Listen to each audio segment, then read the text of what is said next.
Okay. Let's see. Post to...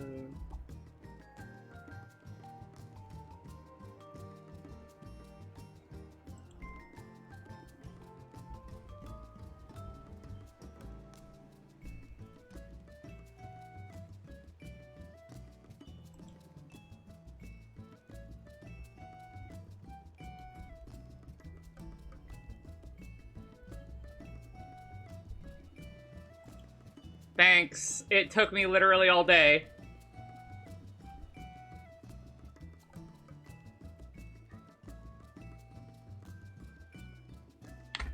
Give me a sec. Oh shit, I dropped my controller.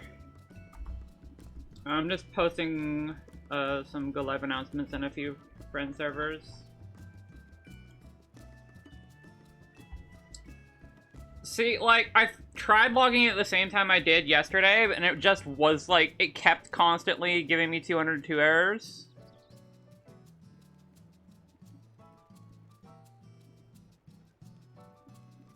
Oh god, why is there so many notifications on my MacBook? What the fuck?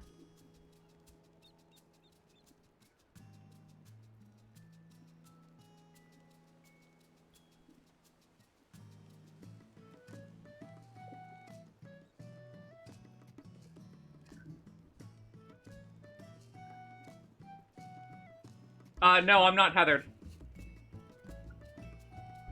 I'm still on Wi-Fi. So I got in earlier when I was connected to Ethernet and then unplugged it because I thought I'd be able to...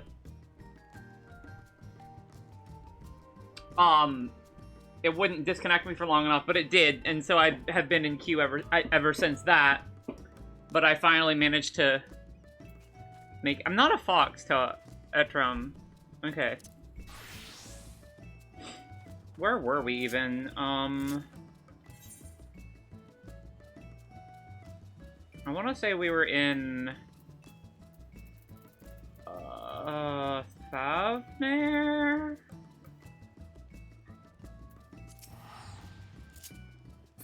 Sounds about right.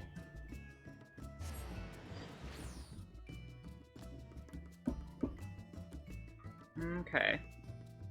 Yo, suffering? I fucking love suffering. Heidelin be out here all like, here, feel, think, and meanwhile, like, Zodiac's just like, cope, seethe, mauled. And boy, was I fucking maulding, dude.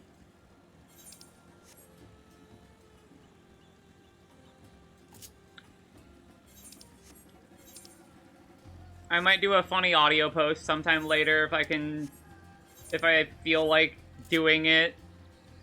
Like, I have cool ideas for posts, it's just, a lot of the time I just don't have the fucking energy to edit shit, man. It's a pain in the ass.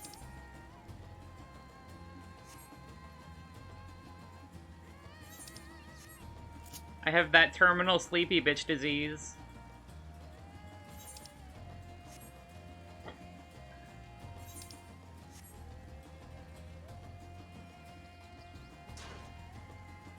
Okay.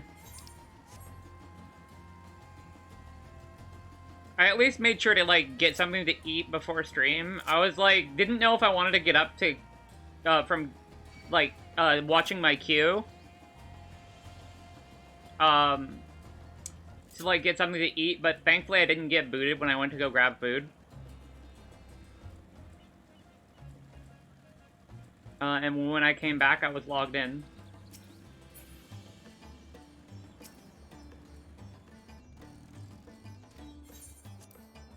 Okay. Yo, thanks for the hydrate, gamer. And the stretch.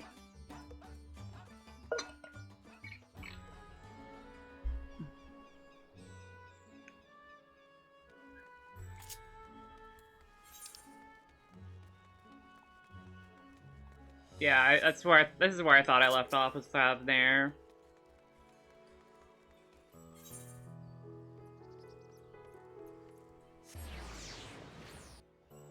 Okay. I don't know how much I'll be reading the script aloud, because I kind of wore out my voice a little bit yesterday and Friday. Hey, how are you doing? How you doing, Rudy? Alright, we are picking up our, the warding scales that we got from, Vritra.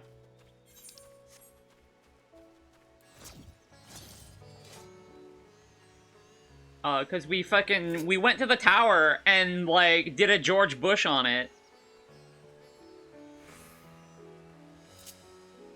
We went full George W. Bush on the tower.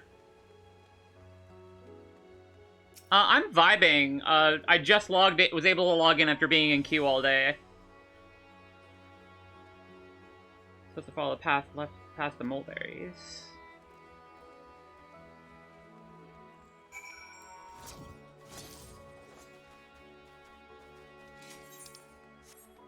But yeah, I was in queue for like 10 hours today. It was a pain.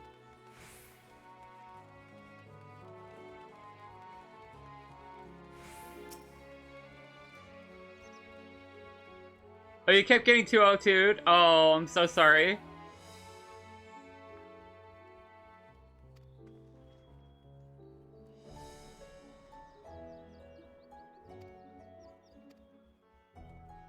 Why do I have a feeling that we're going the wrong way? And that Alice is going to get us lost?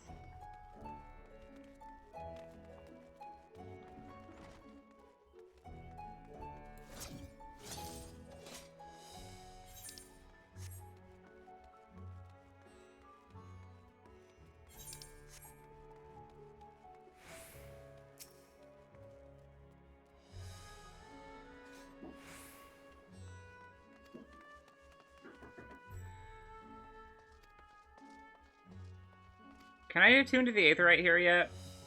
Please tell me I can.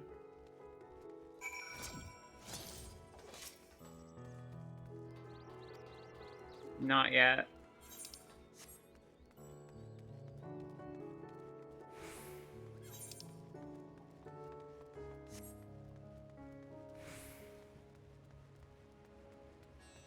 Oh, whoa, this place looks wild. What the hell? I haven't even been in here yet.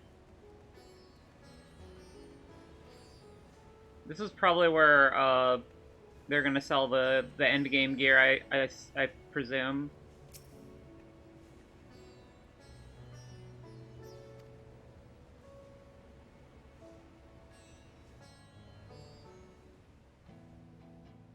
Yo, good music?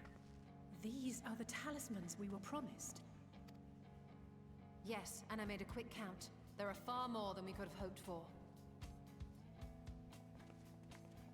Enough to outfit an entire company of soldiers, in fact. Considering the involved process, that they were able to manufacture so many in such a short span of time is nothing short of a miracle. Once we have distributed them to our allies in Eorzea and the Far East, we'll have a fighting chance to bring down the other spires, just as we did with the Tower of Zot. Or we could use them to invade Garlemald proper, and strike directly at the Telophoroid's base of operations.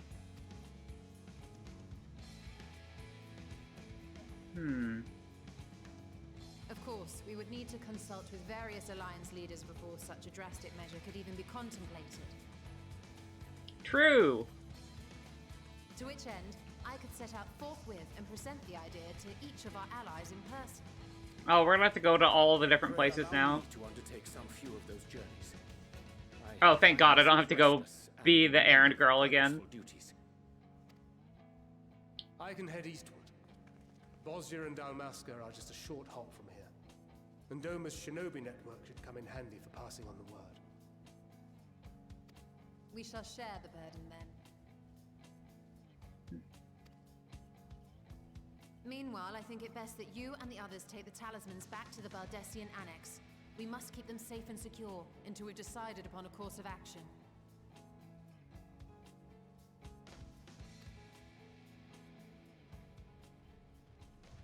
Please, I must speak with you. What's up, gamer?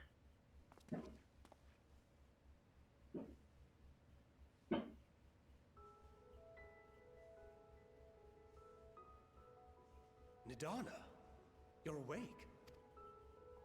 Yes, When I spoke with the carer at my bedside, she told me that one of the scions, a young woman, had cleansed me of the tower's corruption. It seems I'd been asleep ever since the treatment. But when I awoke and learned you were all still here, I knew I had to come.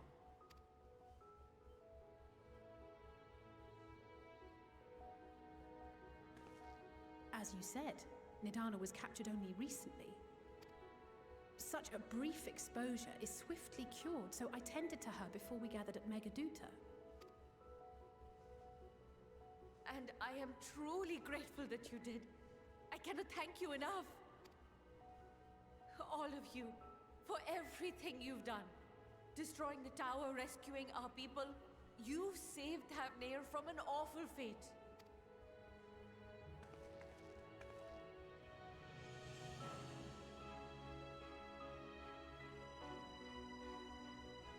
Yet who hath truly saved whom?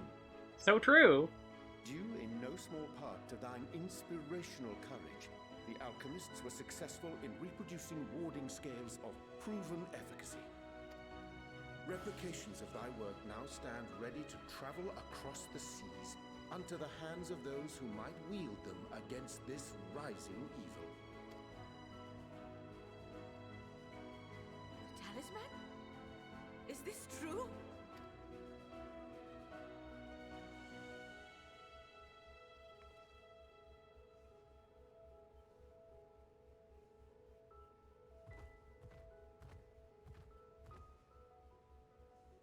I was so groggy from sleep, I didn't even think to ask.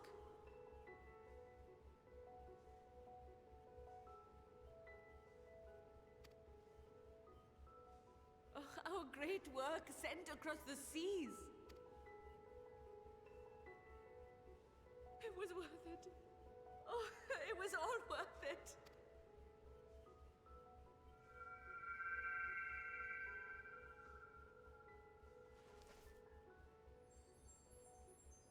Huh. Look at that! Its color is completely changed. What do you have there? It's a heart bloom. How unusual. I wonder if the effect is a reaction to Akasha. I'm afraid I'm not familiar with that term. Akasha? It is one of the unseen energies defined by Harnish alchemical theory. Interesting. Though a gross oversimplification, some describe it as an essence influenced by feelings. That's kind of gay. You imply that it is distinct from ether. As foreign scholars often conflate the two, but we see them as separate concepts. Huh. Ether is an energy which permeates the land. It exists within animals, objects, even the air we breathe, affecting all through which it flows. Akasha, on the other hand, exists in a domain beyond our reach. A gift bestowed from on high, or torn from the heavens in some traditions. Huh. Akasha can neither be created nor destroyed. It is beyond our power to purposefully alter or manipulate. The only thing observed to influence it is an abundance of, I want to say, spiritual emotion. As a veteran of the battlefield, surely you've experienced moments of desperation or exaltation when you've transcended the usual limits of your capabilities.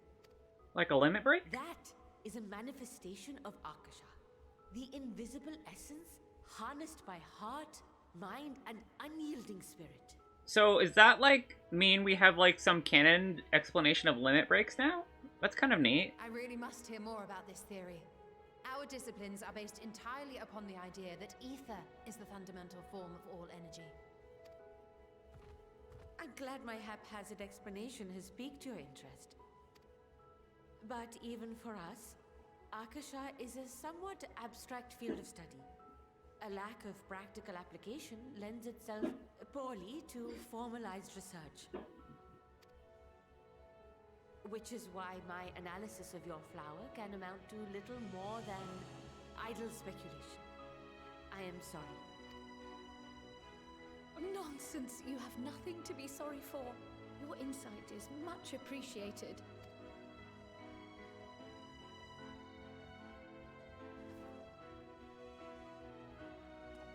Shall we depart for Charlian then?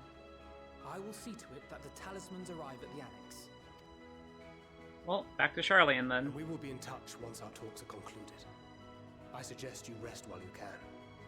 From here onward, sleep is bound to be in short supply. Yo, that's a mood!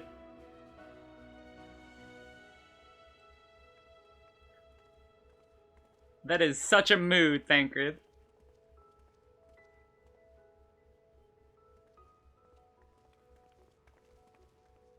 Imagine sleeping, couldn't be me.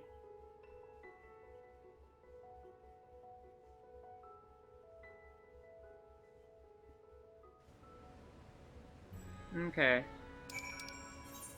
Now we pay like 1,000 gil to go back to Charlian. God, these teleport fees are ridiculous.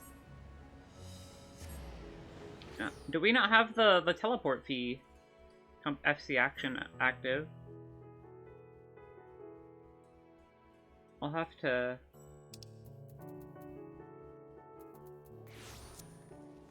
Oh no, we do. It's just still very expensive.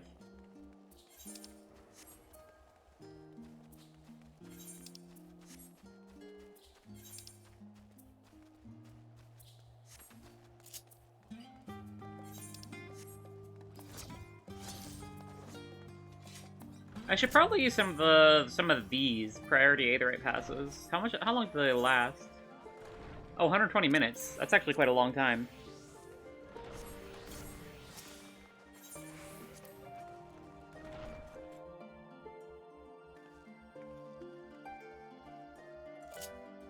Oh, who was I supposed to talk to again? I didn't even pay attention. I have to speak to Kryl. I assumed she would have been in the back part of the thing, but I guess not. God, I can barely even see her with all these nameplates.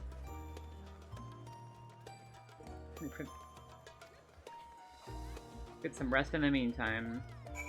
Oh, is this one of those times where you have to actually canonically rest?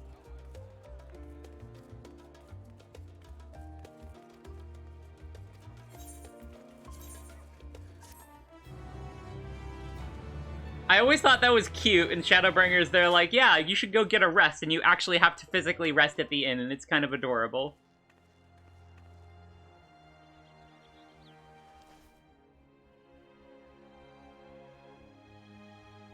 And now it's back to being white. Interesting.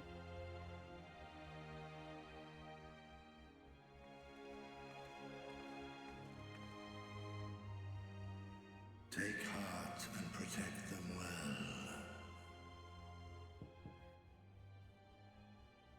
Oh, is it Raha with sandwiches? Please tell me it's Raha with some sandwiches.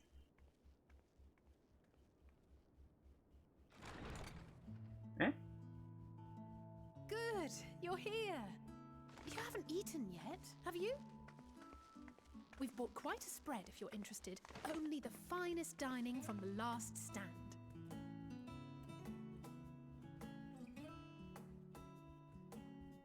Oh my gosh. Did they? Oh, they brought burgers! And pizza! Yo, Raha eating a burger? My precious boy!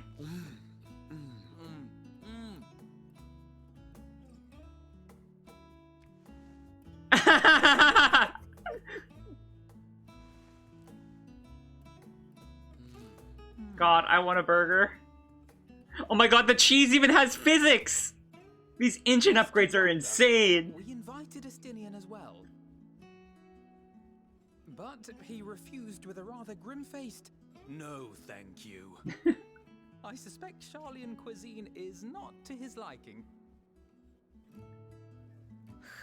Oh, I don't know about that. Perhaps our lone wolf just needed some time apart. What? To perfect his brooding stare? Next time, I'll drag him out by the ear, sit him down in front of a Sharlayan feast, and see that he eats every last Jeez, bite. Alice. An excellent idea. Of all people, warriors must take proper meals and rest if they are to maintain a healthy constitution. Poor Astinian, beset on all sides.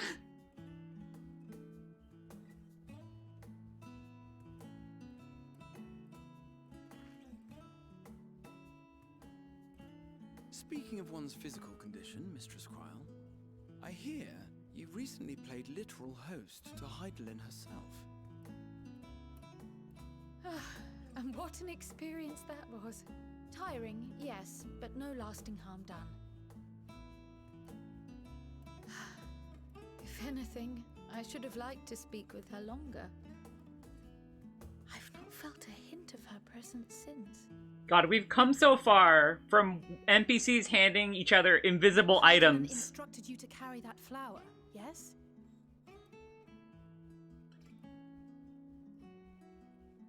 It's impressive, actually. Twill be your guide, test and proof of your conviction. And then something about seeking joy in darkness, was it? No Come darkness? to think of it, isn't that what happened with Nidana back in Radsat Han? Interesting. The flower did seem to radiate a joyful glow, as if reflecting the elation we all felt. The relief of a people with renewed hope. Indeed. And in turn, I felt buoyed by that radiance. 'Twas akin to spotting a beacon and knowing we were on the right path. I know we've not yet triumphed over the Telophoroi, or learned the full breadth of the Forum's plans. But even within the midst of our struggles, we find small moments of joy to sustain us. Rare and hard-won, perhaps, but it is this pursuit of happiness that gives us the strength to carry on day after day.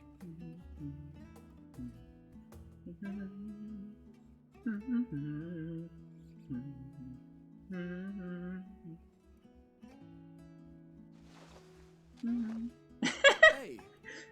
That's mine. To the swift the spoils. Though I recall that levitation spell of yours was quick enough. Only barely. And even at my best, I'm still too slow to wield it effectively in battle. Mayhap I simply require more practice with this new magic. You unearthed it from the depths of Numenon, I presume? Aye, and from a veritable mountain of arcane tomes at that. 'Twas necessary to facilitate my solitary explorations. Or, to put it simply, you used it to sneak around the Forbidden Archives. Yes, well, after a fashion. Amazing.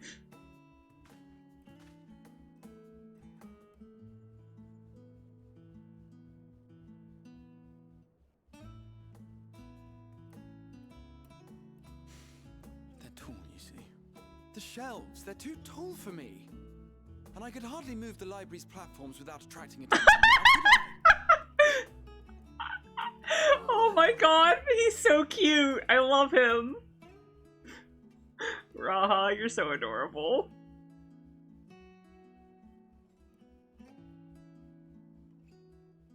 My precious boy.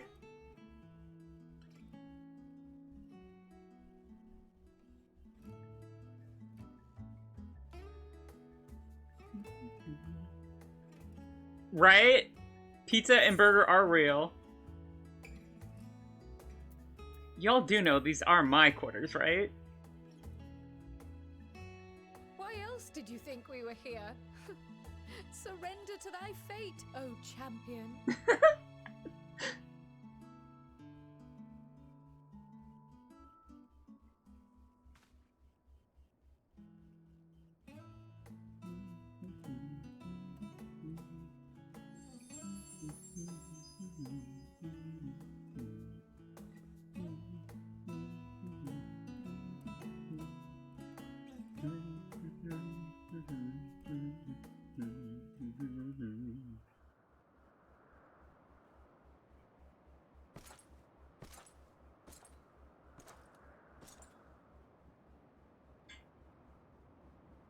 Moon's haunted.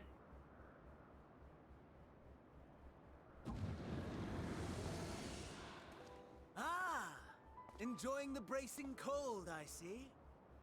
Do you not own a warm coat or a cloak? Something in fur? Or fashioned from the skins of your enemies? Or... well, never mind that. I come to you once more as the bearer of bad news. Our tower in Thavnir has been toppled, and I need not tell you by whom. Given how many we have at our disposal, sorry, I left my human skin jacket at home. is hardly fatal to our plans. It does, however, slow the rate at which we siphon the ether. If they continue to preoccupy themselves with the towers, then all will be well. But should our foe prove bold enough to strike at us here, then the timing becomes questionable.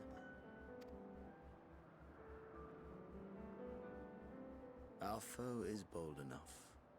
Of that, I can assure you.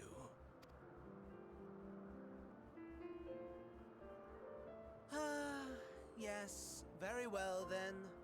I suppose I must prepare a proper welcome. Honestly, talk of your nemesis is the only thing you seem to enjoy. Does nothing else spark your interest? Honestly, that's just queer culture. No.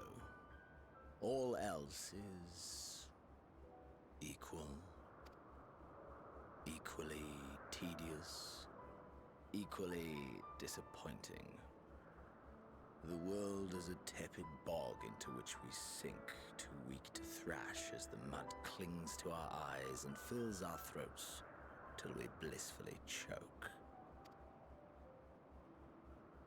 But then came the light, blinding and pure and hot, so very hot, enough to set my soul aflame. I basked in the afterglow until the void yawned once more. And then I knew the muck would never claim me again. There was naught for me ahead, so I drew the curtain on all that had come before. Burn. Burn. Let the whole star burn. I will have my contest. I will reclaim my moment.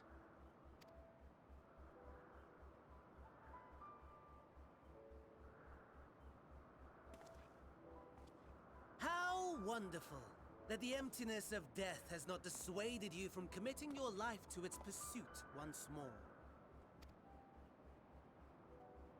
I don't know whether to envy you or pity you. You question my disinterest, but what of yours?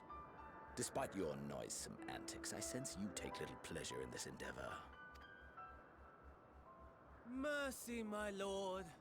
Such pointed barbs from one who barely acknowledges my existence. Nevertheless, you are mistaken. For I do find this part somewhat enjoyable. You see, when I was mortal, I would always have the same dream. It was a fragmented thing, disjointed, all the faces incomplete. The setting too was unknown to me, so I thought it simply a fantasy of my sleeping mind. Until one day, I realized it was showing me the truth. Much as your dream of the final days enlightened you.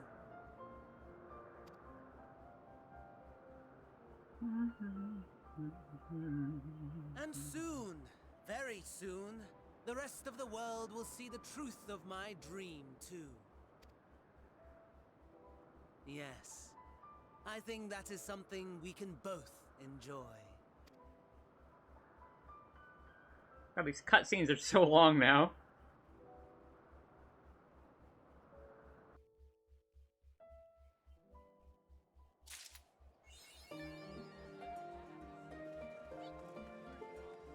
Okay, I'm gonna turn off, for my own sanity, I am going to turn off player names once again. As well as minion names, too.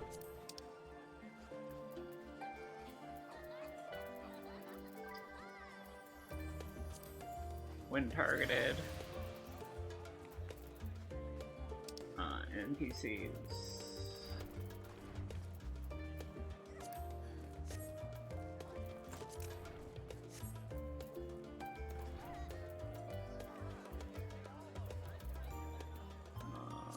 When targeted.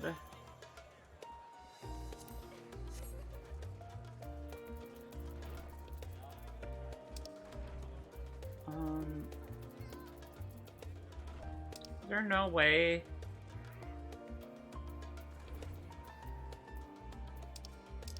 to, like, show... I can't change the settings for other companions or other pets either, so that means I'll always have to see people chocobos, which kind of sucks.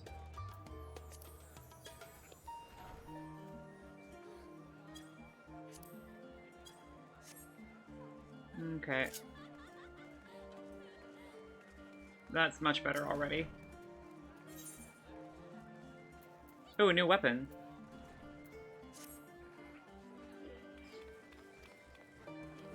Let's make my way to the studium. I want to try and speak with the scholar. I don't know how to pronounce that name. And thank him for coming to our aid in the rostra. As it turns out, he'd come to see us following the hearing, only to find that we had already departed for Thapnare. Knowing him, he was probably helping to chew the cud with his former students. Since we're still waiting for Ishtol and the others, I thought now would be the perfect time to pay him a visit. Care to join me? I mean, I don't have any choice, do I? Twins will be coming too.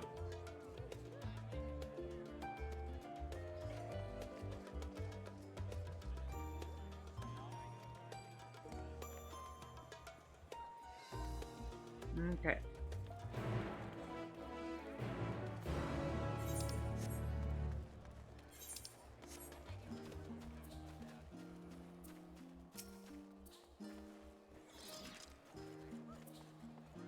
Heading out for a stroll. The Scholarch himself was here? Well, in that case, what are we waiting for? I too am eager to see him, though I somewhat dread the thought of visiting the studium. I dare say our notoriety precedes us. Algernon, all people worrying about his reputation. At our alma mater, no less. Will wonders never cease. You'll understand soon enough. Off we go. Also, I find it cute that Alfino is out here practicing on a striking dummy with his new weapons. It's adorable.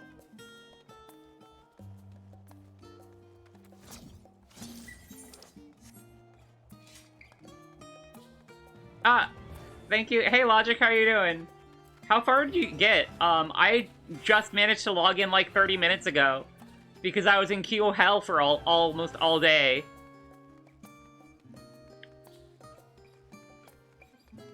I'm probably gonna be going until I end up, like, getting tired or passing out, whichever comes first.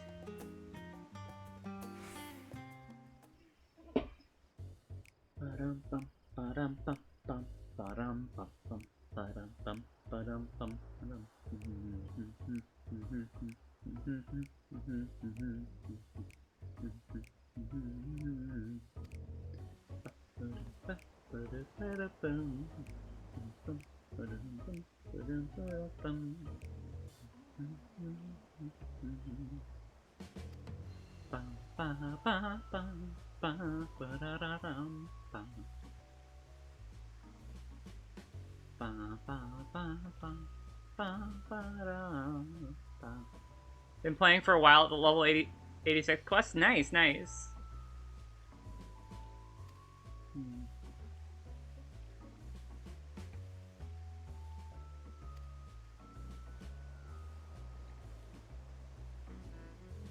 That's how I feel. Standing proud as Charlene's foremost educational institute.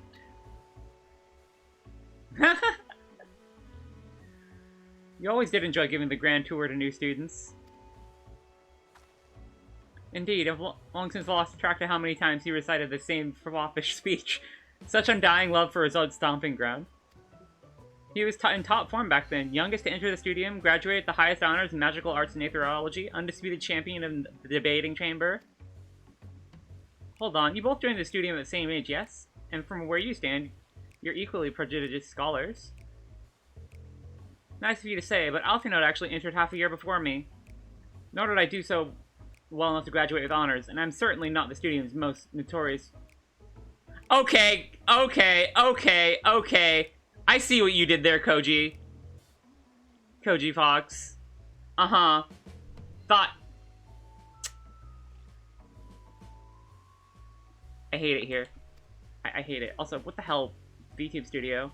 I need to calibrate something. I'm gonna recalibrate real quick.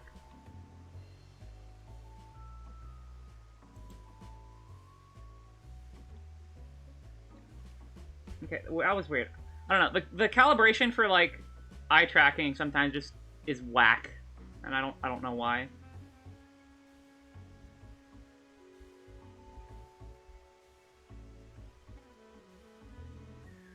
I've ever been his shadow. Nothing else. Just remember when this is the legend of Alphinaud Lavir began.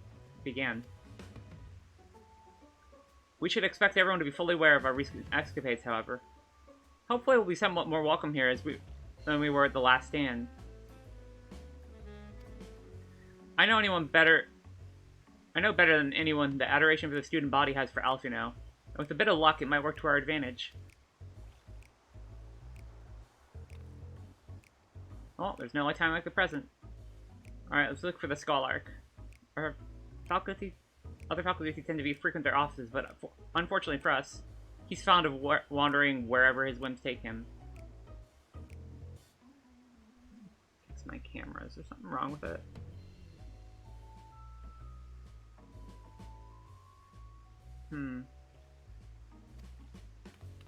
Let's split up and ask the students if they've seen him.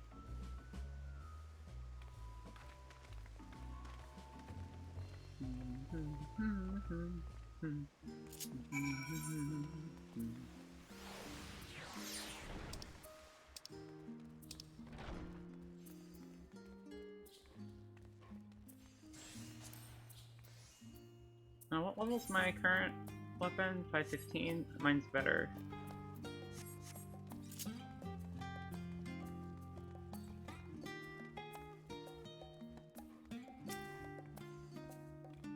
That was Alphinaud Lavir, right? The Alphinaud Lavir. And he's with his sister and Master Baldesion's granddaughter. This can only mean one thing. An event of epoch-shattering proportions is fast approaching. Spread the word! Wait, hold on, slow down. Have you seen the Scholarch? Oh, sorry, you're looking for the Scholarch, yes?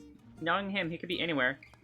But Mistress Aliepo might have a better idea. Is that who I think it is?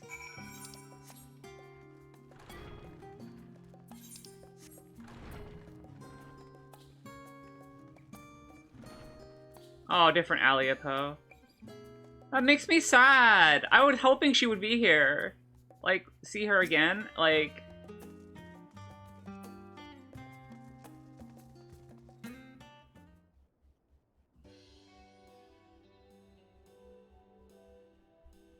Are you lost? Wandering off the street, perhaps. Wait, don't tell me. You're a trainee gleaner fresh off the guild ship. I'm right, aren't I?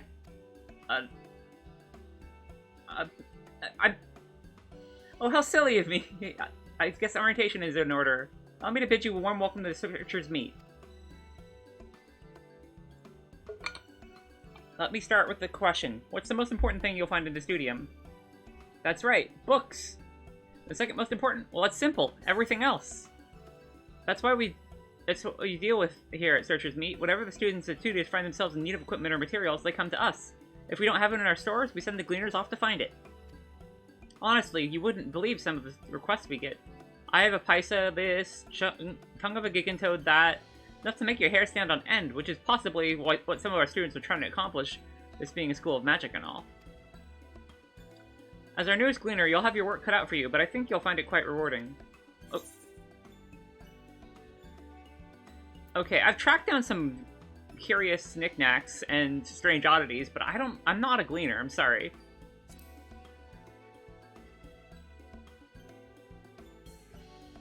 Oh, So what you're telling me is you're not a gleaner? Yes, that's exactly what you said, and you're looking for the scholar? I'm afraid we don't have any of those in stock, but I can— Oh, you mean him! He was here, but now he's not. I did speak to him shortly before you arrived, though.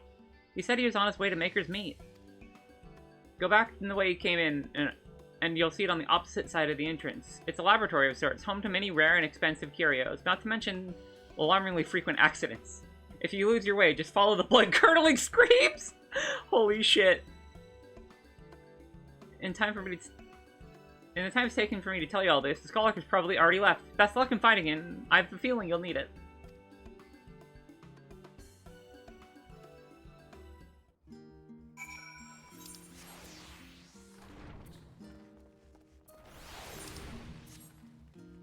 Okay.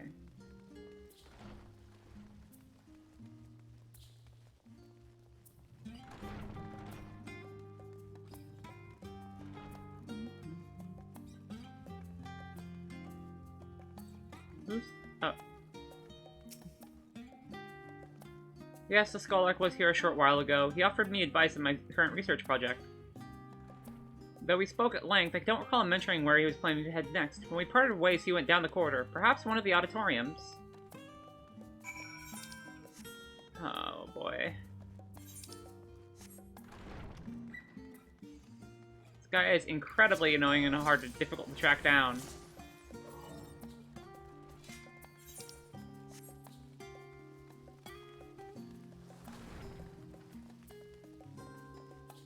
I think right here?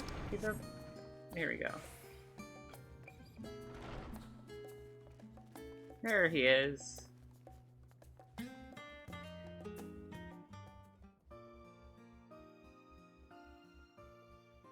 Ah, I remember you.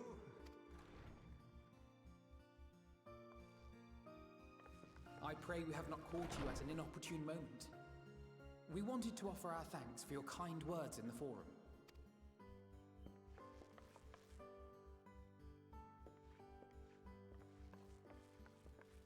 Well, I could hardly let that Inquisition go unchallenged. I've always believed that curiosity should be nurtured, not stifled. Yo, he's the cool teacher. The majority of my colleagues agreed. A slender majority, aye, but a majority nonetheless. He's the cool teacher at the academy, is what I'm learning. Had the vote not gone our way, we would be having a very different conversation, if any at all. Though I'd like to think you would have not given up on our cause. I'm told you paid a visit to the annex afterwards. Yes, that's right. I was hoping to speak with the grandchildren of my dearly departed friends Galuf and Louisoix in a less dour setting. But it seems I just missed you.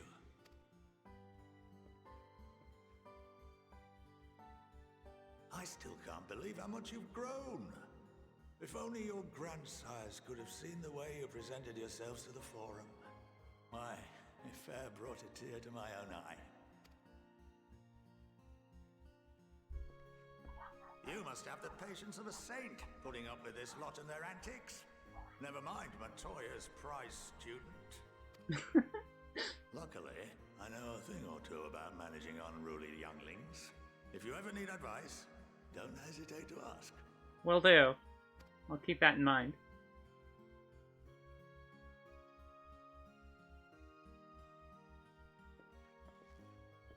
If I may, there is a rather more pressing matter we wish to discuss. What can you tell us of this duty that the Forum must fulfill? Nothing, I'm afraid. Like all humble servants of the Forum, I am sworn to secrecy. Or rather, I couldn't tell you if I tried. Our duty is of the gravest importance. Furthermore, if the particulars were made public, it would incite widespread panic. As such, those entrusted with this duty have been bound by an enchantment, which prevents us from speaking of such matters without the express permission of the Forum. Alright, thanks, Logic. I hope you sleep well. And also, I literally thought this was the case. How is that even possible? It's Charlotte, and nothing's impossible. They do dumb bullshit all the time. It's been some time since I last gave a lecture. Please, take a seat.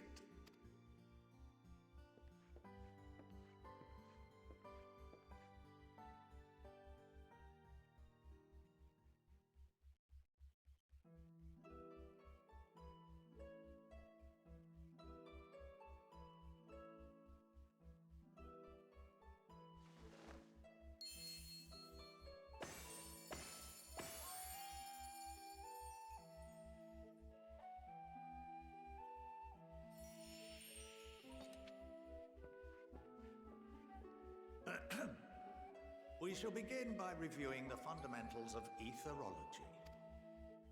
The ether, which imbues us with life, can be categorized into three forms. Two are of the incorporeal sort, the soul and the memory. Can anyone tell me the third? Third would be the body, right?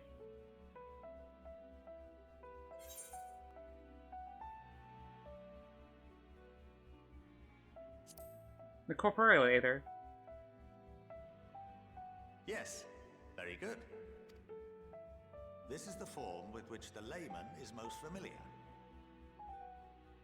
Consumed by even the simplest of daily activities and replenished by the food and drink that sustain us, this form of ether is in constant flux. In contrast, the ether that comprises the soul is rarely subject to dramatic change. The same can be said for memory, as the two are intrinsically linked.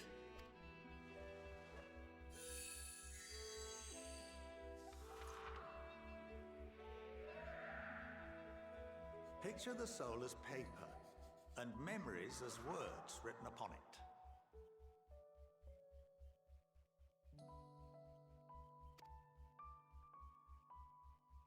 Now, what would happen if that paper was doused with ink? The same type of ether as comprises the memories.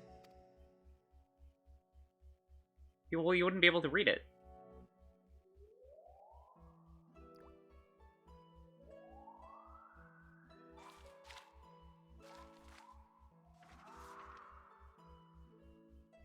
It would blot out everything that was written.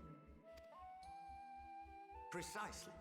We would be unable to recall the memories, and any activities that depend upon them would be hindered as well. In fact, this exact phenomenon was observed on a vast scale not so long ago. And what might that have been? Oh. The seventh Umbral Calamity. The people of Eorzea vividly recall Bahamut breaking free of the Lesser Moon and raining hellfire down upon the realm. But no one could seem to remember the events that followed immediately afterwards. Indeed. To this day, we have yet to determine whether it was an unintended consequence or a deliberate act. The enchantment which binds me and the rest of the Forum is based on a similar principle. And yes, it is a contravention of the Sharlayan prohibition against the practice of memory manipulation. Only when a new member is inducted and told of our great duty are they subjected to the process. A necessary evil. You have my word that it would never be used to manipulate the populace. Interesting. I should hope not. But can this enchantment be dispelled and your memories restored? If 9/10 of our members give their approval, then the process may be reversed. Then, and only then, would we be able to speak freely to others of our sacred duty. Barring that, we must wait until we return to the ethereal sea.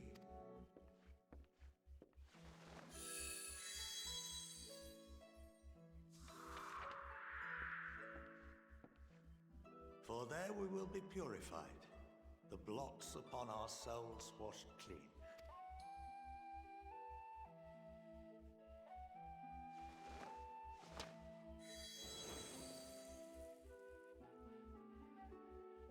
And our memories drift apart and dissolve, Rather defeating the purpose, I suppose. Interesting.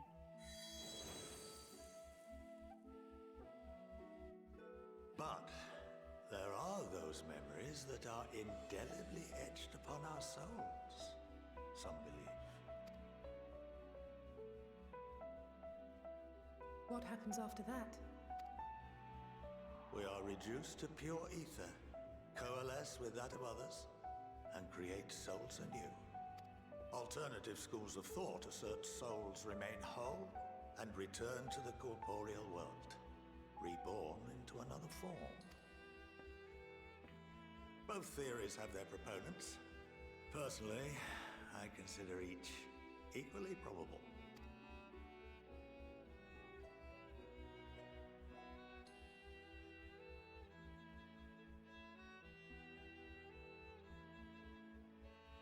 Well, I think that's enough education for today, now that I've given you some food for thought. Or rather, an entire banquet. God, I love this game's I love this game's, like, metaphysics. They're so well thought out. It's part of why I really like the lore of this game.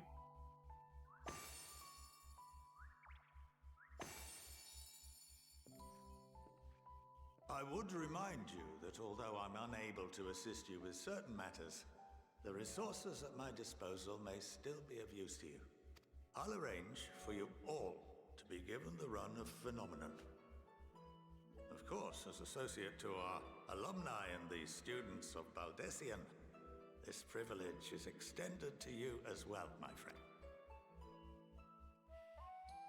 Oh, and I suggest you speak with Ki Aliapo. She's well known among the artisans of Sharlayan, and her network of contacts may prove useful in your search for knowledge.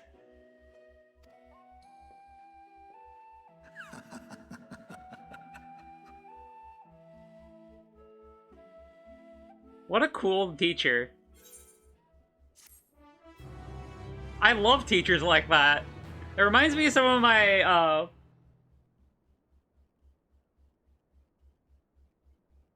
what's it called? Some of my college professors.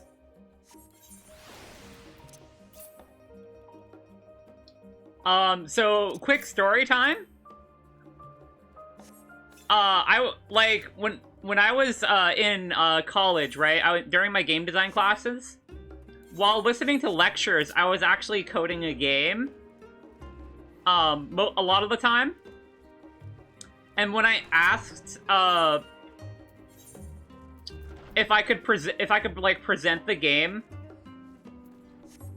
for my final, because that was the final project, was to actually like make the game, right? Oh, this is the same weapon damage as the war scythe. What does this look like though? Not bad. I actually kind of like the look of this one better. Anyway. So when I asked if I could turn that in, it's like, yeah, you pass. It's basically what he said to me. Because he like, saw that I was working on it, while also, like, listening to the lecture and stuff. Because, like, I'm, like, incredibly ADHD, and if I'm, like... I focus on things better when I'm occupied. And also, that was the same, class where I was actually, actually, no, it wasn't that, like, class, but, like, the next, term, I was brought in to do a guest lecture, actually, and that was a lot of fun. I had a lot of fun doing that. And I miss that teacher. He was really cool. He doesn't, teach there anymore, unfortunately.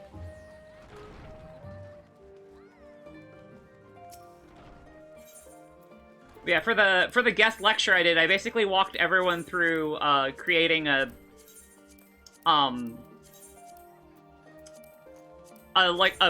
basic movement controls for a shmup engine that I made.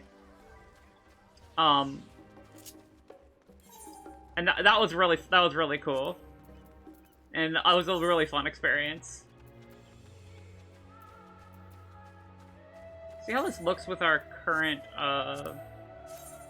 outfit.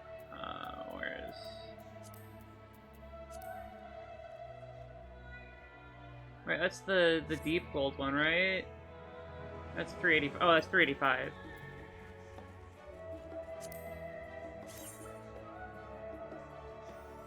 Oh, we can't glamour it because it's a higher level than the one we have equipped. Oh, that's... I forgot about that freaking dumbass feature.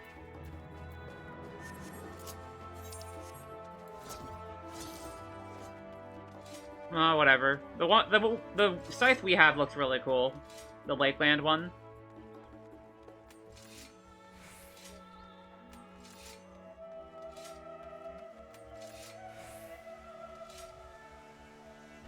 Okay. Back to MSQ.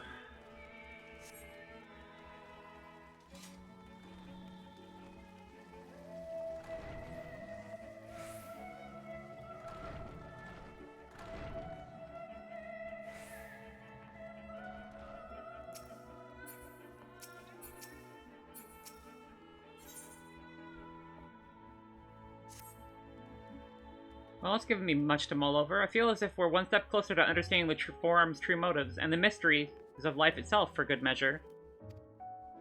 It's funny, I came here with the intent of expressing my gratitude, only to leave more indebted than before. I have a feeling that his friendship and support will be a great boon to us in the days to come. And on that note, let's head back to the Annex. Perhaps in the way you could acquaint yourself with Ki Eliapo, as the scholar suggested. While I share our findings with Raha.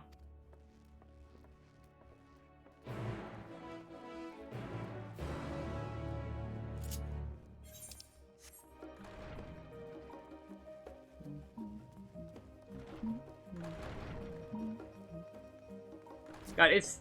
If there's one thing I really like about turning off player names, it makes, like, it harder to tell who's an NPC and who's not. Which I think is fun. Oh, what scythe is that? Is that a scythe? What class is this guy? Oh no, he's a warrior. What is he wielding? What is this? Oh, that's the relic from Eureka.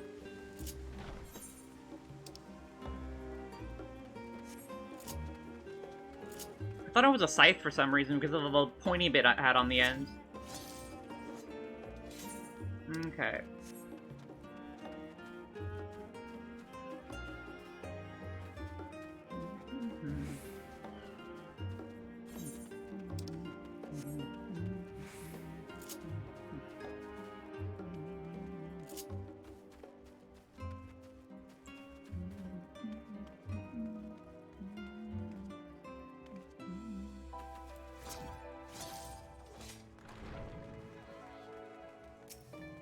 Okay.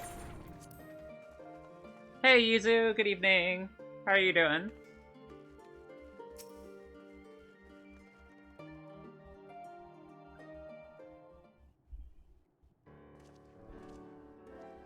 Ah, welcome back. From what I hear, your trip to the studio proved most educational. While you're away, I retrieved word for our fellow Scions. As expected, news of the warding scales was met with much joy. Preparations are now underway to bring the leadership of the grand companies of Eorzea and the Eastern Alliance together to determine a way forward. Our friends have asked so that we bring the scales in our possession to Limsa Lominsa. So the time has come for us to go out on the offensive? It's too early to say for certain, but it seems to be the way the winds are blowing. Yo, what are you having for dinner? I had a sandwich earlier with ham and cheese and lettuce. It was very tasty. I, for one, can think of no reason to oppose such plan. Let us see what awaits for us in Vilbrand.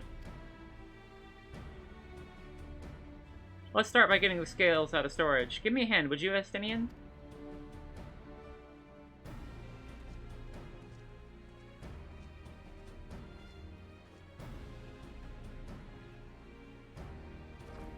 Oh, that sounds really tasty.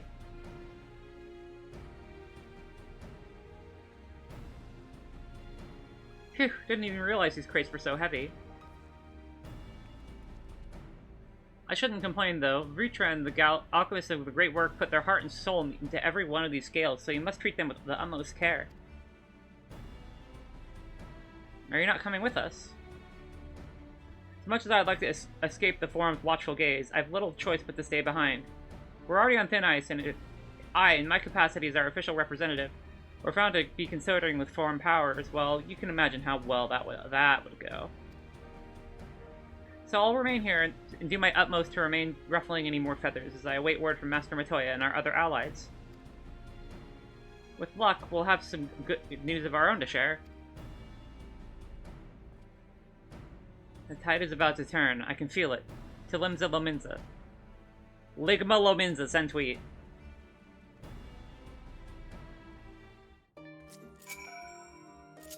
Okay, here we go.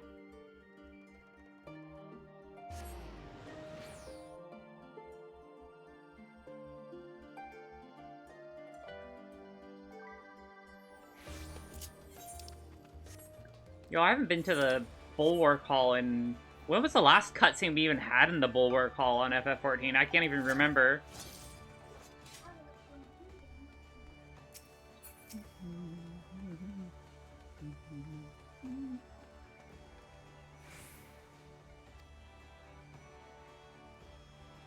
Let's go.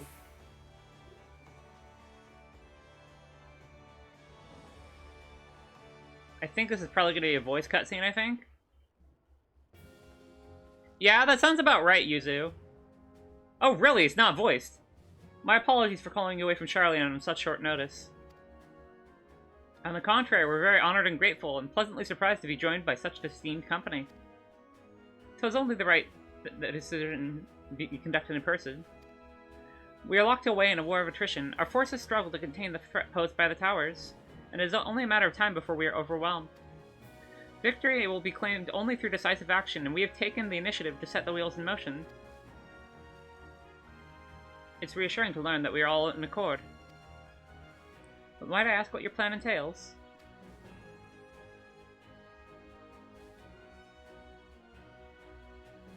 It hinges entirely on the warding scales and our ability to utilize their potential to the fullest.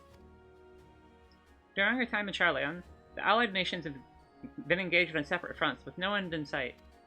To make matters worse, a surge of abduction in kobolds, Sahagin, Ixal, and Ananta have been given rise to an increasing number of primals as well. But with your triumph at Raz at hand has given us cause to hope once more. The time has come to free ourselves of this menace. And it is you, the Scions of the Seventh Dawn, who have shown us the way. While the bulk of our forces will continue to hold the Telophoroi at bay, we will dispatch our finest to strike at the enemy's heart, Garlemald. Those brave few will be the Ilsabard contingent. I think so much progress has been made in such a short span. Its objectives are twofold. The first is to provide aid to the people of Garlemald.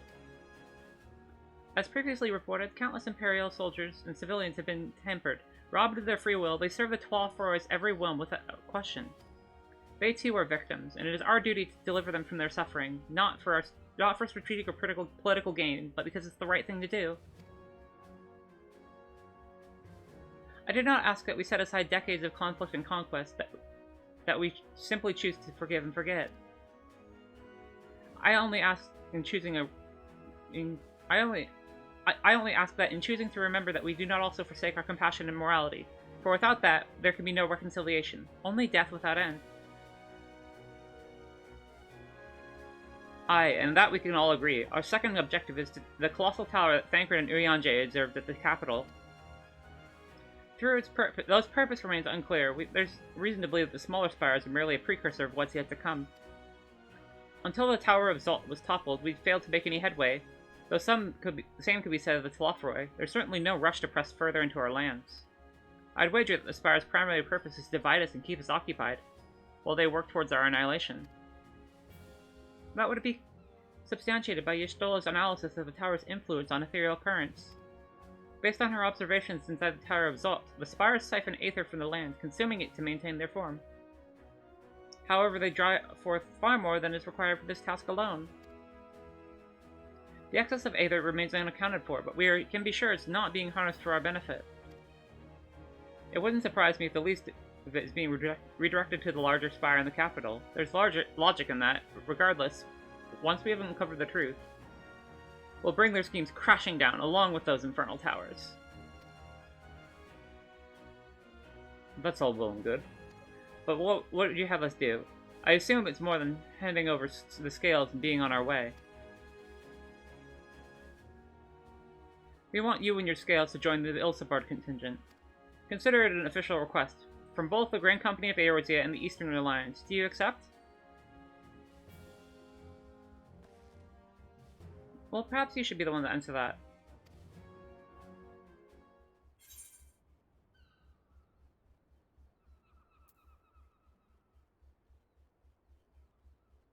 Aye. For the people of Garlemald. Couldn't have put it better myself.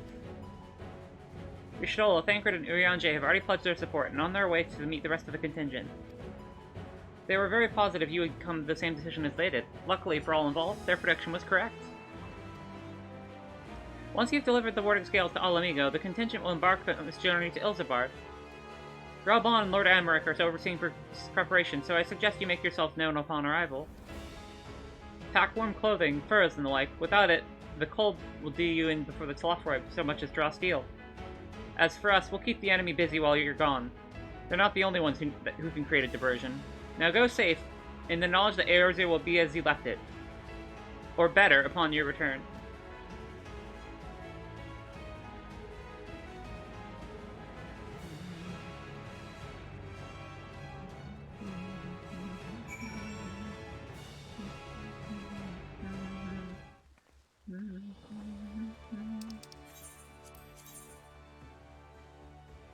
Yo, I'm gonna, like, travel to... Like, I could travel to Alameda and Porter, but I want to go to Porta Pretoria so we can hear some of the best zone music in the game. I love the music here.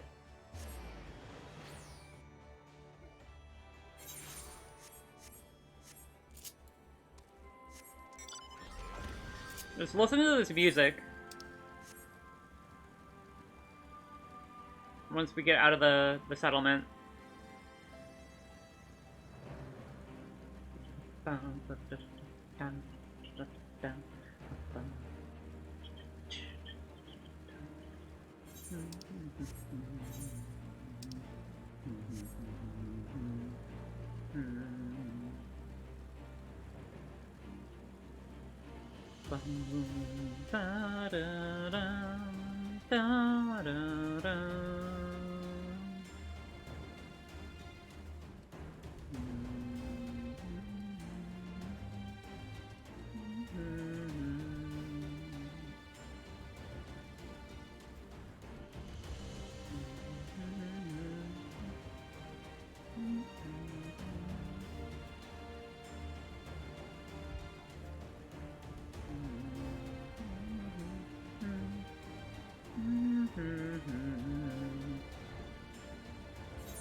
I love them. I love the music in the locks. It's so good.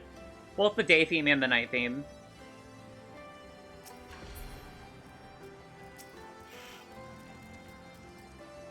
Oh no, I want to talk to Raban.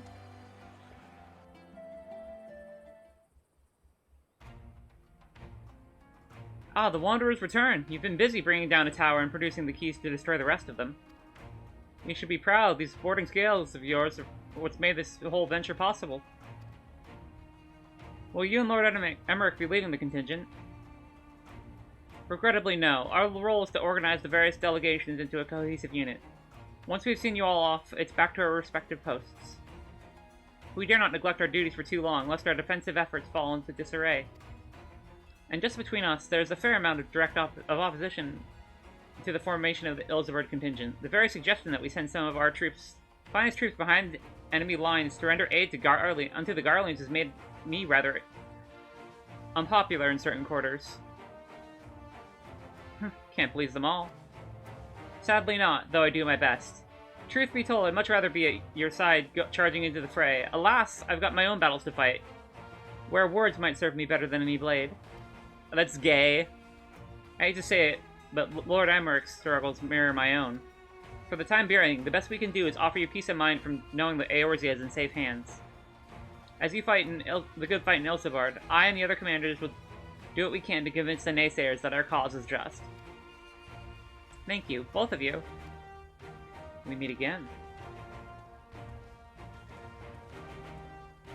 Much has occurred since we parted ways in Werlet. From what I gather, the protective talismans you have obtained led the formation of this expeditionary force. My contribution on this occasion is but a minor one, being the information that I have shared with Maxima. For the sake of the people of Garlemald, may the fates be on your side. So you're not coming with us. Strange, I thought you'd have a stake in this. I do. The Tlawf where I've laid waste to my homeland and enslaved my people. But though every mode of my being cries for vengeance, I cannot be the one to deliver it. My presence alone would place the entire mission in jeopardy. I stand accused of murdering Emperor Varus and plunging Garlemald into chaos. Were I to travel with the Ilsebard contingent, it would give my countrymen ample cause to question our motives. Conversely, those who believe me innocent may instead celebrate the return of a former legatus and attempt to raise me to a position of leadership, further destabilizing the region and complicating the contingent's mission. Whether I am branded a villain or hailed as a hero, it would only hinder your efforts.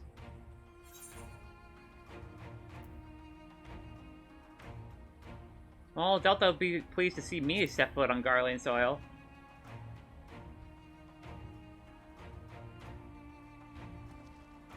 A fair point, but so long as you refrain from announcing your arrival in all sundry, the average person should have no inkling to your identity.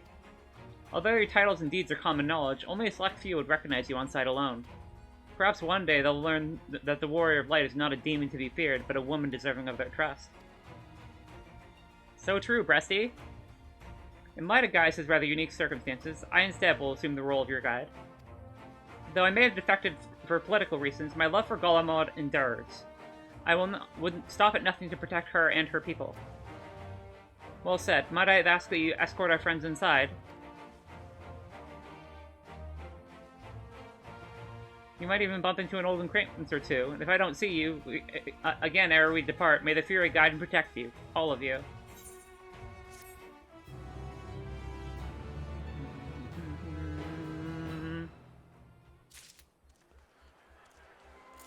Alright, this is actually, I think, better than what I have equipped. Where's the coffer?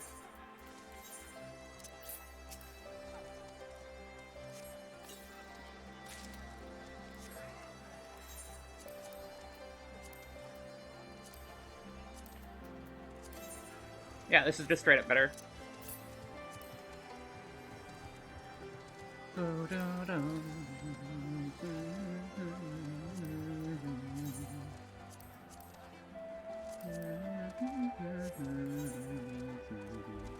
Alright, let's fix our glamours here real quick. Oh wait, we can't because lol.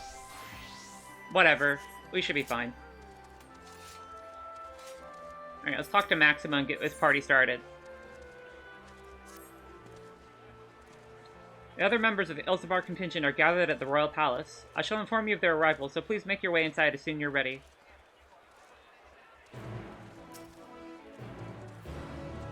Ah, the remaining members of Science, you and your friends and most of the Ilsebard contingent await with you within.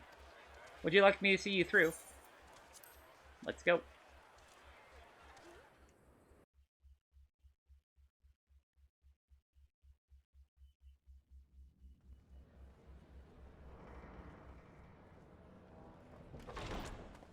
By the 12. Yo! Call this Smash fucking Ultimate because everyone is here! Glad you could join us.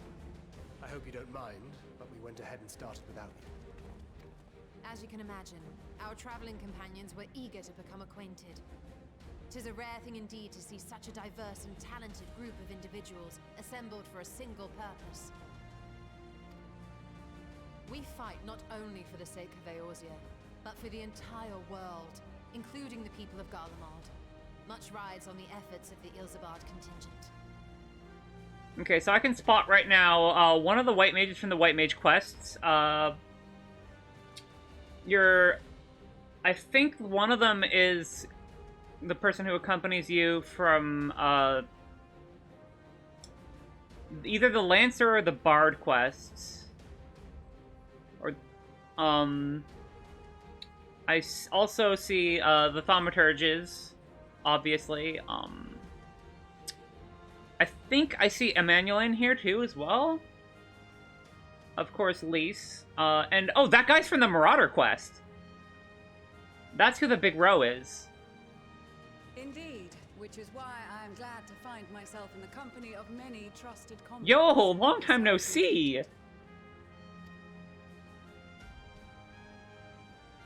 Lucia.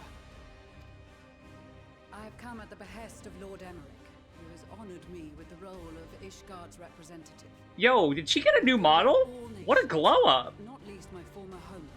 I am determined to see this mission through to its end. We have a hard road ahead of us, but walk it we shall, together. Oh, there's also Lala from the Pugilist Guild quest. Lucia gives you big gay vibes and fills you with longing. Mood. If there is a way to resolve this conflict, we will find it. Allow me to introduce you to the rest of our company. Everyone! If I may have your attention. Oh, there's the guy from the Machinist quest as well.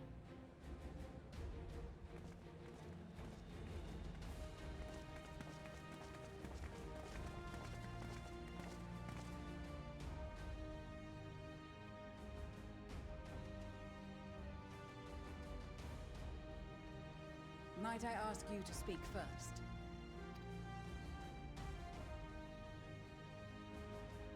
If I must. Oh, that's Sophie from the Conjurers Guild. I am Arun Senna, spokesman for the Gridanian delegation. Here on behalf of my esteemed sister, the Elder Seedseer, we shall provide support and protection to those in need during our time in Garlemald. To that end, I am joined by healers selected by the Conjurers Guild, with the Order of the Twin Adder's Finest serving as our escort.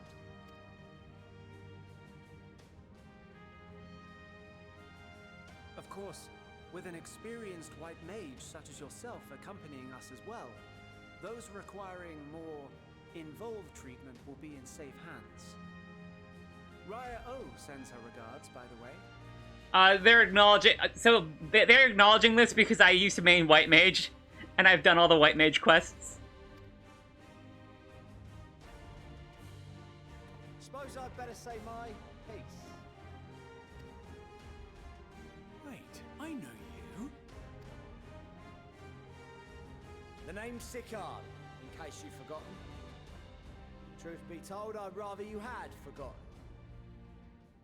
Any road, the Admiral asked Captain Hilfear to send his best, and for whatever reason, he picked me. Of course, if I'd refused, I'd be the laughing stock of the bloody executioners, and my reputation's taken enough of a keyhauling as it is. But more importantly, like any pirate worth his salt, I know when you're staring down a storm, you gotta. This is literally just like your ship. This is literally just an ARR player's like. This is literally just endgame, holy shit! So if the Admiral wants us to go to Garlemald, not for plunder and glory, but a promise of peace in our time, then that's what we'll do. That's Alkasoka! Since we all know how much the Empire loves Oh my gosh! We thought we'd bring along a few smiths to make the most of it. Give them a pile of scrap and they'll cobble together anything you fancy. Of course, just like the Gridanians, we got fighters of our own. We might have come with a more constructive purpose in mind, but we're more than capable of cracking skulls, believe you me. Well, you're certainly raring to go. Then again, so are we. The most dependable warriors of Uldar and Alamigo have assembled at the Sultana and General Aldin's behest. If Garlemald has truly fallen, then the whole place is likely to be crawling with Telophoroi. We'll need plenty of troops to clear and hold a path for others to follow. That's where we come in. Naturally, Marshal Terrapin and I will be leading from the front. The Chuny vibes from all these Lalafels. It's been some time since I last saw you in your element on the battlefield. From what I've heard, you've become pretty fearsome yourself. Master Matoya, the avatar of destruction.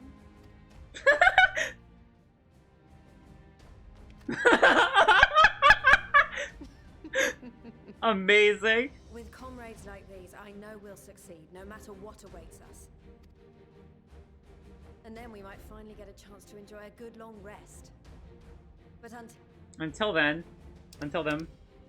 let's go give it our all. Sorry, I hit A too soon. As for Ishgard, we Temple Knights have come in force to uphold our nation's commitment to the peace and welfare of our allies. The bitter cold of Garlemald is a formidable enemy in of itself. Our experience fighting in ice and snow will prove invaluable in the days ahead. Accordingly, I have been designated commander of the Ilzabard contingent. I will do all in my power to provide you with the leadership. God, Lucia got such a glow up compared to her Heavensward model. Four high houses, House Hylinart foremost among them, have arranged for a host of machinists to join us on our mission. Their knowledge of Imperial Magitech is sure to be a great boon. They will address any problems of a technical nature, together with the smiths of Limpsa Lomitsa. There is another awaiting introduction. Lord Emanolain? I knew I saw him in the crowd. Ah, yes. Emanolain de Forton, at your service. Though, lest there be any misunderstanding, I should stress that I've not become a fearsome warrior while you were away. Rather, far from it, actually. My brother, in his infinite wisdom, decided this would be an excellent chance to make something of myself.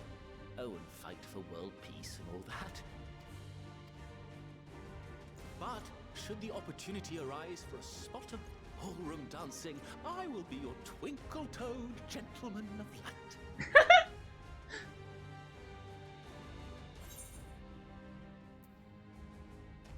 I dare say your fancy footwork may all be stands between us and certain doom.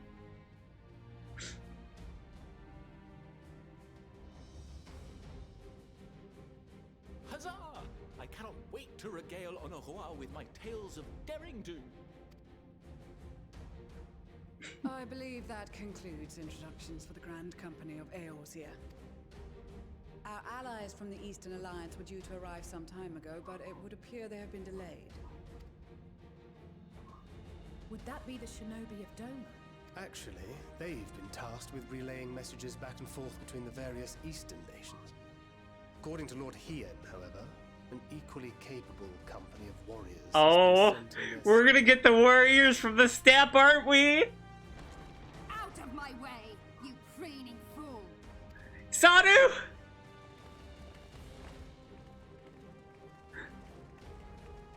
Sadu, my beloved!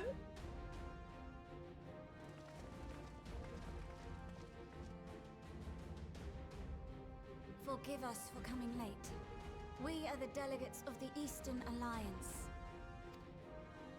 Cyrena, and you've brought company. For battle and blood we come, as the steppe is sorely lacking in force. No towers befoul our lands, so we marched on those of Doma, only to find them beyond our reach. But now our thirst for slaughter will be slaked. No quarter to the enemy! I love her. No, we go to make peace with the Iron Men, not war. Warriors of the steppe, we've heard many tales of your bravery. We welcome you as allies. And these other ones you have brought are... Members of the Dalmascan resistance group, Lente's Tears. Yo, we're gonna get Fran here?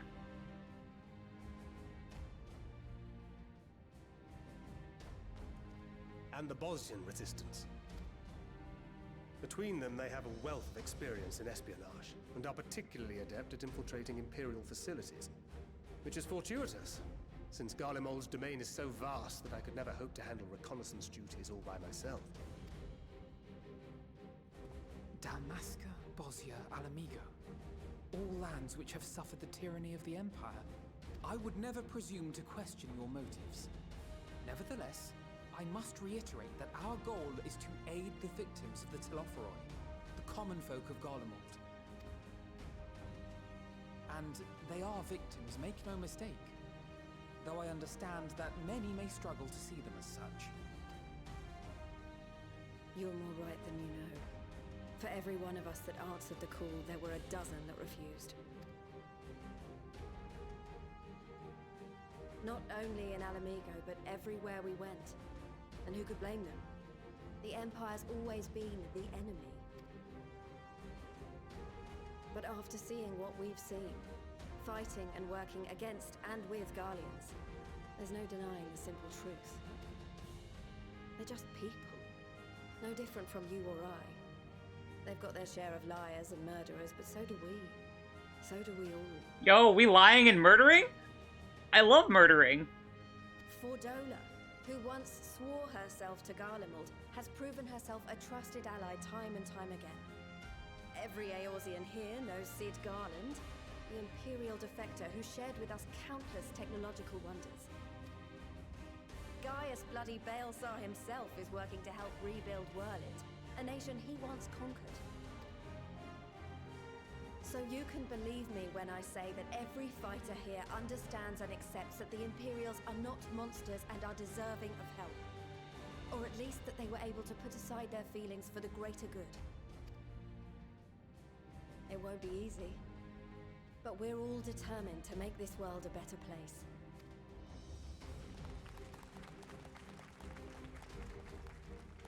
What lingering concerns I may have had were clearly unwarranted.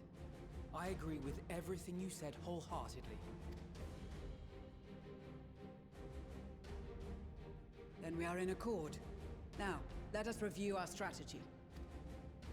To reach the Garlean capital in northern Ilsabard, we must cross the central mountain range. Fortunately, Garlond Ironworks can provide aerial transport, sparing us this most treacherous part of our journey. However, attempting to fly any closer to Garlemald would attract the attention of the Telophoroi. As they appear to have seized control of the majority of the Imperial military, we must assume that includes its fleet. In addition, Garlemald possesses devices that can interfere with airship navigational systems, further discouraging an airborne approach. Given the circumstances, the closest we dare deploy our contingent is an area between the range and the capital, the Magna Glaciers. From there, we must travel the rest of the way on foot. We will also need to bring the airships with us to ensure we can withdraw with haste. Although much of the terrain will be blanketed in snow, we should be able to make use of local roads and shipping facilities. The vast ice field will afford us an unobstructed view of the surrounding area. On the other hand, it will also allow others to easily spot us, so it is imperative that we only make camp in positions where we can easily defend ourselves. And the airships, which must be kept safe at all costs. We cannot account for every possibility, so we must be prepared to think on our feet. We will be tested. Sorely tested, I expect. But for our homes and for our people, and a people not our own but in need, we will succeed. Spare no effort in your preparations. Once we depart, there is no turning back. God, this is such a good cutscene.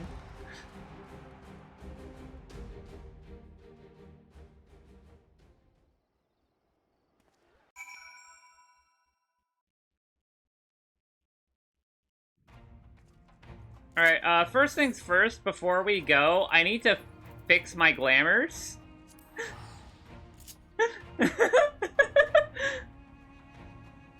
Because I can't go in here looking like this.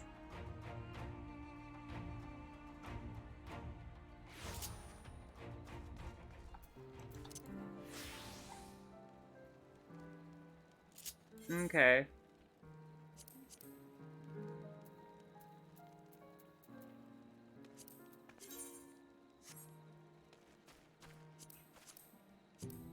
I think that should be good. Unless there's a coat in the market board I want to wear. Let's have a look.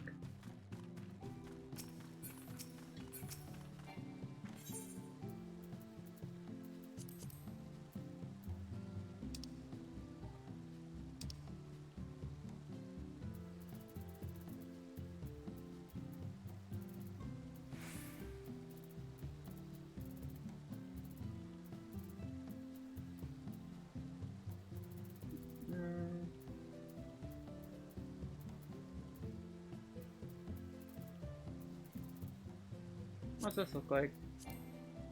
Oh, I can't wear that. Okay. It's a cute dress. It's also expensive.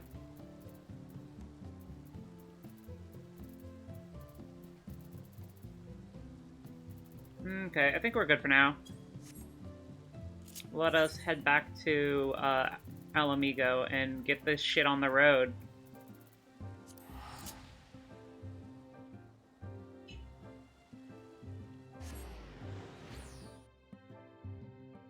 As the kids say.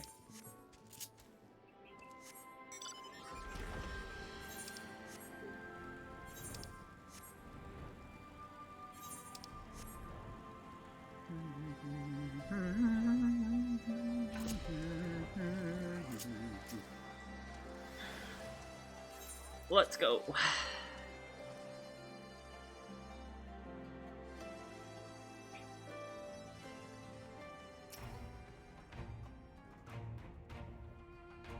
Send other tribes and offer send troops of their own. Unfortunately, due to their physiology, many would struggle to survive in the harsh climate of Ilsabard and would also likely prove tempting targets for abduction by the Telophoroi. All things considered, they can better aid our cause by bolstering the defenses in Eorzea, though their eagerness to do more has been noted. We few shall have to suffice.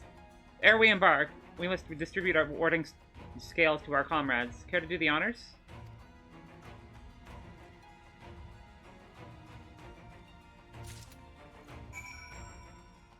Guriel, this is from the Archers. Oh, he's from the Archers quest. Bronbear. Yeah, he's from the Marauders Guild. Kokobuki Chuchuto.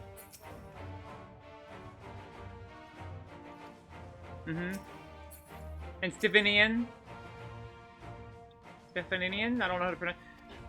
Alberic from Lancer's quest. Have I not done Bard?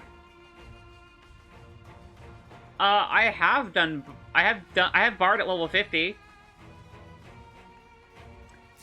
And then we have one of my favorite characters, Alkazolka. I love Alkazolka. The Scholar quests are good. I love the Scholar quests.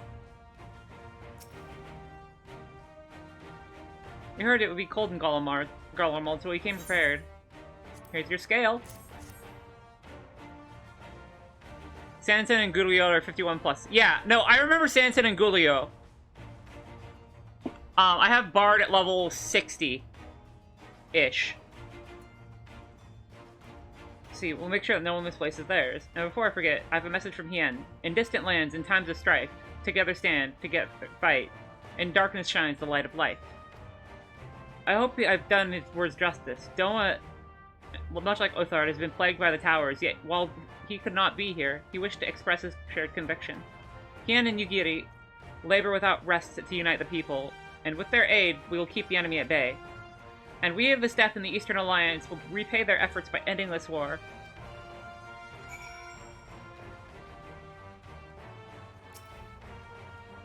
I hear you got something for us.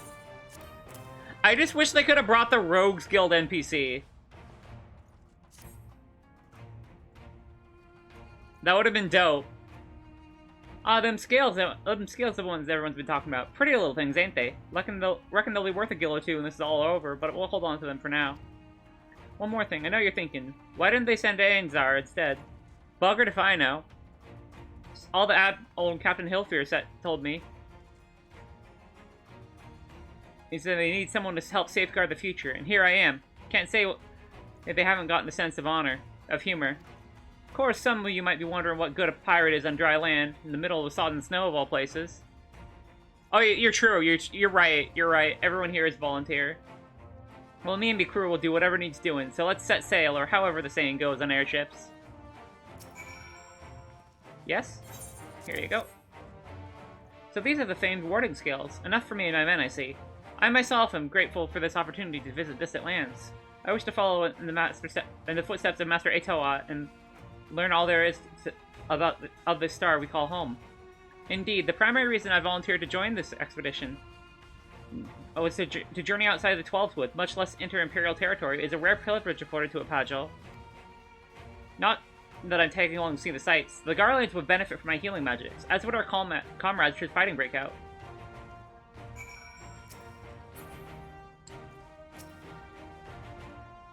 Warding scales for the Ishgardian delegation, I take it?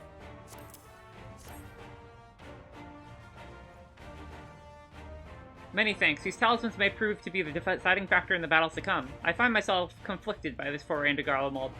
Sent by the Emperor to infiltrate Ishgard, only to throw in my lot with those whose secrets I was supposed to be stealing. And now I lead a mission to the countryman and to save the countryman I betrayed. But that doubtless is why I was chosen by Lord Emmerich. He would have me put my extensive knowledge of the former ties to good use. I will not disappoint him. And here's Lys.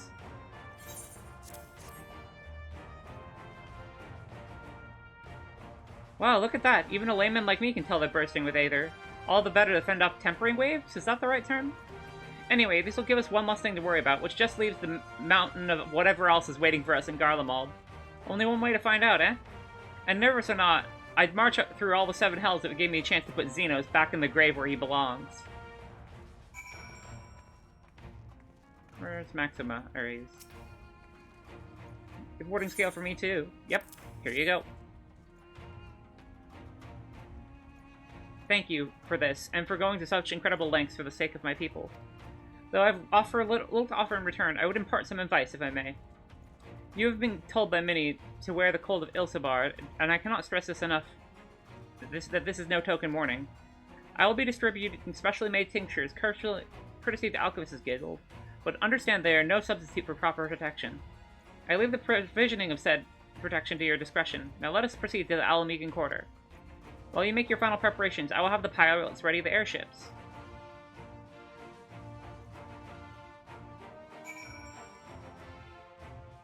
Bum bum ba-dum bum bum ba-dum bum bum ba-dum bum bum. This is our last chance to make ready before we set forth. You need not worry about Urian J and I. We will have what we wore in Garlemald before. Estinian claims he's quite warm and toasty beneath all his armor since he has spent a spare time up north. I have no reason to doubt his words. Most of the others and I will be borrowing Grand Company stock. The rest of you could do likewise, I suppose, since you're not overly concerned with style. Provided you're not overly concerned with style. Not to put a fine point on it, but I wouldn't be seen dead in one of those ridiculous overcoats. If I had something to find... If I only had time to find something of my liking. Ha! Is that the cry in the silence in need of a tailor I hear?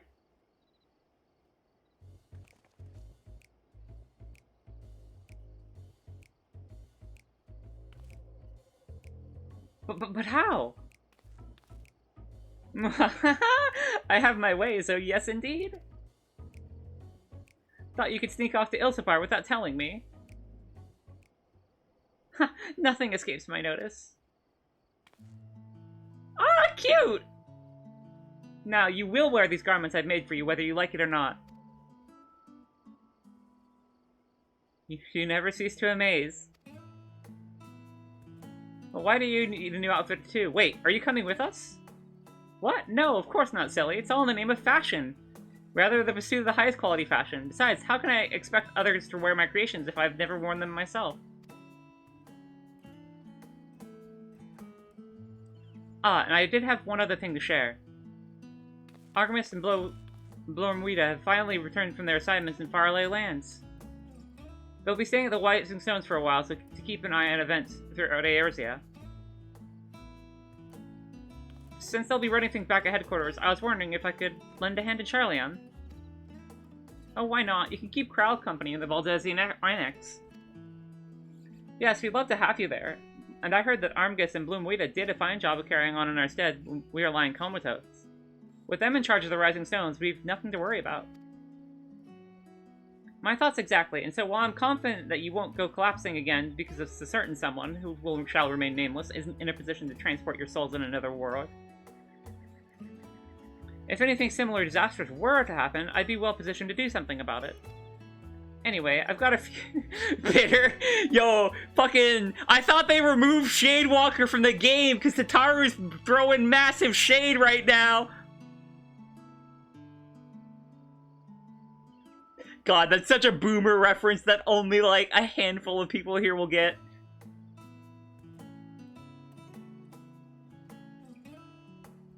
I've got a few things to take care of, and then I'll make my way to Charleon. Pour one out for Endwalker, more like Shadewalker.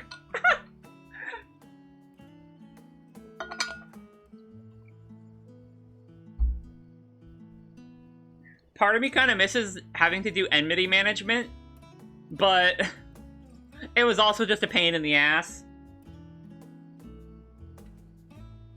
Really do hope those clothes are enough to keep you warm in Garlemald.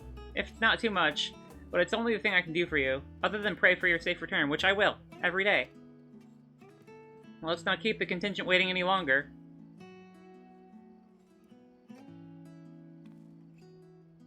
Here are your winter woolies, handcrafted by yours truly. Don't forget to smokescreen your black mage.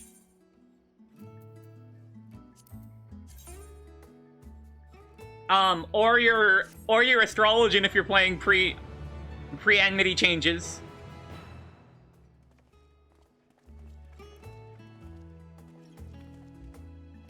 I remember how much hate, no, it wasn't Scholar, it was Astro. I remember how much hate Astro used to generate, and you had no hate jump. God, those were interesting times. Tataru is desperately trying to retain her composure, as she prefers to see you off on another perilous journey. I'm told the airship pilot has been sent to meet you. Ah, there he is. Especially back when tanks were always dancing. Yes, exactly. I still remember the one time I got, like 5 crits on a Cure 3, and Living Liquid turned around and kicked my ass.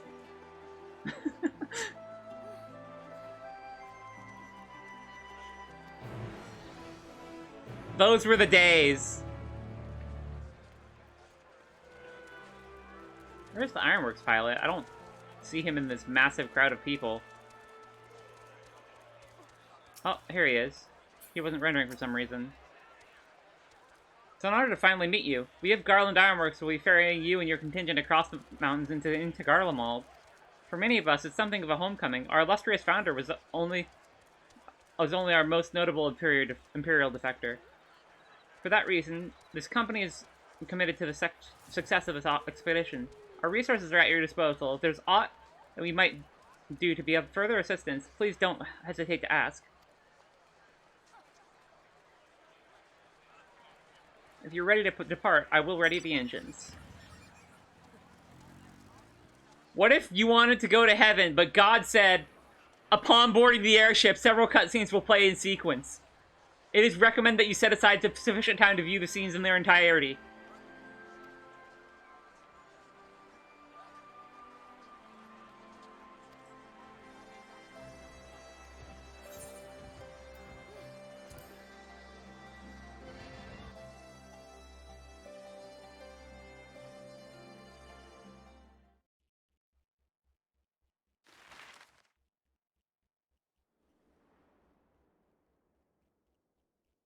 Here we go, gamers, to Garlemald.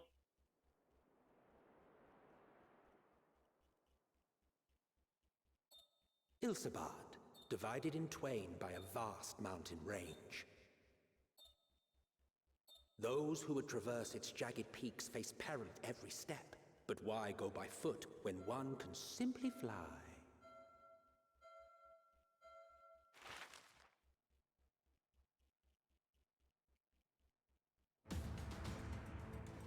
Oh my god, they're using one of my favorite tracks from Heaven's Ward.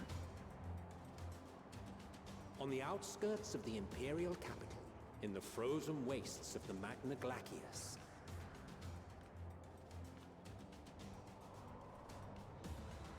The winds howl in icy protest, as if to warn against further trespass.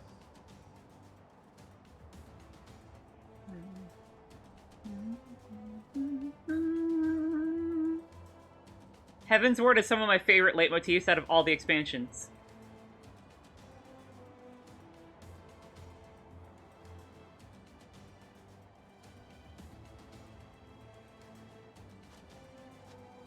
We've received word from Thancred's reconnaissance party. They've sighted a detachment of heavily armed Imperials. Survivors of the Civil War, perhaps? Perhaps, but there is more to it than that. Maxima reports that they're led by Vergilia, legatus of the 3rd Legion, which comprises the bulk of their number. However, they are also joined by several members of the 1st. From what I recall, the 3rd Legion fought for Nerva in the War of Succession following Varus's death. The 1st, on the other hand, were under the direct command of the Emperor and rejected Nerva's claim to the throne. These legions were enemies. Indeed. In fact, our sources claim that it was a conflict between them that sparked the Civil War. Yet now, these former foes cooperate to defend a ruined Garlemald from invasion. Then it is all but certain they have been tempered.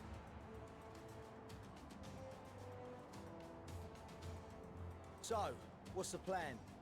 If me and my crew is out reaving, we charge straight in, no messing about.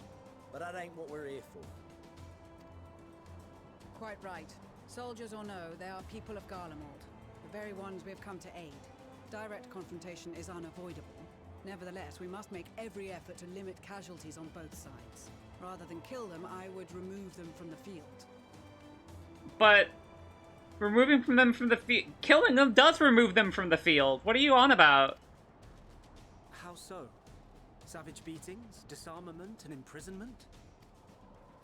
Not impossible, but easier said than done in the heat of battle.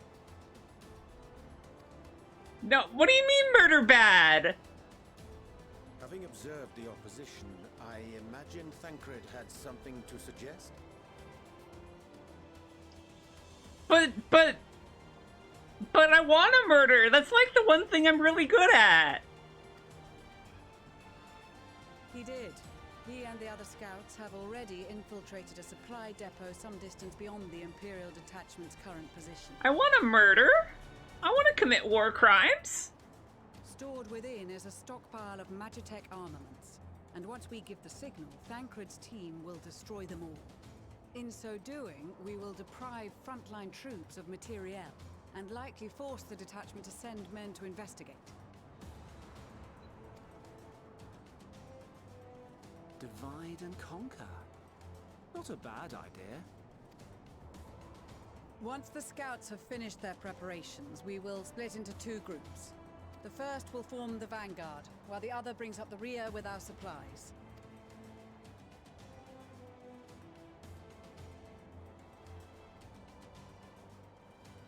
As for the Scions, I ask that you lend your assistance where you deem it needed most. I would prefer, however, that you accompany the rearguard and be prepared to join the van at a moment's notice. Kept in reserve as our trump card, so to speak. Fair enough.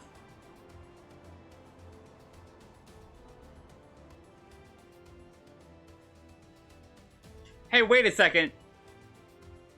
That instance was used in a 2.x single 2.x cutscene, and you've never been able to go there.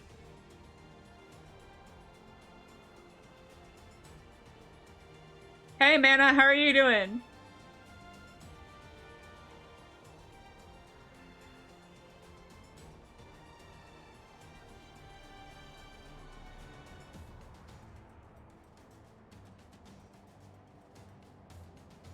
Aw, I'm sorry to hear that. Your proposal was well received. More specifically, they asked that we destroy the Imperial's toys in as spectacular a fashion as possible. Banui! Hi, Benui. How do I feel about Days X? Oh, man. Do I have to do stealth? Why can't I just murder? She's not an easy woman to please, but I shall do my best to satisfy her thirst for fireworks. All right. Once more. I thirst for blood. Our first objective will be to rig the enemy's magitech with explosives. After we've withdrawn to a safe distance, we'll detonate them remotely. Our second will be to issue a deactivation command to the automated units via the control terminal. If our calculations are correct, this signal should reach those deployed on the front line, giving our friends a much-needed upper hand. The blizzard will help us stay hidden, so let's aim to get in and out before it passes. Trust in the plan, and we should all live to see tomorrow.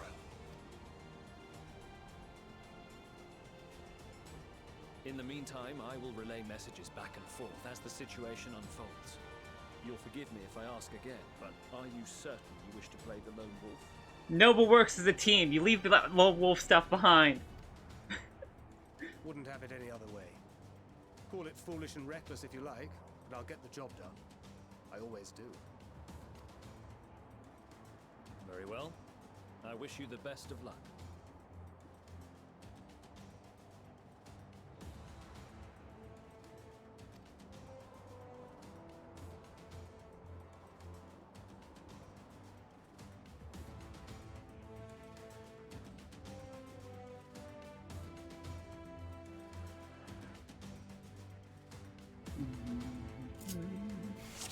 I figured as much.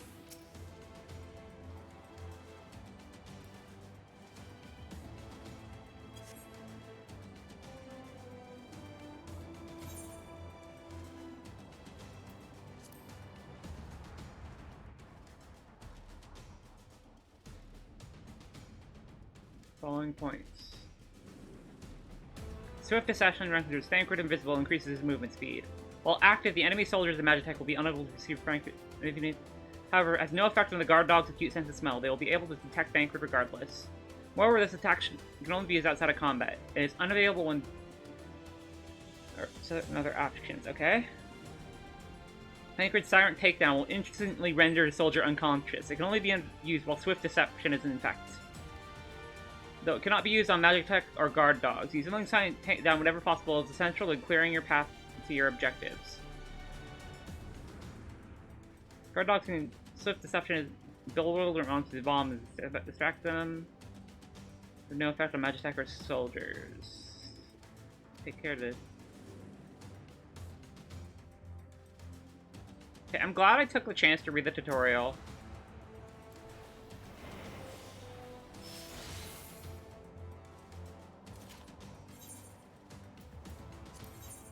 Keep your wits about you.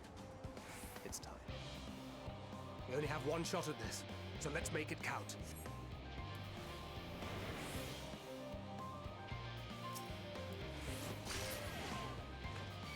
Ah, shit. Must be losing my touch.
Sometimes you gotta make a solid takedown. Give me the Gep gun.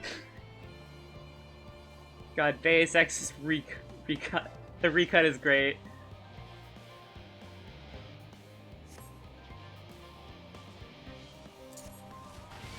Oh, that didn't do anything. Must be losing my touch.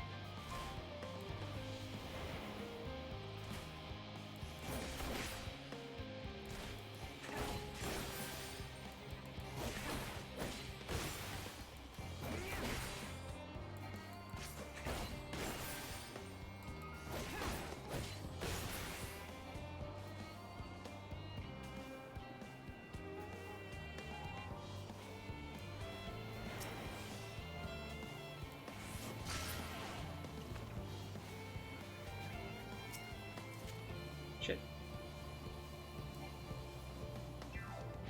I tried to sprint, oh my god. Can I? I can't, fuck.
Do I have to hit it directly?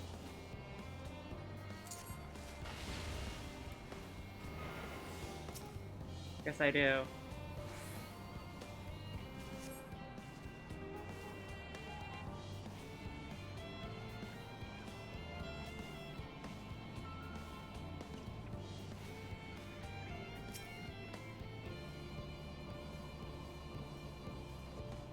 Wait for it to pass.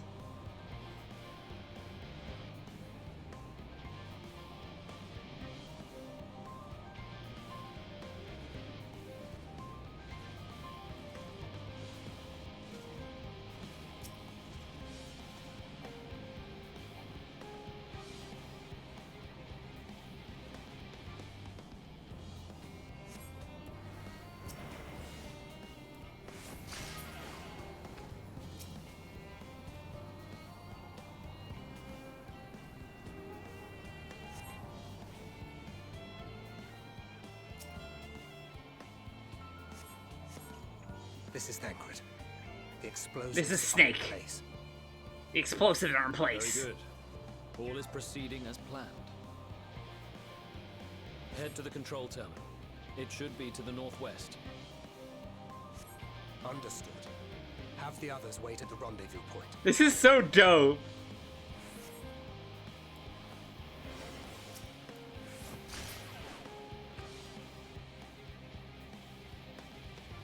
Okay, so wait for that thing to turn its back.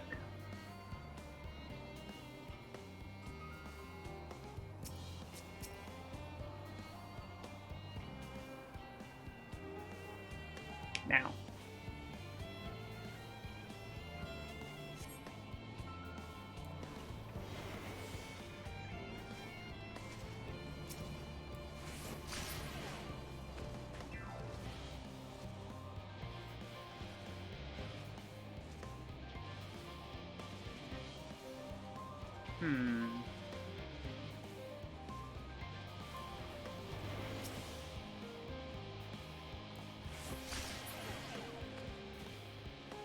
Shit.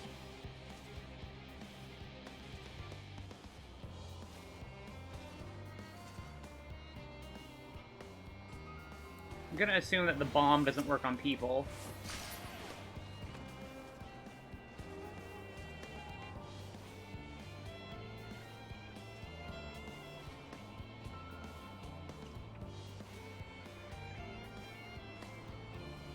Wait for that slasher to go by.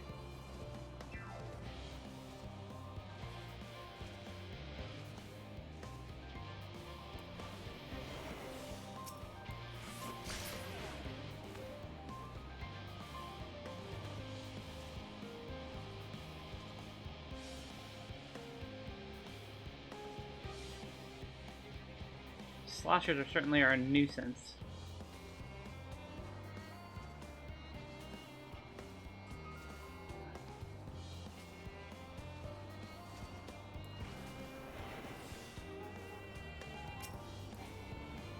You next.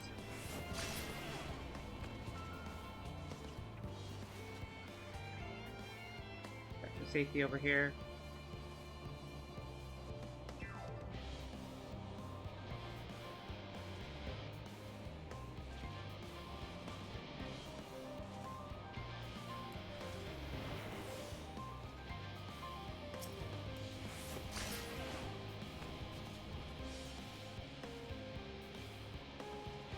Okay.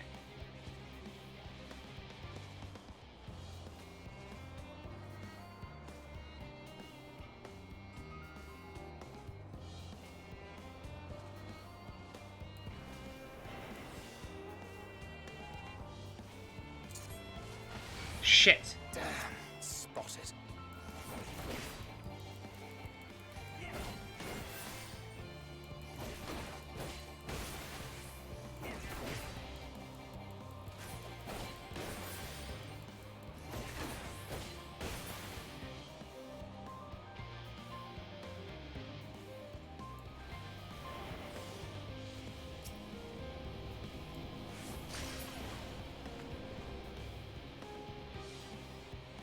Go for abusing attack ranges. Because I know how AoEs in this game work.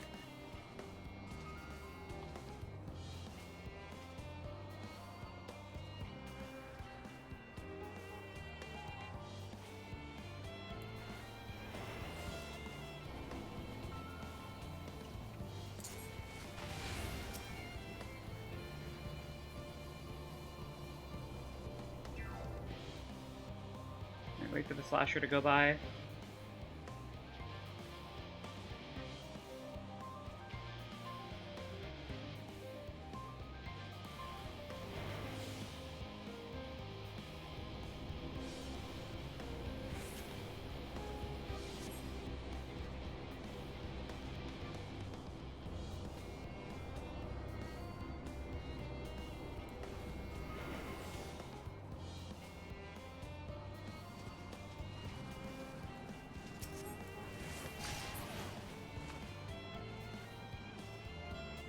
Okay.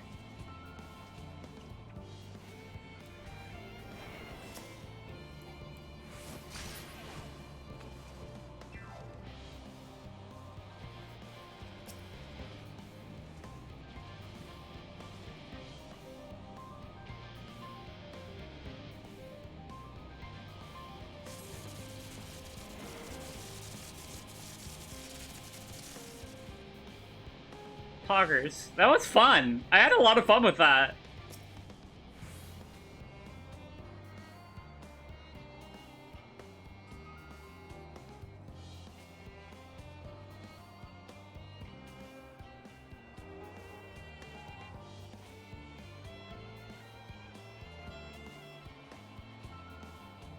You are returned, and none the worse for wear, to my considerable relief.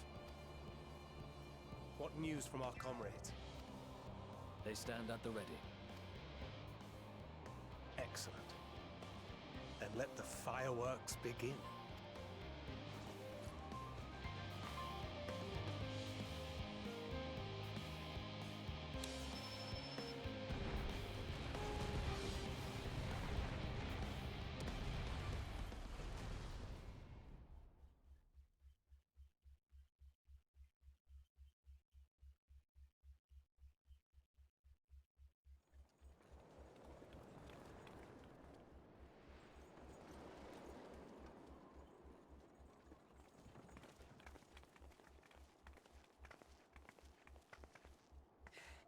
The blizzard's beginning to clear. The Vanguard should be engaging the Imperials any moment now, if they haven't already. Ishtola and the others are with them, so I'm sure they'll be all right, but...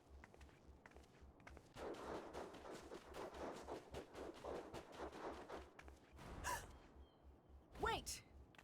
Something's coming!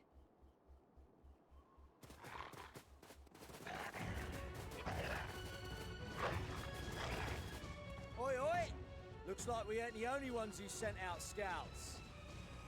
Keep them away from the carriages! We lose those, and we're as good as dead! God, this song! I love this song!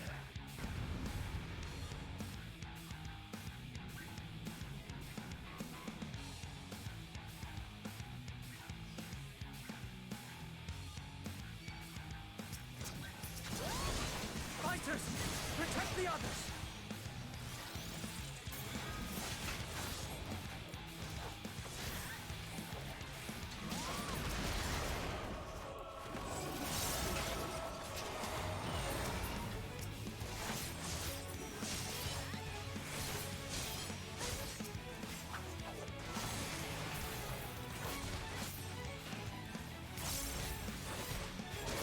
I love Reaper, this job slaps.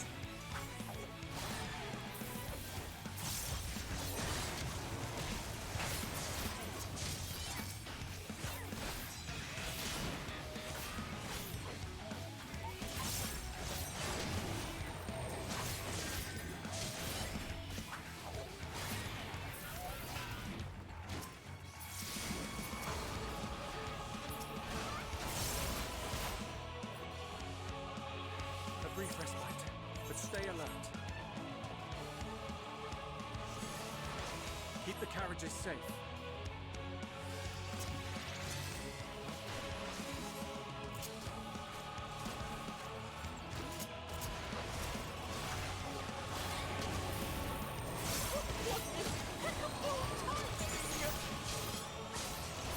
Fear not, friends!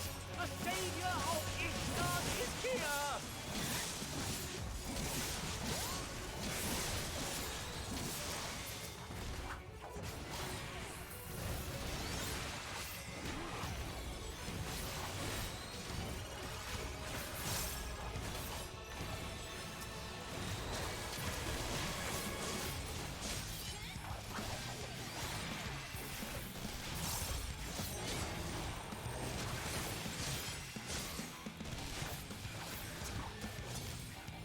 Fun fact, did you know that if enemies have circles around them, that means they don't, you have to do positionals on them? They'll take 4 damage no matter what.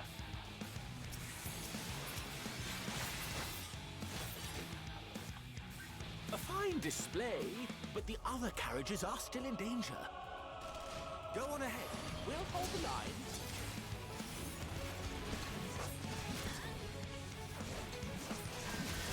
Yo, sicker the last word, yo? Time we put our backs into it then!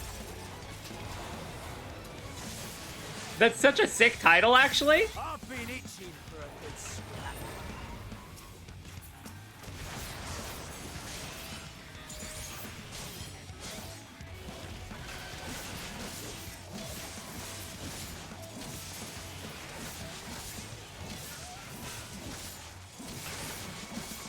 Reaper is... Oh, wait. I already think I already responded to that, man. Sorry, I just read it again because I have ADHD.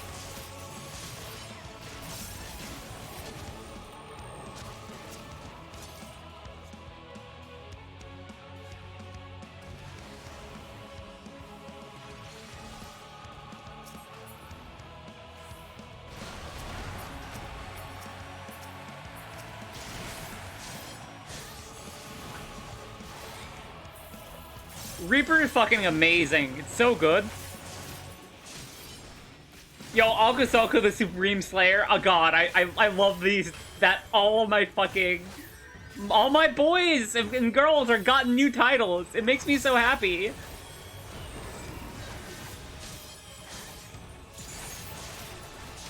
Alright, who wants some? You lot alright back there? We're fine. I'm ready for more. Hear that? Get to the front and turn the tide.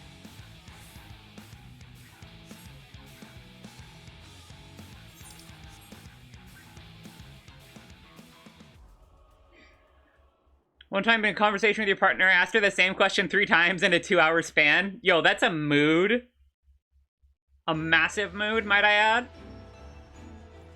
Oh god, not this song! I'm having flashbacks!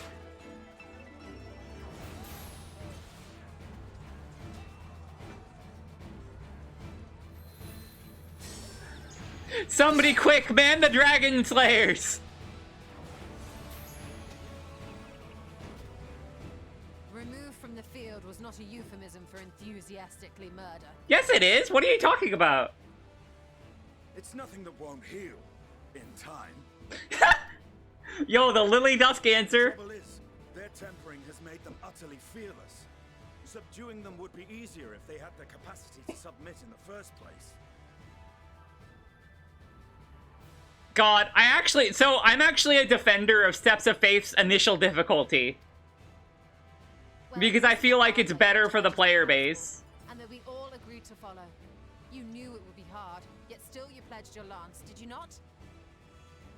I feel like while I don't pay other people's subs as a defense for them playing poorly, I pay my sub. So I should be entitled to a swift and reasonably pain-free dungeon experience. In other words, everyone else needs to get good. That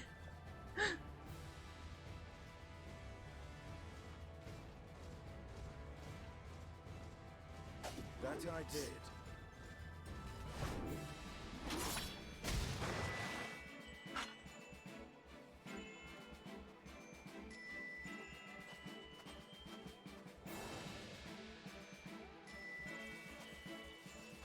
Discount Nail Van Darnus looking ass.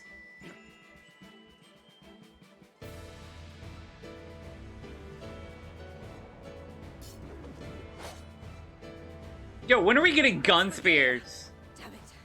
I need to help the others take her down.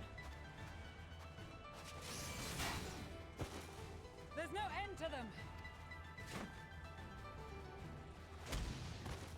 What's up, gamers? I'm here to help. And murder. Mostly murder. Turn up.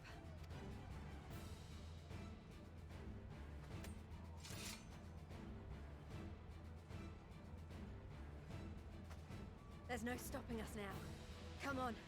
Let's show them what we're made of.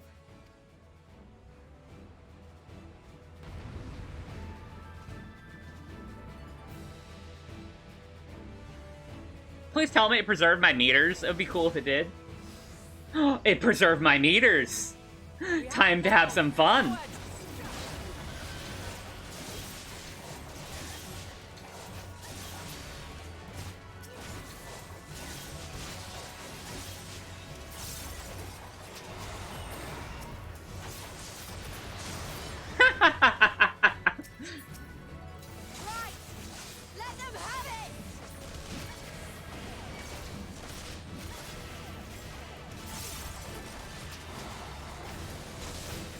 This was just designed for Reaper to go ham, I swear to God.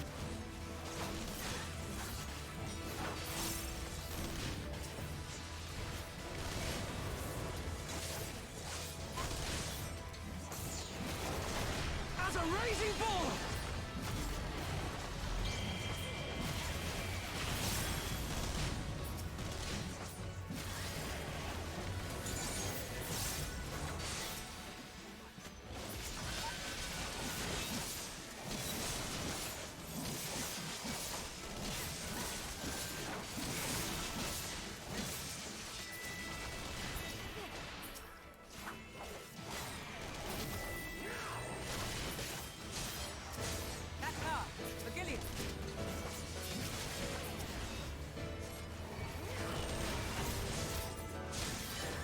Do not fall behind!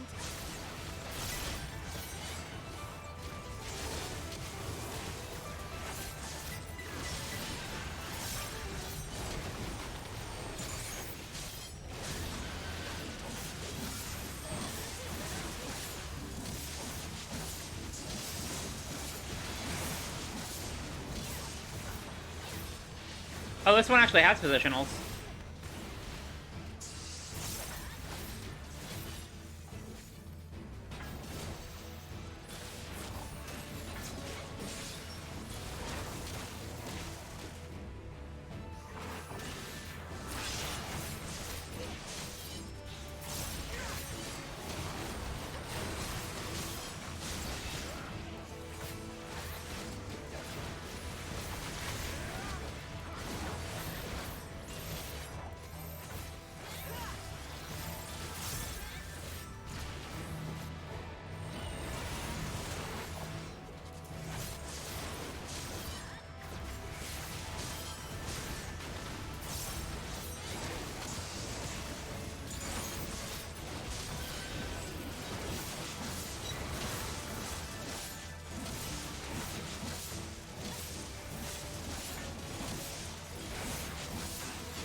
Reinforcements? You mean more meter?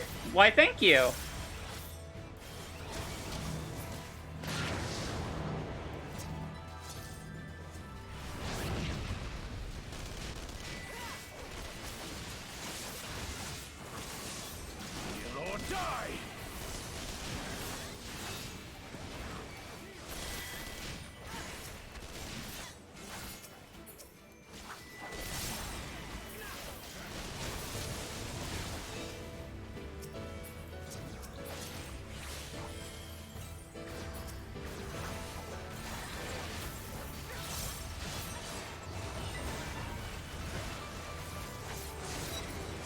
Hey, Eater, how you doing, gamer?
Let me target them.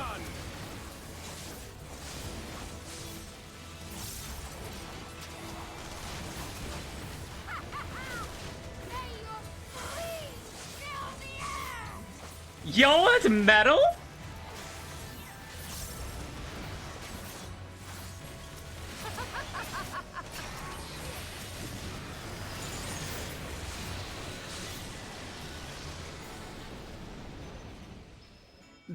That entire instance fucking slaps. Holy shit.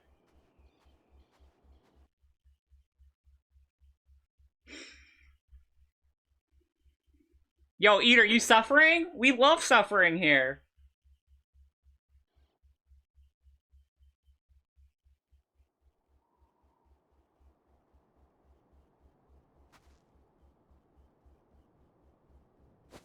The worthy adversary.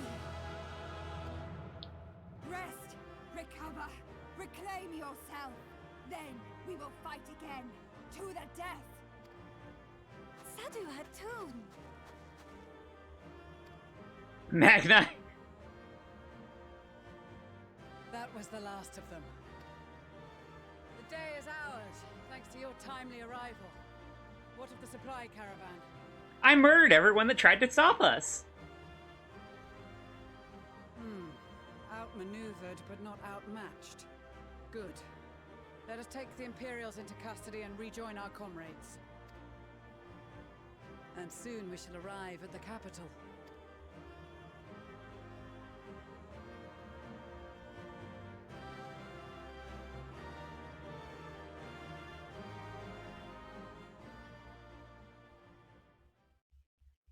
Yo, 900 in queue? Poggers. So cold and unforgiving. Thus spoke Emperor Solus as he gazed upon his barren domain.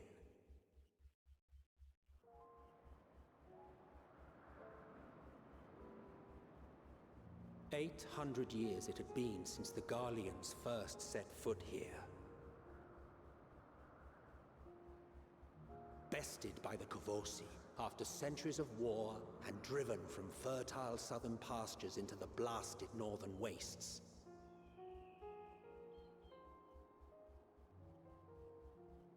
In that garden of desolation, they clung to one another for warmth.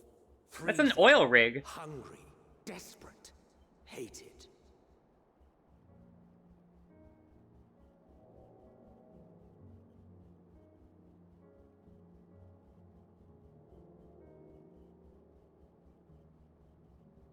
The chosen Forsaken.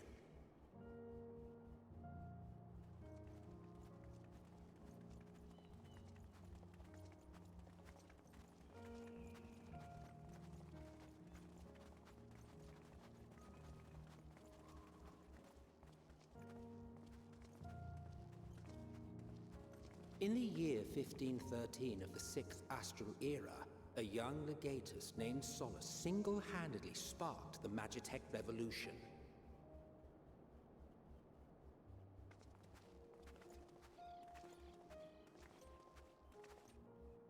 How did he conceive the machina that feed on ceruleum? Once a common, soft-spoken soldier, how had he so quickly ascended through the ranks? Like so many others, those who knew the truth are gone.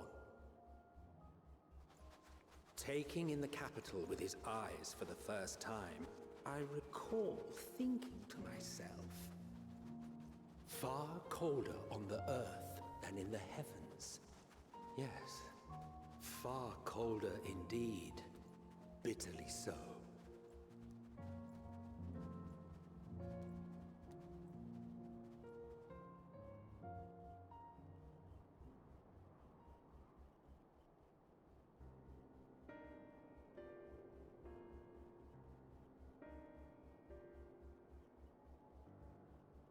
Not so much as a whisper. The roads leading beyond the city walls would have been used less in recent years. Nevertheless, this was one of the most important gateways into the capital. More like girls malding. So true! I was malding earlier. Passing through the checkpoint, many of them stopping at the local hostelries. Surely they cannot all have been tempered. We can consider the question after we have made camp. If we spend any longer outside, we may well freeze to death where we stand. The tempered Imperials, too.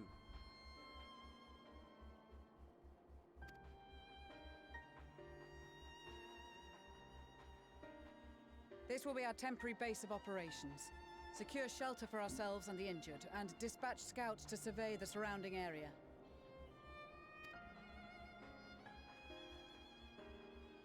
If we're planning on staying here a while, we ought to give this place a proper name. Hellfuck Castle. Well, the constant sound of ice cracking underfoot makes me think of broken glass. An apt name, perhaps. But enough of this. To work, everyone.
Okay.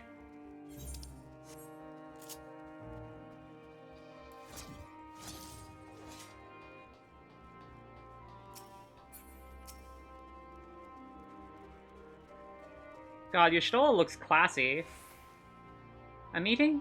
Meeting? Yes, I'll make my way over there once my head is cleared. In truth, I've been feeling out of sorts since we arrived. The air is thick with a palpable aura of malevolence. 'Tis the monstrous tower on the horizon, jagged, hideous, unholy. Even at this distance, its presence is overwhelming. Much like the sensation I felt in the Tower of Zot, only far more terrifying.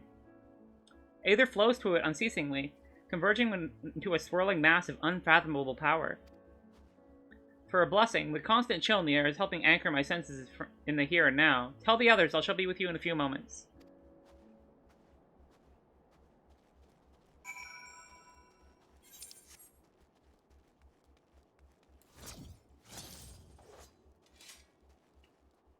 Look at this person here wearing like really thin clothing.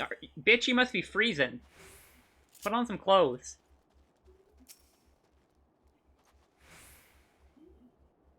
You'll be pleased to know that most of the tempered have been quartered inside nearby buildings and are receiving treatment as we speak.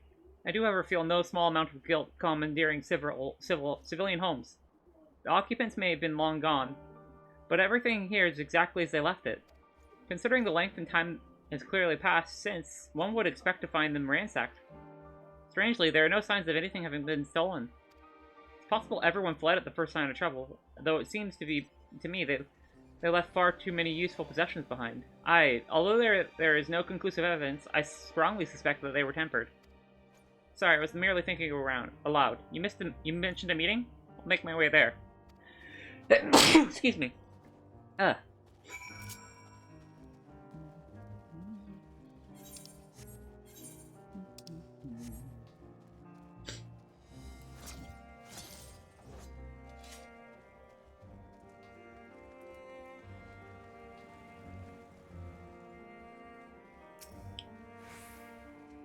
Thank you for informing the others of our meeting. Well, when everyone is here, we will begin. Oh my gosh, I keep feeling like I'm about to sneeze.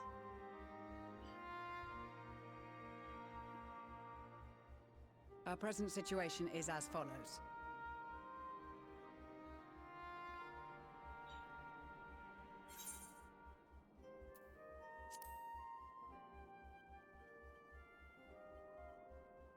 Efforts to aid the people of Garlemald have begun in earnest. Moreover, having entered into the capital, the Imperial Palace is within our reach. But before we proceed further, we must learn what has befallen this city.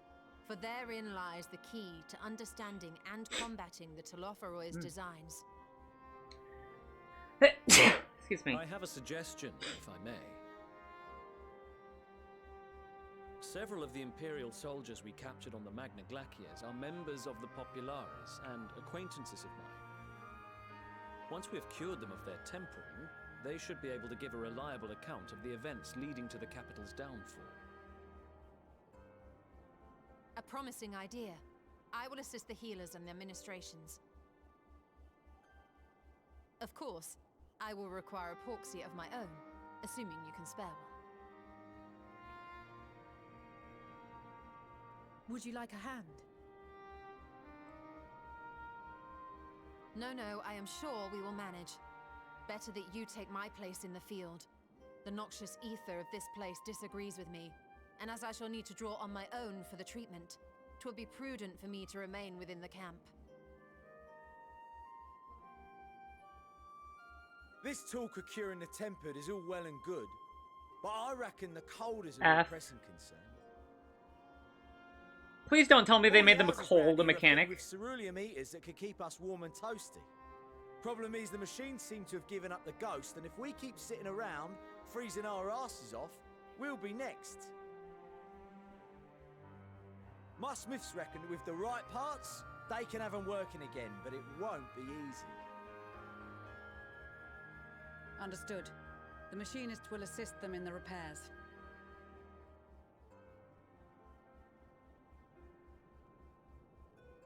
The rest of us should either stand watch or survey the area. We've made our presence known to the Telophoroi. They will be searching for us, if they have not already ascertained our position. That we have seen no sign of them since the battle suggests they have yet to do so. However, I suspect they may be biding their time. Or perhaps we are beneath their notice.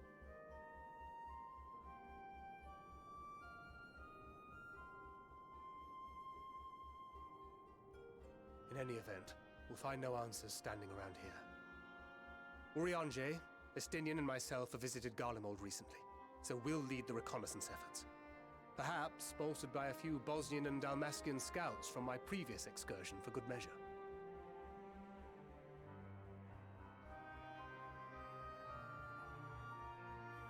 Don't forget about us Alamegans. We have experienced scouts of our own.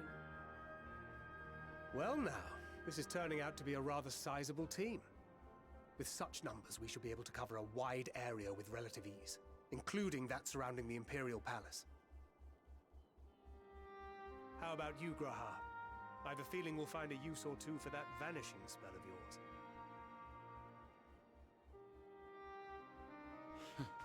Twould be my honor to be of service, though I doubt that you of all people need rely on my tricks.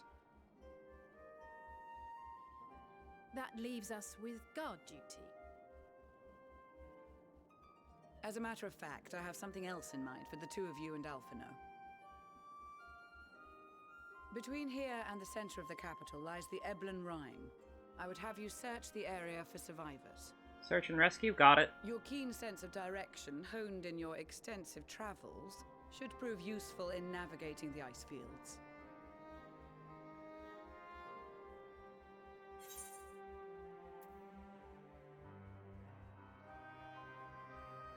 Extensive travels is something of an understatement, but I suppose if there's nothing else that needs doing.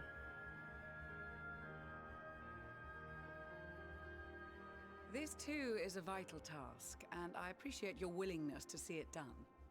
Rest assured that a serving of hot soup will be waiting for you. Say no more! You all have your duties.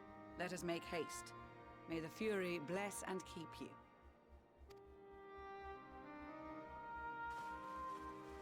I am extremely food motivated, and the best way to get me to do something is to give me food. Or offer it.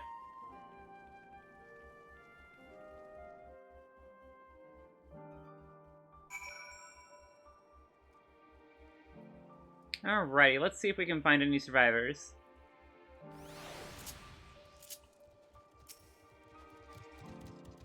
Gods be good, if this cold with Tataru's clothing, I dread to we'd fare without it. Must remember to thank her when we next meet. Makes me realize that the people of Garlemald have spent their whole lives with conditions like these. They'd be hard-pressed to survive away from the warmth of their homes. If there are any survivors, we must find them, and quickly. Okay, Eater, shut up. It depends on how good the pizza is, okay? If it's really good pizza, we might have a deal. What ho, chums? Been giving something to do, have you? It happens. I too have been ordered to make myself useful. Sounds like a rather tall order! Oof. Since you ask, we're to scour the Eblan Rhine for survivors. What? Wander around the ice fields if a chance you'll find on the off chance you'll find someone. You take forever to finish the job without the benefit of expertise. Or specifically, my telescope. Come, friends, I know just a spot to begin our search. I'll probably regret this, but we might as well humor him.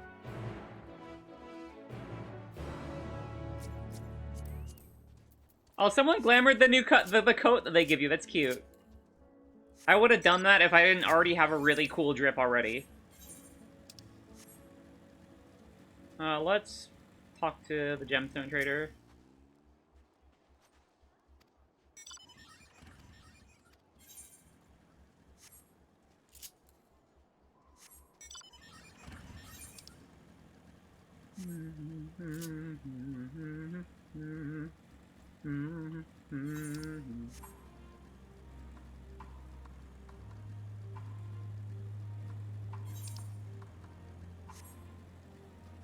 Ah, I need to kill these.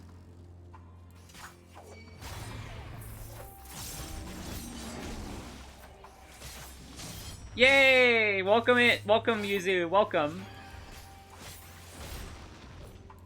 Welcome to the video game. I'm gonna kill another one because I still have a stack of the thing.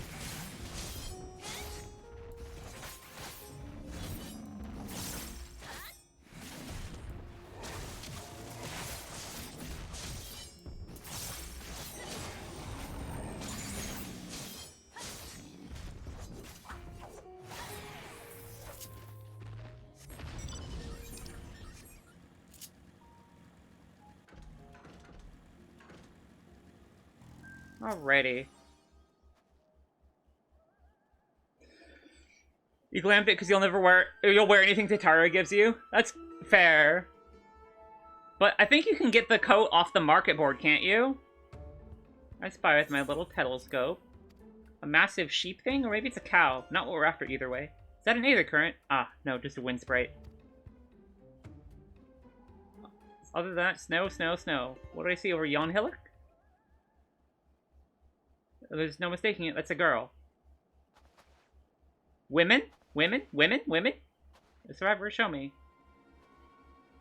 It's like she's running from something. Surely not us. She wouldn't even know we're here unless she has a telescope like mine. I can tell that she's wearing a pale green dress, a rather fetching one at that. We are, in fact, out here looking for women. She'll be long gone by the time we get anywhere near her, but we should be able to follow her footprints. I'll let Lucia know where you're heading. Oh, and take the warming tinctures with you. Poor girl must be chilled to the bone, if not on the verge of freezing to death. It's actually very thoughtful, thank you, but won't you need some for yourself? No, I'll be fine. As a man of chivalry, my honor demands that I do no less. And lest we forget, the very reason we're here is to protect those in need. Now go, and Godspeed.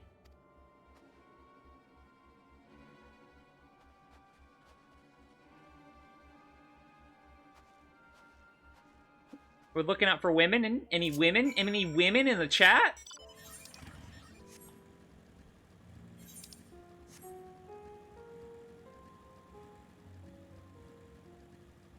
Yo, Footprints in the Snow, I love that song!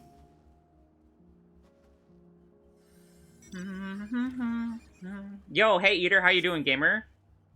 Headed east.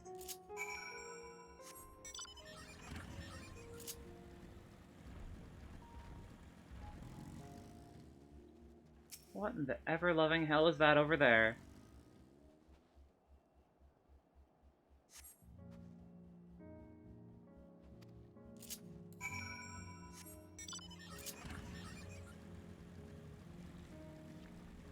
Oh, that's the awful Marble Boss model. Oh, that's ugly looking. I hate it. I'm gonna kill it. This thing doesn't deserve to live.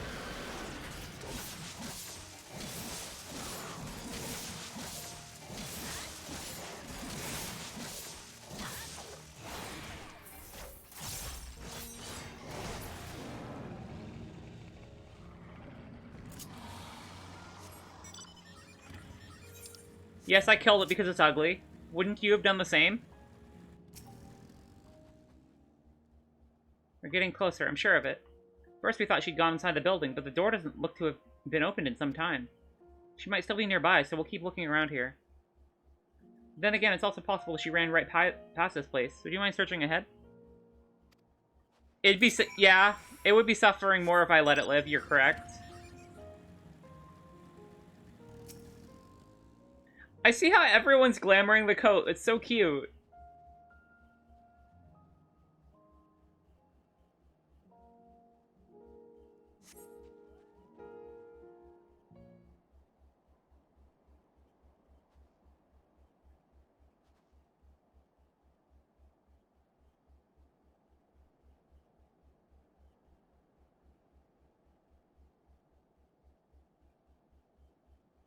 Everyone does love Tataru.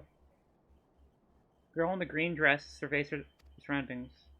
Were you to call out her from a distance, it might retract while be still location. Be safer to get closer first. You must do so without drawing her attention. Oh, the Garlean in 2.x that fell in love with Tataru?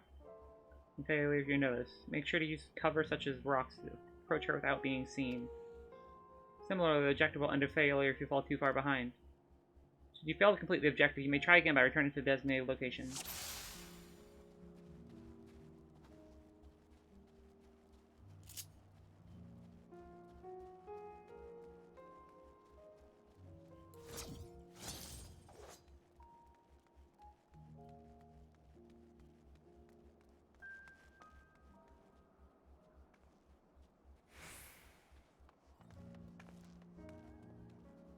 Oh shit, I fucked up.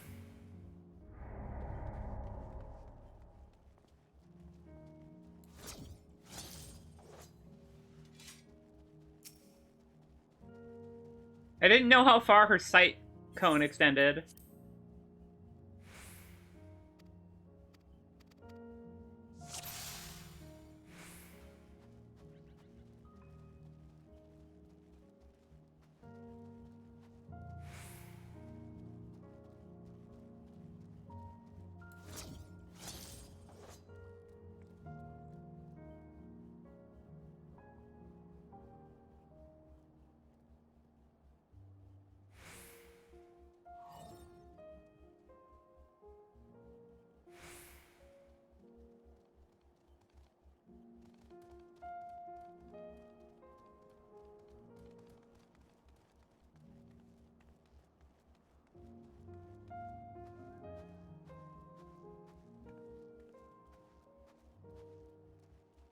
Right?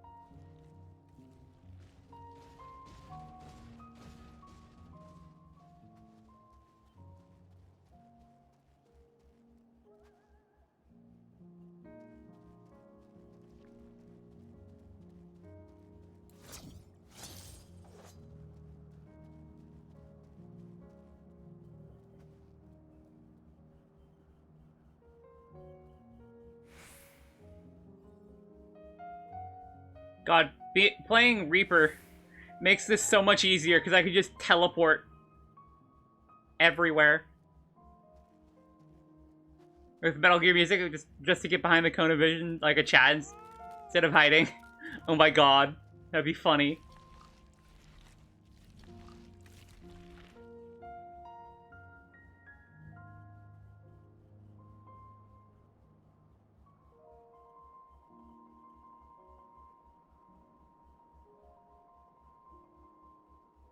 That do be Sag, gamer. That do be Sag.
Phew, still in one piece.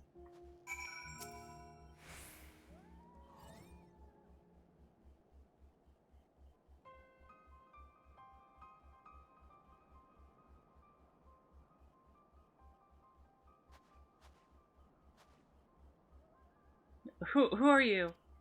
Stay back. This house is packed with explosives. Take another step and I'll blow this place sky high. Please, wait. We just want to talk. I'm Alfino. This is my sister Alice and our good friend Lully. We have no intention of hurting you or asking you or taking anything from you or anyone else. I give you my word. We and our comrades have come to provide aid to the people of Garlemald. Aid? You savages are the ones responsible for all this. You did this to us. We didn't. We promise you. One of the other reasons we came was to find out what happened here, in fact. The Telophoroi are the ones to blame. They're the ones who laid waste to Garlemald, and they won't stop until they've destroyed the entire world. They're the enemy. Our enemy. On our way, we encountered Imperial soldiers who had been made their thralls. Those poor souls are now in our care. We're striving to cure them of their affliction. You're the first person we've met who hasn't already been enslaved. How were you able to escape the Telophorei's influence? Are there any others like you? I'm sorry, I don't mean to overwhelm you, but let's start with introductions. Can you tell me your name?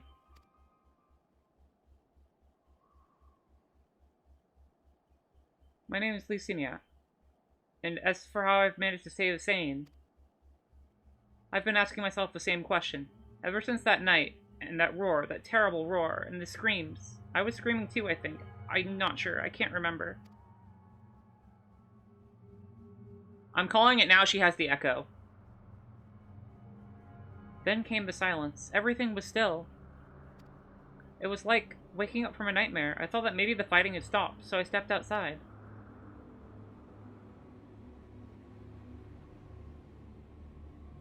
If your hells are real, I saw one that day. I ran past friends, people I'd known all my life, vacant, eyes vacant, dead, staring at the sky. Others were mad and violent. I saw them struggle with soldiers, but didn't stay to watch. I fled as far as my legs would take me.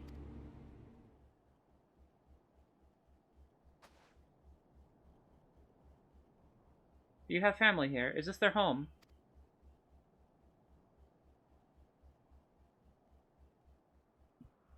No, this is Victor's Spoils, a mansion for retired soldiers. Or it was, but now me and a few others are, borrowing it.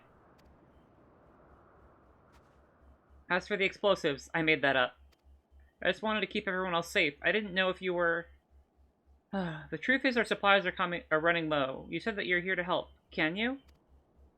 Of course, whatever assistance we can provide, we will. Thank you. I'd better tell the others first, though. Wait here.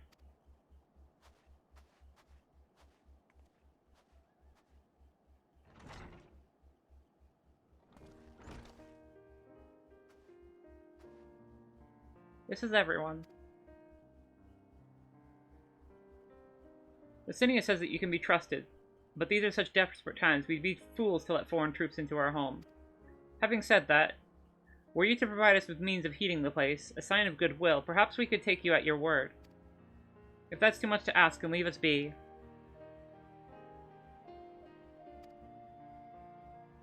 Time to put my firewood gathering skills to use. Can you provide a spark with a little magic, Alice? We'll have a fire burning in no time. We'll maybe build it under that gazebo. The what? Oh, you mean the bower. Yes, do as you will.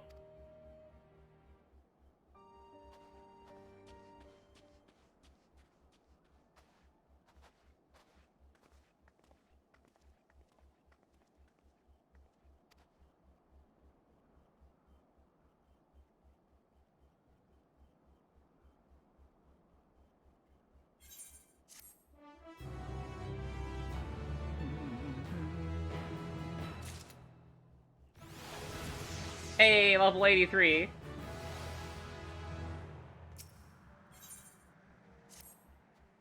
I'm still finding it hard to come to terms with all that's happened. Now that you're here, though, I'm hoping things might change for the better. You know, I've worked up quite a sweat from all that running about, so I'll leave space around here, around the fire for the others. As you can tell, they're probably in a far worse state than me. Were they planning to look for somewhere warmer or with more food? But we were planning to look for somewhere warmer or with more food, but we're not going anywhere until we nurse them back to health, which I don't know how to do. Is there anything you can do to help them?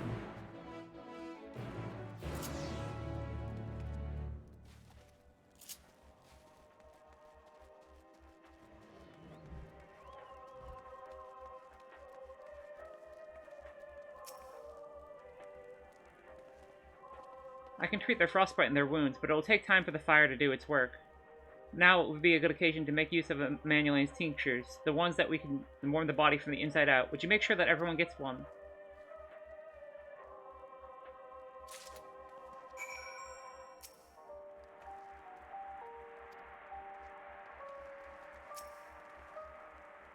The numbness is beginning to subside, though I suspect once the fire dies, it will return with a vengeance. Here, drink this. Warming tincture? I've never heard of such a thing. No harm in trying, I suppose. But tell me, have you heard of aught of the city? Though calling it that seems absurd after what's happened. It's nothing but ruins now. The few buildings still standing offer no more than meager protection from the wind and snow. Food production, water purification, the Magitech that has sustained us has all come to a grinding halt. What Machina that remains operational cannot be run for lack of ceruleum, which, of course, Cerulia Ingens is full of the stuff. For all the good that does this. No one here knows how the first thing about extraction or refinement.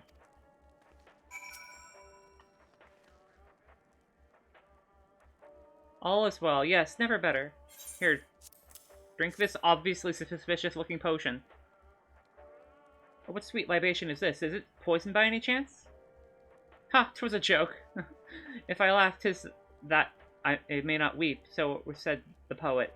And alas, my tears would freeze on my cheeks ere they fall. We are the blessed damned, to bear witness to the fall of the great empire where our brethren lie dead ahead, or live on as puppets of flesh. First came the war, then came the roar. When moaning came, Garlemald was no more. In a cacophony of gunfire, explosions, and screams was our beloved capital razed to the ground. From the rubble rose the disheveled remnants, their lavish finery caked in ash as they shuffled mindlessly towards the palace. Each bearing a fragment of stone or metal, an offering perhaps to the architect of our destruction. A hopeful few tried to reason that with the deranged, only to be beaten for their kindness. But I knew it would be better than to plead with the horde, so I fled with my health, if not my conscience preserved. Now I await my fellow cowards for our final judgment. What sword is this? Oh, this sword looks really cool. This is the Paladin relic? I kind of wish that this didn't have the glow, because it looks cool without it.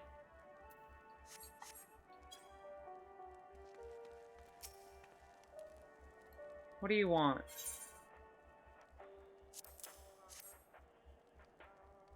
Here, drink this suspicious liquid. A tincture? Might as well drink it, I suppose.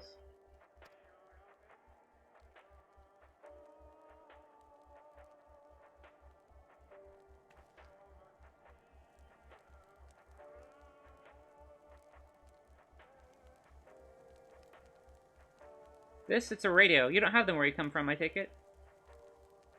We use them to listen to messages sent by others. Even over great distances. There are different types, but this model is the most popular. Made with quality components crafted with the finest ores, sourced from Locus Amonis, it is. Yo, Locus Among Us!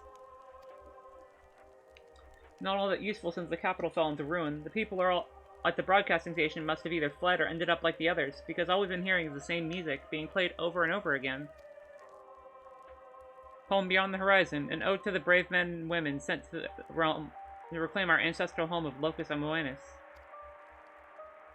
We may have founded an empire in these frozen wastes, but we always hope to take back what was once ours. 'Tis a solemn reminder that we must suffer great hardship.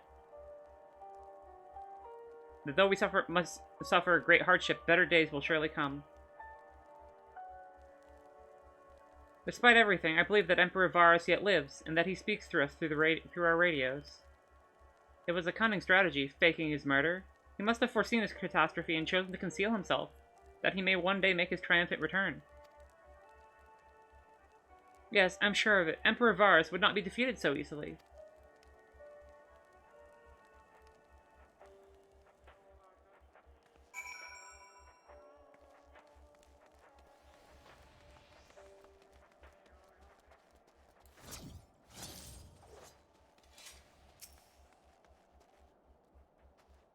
What's that?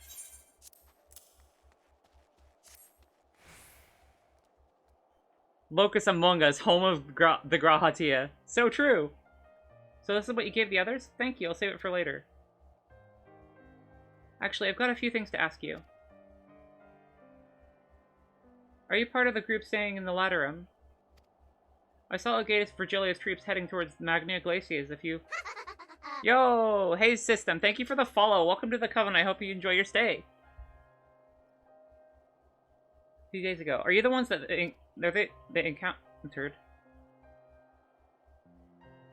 Camp Broken Glass, as you call it. And Virgilia and her men are all there now? So how did you reach Magna Glaciers? Did you cross the mountains on foot? Airships. Then there might be a way to... Lucinia, where is everyone? Is something the matter? There's someone in there? Voice from inside, you say? You must be imagining things. Everyone's out here. Perhaps a baby almost found its way into the house. It wouldn't be the first time. Without the soldiers to scare them off, wild animals have been roaming closer to the settlements. Some have been known to attack people, too. I just had an idea. If you and yours are not strong enough to defeat Legatus, then a few beasts shouldn't pose a threat. Yo, you want me to commit murder? If you have a mind to continue helping us, perhaps you could head to the other side of the lake. There's a small group of tappers living there. People whose job was to extract ceruleum. They still do, from what we can tell. I've already tried asking if they would share their fuel with us, but they're not willing to give it away. They want food in exchange. Lots of food, and that's something we won't have and can't get on our own. On top of that, to even reach their den, we'd have to make our way out past all those creatures. Would you be willing to go in our place? We only need enough ceruleum to last until the others are strong enough to travel to your camp. If the offer still stands, that is. Oh, and I don't expect you to give up your own supplies, but there might be another way to pay the trappers. Or the tappers. If it's ceruleum you need, then ceruleum you shall have. Thank you so much. To reach Tapper's Den, you'll have to cross the lake. The ice is thick enough to support a person's weight, but if you'd rather not take the risk, you'd need to take the long way around. Finding the entrance can be a bit tricky, too, so it's easier just to look for someone standing guard outside. However you decide to head there, please be careful. Alrighty.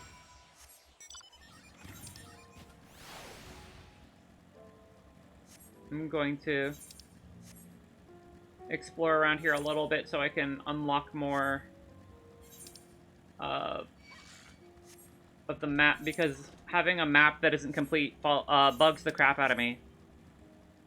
It's one of my biggest pet peeves.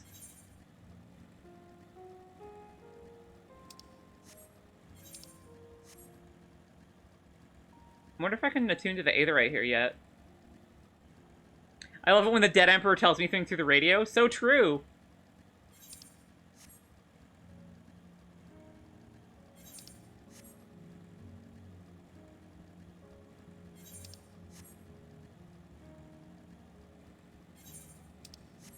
I wonder if there's a way in somewhere.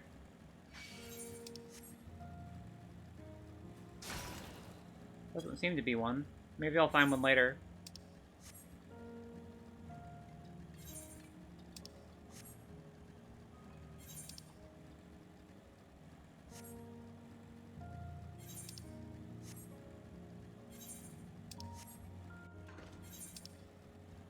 Oh wow, this zone is huge. All these new zones are huge.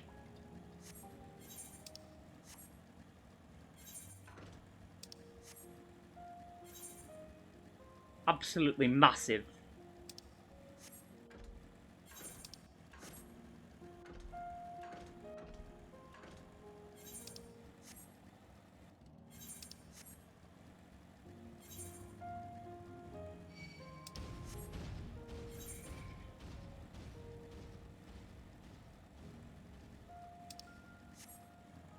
See if we can explore how much of this we can actually explore right now.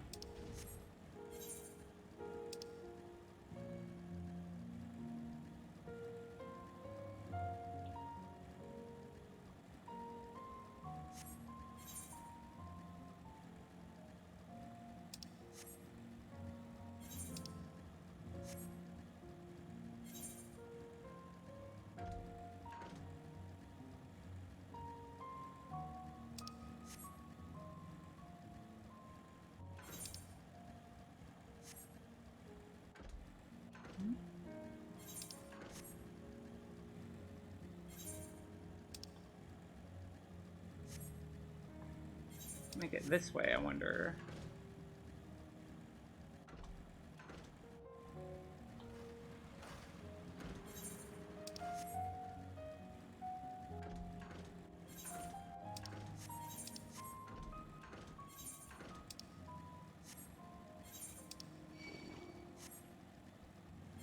What's over here?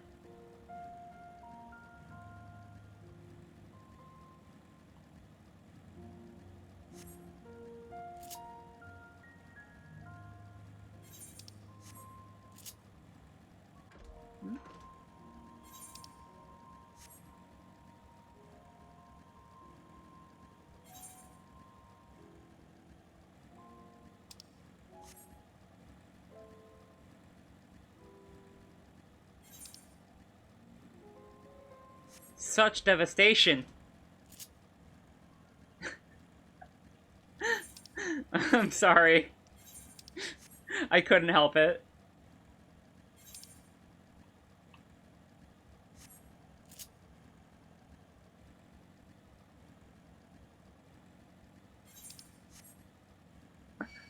What? You don't like my Gaius posting, Eater? Are you really a true FF14 player if you haven't Gaius posted at least once?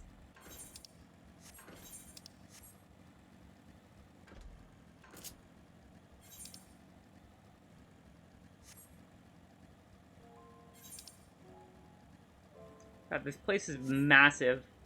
I know I keep saying that, but it's huge.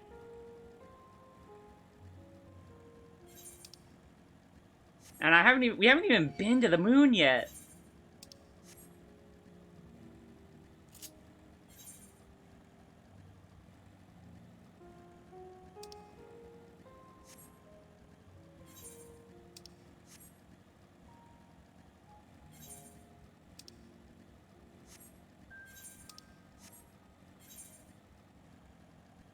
Oh god, I just had a really good idea for a post. The moon's haunted bit, except for, like, the person that says the moon's haunted, they change their class to Machinist, and then just go, moon's haunted, and then just walk off.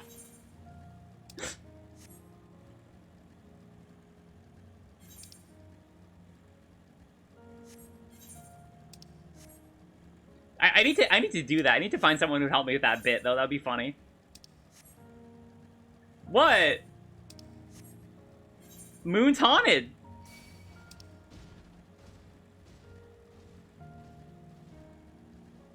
Yeah, that's everywhere there. Mapped.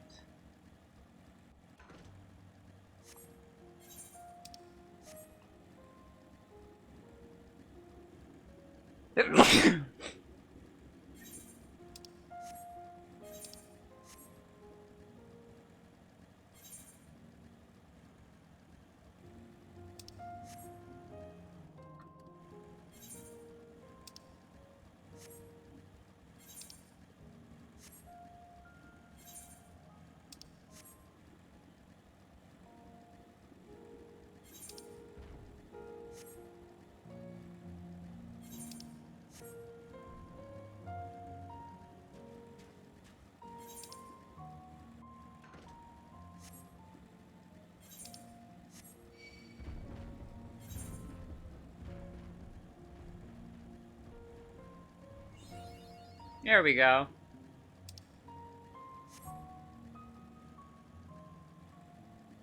That's the first one done.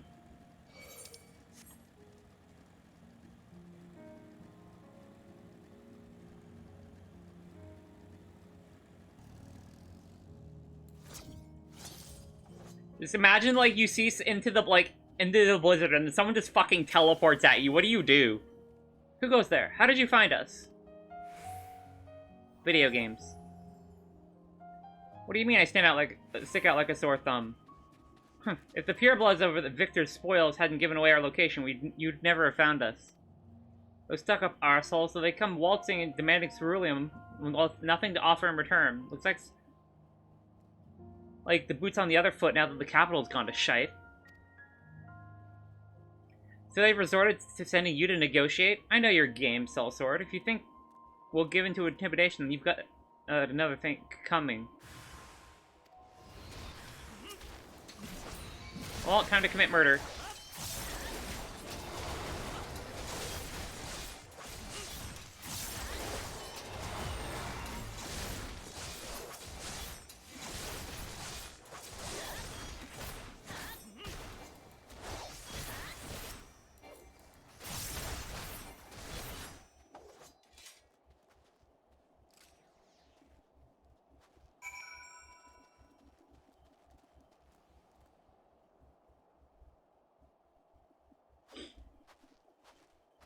There you are.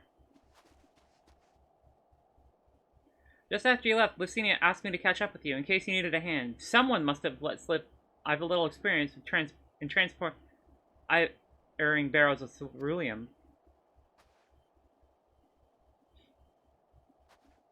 So this is Tapper's Den. Well then, after you.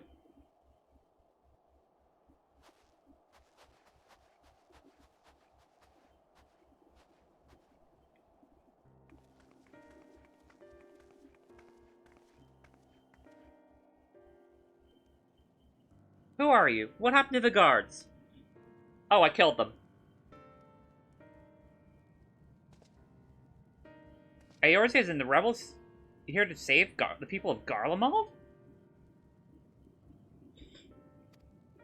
This doesn't make any goddamn sense. Why in the hells would you pass up this chance to put those Imperial bastards to the sword? Let me guess, none of you are Garlean? You were brought here from other lands? Girabanya, Yangsha, Bosja, Dalmasca, to name but a few. Some dragged us here against our will, while others fed bollocks about a better life, all put to work extracting ceruleum. I was given the esteemed title of An, placing us firmly in the bottom rung of the ladder. But the old hierarchy means nothing in the new Garlemald, says we. About the only thing that's escaped, more or less unscathed, is Cerulia Ingens, still sustaining us, even with our paymasters out of the picture. Yes, but here you're experts in drawing ceruleum up from the bottom of the lake. But how can you do that if it's frozen over? Ha! Wouldn't you like to know? Trade secrets, I'm afraid. At any rate, it's not as if ceruleum's used for much these days, what with the city in ruins. We take enough to power our heaters and save the surplus for later. Although it helps stave off the cold, it does sod all about our hunger unless we can trade it away. Speaking of which, be sure to tell your contingent that we've got ceruleum by the barrelful. If they're interested, we'll exchange for whatever provisions they're willing to spare. We can certainly ask, but if you're all free to go now, why carry on living here? Free to go? Go to where? Even if we manage to get back to our homelands, there'd be nothing left for us thanks to the Empire. And all the knowledgeable skills we acquired working here would practically be useless outside Garlemald. So we're staying here for the time being. As long as there's a need for ceruleum, we'll find a way to get by, even if Garlemald as we know it is gone for good. Gone for good.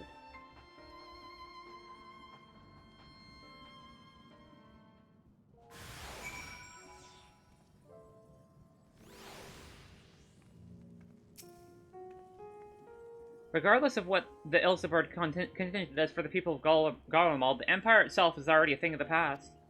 For many, to be cause for celebration. For others, the whole way of life has been turned upside down. All the atrocities committed in the Empire's name, perhaps it is for the best that it is consigned to history. But what of the ordinary people, their lives, their stories? Should they be forgotten too? I suppose there's plenty of time to ponder that later. For now, let's see about getting some ceruleum. I think this is probably better than the current pants I have. Oh, I had to actually look at the copper. 525, no, it's not. Yo, we pondering orbs? What?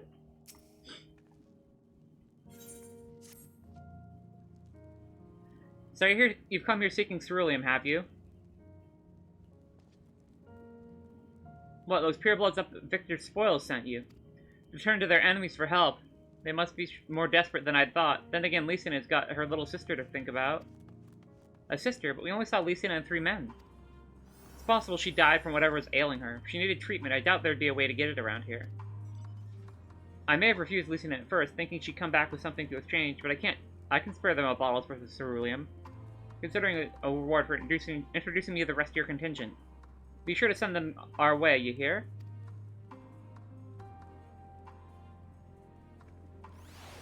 I can't for the life of me think why Lysina would keep her sister a secret from us, but we can ask her that after we've delivered the ceruleum. Come on, let's hurry back.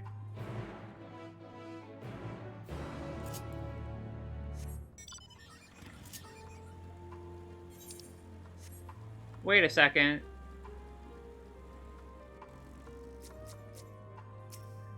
We meet this guy's equivalent in the Norvarant MSQ.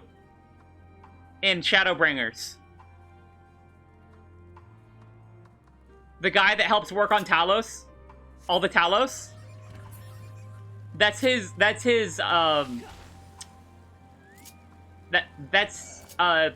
guy's Novarant equivalent.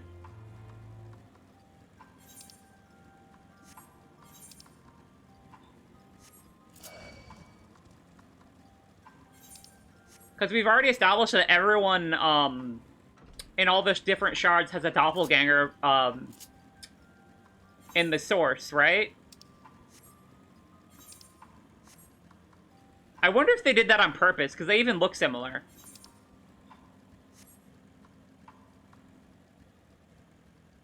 Because we've met, Geralt's and Rowena's, doppelgangers in Norvarant.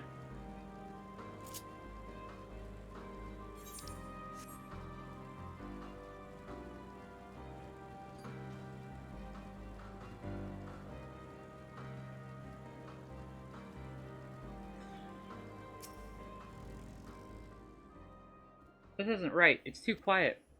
I would have thought Alfino would still be treating them by the fire, but they're nowhere to be seen. I'll look inside the house while you search outside. They can't have gone far.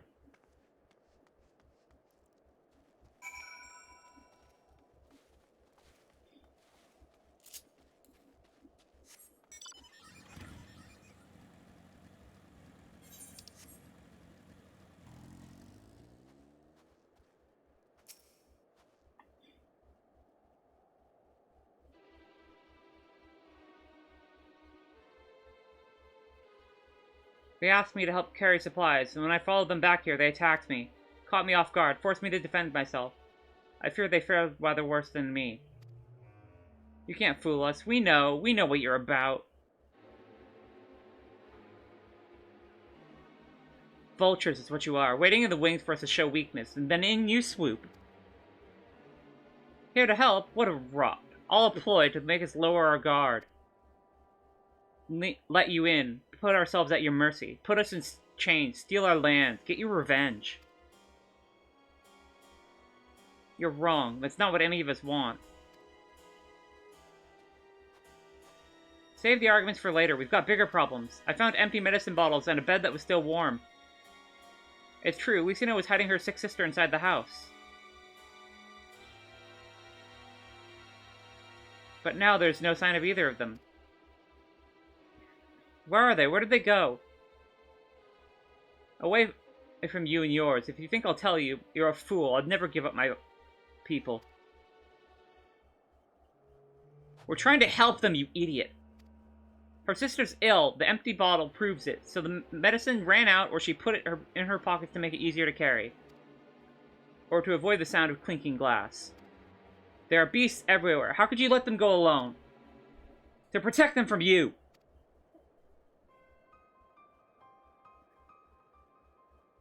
You invade our homeland, taint it with the same sorcery you used to slay our countrymen. A Garlean would sooner die than suffer the insult.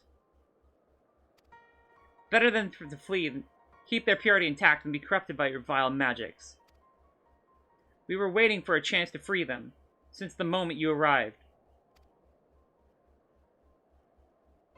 Can I kill them yet?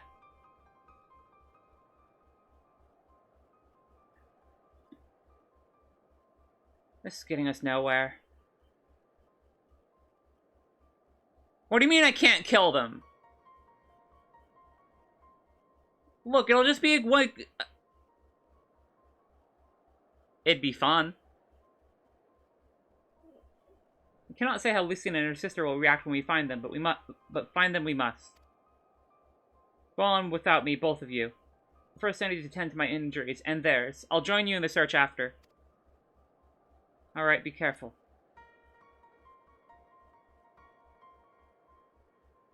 We'll do our best to find them quickly. There's only one path out of here, so that's where we'll start.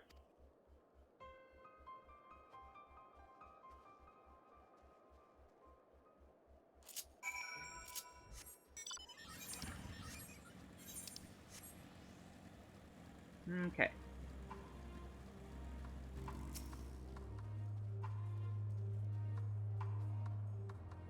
Two sets of fresh footprints. Young women, judging by the size. This is definitely them. Come on.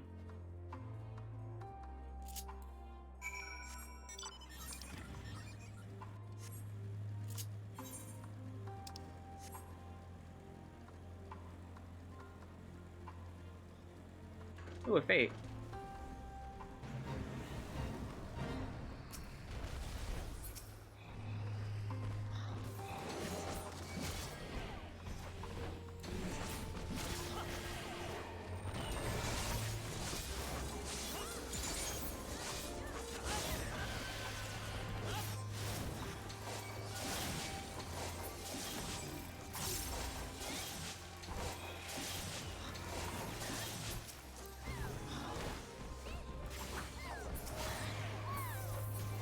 murder.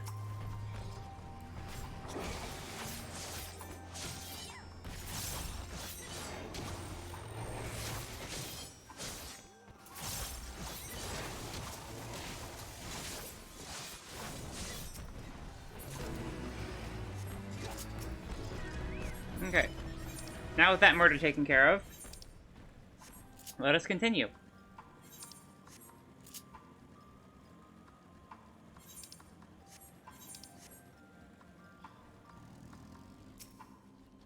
The trail stops here at the frozen lake. Perhaps they chose this route so as not to leave footprints.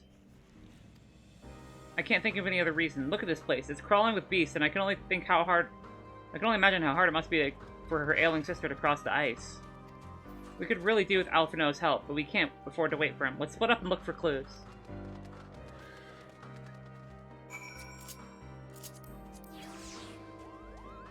Oh god. Oh god, this place is massive. What the hell is the search area?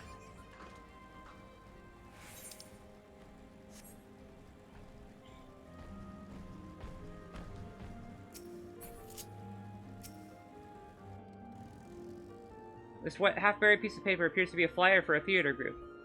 The run of shows advertised has long since ended.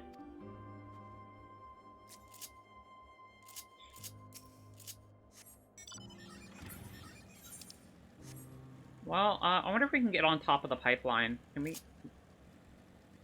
I assume we can.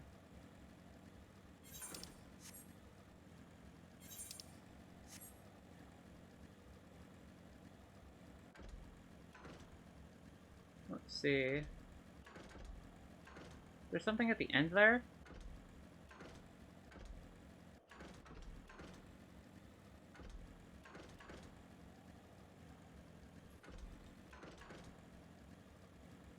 The hell am I supposed to be looking for here? Oh, there's an aether current.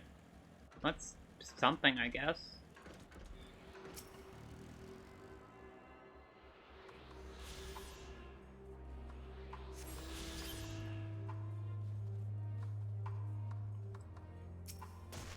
That's not good.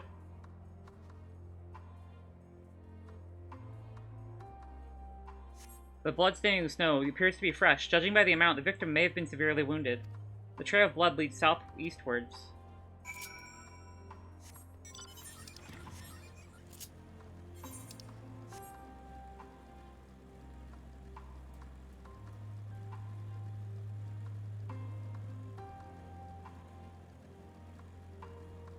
Oh.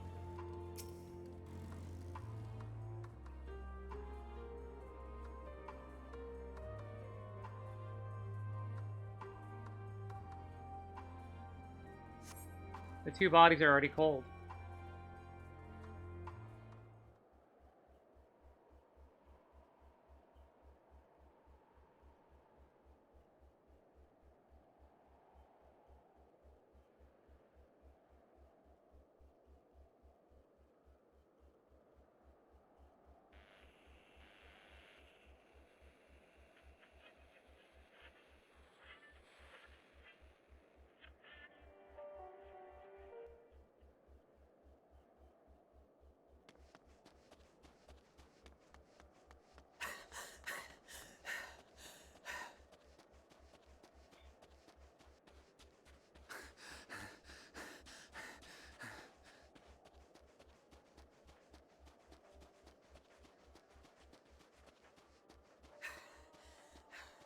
Blood trail.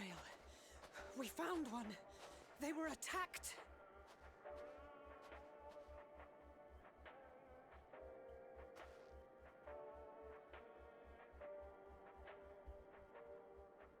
No.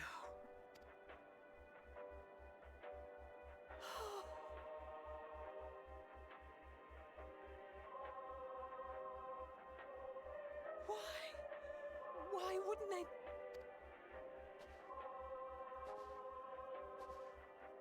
Safer to brave the wilds than trust in our magic.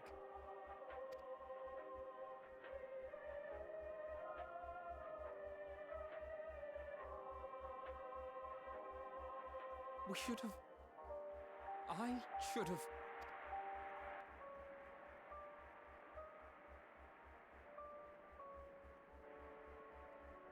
We can't leave them like this. We have to take them home. And then what? Look like murderers?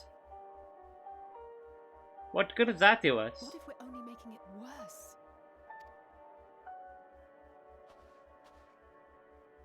Maybe we don't belong here, but neither do they. Not out here in the wind and the cold.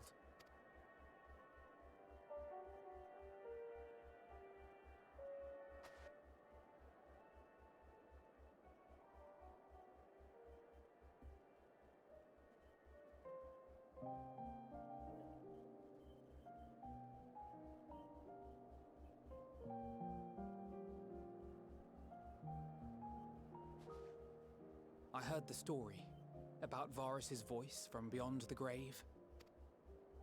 Of course, I didn't believe it, but Licinia and her sister did. Perhaps there is something to the tale after all. It depends. What are they using to pick up the radio waves? And could it possibly be picking up, maybe memories from the live stream? So I'm going to borrow this for a while, if that's all right. That's the only possible answer that I can think of at the moment, other than lol, Varus is alive. But I don't think they do that. We came as trespassers, invaders. But I pray that in time, we will be more than that to you. That we will find a way to help your loved ones.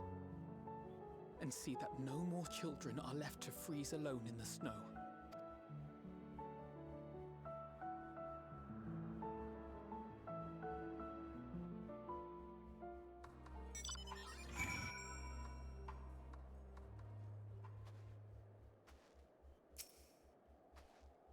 Must have been something we could have done, but what? Should we have never come here? Would they still be alive if we hadn't?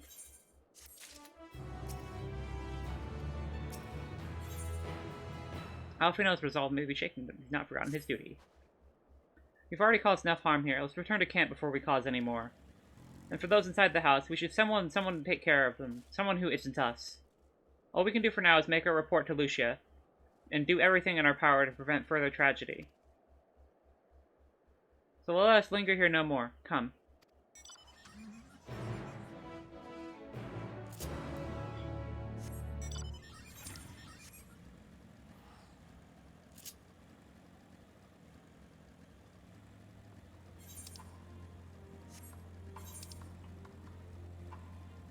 Okay. I could teleport there, but that would be boring.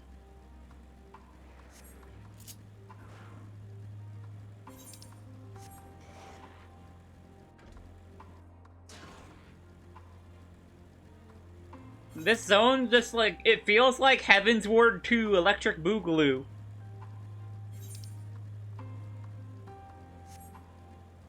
If Heaven's Ward was so good, where's Heaven's Ward 2? That is a large, massive boy. I want to kill it.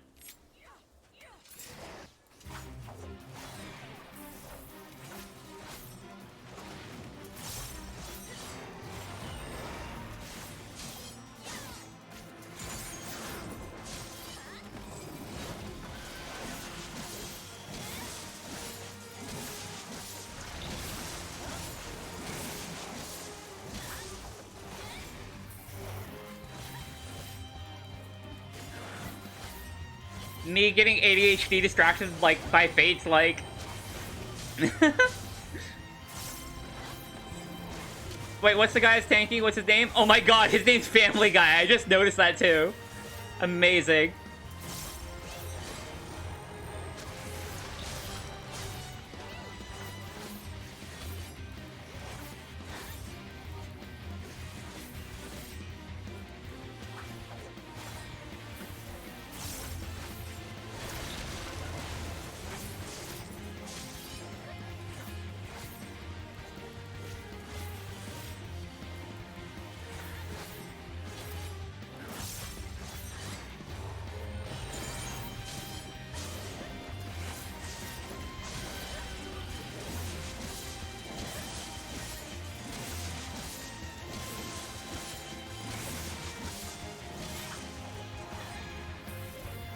Okay.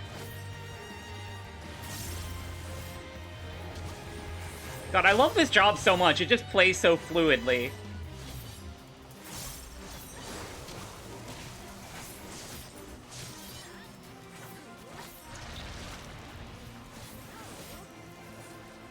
Like, there's something about it that just clicks.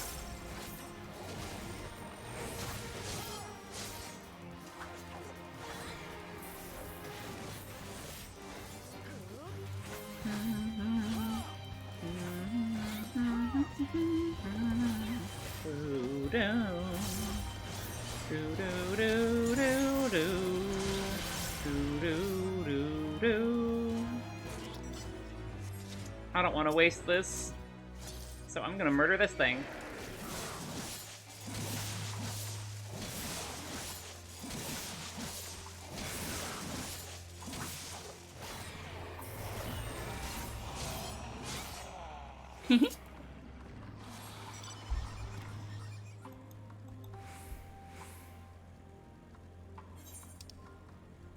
Alrighty, back to the broken glass.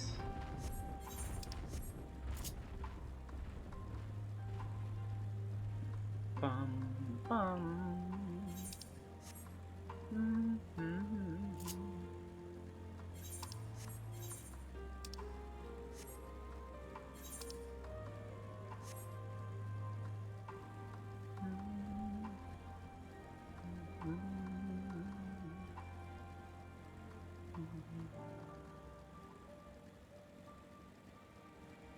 Which building was it? It's this one.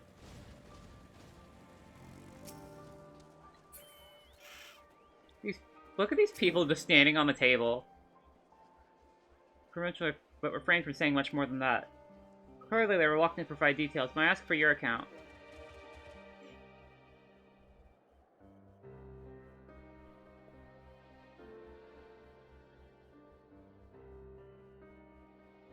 Thank you for your report. We shall inform the troops of these developments, and instruct them to proceed with the utmost caution should they encounter any survivors. Allow me to go and speak with the ones at the victor's spoils. They may be more willing to listen to a fellow Garlean and accept our offer of assistance.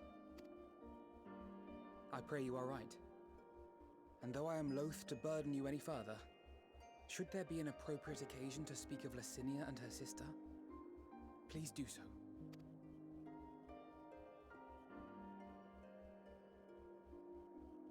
I am sorry to have put you through this. My distress is nothing compared to their suffering. So tell me, what else have we learned?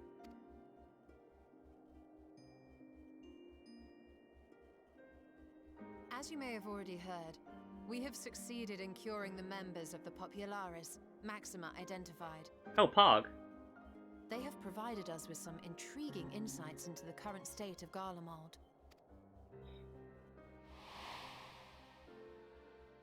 The assassination of Emperor Varus was the catalyst for the civil war. Nerva declared his claim to the throne, and his opponents refused to recognize it. Fighting broke out in the capital, where Nerva's Third Legion clashed with the First, who remained loyal to Varus even after his death. Of course, even Imperial warmongers would balk at the idea of turning their shining city into a battleground. Like burning down the wood to spite the wasps. Neither side would be so mad. Unless something or someone inflamed their animosity to such an extent that they could not help but act against their better judgment. I'm gonna turn on auto advance for the voice cutscenes because it makes it much more enjoyable, in my opinion. Oh, I have to advance that one manually, though. It brings to mind events at the Gimlet Dark, does it not? The Emperor's sudden withdrawal from the front lines, specifically. Nerva and his father, Titus, Varus's then political rival, took advantage of rumors that Crown Prince Xenos had been possessed by a demon. Elidibus, what better way to disparage your enemies than with the truth, or a close enough approximation? Indeed. But before their accusations could be substantiated, many of Titus's followers were silenced. While some were merely stripped of their status, others died under curious Interesting. circumstances. One after another, suddenly and suspiciously. Again, Elidibus. Like as not, he had a hand in it. No evidence was found to implicate Varus, certainly. Nevertheless, Yo, Asmafet, thank you for the raid. Welcome, welcome, raiders. Pull yourselves up a chair and have yourselves some tea, and I hope you enjoy yourselves at my little tea party. How's everyone doing tonight? Yo, you're playing Fortnite? I actually haven't played Fortnite. Mainly because I think the building thing is kind of whack, but that's just me. I'm a crotchety old lady who likes boomer shooters. Thank you for the raid. I appreciate it. We are playing Final Fantasy XIV Endwalker. And this is a spoiler warning to those of you who enjoy Final Fantasy XIV and do not wish to be spoiled on the main scenario. Wait, they're removing building in a new game mode? Oh god, I might actually play then. That sounds dope. But yeah. If you do not wish to remain unspoiled on FF14's main story for I almost said Shadowbringers. I'm so used to saying Shadowbringers. If you want to stay unspoiled on Final Fantasy XIV's story for Endwalker, unfortunately, as I'm loath to say this, I recommend that you maybe find another stream to watch, unfortunately, as I am currently going through the main scenario. But if you wish to come and stay, that is also most welcome. Yeah. So basically, we just made it to Garlemald. Have I tried Sage or Reaper? Yes, I have, actually. I've been leveling, Reaper. I did that on Friday, which took me about 10 hours because Bozja was literal hell. There were way too many people there leveling, so I ended up doing trusts, which took a considerable amount of time. And then, in the midst of this growing turmoil, Varus Sosgalvis is murdered. I want to try Sage as well, mainly because up until Shadowbringers, I was a healer main. The reason I stopped healing is because in Shadowbringers, I didn't agree with the design choices they made for healers. Mainly, I felt like they were a bit too... Like, they dumbed down healing a bit too much, in my opinion. But I am definitely interested in trying Sage. It looks to be interesting and somewhat more complex. And I'm definitely interested in trying it out.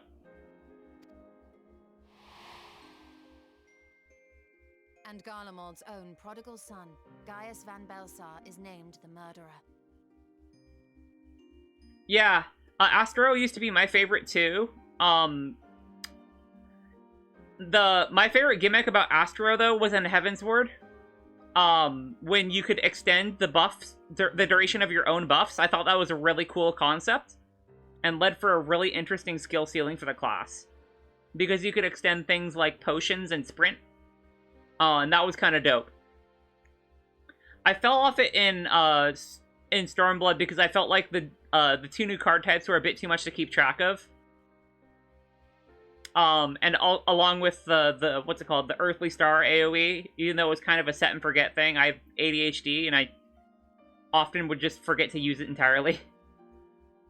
Shortly thereafter, Nerva claims the right of succession, and in response, the First Legion claims the assassination was part of a coup d'etat orchestrated by Titus and Nerva.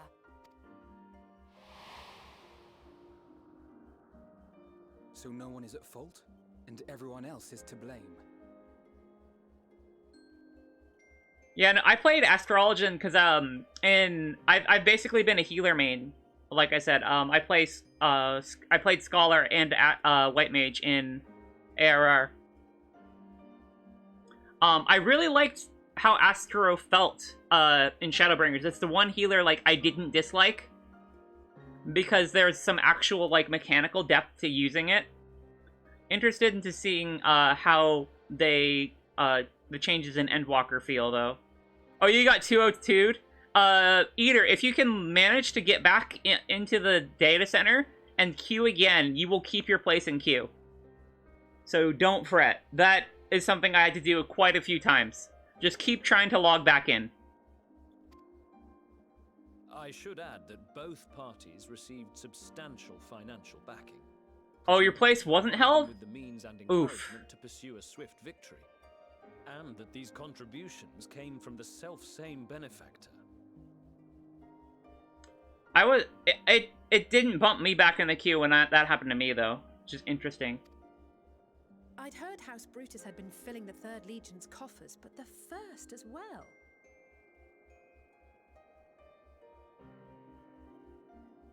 Yeah, I wish they would give Scholar some love.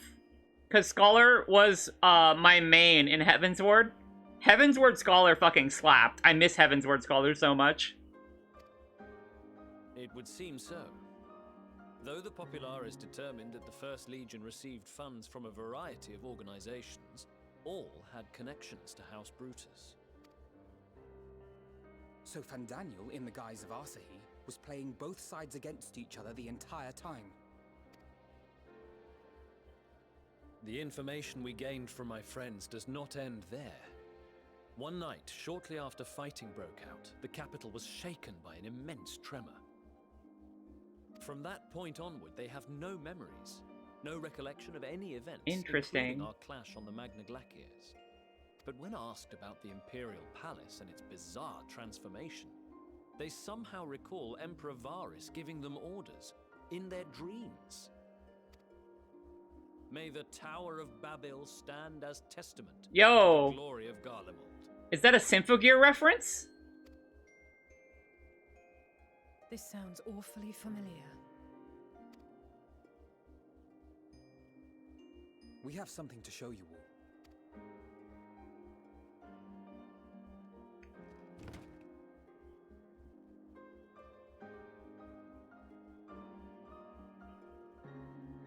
Varys spoke to them through this radio.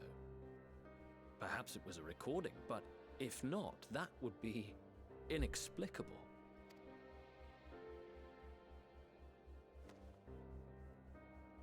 We are of one mind, then. The ether that permeates the ore used in this device is almost identical to that of the talismans. I see it. While it is likely more by coincidence than design, these devices might also ward against a primal's influence. Interesting. A picture is beginning to form.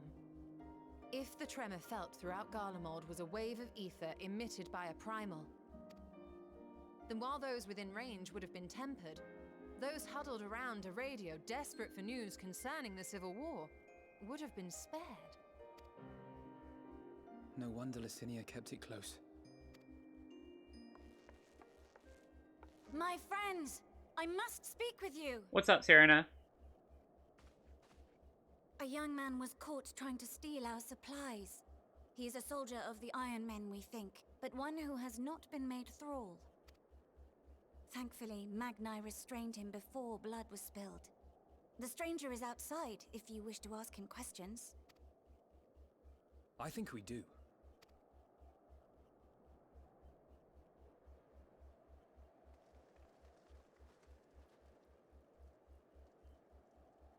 Who do we have here?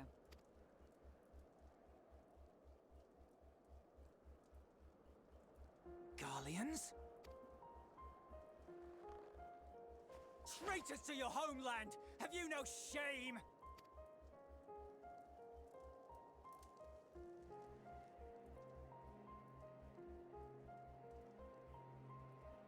I am Lucia Junius, a Temple Knight of Ishgard.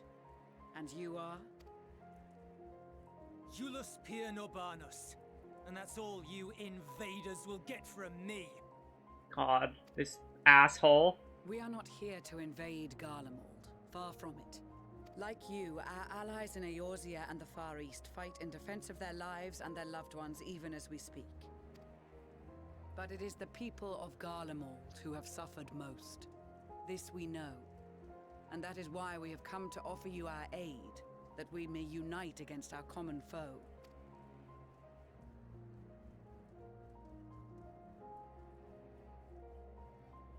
Whether you believe me or not, those are the facts. Now, Answer me this.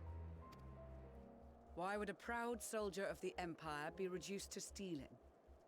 The situation must be dire indeed for you to go to such lengths.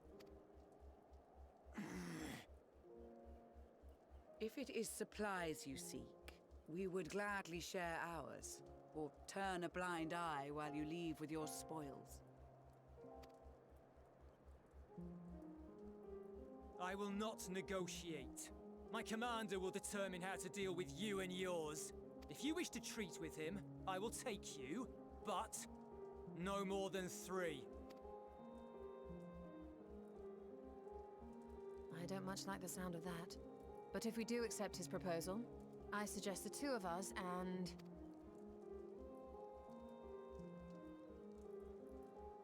Please allow me and Alize to act as envoys.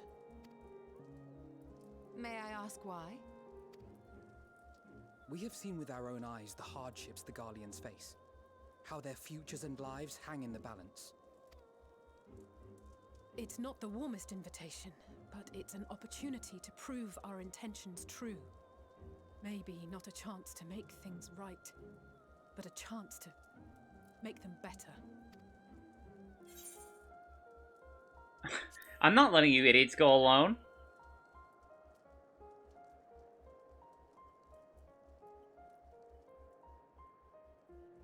I can see that persuading you otherwise is a lost cause, but you will proceed with the utmost care. Of course.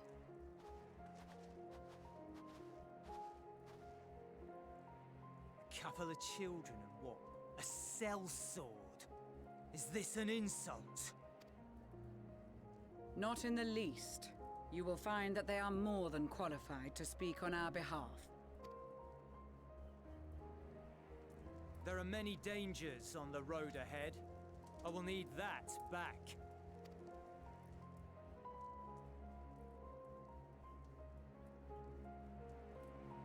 I thought those were only given to officers.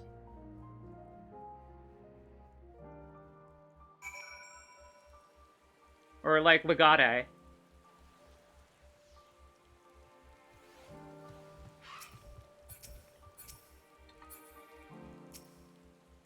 I guess, like, he could have just taken it, looted it off of a legatus.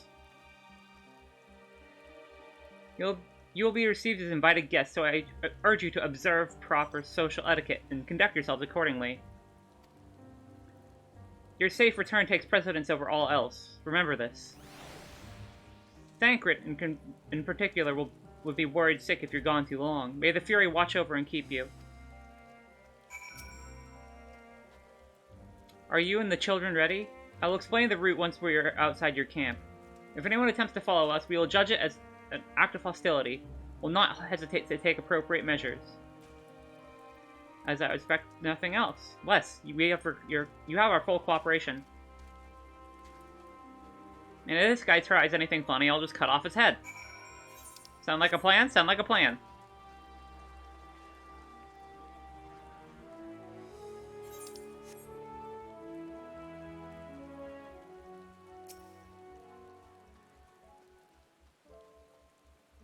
Alright, this is far enough. Listen carefully. We head over that hill, follow the road until we reach Liminal Station 4. Children in the lead. I want you where I can see you. We do have names, you know. I'm Alice, and he's Alfino, and last but not least, there's Lily. Willie, where have I heard that before? No matter, Alfino and Alice will watch our road ahead while we bring up the rear. I wasn't lying about there being many dangers, so you're to run, not saunter, run towards the station. If you can think about going for your weapon, then the deal's off. Should any creatures bar the way, we go around them.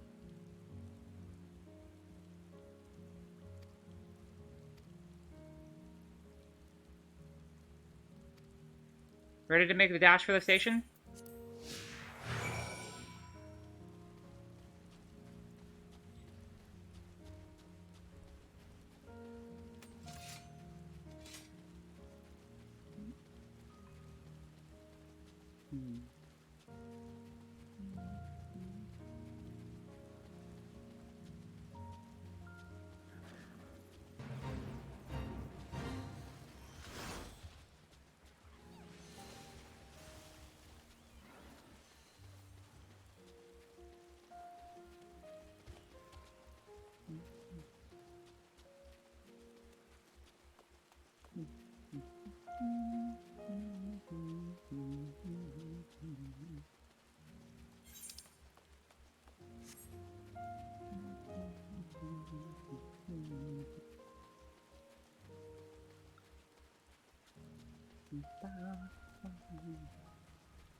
Okay.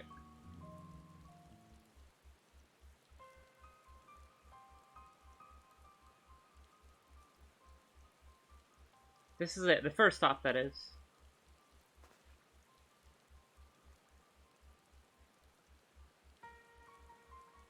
Good. It looks like your friends know better than to follow us. Are these your headquarters? No, we're stopping here so I can check for pursuers. Since it appears you've kept your side of the bargain, we can carry on.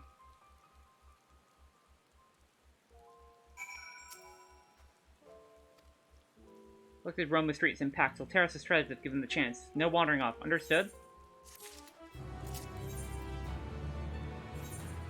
These boots will be an upgrade, I believe, because they are 525.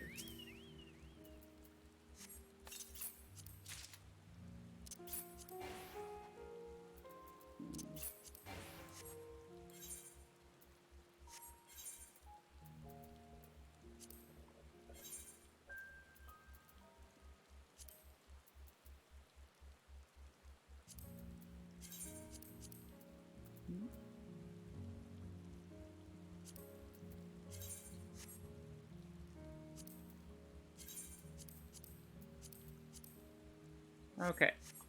How do these boots even look? Can't even get it clear. They look alright. See how they look dyed black.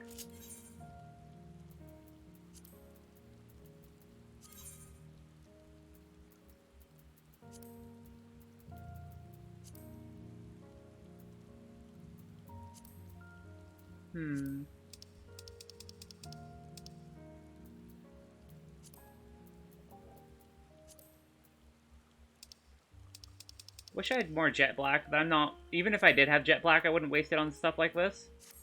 Jet black's way too expensive. Hey, Ali, how are you doing, gamer?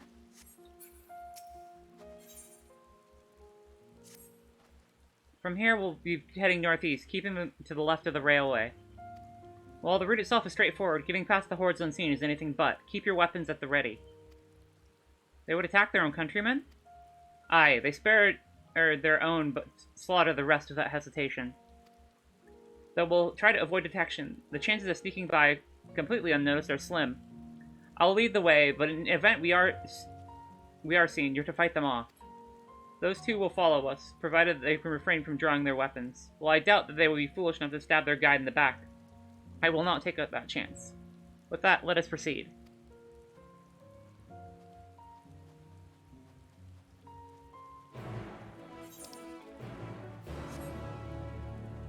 Oh, nice.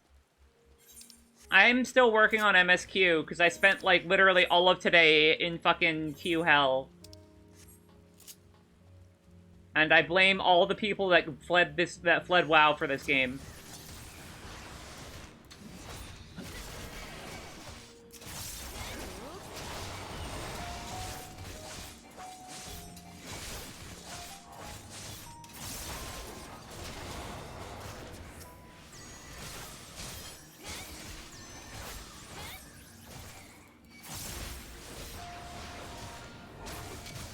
I wish all the WoW refugees would kindly go back to playing your shitty game.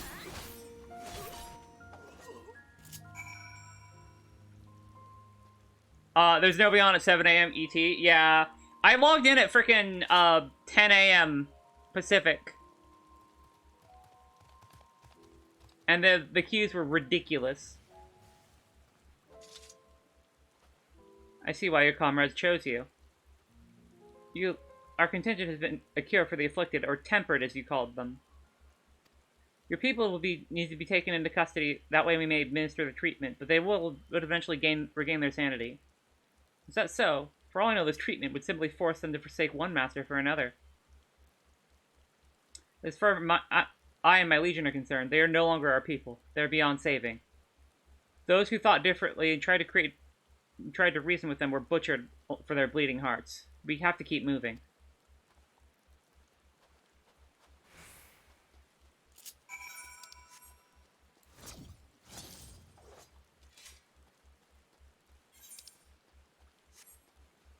Okay.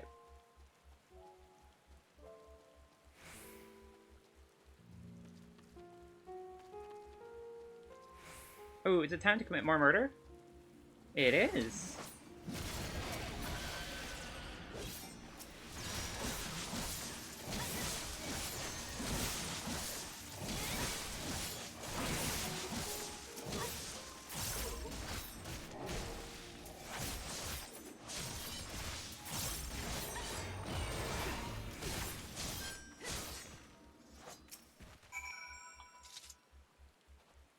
Looks like we're not being followed. We will continue onward.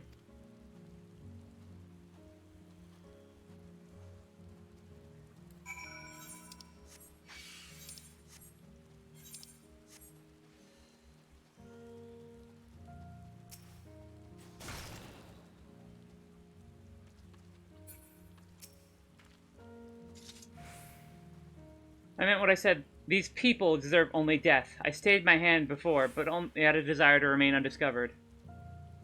And it is still the higher priority. We should continue to avoid any unnecessary confrontations. Keep following the railway.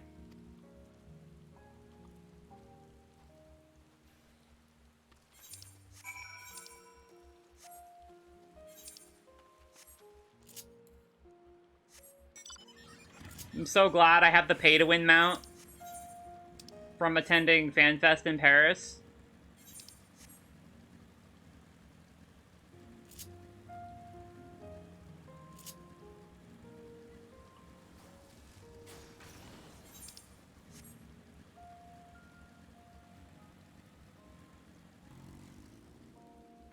What the fuck?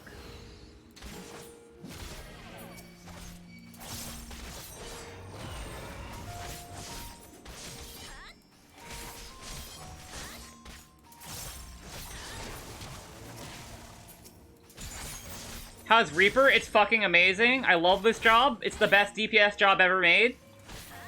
Like, the best melee DPS job. They finally made a good one.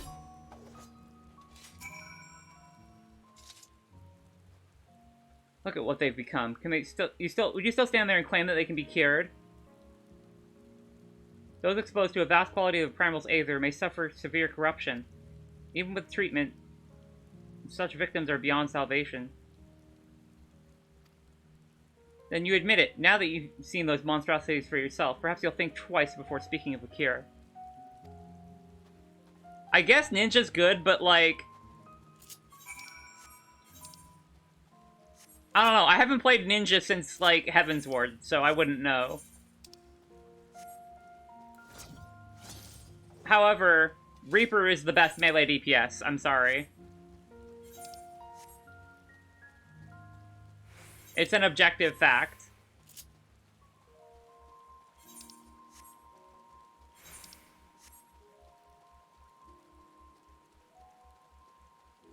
Oh.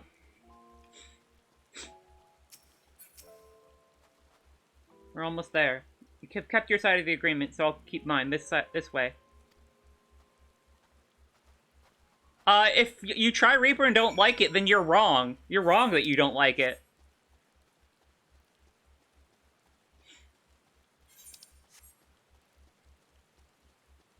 Yeah, if you don't like Reaper, you are objectively wrong.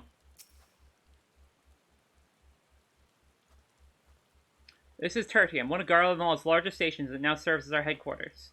I've already sent the twins ahead. I will be with you soon, so wait for me at the bottom of the stairs.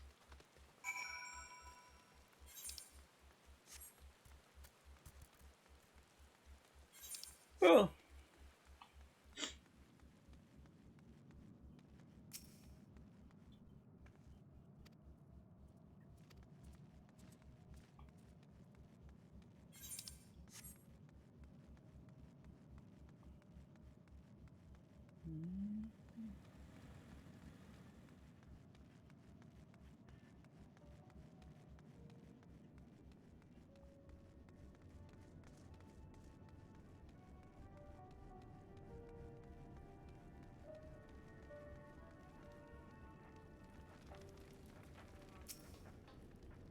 God, the Garlean Aetherites look really cool.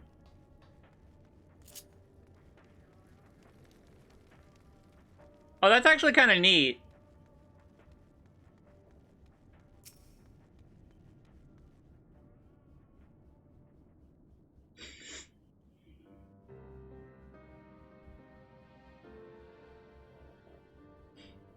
I love the look of this Garlean subway station. It's plain to see why they chose this as their base of operations. They could have done a lot worse. Even so, I imagine it's not the easiest place to live. Indeed. And if Euless was willing to make the perilous journey to Camp Broken Glass in search of food, their own supplies must be all but exhausted. They may be shielded from the wind and the snow, but it's still bitterly cold. Much like Victor's spoils, it'll be a constant struggle to keep the people warm. Lower your voices. While you may be here as my guests, the others will not take kindly to your presence. My commander is in the locomotive, over there.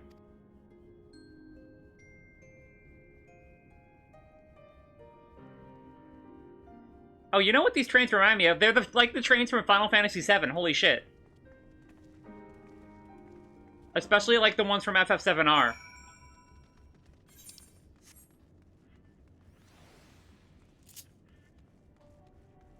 Like, they're almost identical to the ones from FF7R. That's actually really cool. I'm pretty sure that that's been done on purpose.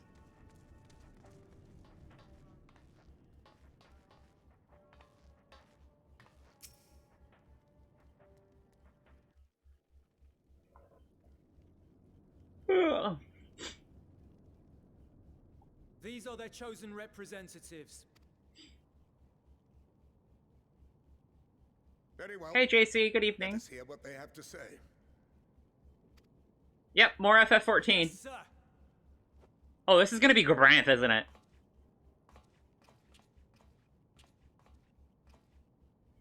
I present to you our commander,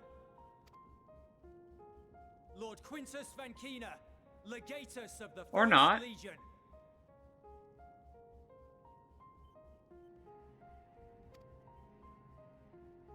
The first? I had no idea you had survived.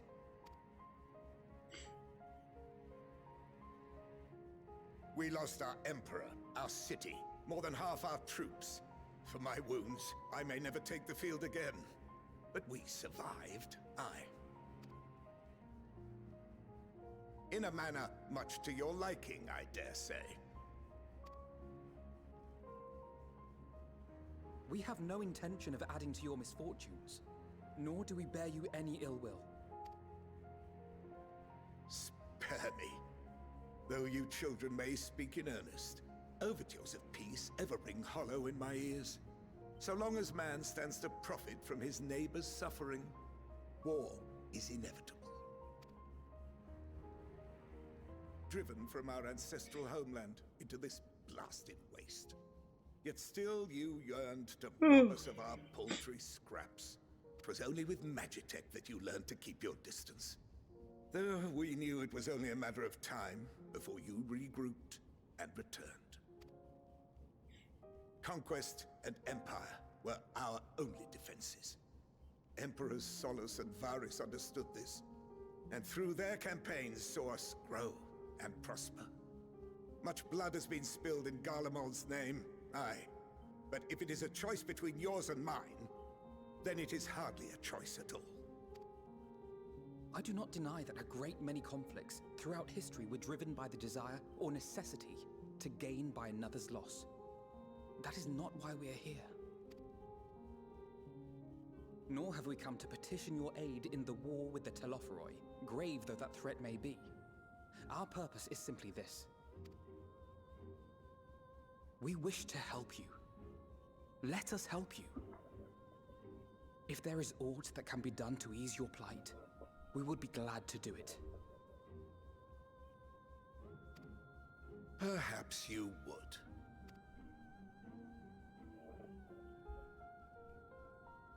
But regardless of the ideals you espouse, your leaders would not send an army into Garlemald if they did not stand to benefit. If we accept their aid, They will expect their efforts to be rewarded once the Telophoroi are no longer a threat. But after compensation and concessions, the great empire would be brought to heel. Her enemies rejoice at her downfall. Our third eye, a mark of shame.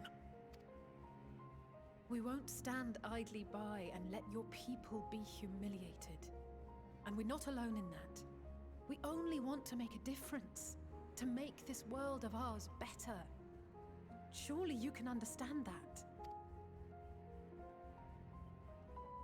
What I'm trying to say is, there are so many people who just don't care about making you suffer.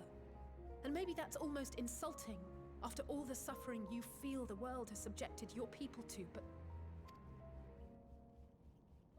believe it or not, that's the truth. And now we're here, and all we're asking is for you to tell us what you want, what you hope for. So much blood has been shed, so much lost. All because of this endless war. Who wouldn't want to end it? Can we not work together to face our problems as one?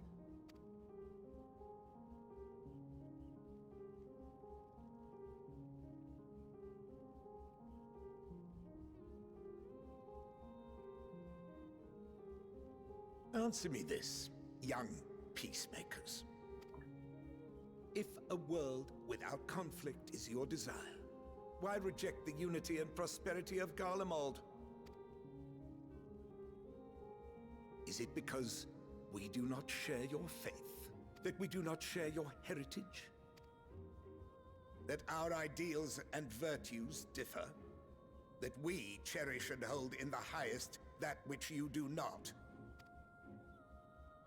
Disparity is the root of discord, and peace built on compromise is flawed and fleeting. Happiness for one and all is a dream, and the reality is that to the victor go the spoils. That is why we Garleans will never submit nor surrender. For freedom and for pride, we will remain true to ourselves until the bitter end. That is my hope.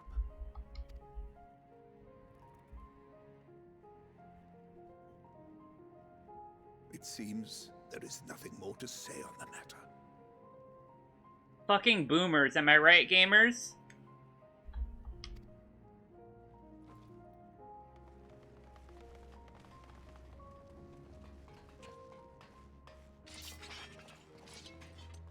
Are you really sure you want to point all of those weapons at us? You will remain here while I decide what is to be done with you.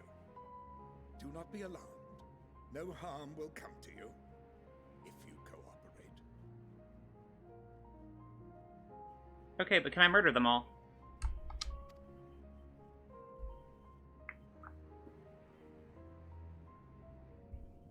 We will not resist.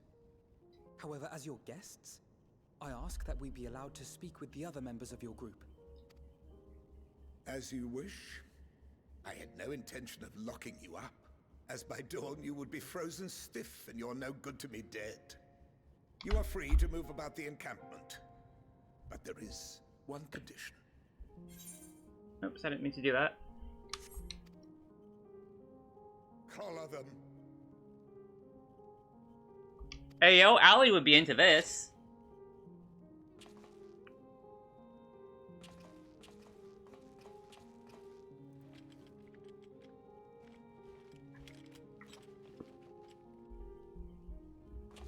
What are these?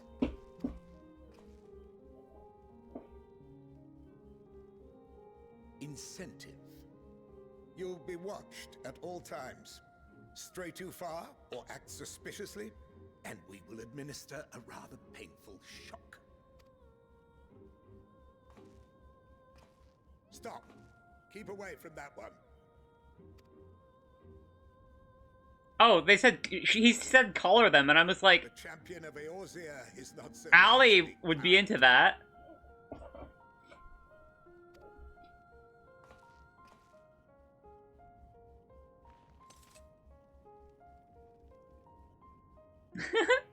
Am I wrong, though? Even if she allowed herself to be collared, the shock would be no more than an itch. No. If she refuses to obey, we will activate the twins' restraints instead.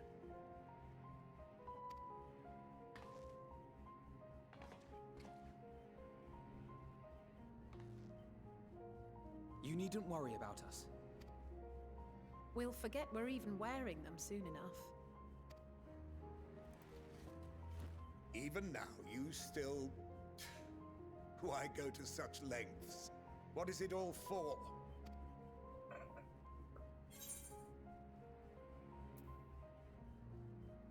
On the coldest, blackest of nights, meager though it may be, we must share the warmth of our fire.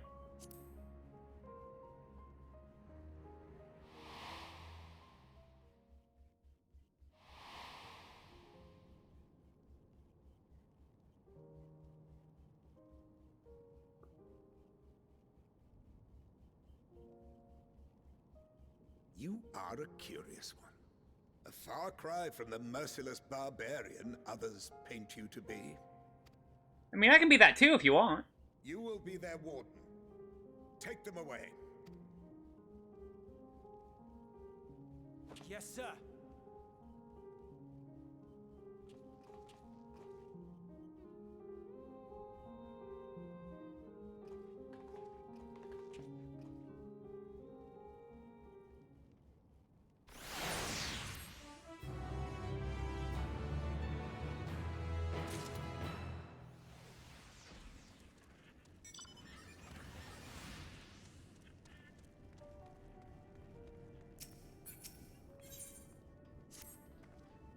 As per Lord Quintus's instructions, I'm to supervise you during your time here in Tertium.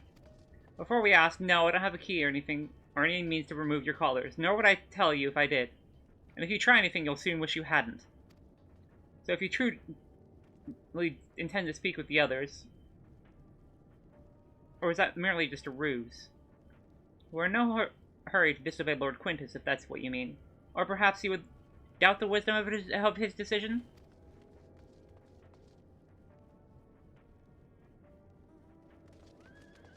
Do as you will, but remember, I'll be watching. If I catch wind of you doing anything untoward, anything to trick our people into turning their coats or the like, the shot callers will be the least of your concerns. Understood? Though we're somewhat compromised, to put it lightly, let's not waste this opportunity. I suggest splitting up and learning what we can about the situation, and above all else, don't use any magics of any sort.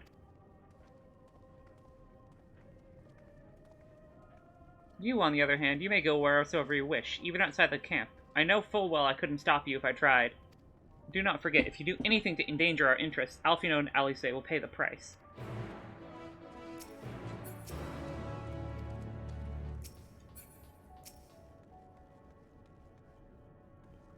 This is so cold.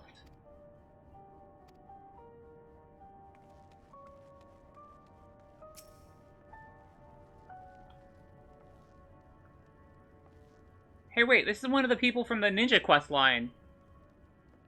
I know who you are, the so-called champion of Eorzea. Come to gloat, have you? I'll wipe that smirk off your face. By the blood of our fallen compatriots, I swear I'll... Ugh. Damn, tore the sutures. All the times. The worst lot within striking distance, and I can't even muster the strength.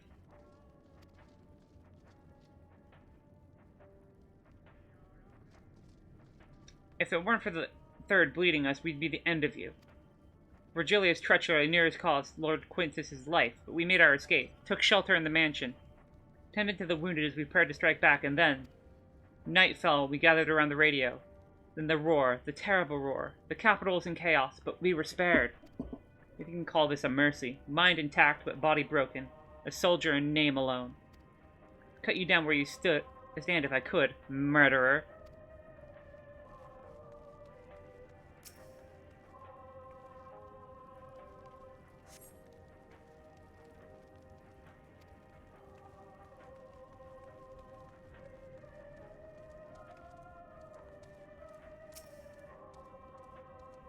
You have not the resources nor the inclination to assist the likes of you. Be gone.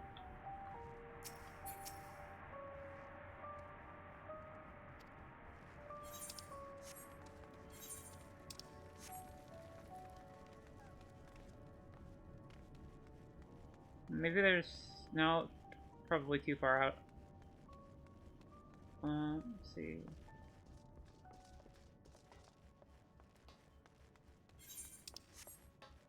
Is there anyone else we can talk to here? Maybe in one of the trains? Oh, this guy right here.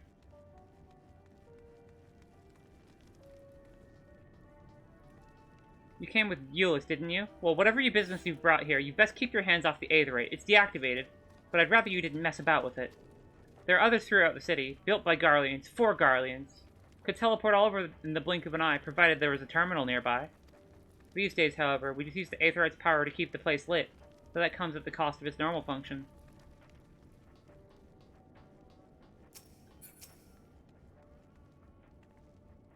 It's you, Lily Dusk. I served under Lord Gaius with the 14th Legion. I was there on the night the Praetorium fell. You and your adventurers, you killed them. My comrades, my friends, swept them aside in the dozens, as though they were nothing to you. And maybe I am too, just another faceless enemy to be cut down. But it won't be long until our countrymen return, until you get what you deserve. Mark my words.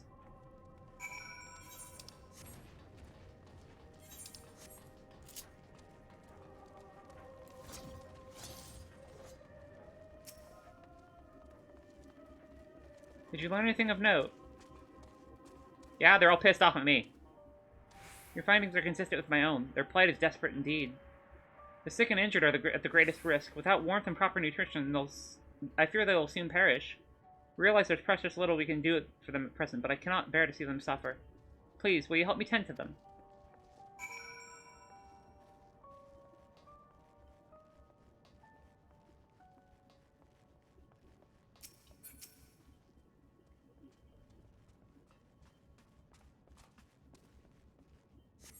Who's there? My eyes, they can't see all that well. Ah, thank you. The numbness has subsided a little. But I know, I won't last much longer. You should look after others who can still fight. Give them my ration. If me going hungry means someone else can live to see another day, so be it. At least I can still serve them that way.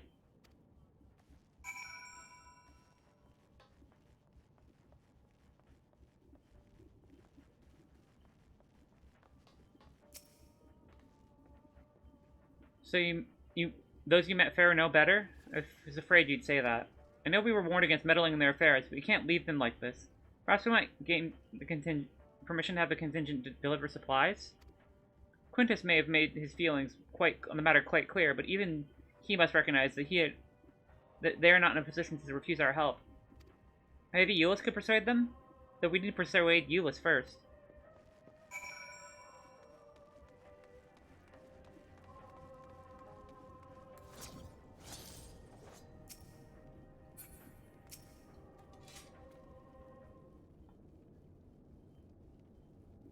Well, seen enough?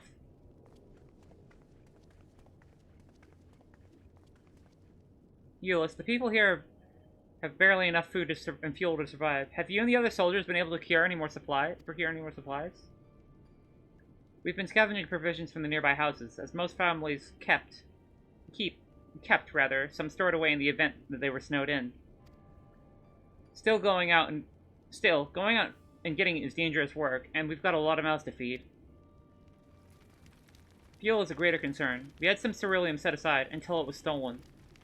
We haven't identified the culprit. Could have been refugees, or one of the afflicted for all we knew. Either way, we're down to the last dregs. Without the heating they need, those in poor health are going to get worse instead of better. If it's ceruleum you need, our contingent has secured a steady supply. We can have some sent over. We will not accept your charity. If you can hold on a little longer, the situation is sure to change. Aye, everything will change.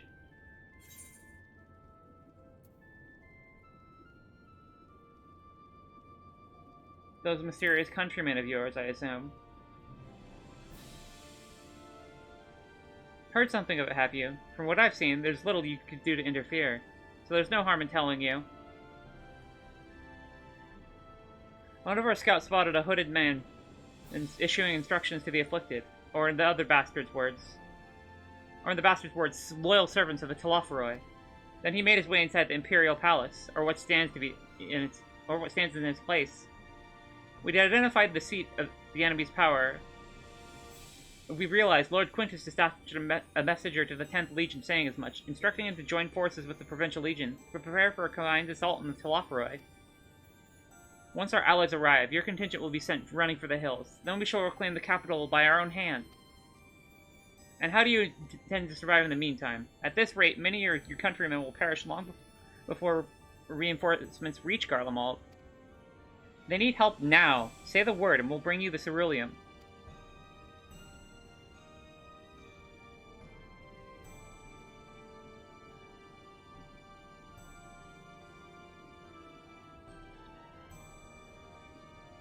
I will speak with Lord Quintus.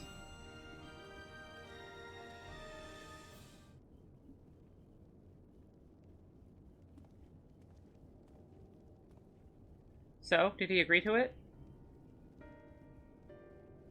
No, he will not place Garlemald in the debt of her enemies. I have, however, been ordered to search for ceruleum outside. As you are under my watch, you will come with me.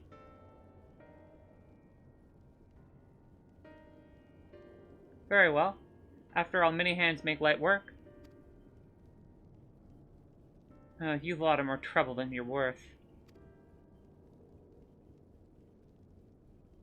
Once we are outside, you'll follow my instructions to the letter. We depart shortly.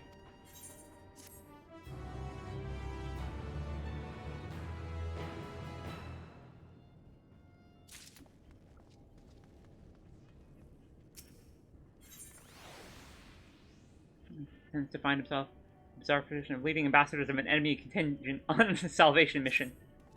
We'll begin our search for ceruleum in Regio Urbanissima. The first location is Forum Soleus, a park to the northwest of the station.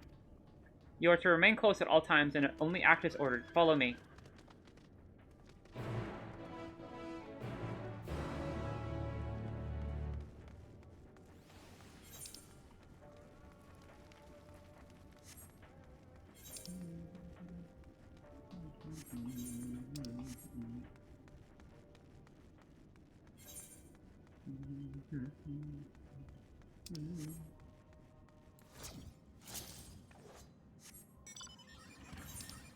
Okay.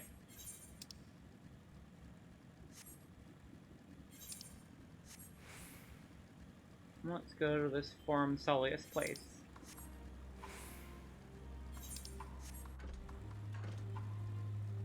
Oh, there's an Aether Current there. Let's grab that while we're here.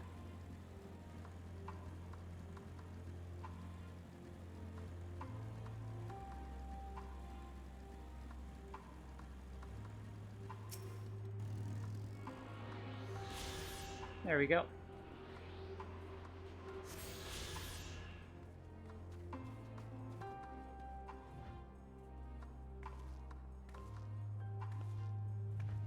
Huh.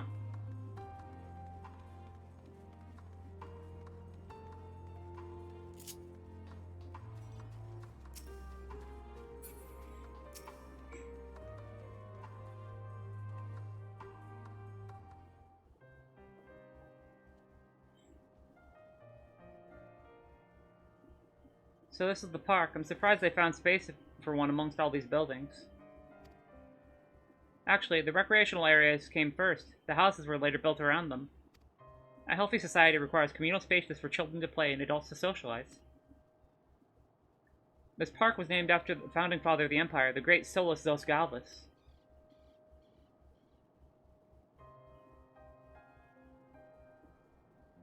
Did we come to extract ceruleum from the wrecked Magitech armor? No, we've already drained it dry. Same goes for the rest of the Machina within this vicinity. But as our ceruleum has been stolen, we must scour the city for every last drop. While I didn't expect to find anything here, I decided to try one more time, in case something else has been overlooked. I see, then with your permission, we will commence the search.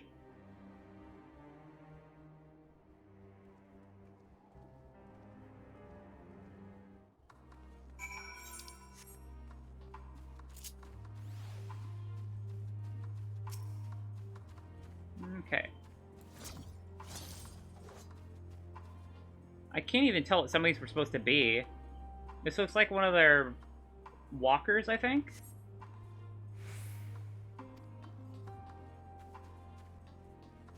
They all just look like heaps of burnt out steel.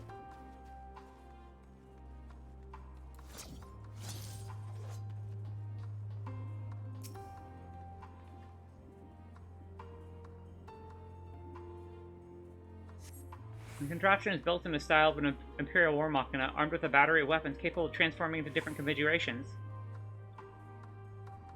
But in closer inspection, it appears to be no more than a children's slide.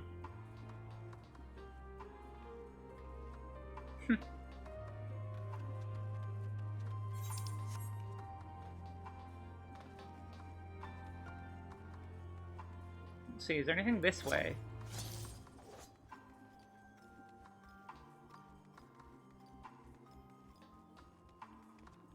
There's people standing here, so I thought there might be something there, but I guess not. Let's see. I guess we have to stay within the bounds of the park to look for stuff. Makes sense.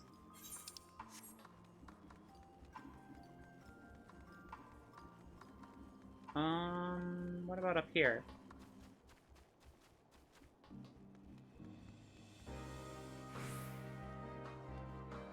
No.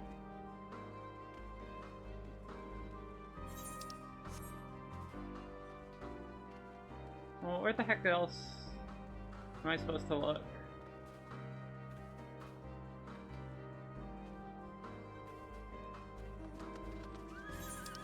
This park isn't that big.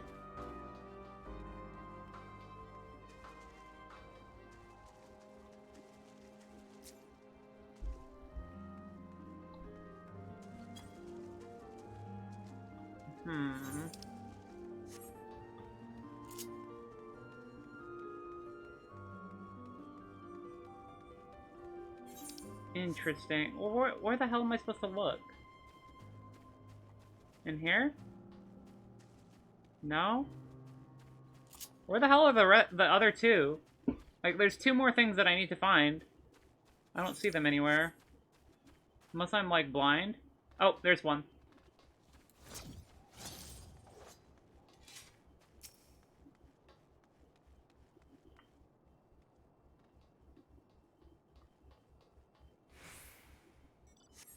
Though the rather small by Garling standards, this structure is reminiscent of a merchant stall. Perhaps it was built for children to play as shopkeeper. There's nothing inside resembling Magitech or any other devices that would be fueled by Ceruleum. Okay. One more to go. I hate, like, look in this area, idiot type objectives in this game. Because they give you these massive fucking areas. Like, they've gotten a little bit better at doing them since Heavensward, but Heavensward had some of, like, the worst offenders. That and it didn't help that Heavensward's zones were, like, incredibly vertical. And it's really hard to convey that on using the map like FF14 does. So you had, like, and on top of there being no way to tell if the objective was above or below you as well. So you had no idea if you were getting closer to the objective or not, or if you just couldn't find it, you had to basically run all the way around.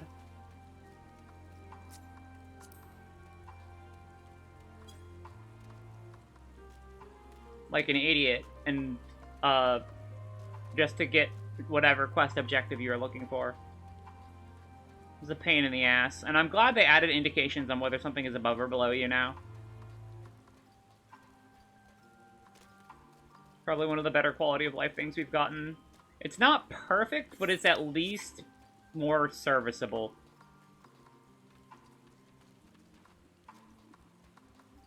I don't even know what I'm looking for. The hell is this fourth one?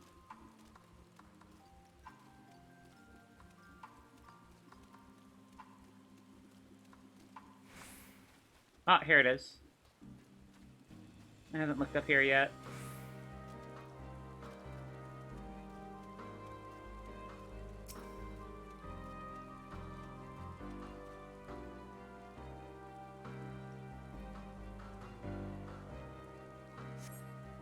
Several points of interest are marked on the map of Forum Soleus. The pond, the children's play areas, to your knowledge, however, none require the use of ceruleum.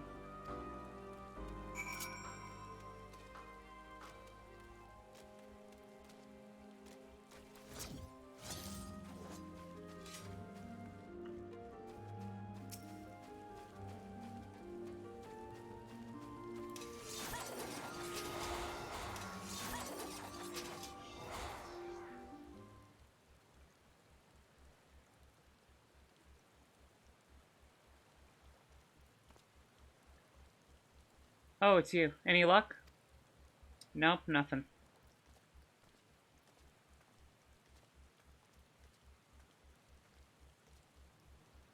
There's no sign of any ceruleum. Hardly surprising, but disappointing nonetheless. Couldn't help but noticing you gazing into the pond. Is there something the matter? What? Yes, I mean, no, I'm... It's just I used to bring my brother here and sister here to play. The pond was heated to stop it from freezing over. So like all the other children, they just had to wade in and splash about. We could have stayed there if I didn't drag them out. We'd be sopping wet when all was said and done, every time. And every time, when we get home, Mother would scold us, saying we'd catch our death walking around like that. The pond was heated. A cerulean-powdered heater, by any chance? I suppose it may have been, come to think of it. I remember seeing engineers changing the tank beneath the hatch. But that was long ago, when the water still flowed clear. Wasn't this brackish muck. We can't see a thing, and I can't remember where the hatch might be. With the machinery likely broken, the amount of filth there is probably the only reason it hasn't frozen over. I'd wager it'd be unbearably cold, though. Julius, what are your thoughts on magic? The average Garland would jump out of their skin if they saw it, but the first is a few foreign Signiferi Medici, so it doesn't really scare me. And I take it you wouldn't mind if I employ a little now. Alphino, as you have a knack for finding dry wood, why don't you bring me some? After that's done, a blast of fire should do the trick. Leave it to me. Good luck finding dry wood in, like, this rain. Of course I am. That tank isn't going to fetch itself. It's nothing so involved as extracting unprocessed ceruleum from a frozen lake like how the tappers do it. We're talking a shallow pond in a park, and we have a way of warming ourselves up after. But that's insane. So fancy a dip?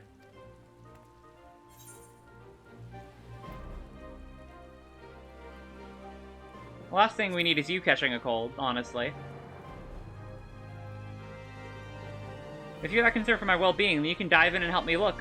The quicker we find that ceruleum, the sooner we can get out of here.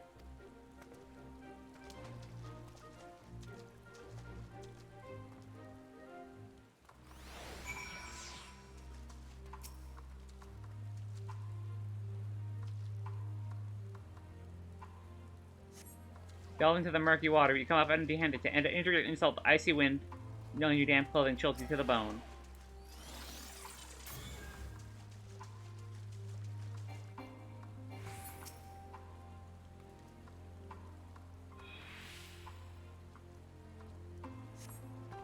Beneath the water, you think you just might see what might be a handle.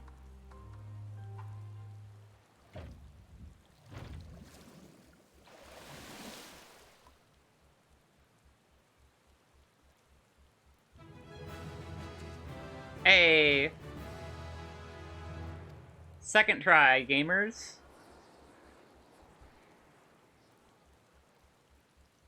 However, your grand discovery comes at a great personal cost, as you become acutely aware how freezing cold the freezing cold rents in order are made for every ailment in your body. Julius will doubtless feel compelled to pinch his nose shut when you just deliver to him your prize.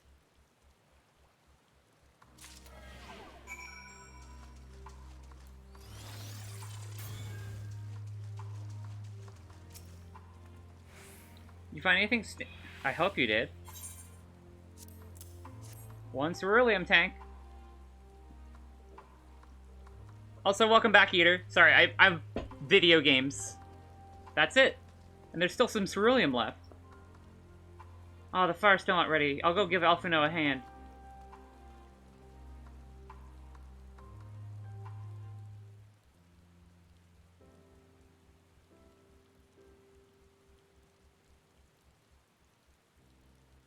Call me an old dawn, because by fire I am reborn. And my clothes are mostly dry now, too. I appreciate you recovering the ceruleum, but I wish you'd taken some time to discuss the plan with me beforehand. Despite the way you've been treated, in Lord Quintus's eyes, you're still envoys deserving of protection. If you were to die on my watch, he would be most displeased. Your concern is duly noted, but all's well that ends well. Euless, you've mentioned coming here with your younger siblings. Did you grow up here in Garlemald? I did not far from here. My father was an accomplished researcher in his youth, and his contributions to the Empire awarded an estate. We lived well, better than many. What was Garlemald like in those days? Everything. It was everything you could imagine, and so much more. Even during the coldest winters, we always found warmth and comfort at home. Coming in from the snow, taking off your coat, and sitting down for a hot meal with family. Visiting friends and relatives, receiving that same welcome, knowing they had everything they needed. Walking down the street, seeing the lights in all the houses, hearing the faint sounds of laughter and song of happiness. And though the summers came and went all too quickly, in that brief respite, the ice would melt and the forgotten grass would make its triumphant return. Gray clouds gave way to blue skies. Some mornings, we'd climb up to the top of the tallest building we could and watch the sunrise. Never again. Those rooftops are but rubble, those friends dead, and those memories. But if I could reclaim a fraction of what we once had. Soon our chance will come. We just need to hold out a little longer.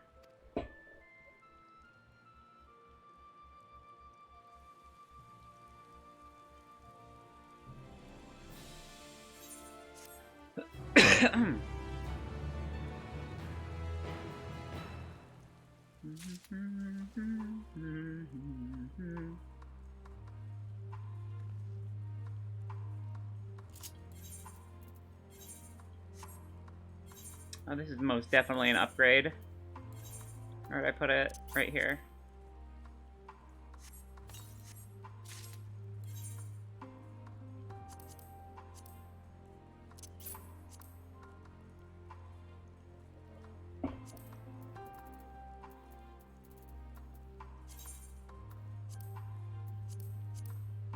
Okay.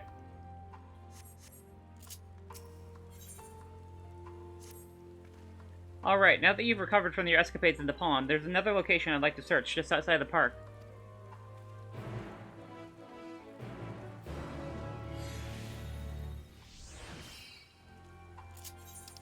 Okay.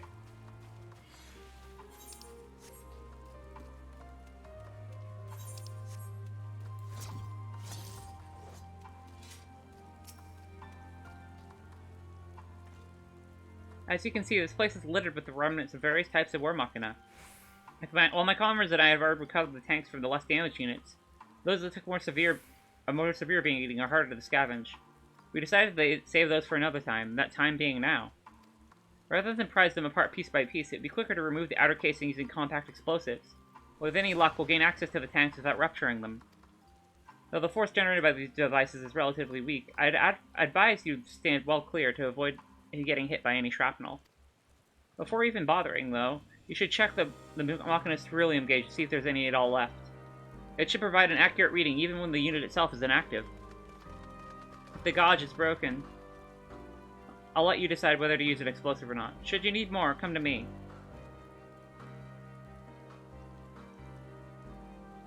Understood, let's get to work. Yo, we get explosives? Are you sure you can trust me with explosives? Even if they're low yield, I don't know if you can trust me with explosives. Appears to be broken, giving you no way to determine how much fuel tank may hold.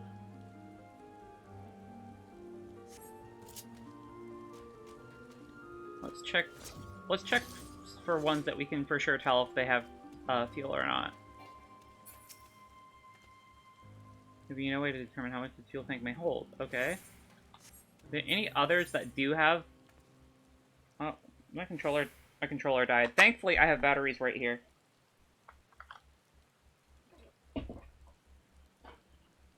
Just put them in.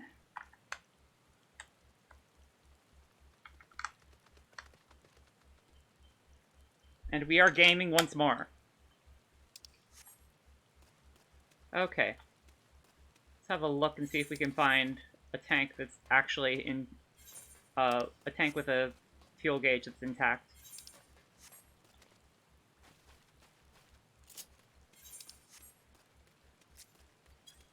Unless those are the only two that we get, I think.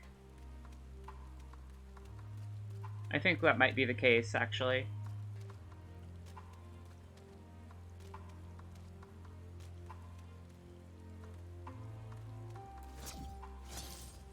Maybe look at this one already.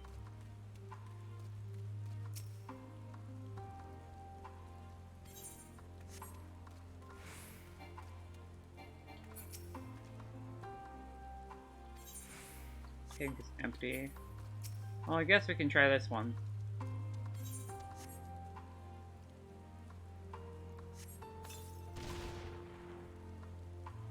Find it still half full.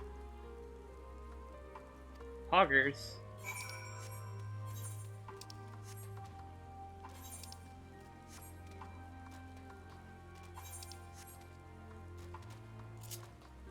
I guess it was just a random RNG chance or something. What do you mean you wouldn't? You wouldn't trust me with explosives? I mean, yeah, I probably wouldn't either. More explosives? Wait, is that what I think it is? Yep. More cerulean, here you go. You've done it again. Truly, luck is on your side.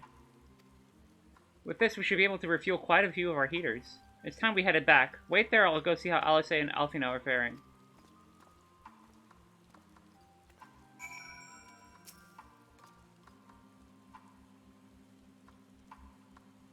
What do you mean? I'm obviously totally trustworthy with explosives. The Stardew, the several accidents in Stardew don't count.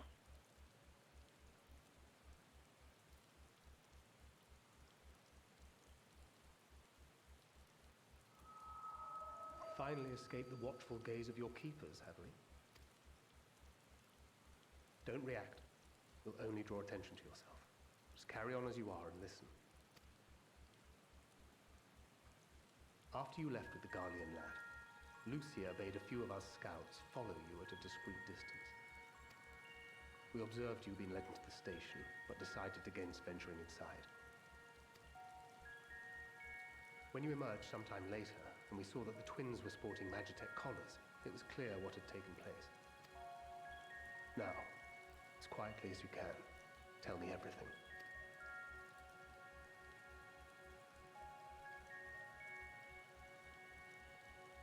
The Legatus himself, eh? Now there's a surprise. This is also the first I've heard of a plan to join forces with the 10th and storm the Tower of Babel. An interesting development, and perhaps the opportunity we've been waiting for. Our comrades back at the camp also received some rather promising news, but it's still too early to get our hopes up. For now, keeping yourselves out of harm's way comes before all else. Whatever demands the Garleans make, indulge them. With luck, this will all be over soon. Until then.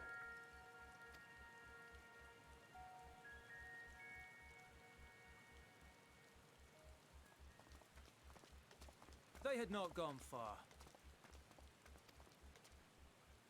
We searched high and low, but no luck, I'm afraid. I might have guessed you'd be the only one to find anything.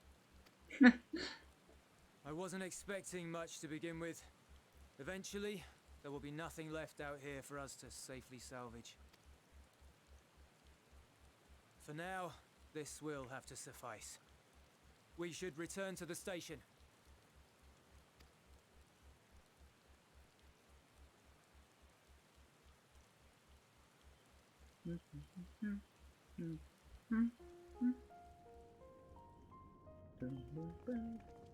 Ah, there you are. Heard you'd gone hunting for ceruleum above ground. Brought back a king's ransom? Hardly. But thanks to these three, we have enough to last a little while longer. Well, well. It's not at all as I was expecting, these ones. For savages, they seem positively docile.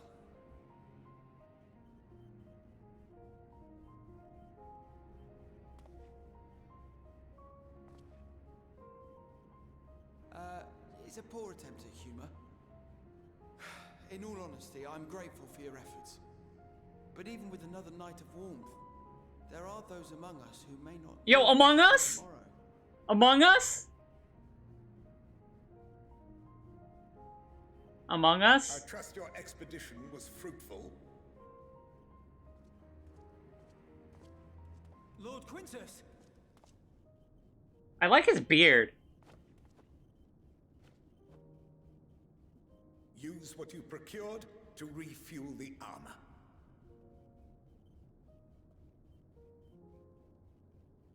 But, sir, what about the heaters for the camp?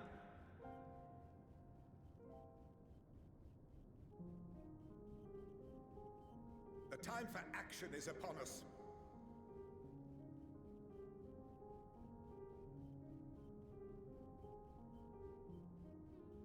My men and I have matters to discuss. In the meantime, you are to wait here. Do not forget, you are being watched.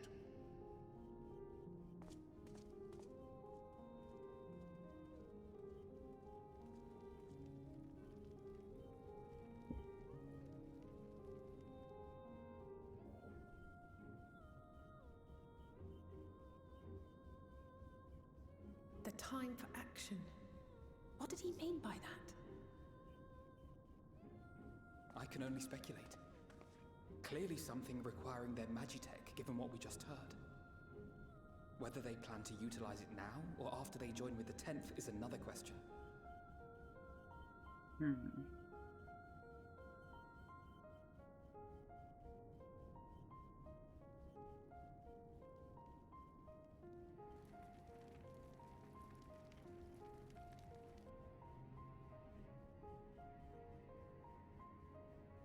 Will they ever escape this cold? Return to and reclaim the idyllic spaces of which Among Us.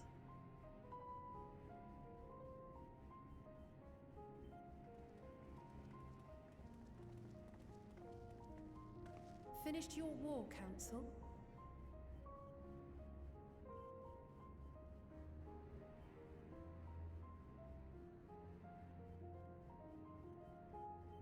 Alphino and Alizea to stay here as our prisoners.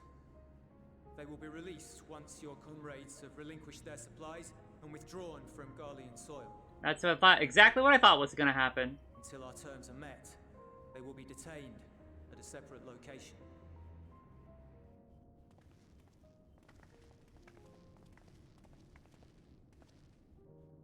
After everything we've said and done, this is how you treat us.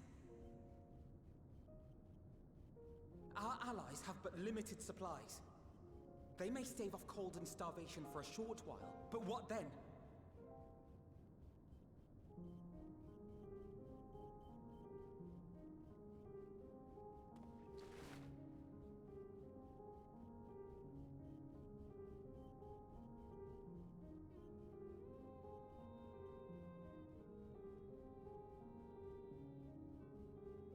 For now, keeping yourselves out of harm's way comes before all else. Whatever demands the Garleans make, indulge them. Do as he says.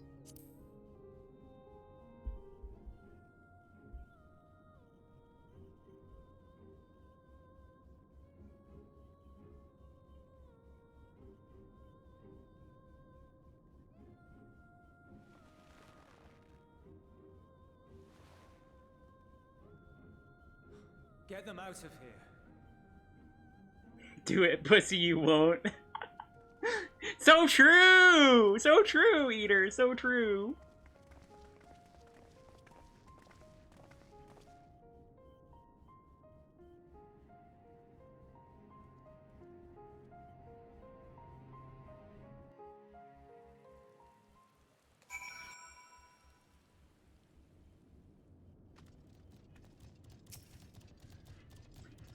How if you know and how we say will be fine, proving they don't resist.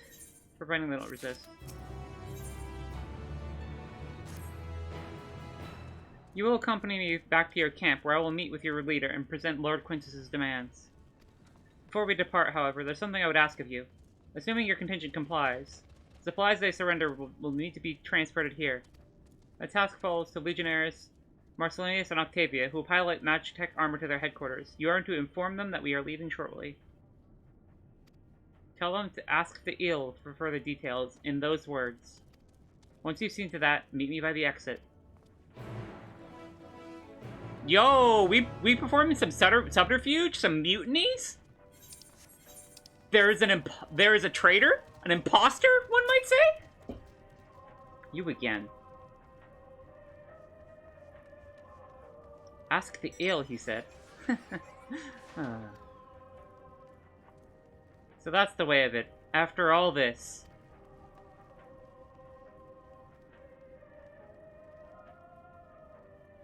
How ironic that you should be the one to deliver the news. If those are my orders, then so be it, for the glory of Garlemald.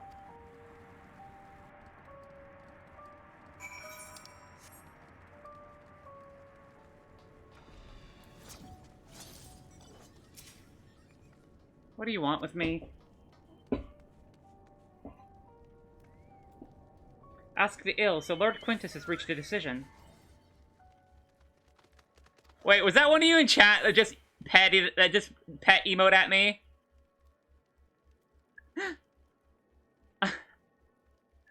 If so, hello. Oh, no? Vince, you wish? Because someone just pet emoted at me.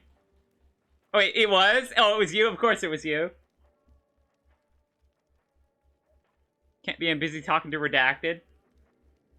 Knew he would understand, that he would recognize the savage as a ruthless, merciless creature, and to defeat him, we too must be uncompromising. I am ready, in the name of Emperor Varus, for the glory of Garlemald, I will fulfill my duty. Let me add you, actually. That was you, right, Yuzu?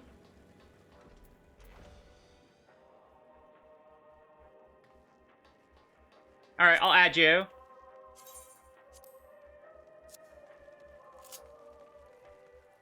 I don't have a lot of people still added on my friends list because, for about 2 years, I was on EU. Yeah. I was on EU, so I had to delete a bunch of my old friends, unfortunately. And I have to re-add a bunch of them. Have you done as instructed? What do you mean by ask the ill? Yeah, I moved to EU because I lived in the UK for about 2 years. I'm not at liberty to indulge that. But what I can say is this: you have no cause for concern if our demands are met. You and I are in this together now. Like it or not, we have to cooperate. There's one other matter, a place I'd like you to visit on the way to your camp. It's a short walk from here. Follow me. Yeah. I lived there for about 2 years. It was a really cool experience, actually. So I played on EU for those 2 years. Why can't I can obviously fit through here. Why can I not walk through here? Video game, please.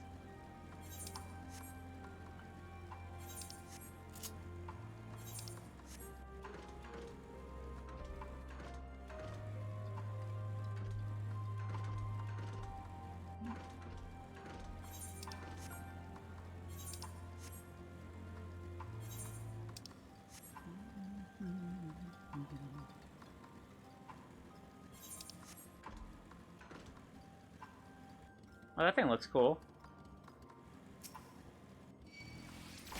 Oh, can you? kindly fuck off?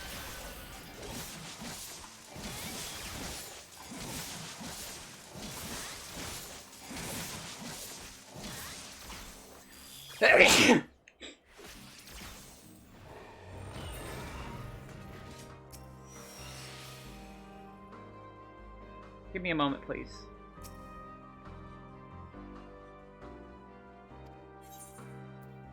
Oh, thank you, thank you.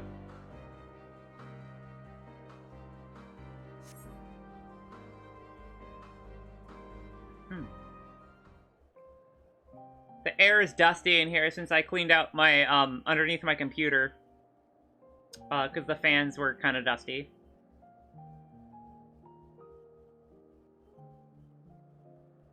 This is my home. Our home.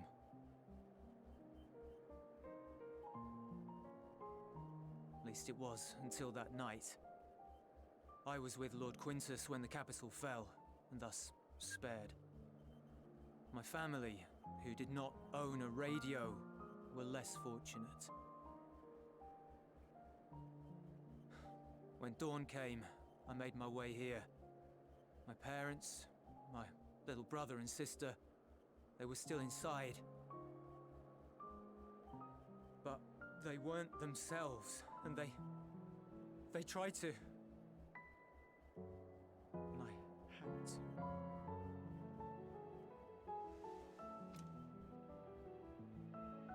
I'd promised to take them away from the capital that very morning, to somewhere safe, to hide until the fighting stopped. I promised. Feels Walker continues.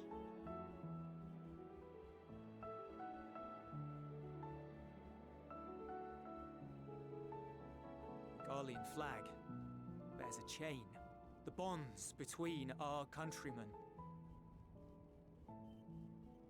A red link at its center, the blood of the fallen.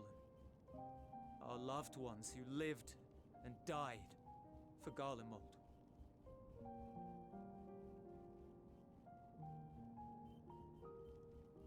But if she too fell, who would be left to remember them and their sacrifice?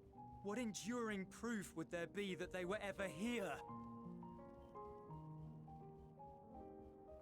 If we had turned to your gods, would they have saved us?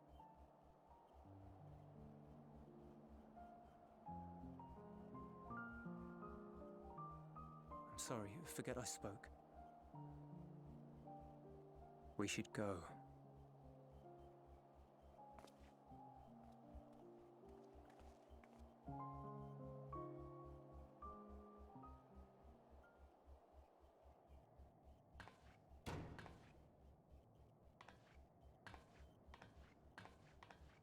It's no use. Believe me, I do not enjoy being here any more than you. But she wanted us to play along, so that is what we will do.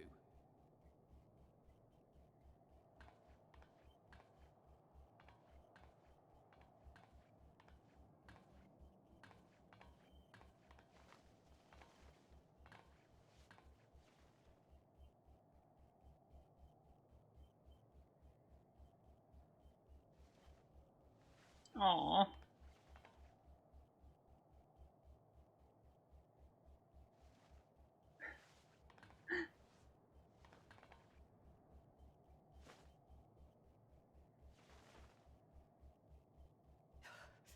It's so cold.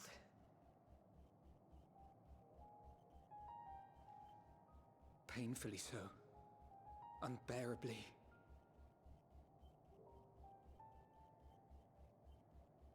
I've been thinking about what Quintus said. About why no one would accept Garlean rule. Irreconcilable differences. When coexistence isn't an option, only conquest remains. Varys at Gimlet said much the same. Only by uniting the world beneath a single standard would we rid ourselves of the Ascians. United as one people, one race cleansed of imperfections. A cold and unforgiving vision. And when we fail to live up to their standards, what place is there for us in their world? But the truly sad, truly frustrating thing is how damnably similar it all is to the lofty ideals of Father and the Forum. Non-intervention. Always non-intervention. Protect our knowledge and our people, and to hells with the rest of you. And yet, I can see how it happened. Varys and Father looked to their elders for guidance and took their virtues as their own. But for this world was of their making. In who else could they place their trust? All of us lost in a sea of chaos, searching desperately for purpose and meaning. But it shouldn't just be an extension of another's. It has to be ours. It has to be. We all have a stake in this world. No one should be silenced. I won't deny that we lack the experience of people such as Father or Quintus. Perhaps they've come to see the world as a series of problems, and the most efficient way of solving them, to reduce everything to fundamental forms. A stone is a stone, a cloud, a flower, no more than that. Simple descriptions that strip the subject of distinguishing characteristics. A man is a man, divided according to race, creed, or allegiance, and to some, defined by such associations. Is that what you think? In my misbegotten youth. But what I believed wisdom was no more than aggressive ignorance. I've since learned to look beyond the banners and the politics, to see people as individuals with their own hopes and dreams. As for my dream of building a better world, well, every day I'm reminded that it is far more complex than I had ever imagined. So true! But it only spurs me onward, to find the wisdom and the strength to see it through to the very end.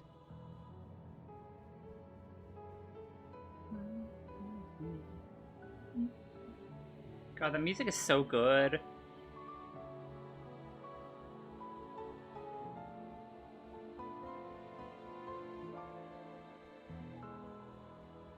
All of our supplies and an immediate withdrawal. These are your conditions? Demands. And you forgot about the airship.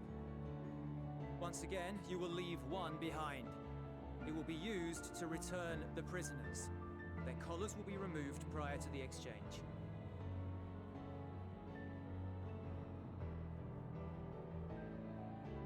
So in the end, not even Father's expertly worded rhetoric could deter you from your chosen course.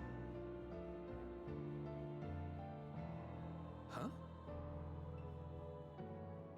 Not that I thought for a moment that it would. I've no love for violence, of course, but ours is a cause worth fighting for. I just wish he'd realize it too. Sometimes the only way to protect the ones you love is to take a stand, to refuse to suffer in silence. I want you to know I share your conviction. Whether it be on the battlefield or in the debating chamber, I won't back down. I guess what I'm saying is...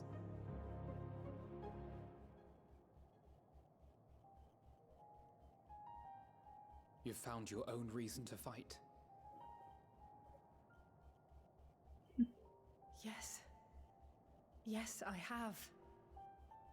God's willing, there will come a day when we can finally lay down our arms, and there will be peace. But not until the Telophoroi have been defeated once and for all.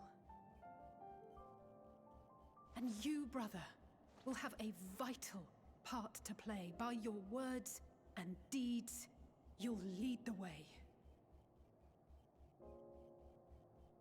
I pray I am up to the task. There'll always be naysayers. Those who think us fools for even trying.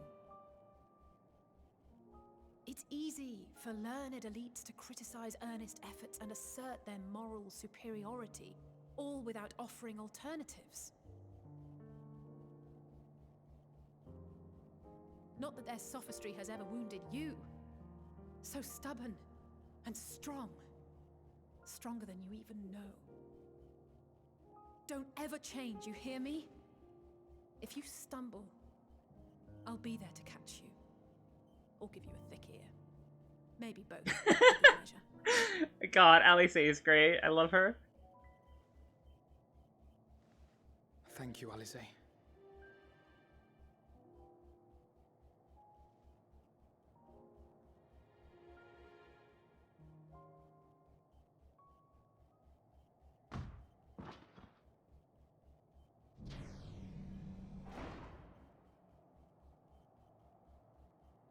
It's Batman!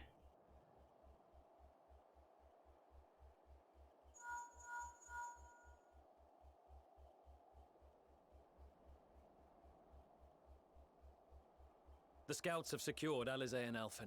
Their collars were removed without complication as well. Do you not know? They Astinian report is no Batman. casualties, not for their party nor the guards, who will wake from their premature slumber in due course.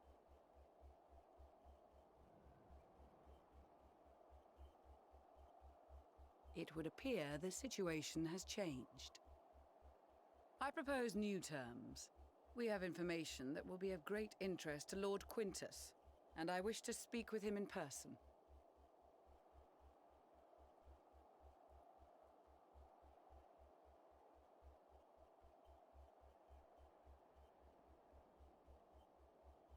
No. In the event you rejected our first proposal, we came prepared with a second.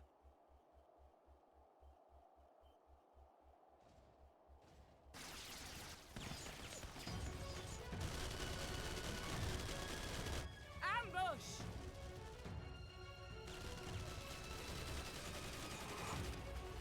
More are coming! Make ready! We, the loyal soldiers of the first God, this music slaps so hard. servants of Garlemald, of the fallen Emperor Varys, shall safeguard these lands from the barbarian hordes until our countrymen return!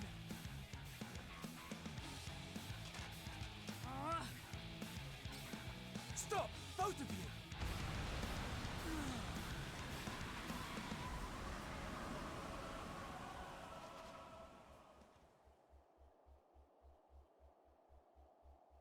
This child may be the worst emissary I have ever seen.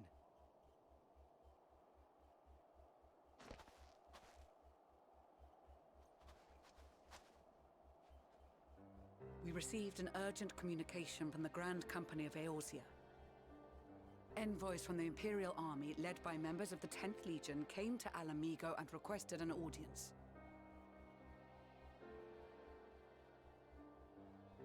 They explained that their efforts to coordinate the reclamation of the capital with the aid of the 4th, 5th, 8th, and 12th had ended in failure. Communication between most legions has broken down entirely. Most of the 10th's conscripts have deserted, leaving their forces severely depleted. That is why, unable to continue the fight on their own, they and their allies turned to the Grand Company of Eorzea for aid. Lies. Every word. It is the truth, and I have not finished. The 10th has requested that we deliver a message to Lord Quintus. Have the ill stand down.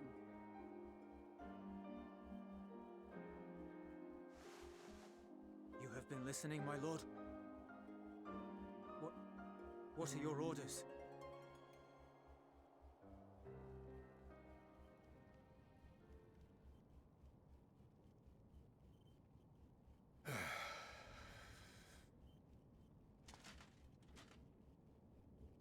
Inform her that we will honor the 10th's decision.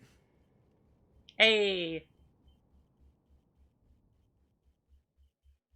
Bereft of hope, and now dignity.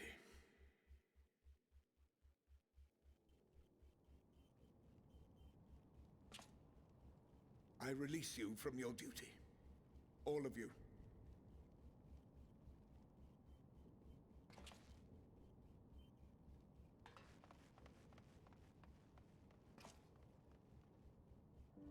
I take solace, your radiance, in the knowledge you are not here to witness our debasement. 'Twas a grand, glorious dream we shared. Of a world united, of peace and prosperity.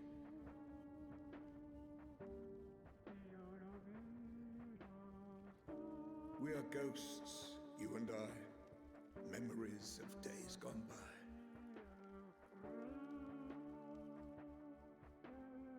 Bonds forged in blood that I will not see tarnished.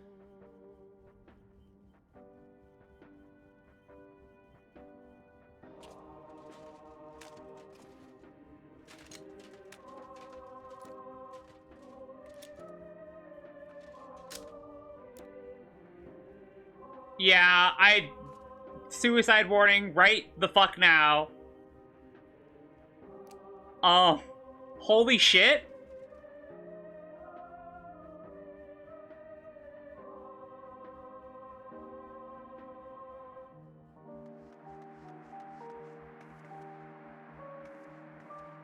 Quickly. Had I have known that sooner, I would have probably given a trigger warning. But holy fuck, dude. If there is still a chance that Quintus will agree to a truce, we must take it. I just hope we get there before he and his men do something rash. Top 10 line said before disaster.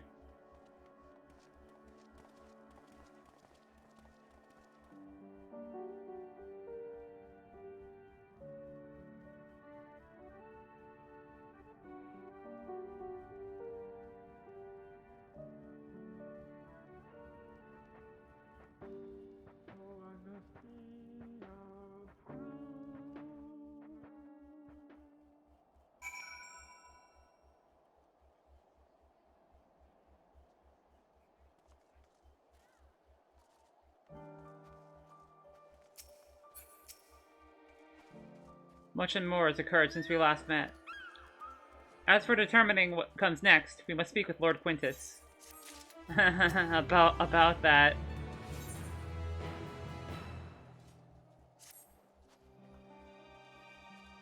Before we proceed, please tell me what you know of the First Legion and the disposition of their forces. Well, they're Imperials, I guess. I don't know. What do you want from me? They were preparing for war while the refugees in their care would let us go hungry. A reckless, short-sighted plan that the welfare or the people they're sworn to protect. There's more trauma coming? Oh boy. Nevertheless, we cannot compel them to accept our aid. If we were to arrive in force with the intent to do so, that would only incite panic. Perhaps they can be persuaded to follow one of their own. Go with Euless back to the station and have him lead the refugees here. Some will be unwilling or unable to leave, but for the time being, I'll take what I can get. Alfino, Alice, and the scouts sent to extricate them should soon be at the station. I'll also have our other comrades in the area lend their support should it be needed. Understood.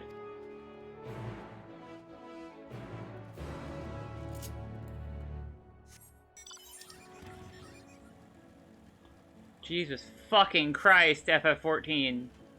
Bro. Just dropping something like that on me? Holy shit.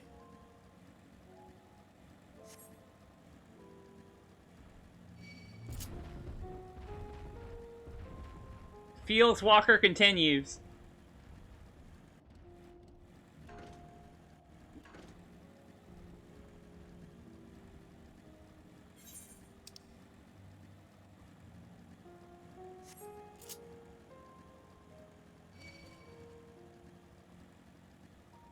Like, I knew that there was some trauma shit, but I didn't realize it was this early.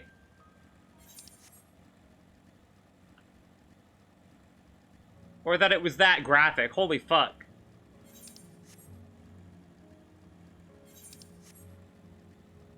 Like, even with what they did, it was still incredibly fucking graphic, and I don't know how the fuck they got away with that in a T-rated game, dude. Oh my god.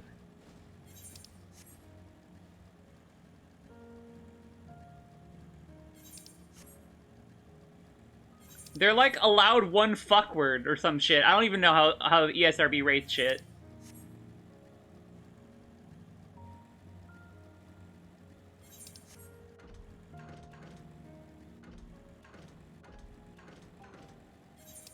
God fucking damn.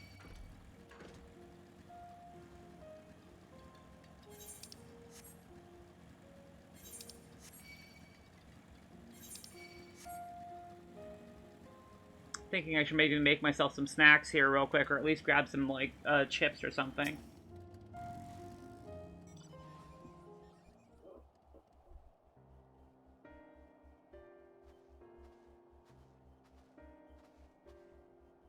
Lily and Euless.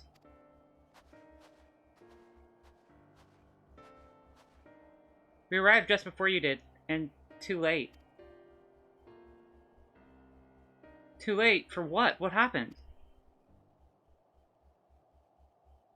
Lord Quintus. He took his own life. After the news about the 10th, he relieved us of our duties, and when he was alone,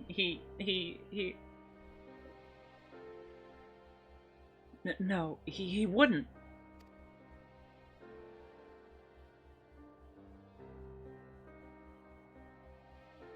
Thancred and the others, assisted by the soldiers, have seen to the remains. Oh shit, what did he say after that? In due course, the legatus shall be offered a proper burial. He's released from our duty. He wanted us to choose our own fate. I need to disable this. Without him to guide us, I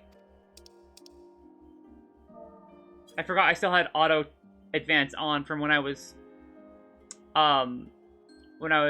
listening to the cutscenes of dialogue. I have just this moment spoken with Lucia. We are ready to commence the transfer of the refugees here to Camp Broken Glass, should they accept our aid. Some would rather die. But most of us just want to live. Songs and standards be damned, we just want to live!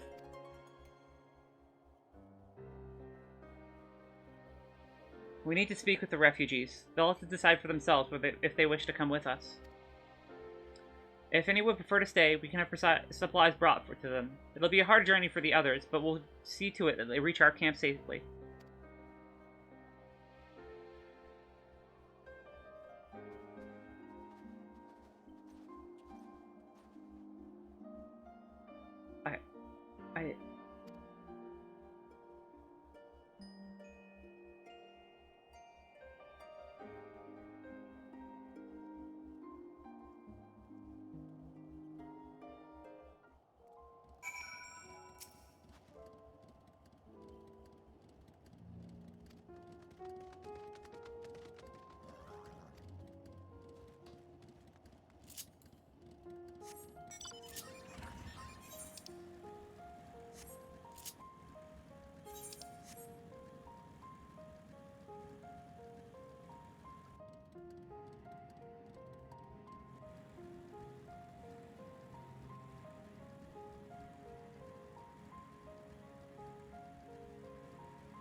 It was only ever a dream, wasn't it?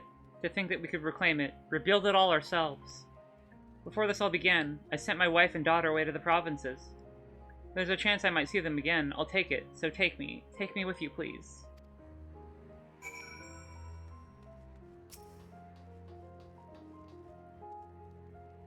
Well, got the Aetherite sorted in the end. All it took was a few adjustments, and now it works as well as it ever did. From what I can tell, the one in Laterum is functioning normal. That's where you lot are staying, right? Now that most of us are packing up and leaving this place, I reckon there will be more use for me and my skills over at your camp.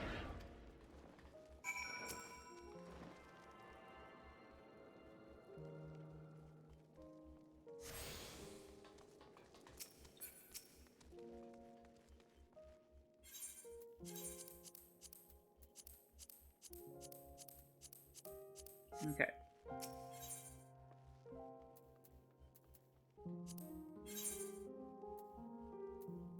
This all uses share gear models, if I'm correct.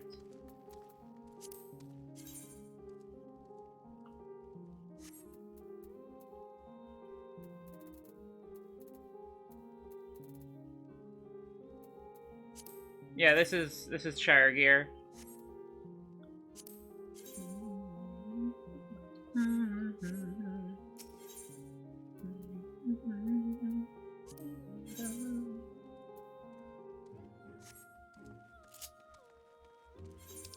Oh, I should probably buy myself a better ring. This is the Nabath ring, right?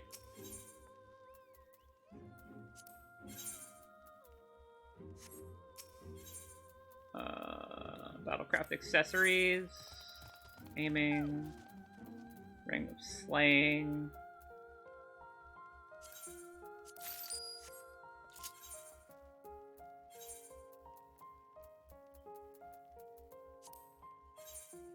Can I desynth this? No. I can, however, desynth this one.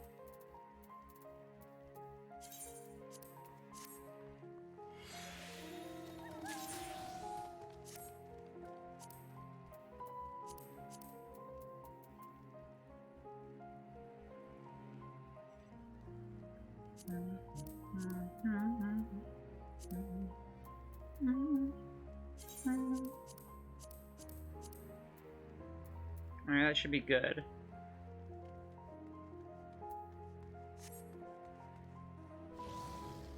Okay, that boosted the crap out of our eye level, holy shit. We're actually 525 now. That ring was keeping us under.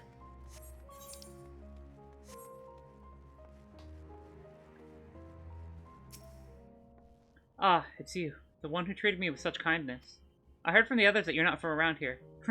I thought you were one of us. Not that it makes difference now. Purebloods, migrants, savages. After a while, the words start to lose their meaning until all you're left is anger, fear, and hate. I'm too tired. If you and yours come to offer aid, I'll be glad to accept.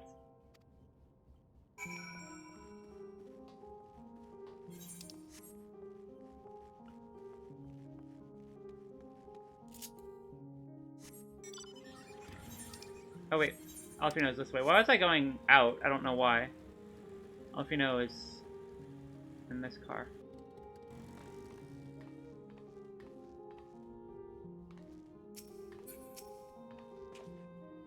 We have much to discuss. Our rescue, the attack on Camp Broken Glass, what we'd hoped to talk about with Quintus. But all of that can wait. More urgent matters demand our attention. Are the refugees willing to come to our camp? Yeah, I've convinced a couple of them. Thank the 12. Thank the 12.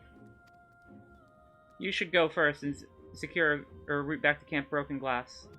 With all the creatures and Tempered skulking about, I suspect we'll have our hands full.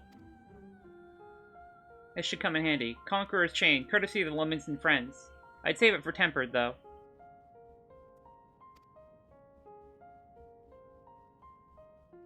I'll mark a few points that need surveying on your map. Once you've taken care of the riffraff, we'll meet back at camp.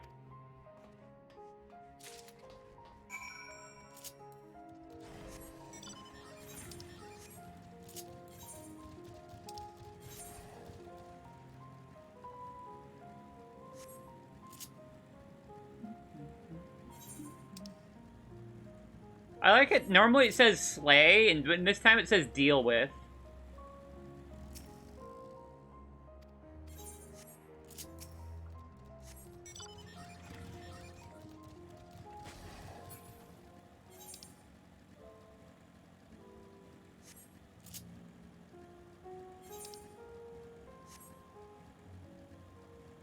Okay.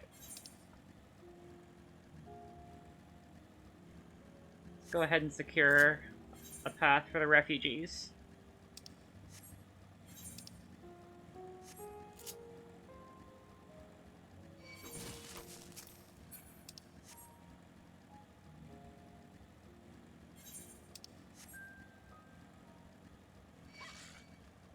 Okay.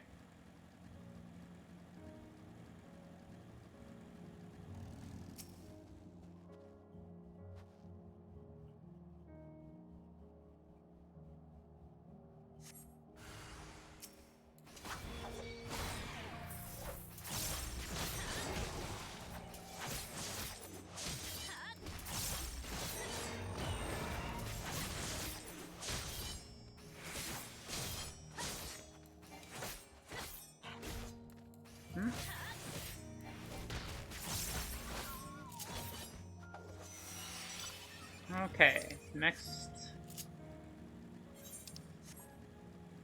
After this quest, I might go grab myself a quick snack, probably, because I am kind of hungry.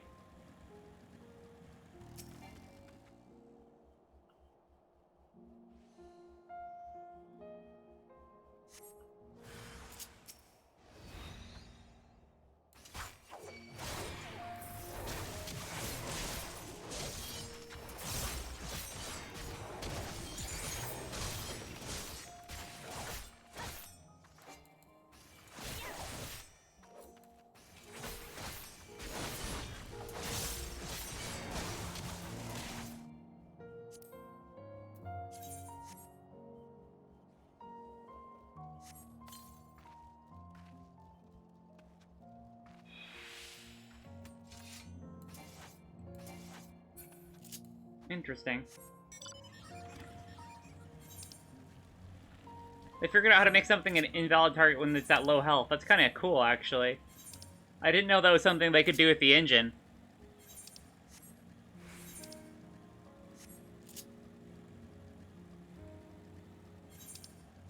Though I suppose all they have to do is just to change the affiliation from ally to enemy to ally, right? But it still has a health bar displayed as red, which is interesting.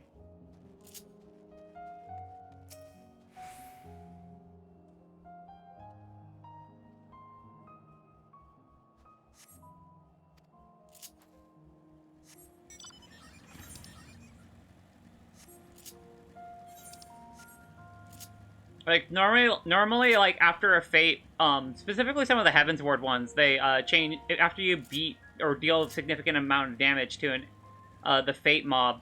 I think it also is in some of the ARR fates as well. Their health bar changes from, red to green. Or whatever you have the color set to.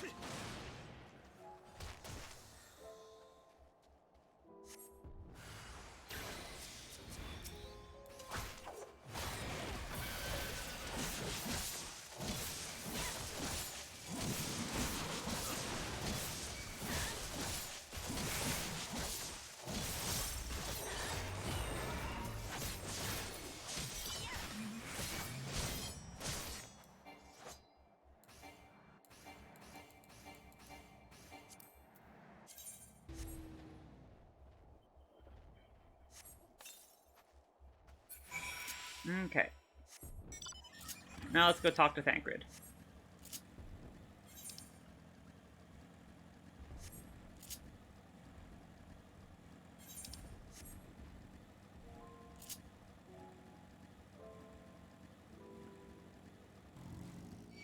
I had a feeling this would get in our way.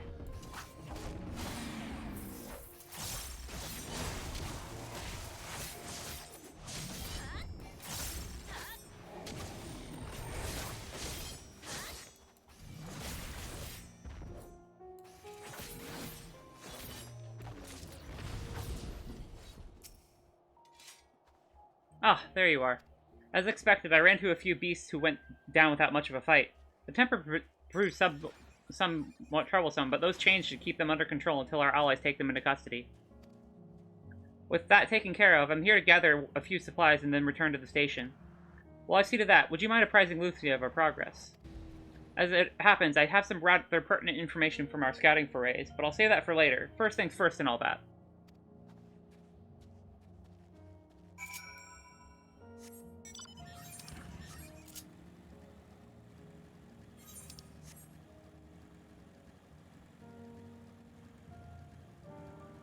Oh, there's finally a Chocobo Keep here.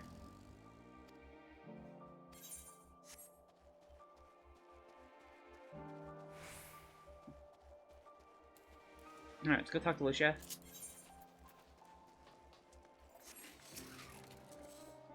Ah, Lily. As I was informed of Quintus's suicide. Must have come as a great shock to his men. What are the refugees? I'm told some were receptive to our proposal, but I would like to hear your first-hand account. That so many did not hesitate to accept proves how desperate the situation has become. We'll do our best to make them feel welcome. The troops who participated in the ambush are no exception. They'll be afforded the same treatment as other refugees, notwithstanding. After all, I wanted to make an example out of even if I wanted to make an example out of them, there's no one left to learn from it.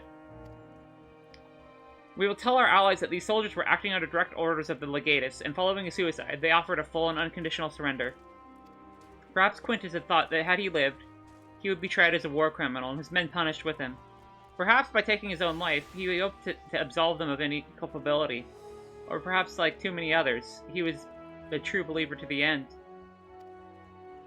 Who can say? We don't know the man, or his heart. His reasons, noble or otherwise, died with him, and it falls to the rest of us to clean up the mess.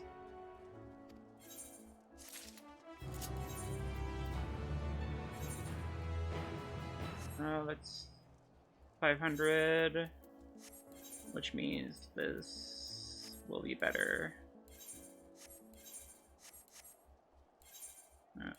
Where's my inventory?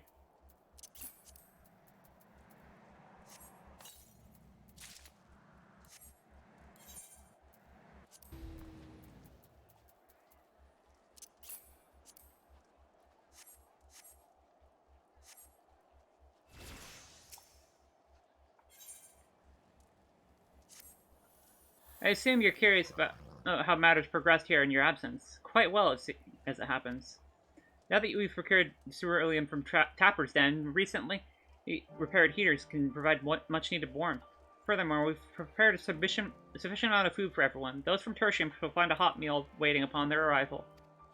There's one for you, so go ahead and get some well-earned rest. I believe that we're capable of wielding a ladle too without your assistance.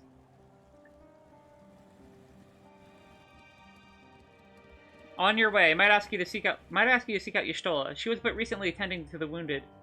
Now she's meant to be taking a rest herself. See to that she is. That sounds like Y'shtola, alright. Alright, I'm gonna go grab a snack. I will return shortly. Give me 1 second here.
Okay, gamers, we back, and I have snacked.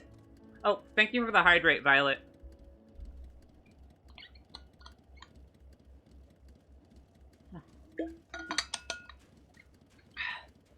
Much better.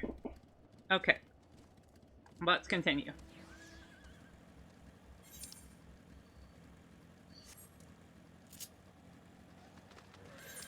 Where is the Stola? Yes, yes. I have been taking proper baths and imbibing sufficient water.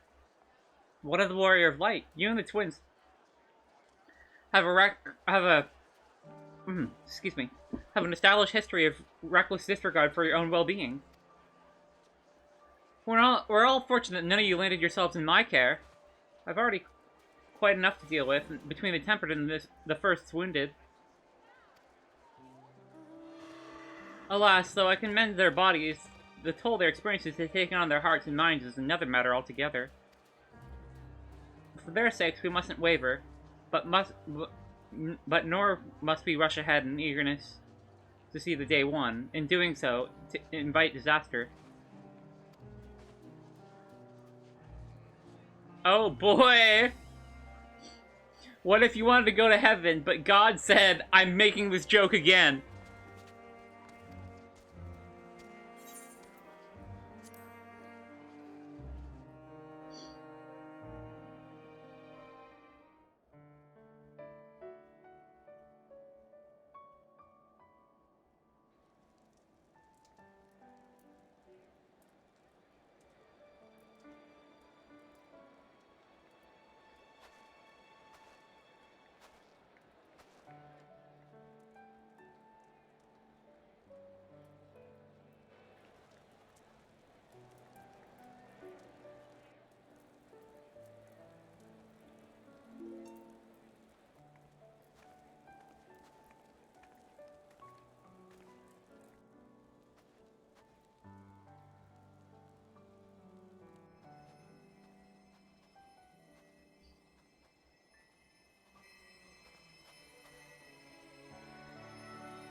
Is that all of them? The last of those who agreed to join us, yes. Turn this on. We left heaters and provisions for those who wish to stay behind. They won't last forever, but hopefully they'll last long enough. For now, I think everyone's earned a rest. We'll see to those in need of medical attention, so take the others with you and get yourselves some hot soup. I should have made myself some cup noodles, now that I'm thinking of soup.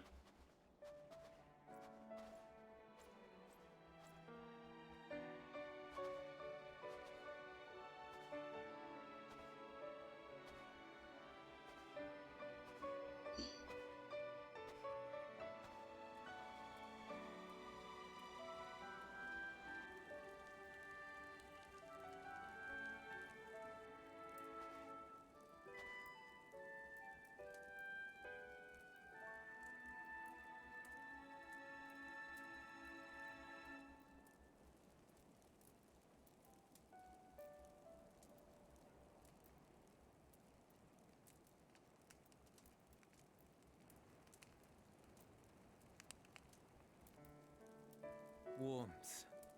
At last. Marvelous, isn't it? All thanks to the resourceful machinists of Ishgard, I might add. On their behalf, I bid you warm yourself to your heart's content. Hold on. Your people might have scribbled a few things on a piece of parchment, but it was our Leminson Smiths that put the bloody things together. Oh, well, be that as it may, we single-handedly got the interior heating up and running again, didn't we? The hells you did! We were there every step of the way! Amazing. We? You barely barely raised a finger to help, you ale-sodden reprobate. I did a damn sight more than you lily-livered bilge-rat. Copper Ramen does sound good right now.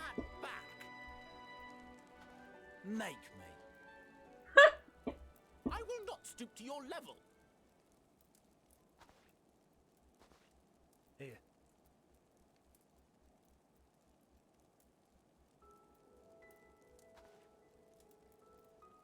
At ease, man. There's nothing funny in it.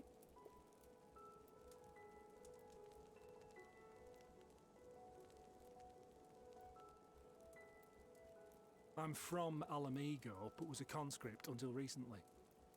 Used to eat this with the officers. Apparently, it's adapted from a steppe recipe. This is my first time trying it, and I have to say, it's not half bad. Mmm. It's a bit too flavorful for my liking. Perhaps compared to what you're used to. It is. It is. It's so cute.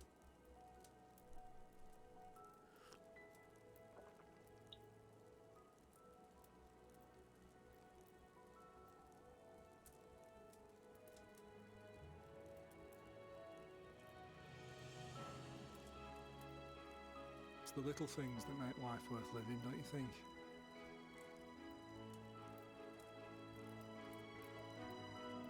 Aww. I'm gonna fucking cry. Holy shit, dude.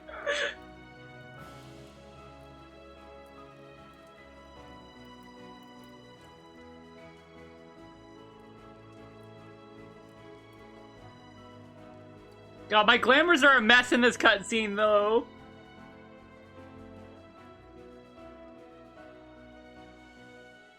I know this is not a dream, and yet...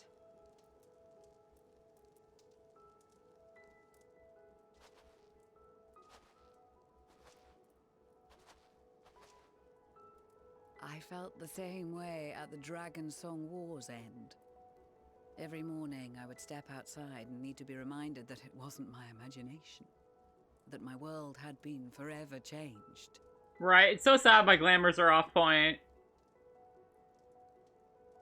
And just as I had grown accustomed to the idea, again you change my world in ways I never thought possible.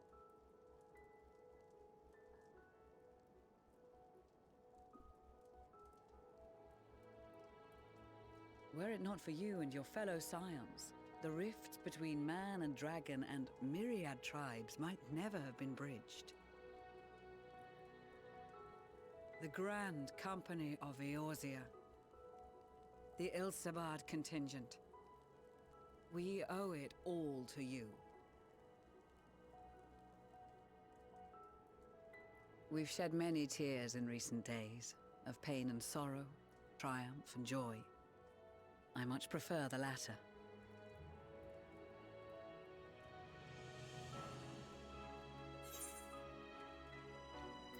We often don't have the luxury of choice.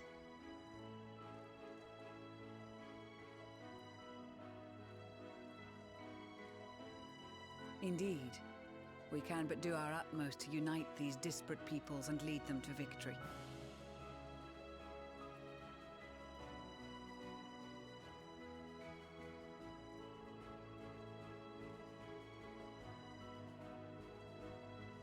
It is a remarkable achievement. Everything that I and the Populares had hoped for, and more. Would that it had come sooner.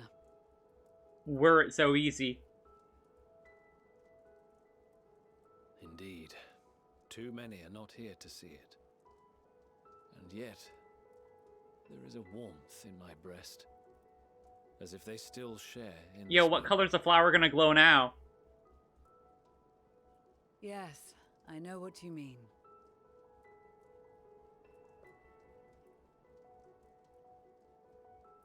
On a night like tonight, the wind and cold seem to pass me by. Borange?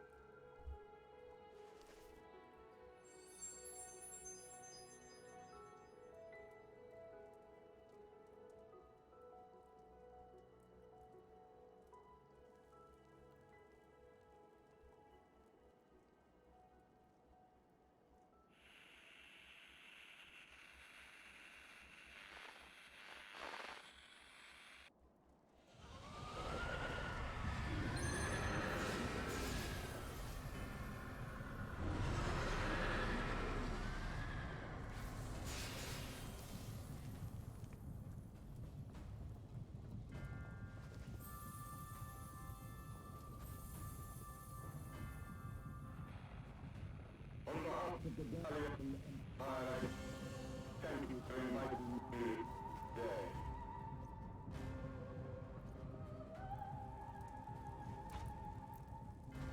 What? Emperor Varus?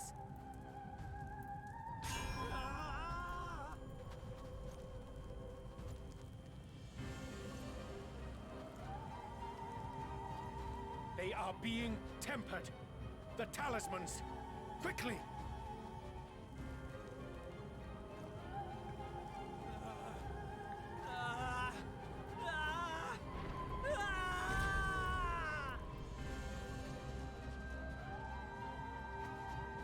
Save me, brave hero! My lord has requested your presence, and I would hate to disappoint him. Fucker! Time to suffer? Oh boy.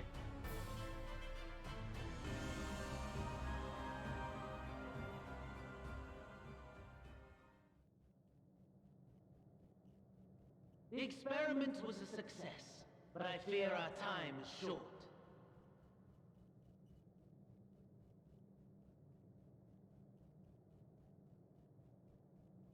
I shall begin the preparations.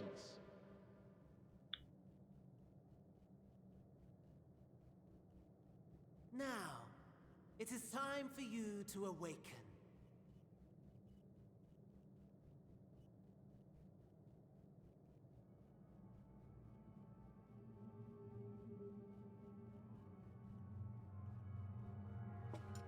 Good morrow to you. Here, have a taste before it gets cold. Oh, but be sure to remove your helmet. Take a moment, too, to familiarize yourself with that borrowed flesh.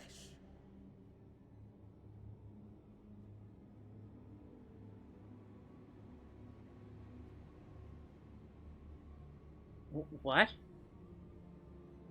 So, how does it feel? I, for one, find those first moments within a new body to be most refreshing.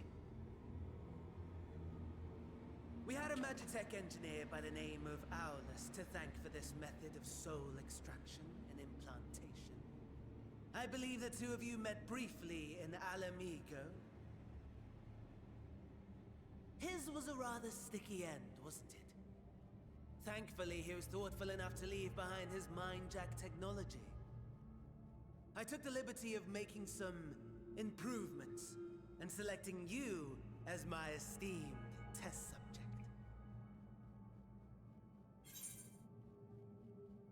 Oh, this is such a pain in the arse.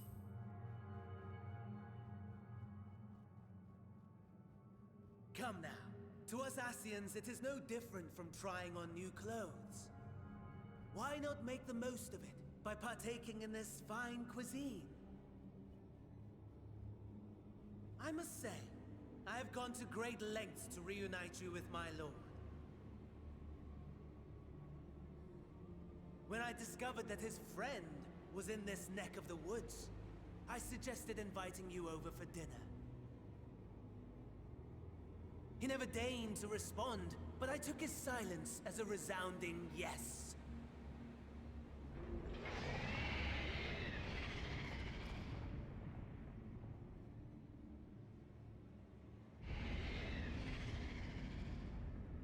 The hell is that? Oh my! Daddy is pleased his grumpy little boy has finally found his place. You should call a bet.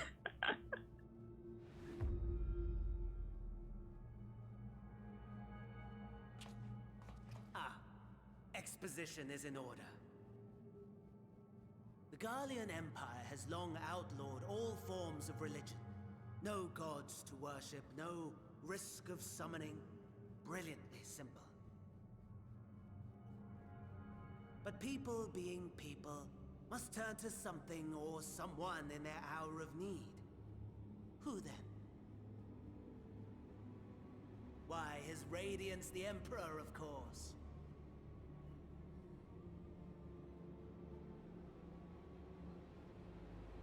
As you have observed firsthand, Garlemald has seen better days. The legendary Solus Galvus, dead, provinces near and far in open rebellion.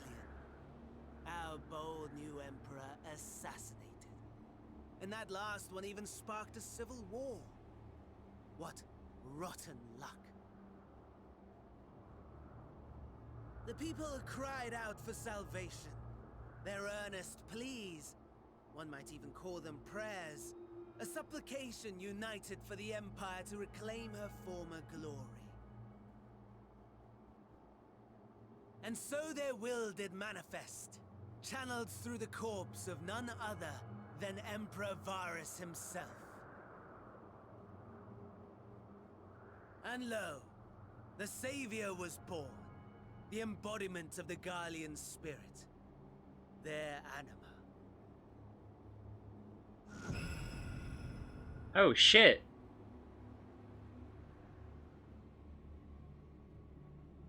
It calls to its subjects, compelling them to take up arms and fight. And just as the wealth and power gravitate towards the Empire's capital, so too does ether from every corner of the globe. The towers with which you and your allies have been so preoccupied were created as an extension of Anima itself. An ingenious design.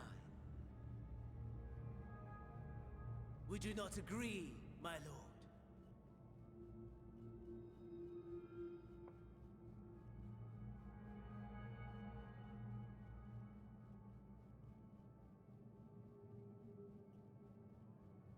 Does the pursuit of prey you have bested before excite you? Of course not. Absent the challenge, the thrill, your prize is a hollow victory. Butchery.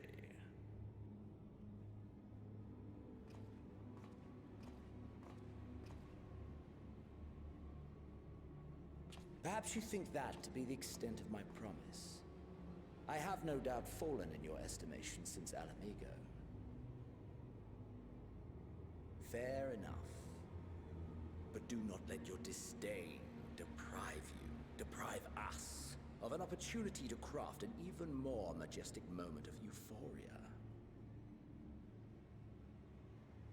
I have been honing my craft as I set the stage for our reunion.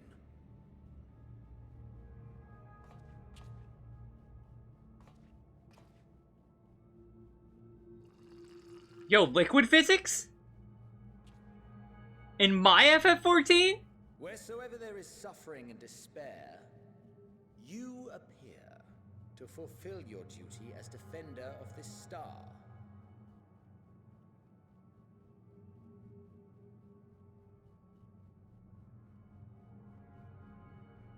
The chaos and destruction that my hordes have wrought are my gifts to you alone.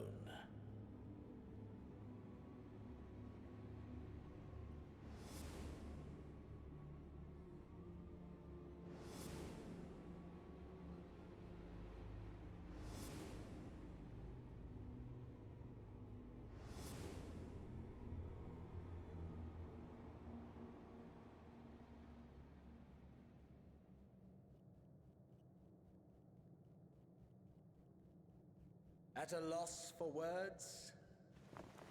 No matter. As you will learn, I have only just begun. Oh, will you not finish your meal? There is only one thing that can sate my hunger, and it would seem my friend has lost her appetite. I hoped this display of civility might prove an entertaining diversion, but clearly we are above such pretensions. So let me kill you already, damn it. While my lifeless body was in the possession of the Ascian, I too claimed another's as my own. It was an enlightening experience to fight in an unfamiliar form. Flaws and failings in my technique were plain to see. Whence rises one's true strength? The flesh? The soul? Perhaps you should like to discover the answer for yourself.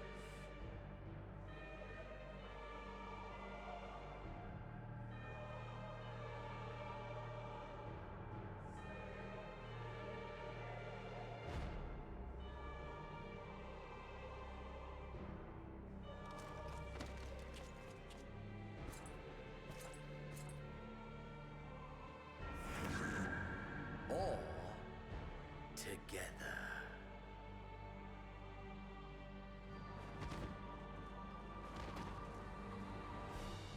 Liquid?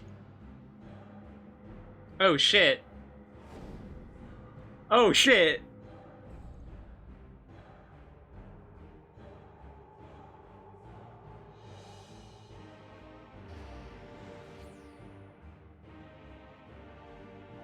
Oh dear! Whatever would happen if my lord were to greet your friends as you? I shudder to imagine what carnage he would wreak.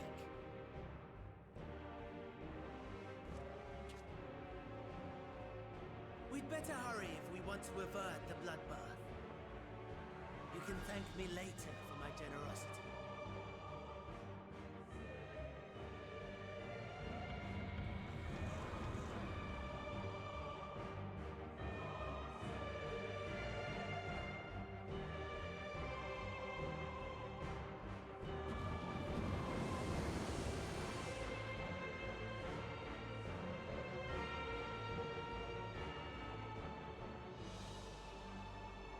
Ah, there it is. Your camp, I believe.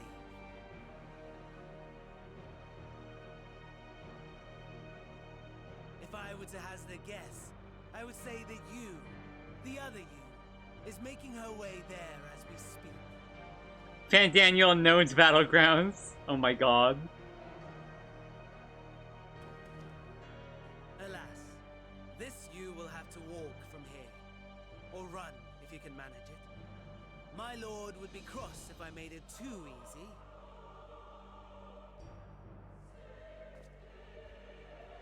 Such ingratitude. I'd not squander this fighting chance. After all, you've obstacles enough to overcome. Right on cue.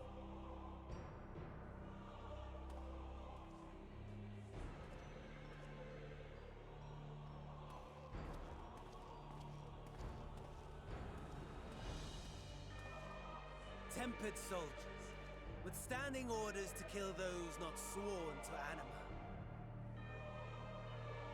Under normal circumstances, you would make short work of them. But on this occasion, the odds are not so heavily stacked in your favor.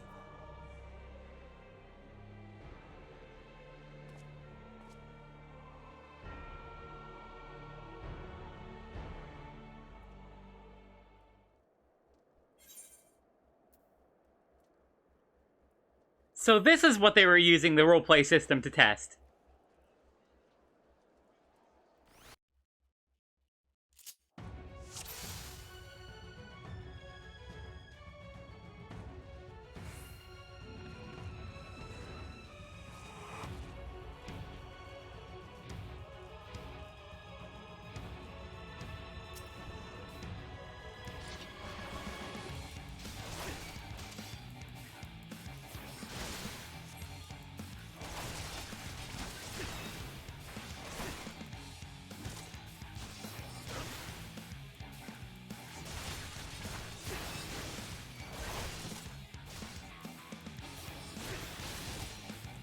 Oh god.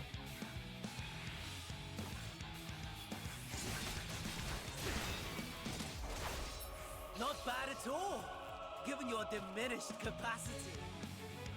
Nevertheless, 'twould perhaps be prudent to keep to the shadows, scurrying about like a rodent.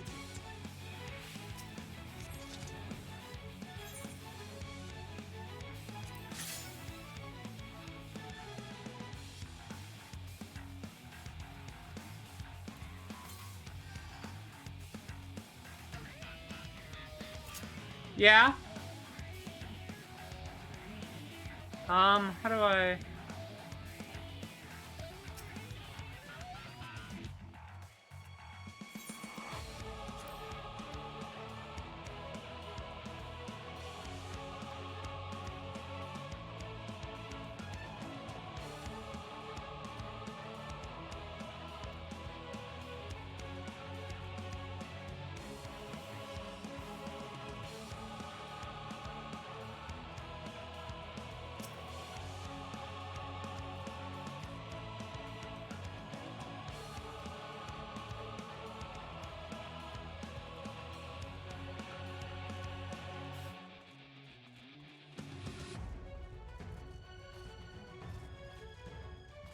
Yeah, no, they're conscripts.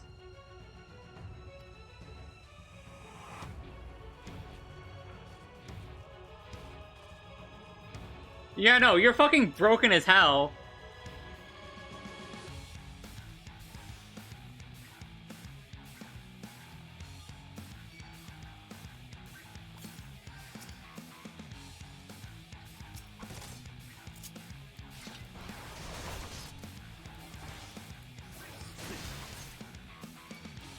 Ah, hell, I'm just gonna run.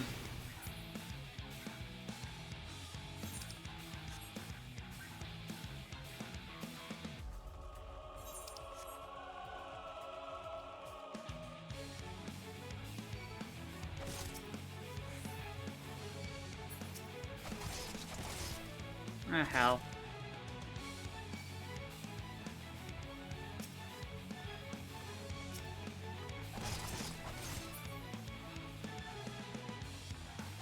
How the fuck was I supposed to find out which way to go? What the hell?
Identification key and fuel, okay.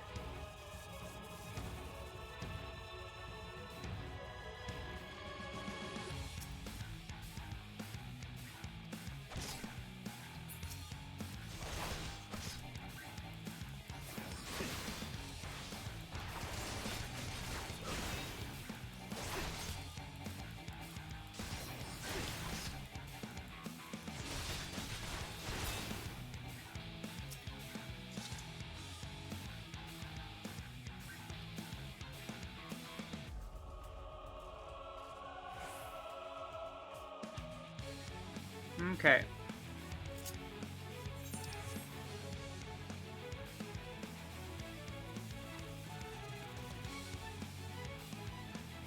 Can't go that way.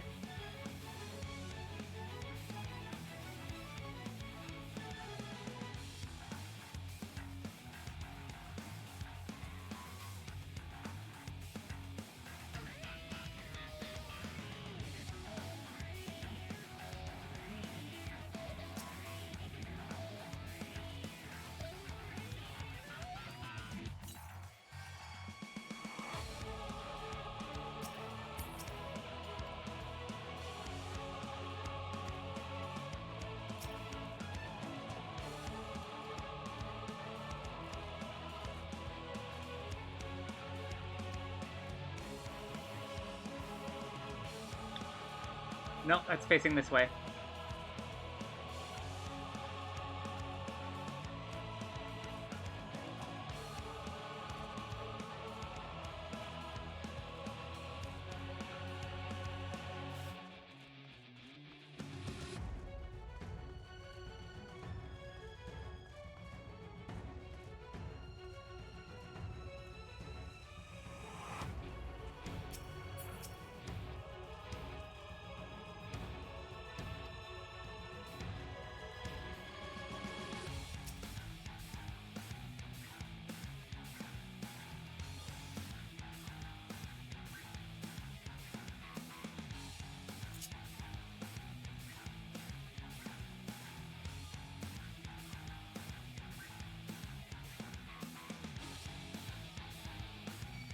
Ah, hell.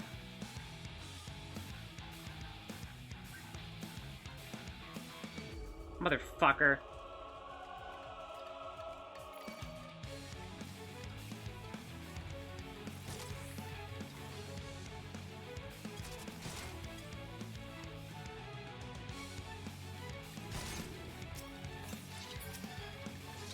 Oh, it takes you a million years to pick it back up. Fuck.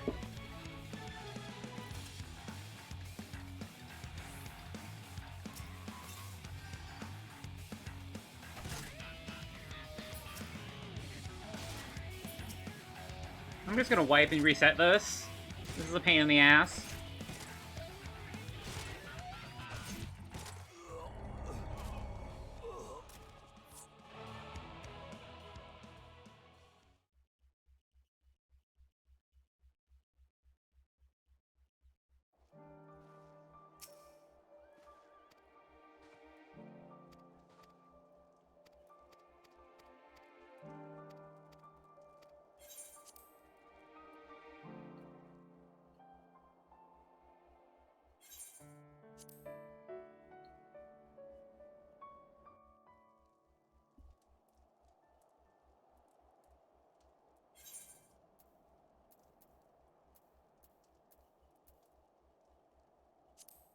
Let's go.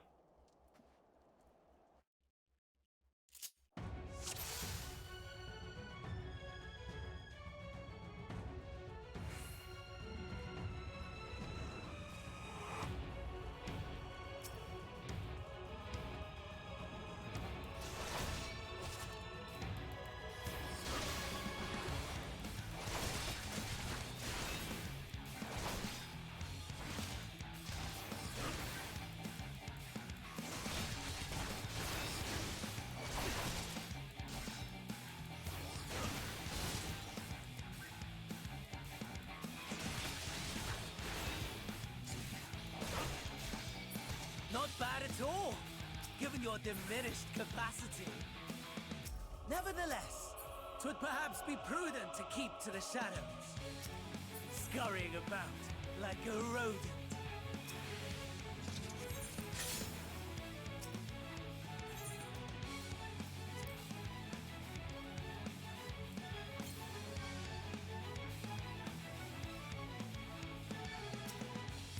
Alright, this one I'll kill, I guess.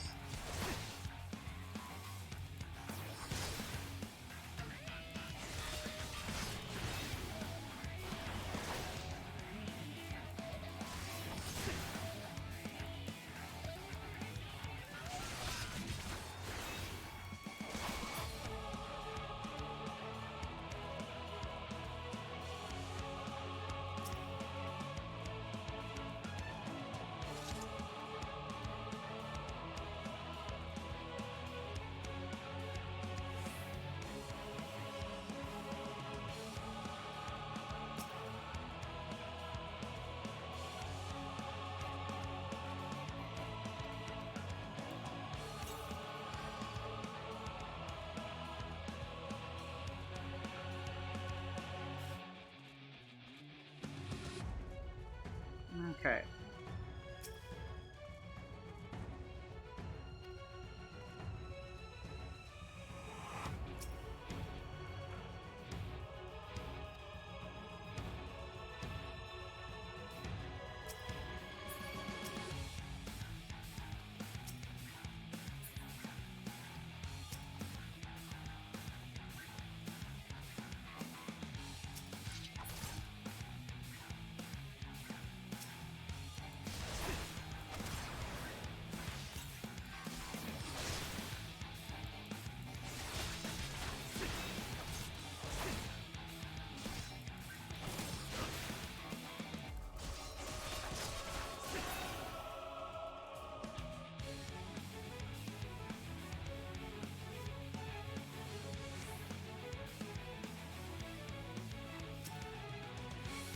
Alrighty, here's the Reaper.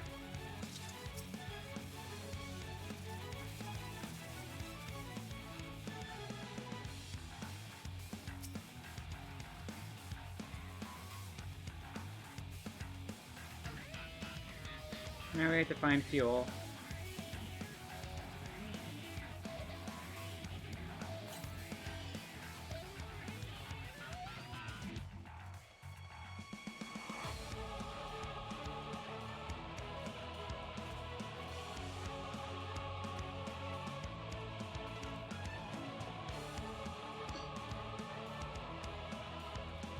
Oh cool, I can make it through here.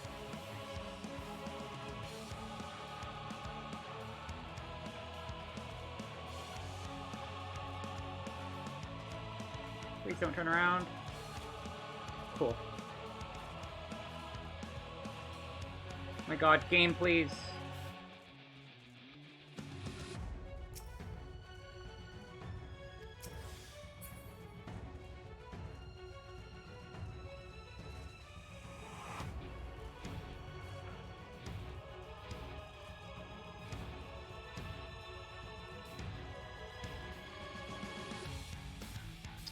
That's the fuel concealing wreckage right there. No, it's a wrecked Magitech Reaper. There it is.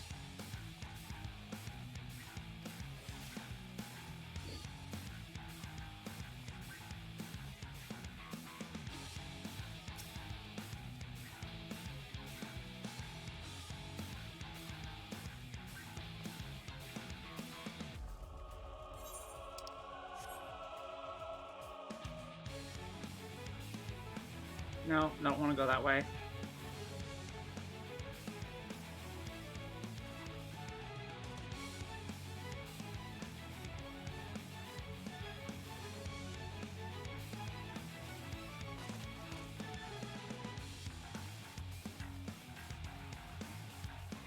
Should be over here.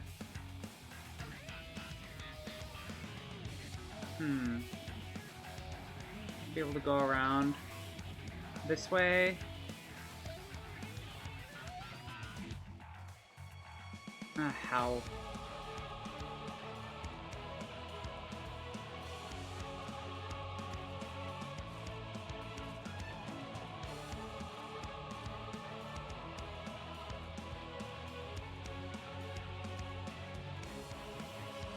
I can't go through this way.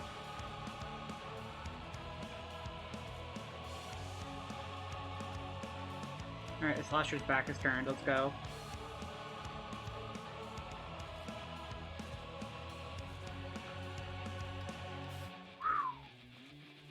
Okay.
Ah, hell.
Okay.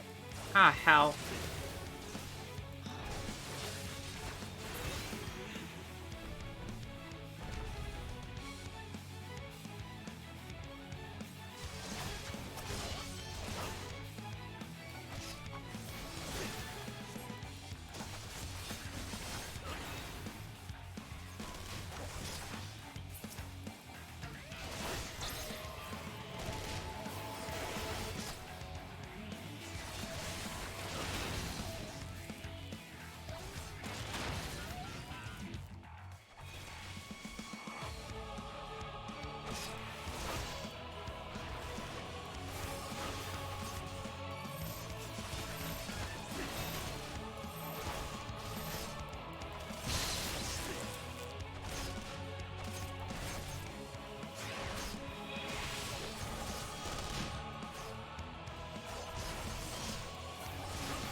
Okay, we made it somehow.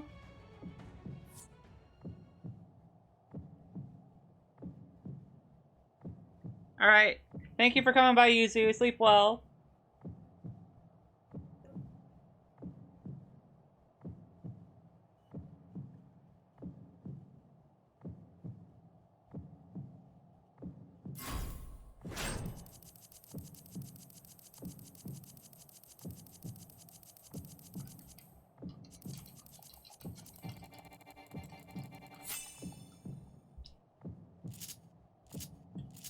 Okay, I thought I was gonna, like, have to start that shit over again.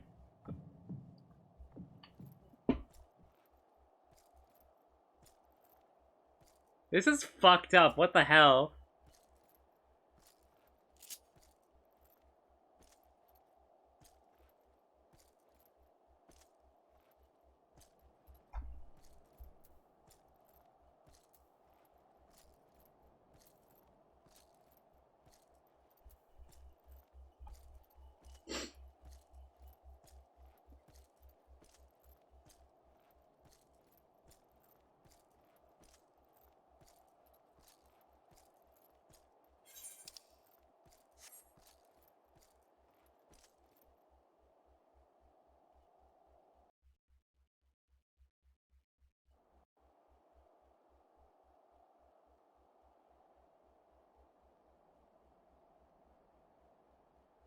It is a miracle we were able to restrain the Tempered without suffering casualties.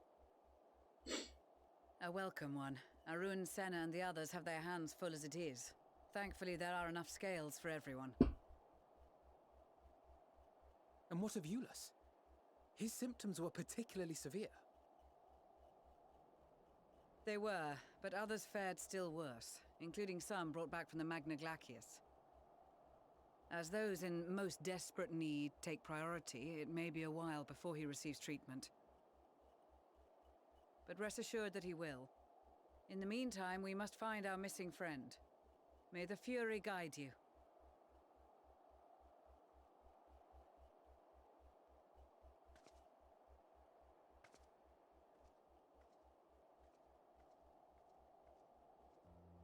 Of all the bloody times for a disappearing act. Right when the first wave struck, we'd be fools to think it a coincidence. But where even to begin the search? No one saw her leave in the chaos, and we've no trail to follow. While I know full well she can handle herself, I worry all the same.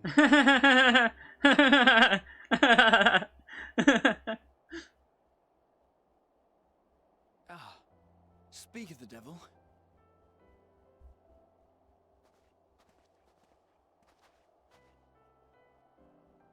Well, time to call off the search.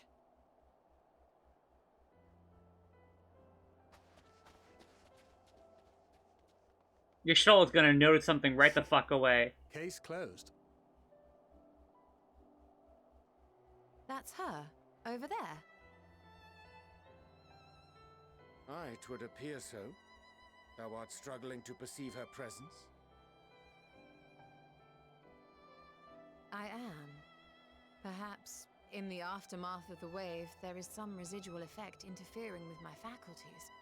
But...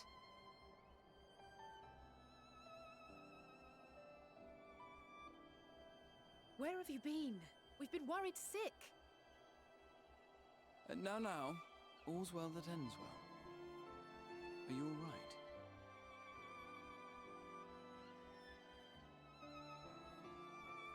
Are you all right?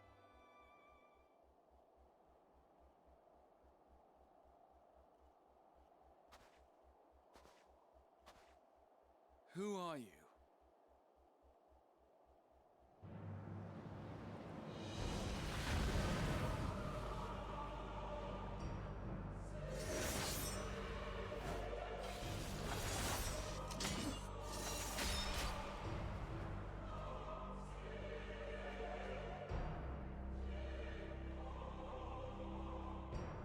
I'll be taking that body back now, thanks.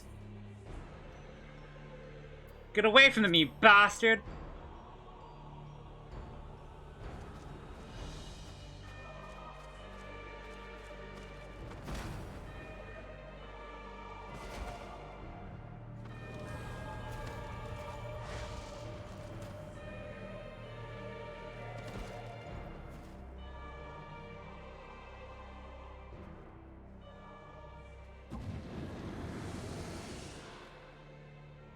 Sadly, that is all we have time for today. The effect has run its course, and back to your own bodies you must go.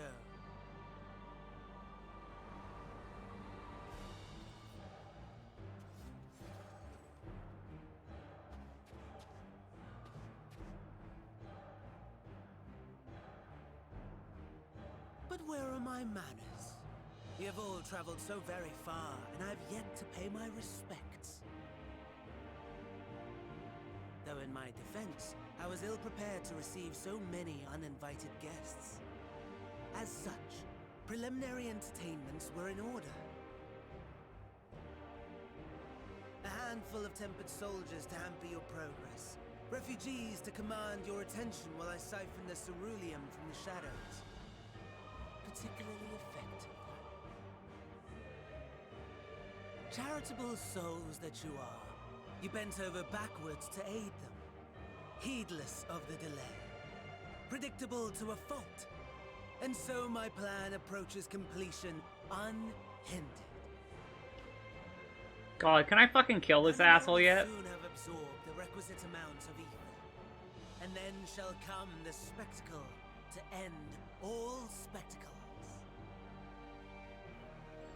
The eldest and most powerful of primals will awaken, and all shall bear witness to the final days.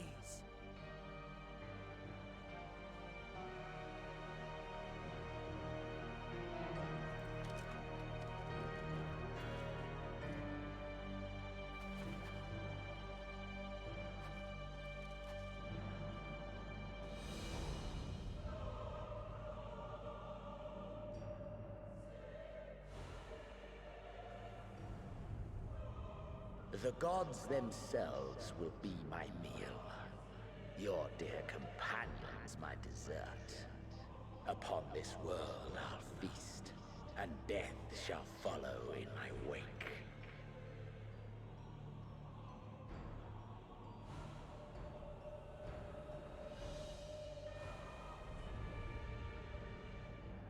All your hate, all your rage, you will render unto me.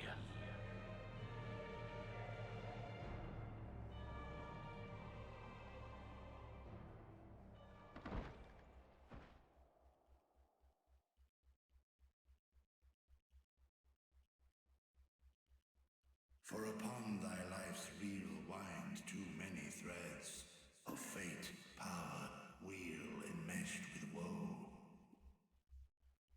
More terrible still is the attrition wrought upon thy companions, as they are swept up in the storm of thine existence. Take heart and protect them well. They will be your strength and your salvation.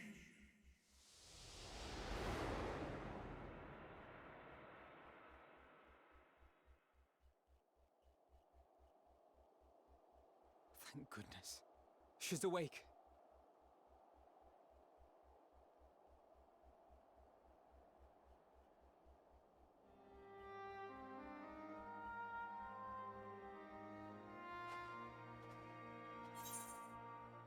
So I'm not dead yet then, huh? Oh, mood. I am pleased to report you are very much alive. Alright, well I'm alive and I'm about to make that Xenos' fucking problem.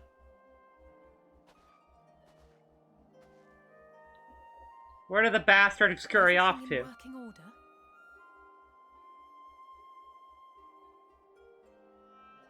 That's a relief. Oh, and before I forget, thanks for coming to our rescue.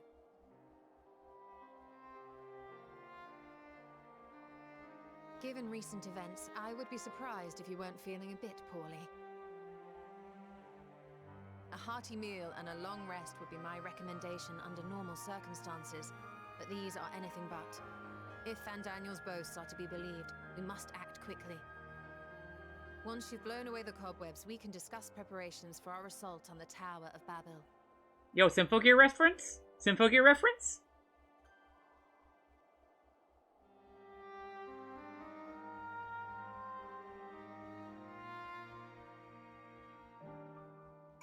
Alright, first things first, I need to fix the drip.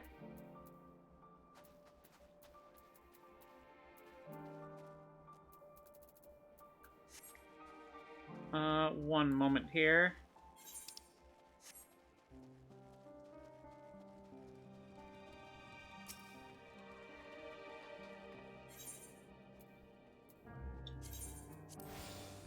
Let us first just hop here.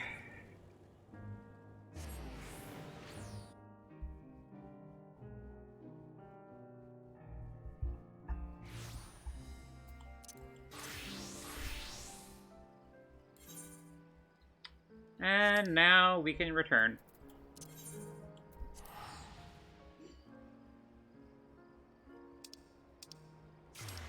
Oh, you know that I think about it? You can return it whenever you want for free, basically. You have a second return cooldown if you have Blue Mage unlocked. Because what you do is you just swift cast self-destruct. And return that way. What do you mean, oh my god, shut up? Where's the lie? Where's the lie? Are you certain you're well? Nothing out of place. No missing bits. Good. Then I wouldn't promise the same. I won't promise the same for Van Daniel and Xanos when I'm through with them. How much must these people suffer before they're satisfied? How much cruel, pointless tricks must they play? Prelude to the final days or no? This ends now.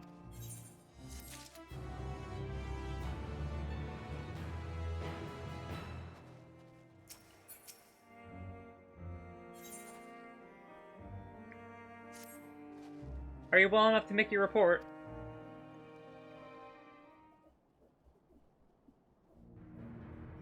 So, a bunch of fucked up shit happened. Yeah? And that's my report. This anima was summoned from the corpse of Emperor Varus? Does their depravity know no bounds? It seems not. More to the point, we can surmise that the wave of Aether issued not from the Tower of Babel, but the primal lurking within it. A primal whose cry rang rather more loudly than... What? Hang on a sec. More loudly than in your ears than ours. If you are taken to the tower itself, that proves beyond a shadow of a doubt, it is the beating heart of the Telophoro's machinations.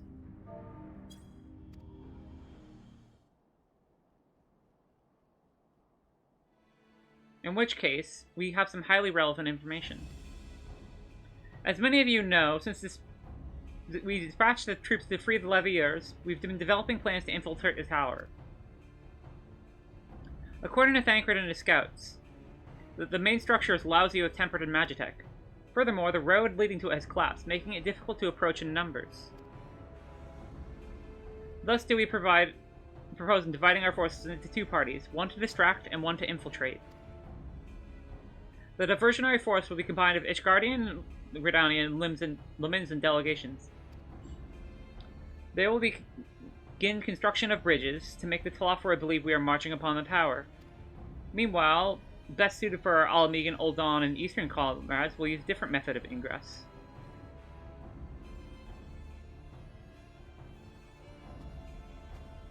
Look here. This facility marked in red is the Enceladium. A vast Magitech manufactory, in ruins now, of course. But the freight tunnel connecting it to the erstwhile Imperial Palace remains intact. While the Telophoroi's attention is elsewhere, our infiltration force can use it to enter the tower undetected. Be aware, however, that the underground rail network remains very much operational. The Temperator are using it to bring supplies to the tower even now. If it can carry their materiel, it can carry us too, provided we can sneak aboard unseen.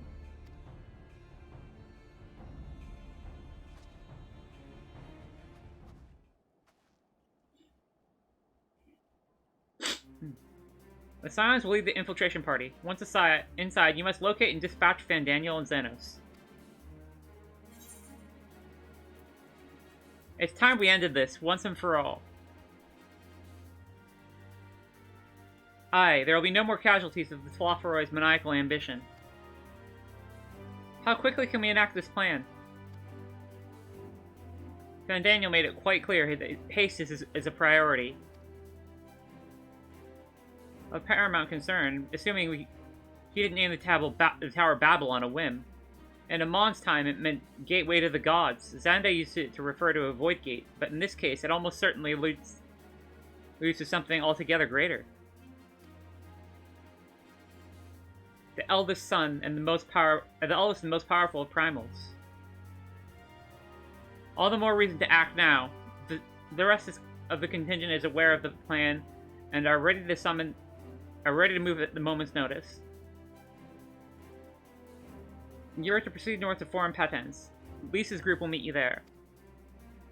As ever, we are grateful for your foresight. This is the moment we've been waiting for. Spare no effort in your preparations.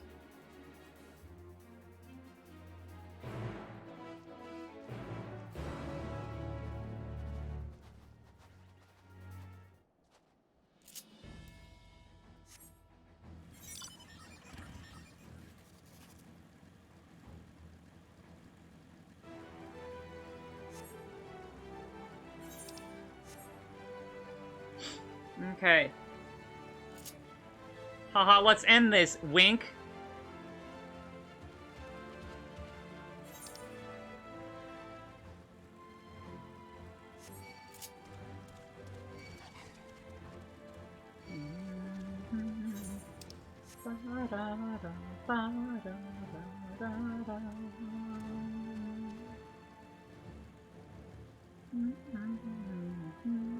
Oh hey, it's the thing from Bozja.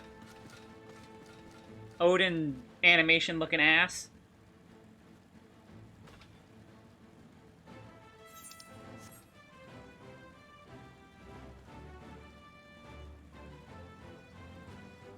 Okay.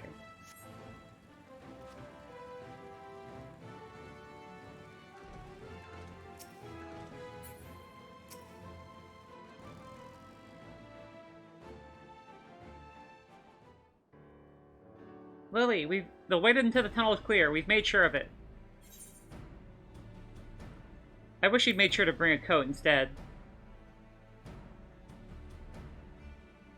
I'll warm up when I throw a punch or two. Barely enough cloth to swaddle a newborn. Clearly, you've spent too long around this feral dog of a Dotharl. Watch your tongue, fool, lest I feed it to the crows. We will see who the fool is when you freeze to death. Expect me not to warm your ill-prepared hide. These furs are for myself and my Nama alone, should I be blessed to meet her this day.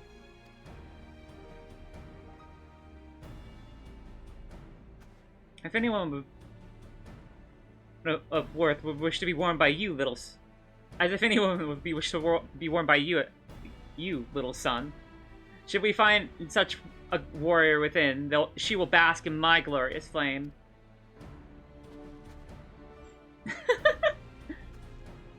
Stop it, both of you! Save your fire for the enemy. As for extra furs, I have plenty to spare. As do we.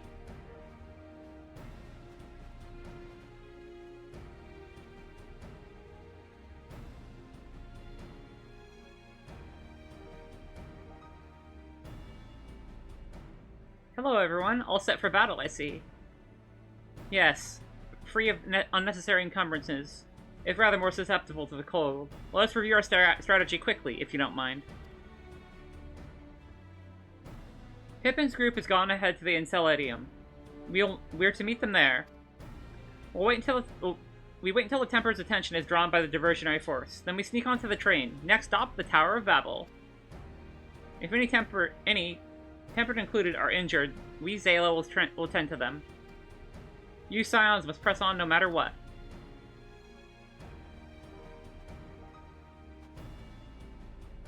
We should avoid moving as a group while we're underground, so we need to make our own ways to the Enceladium. Enceladium? Enceladium. See you there. God, Estinian's so cute with his hair up in a ponytail.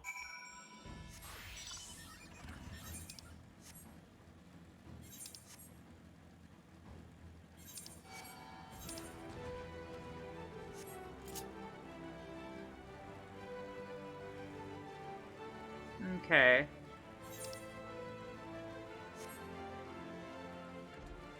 How do we make our way in here?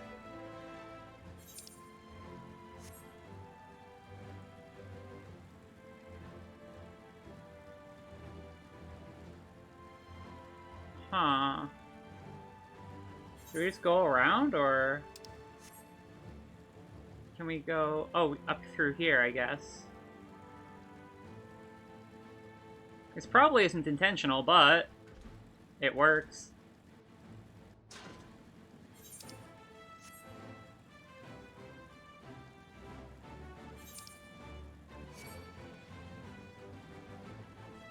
Okay.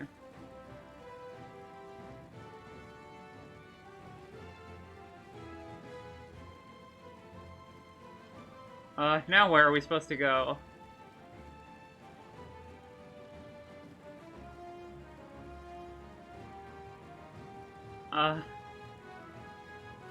No, not through here, obviously.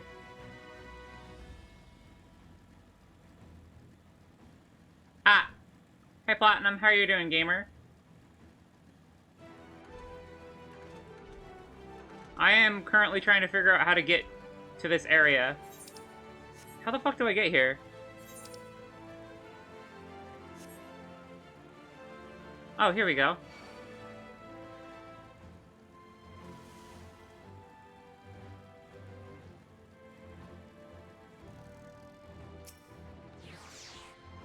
Hail, it's good to see you, Lily. We heard you collapsed, but you were given the most cursory only most cursory explanation. You should go to bed, Platinum. It's late. And quickly enough to take part in the operation in that. As you will have heard, we've secured the way in. Some few are to remain behind to keep your escape route clear. Our comrade from Lensis Steers will lead the way into the station. I'll join you soon.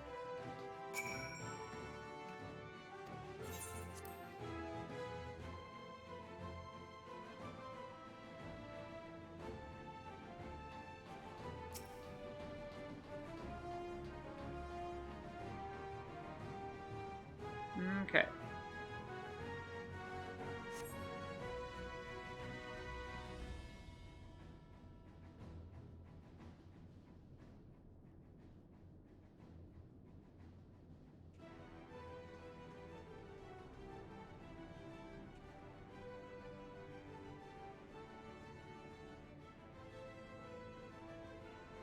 This is everyone.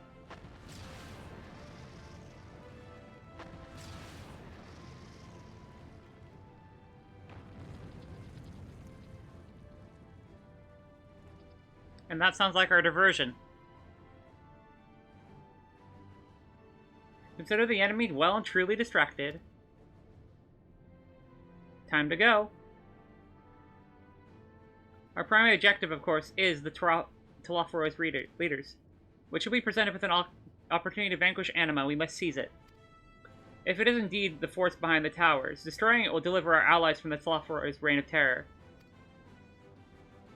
And I, for one, would not see the Garland people manipulated any longer, be it by Primal, Ascian, or anything else.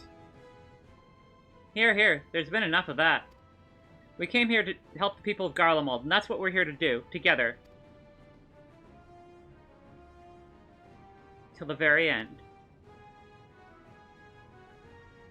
The train should be along any moment now. Prepare to board, everyone.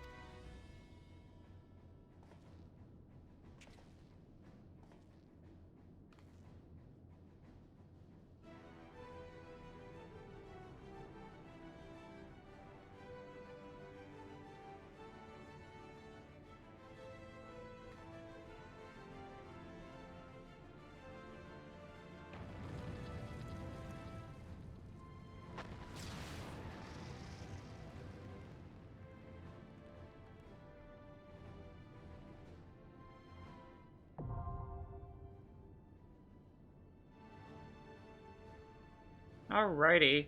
Dungeon time. Once more.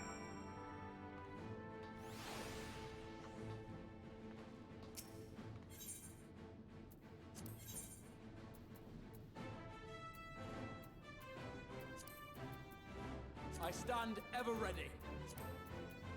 'Twould be a pleasure as always. Right then. Let's go, gamers.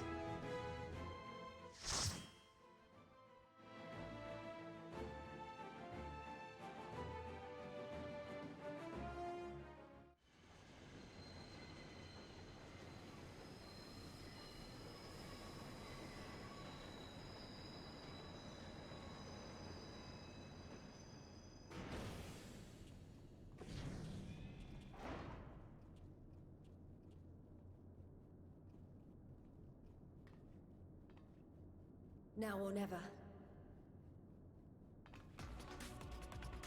Yo, this music?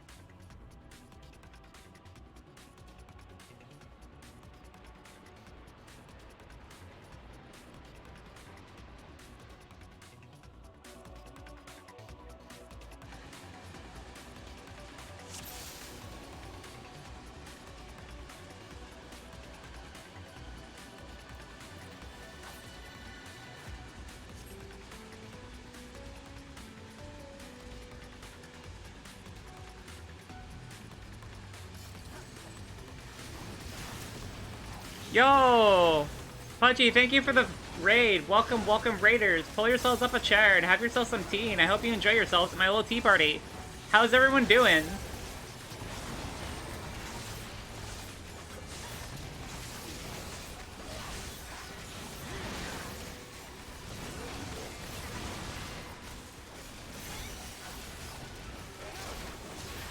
That's good, that's good. Hang on a sec. I don't know if any of my mods are still here. Give me a second, I'll do a shout out. I'm in the middle of a dungeon right now.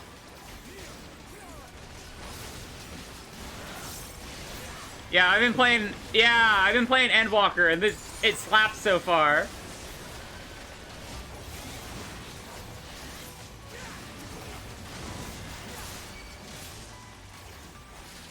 It's so good.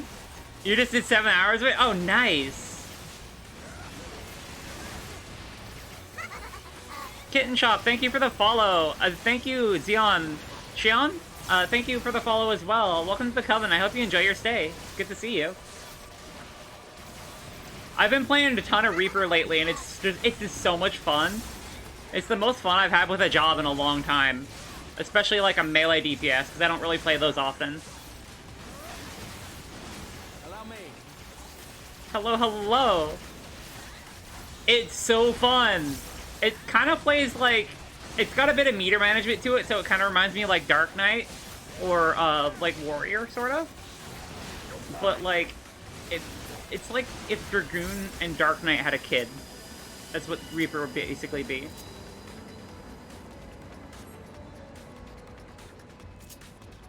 Monk with the best of the changes. I've heard, yeah. How are Monk's changes? I haven't had anyone talk about Monk, the Monk changes. I've had people talk about the Summoner changes, but not the Monk ones. Shion, yeah. That's what I thought. Okay, which way do we go? Are they gonna attack us? Which way do we... This way? Oh, this way. The new chakra is like the ninja's ninja arts? Ooh, that seems interesting.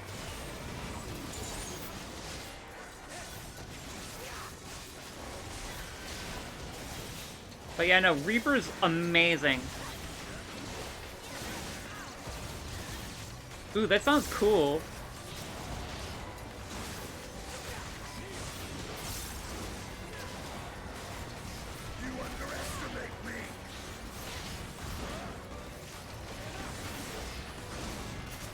Yeah, I've been playing just a ton of Reaper and not much else. I'm probably going to level my main, which is Dark Knight, later, because I'm going to be raiding with Dark Knight. It's a lot of fun. Like, Dark Knight hasn't changed all that much, though I'm very glad that I no longer have to worry about missing blood spiller windows.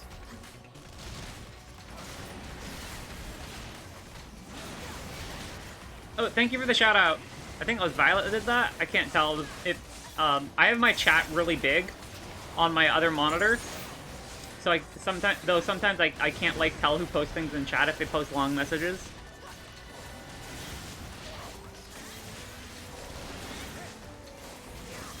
Did they change Salted Earth? Yeah. Yeah, they did, actually. It's nice, but I had a macro to, like, center it on the boss, which I felt was also really nice, too. And I kind of miss being able to center it on, like, enemies.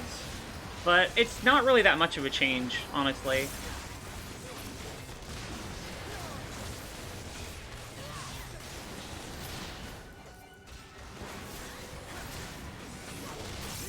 Okay.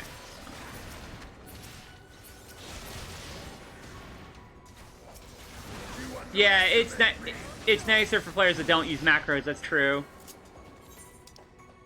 I use macros quite a bit, despite playing, like, here, let me show some of the better ones that I have, like, let's see. Honestly, if you play healer, having a raise macro like this is really good. Because you can tap it once for swift cast and tap it again to raise, the person at the top of the party list. The person you're targeting before that, though.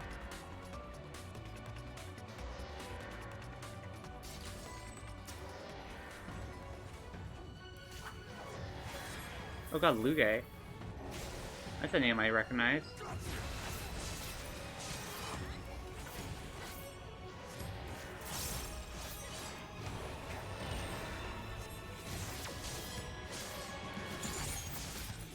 Yes, the boss theme in this expansion is so good, though.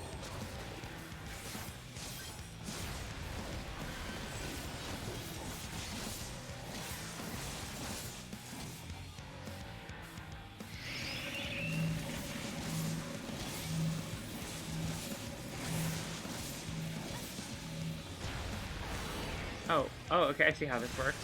Interesting. You cannot stop Something special for you.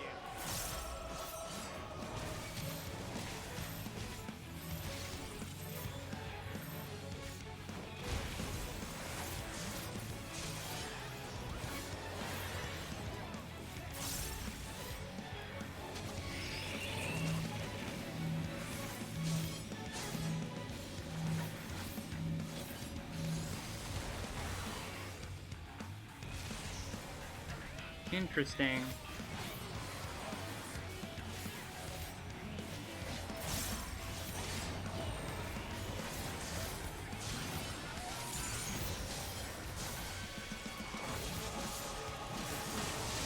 Ow.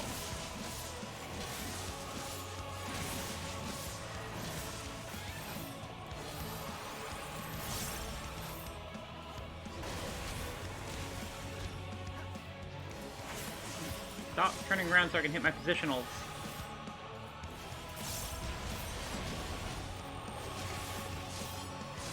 Alright.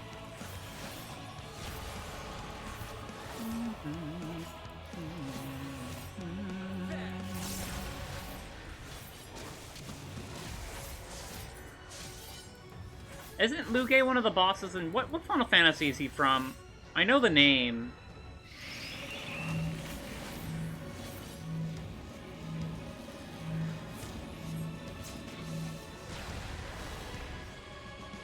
FF4. That's what it was.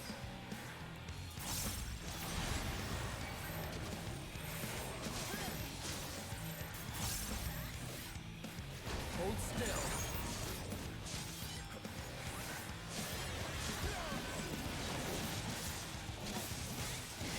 I keep forgetting to upkeep my damage buff.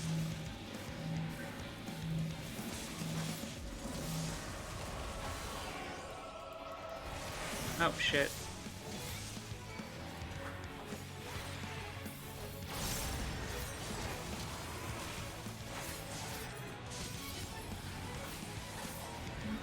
This will hurt.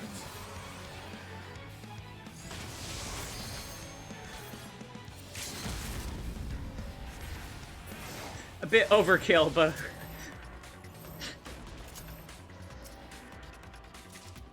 Aiming... I don't play any aiming classes, unfortunately. What does it look like, though? Oh, yo, that looks kind of cool, actually. Oh, did we actually get to wear some of the Imperial armor that we've, like... There hasn't been a player version of it yet? Interesting. Just pull the wine up out of his back, and I'm sure he would have died instantly. True. Yo, elevator fight? Oh, hey, there's Lise over there. Hi, Lise.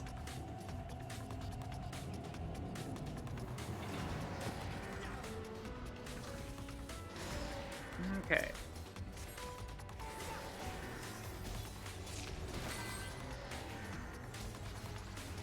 Hold still.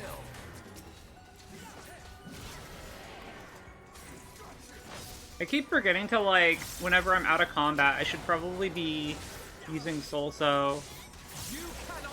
But, like, since I got it recently, it always slips my mind.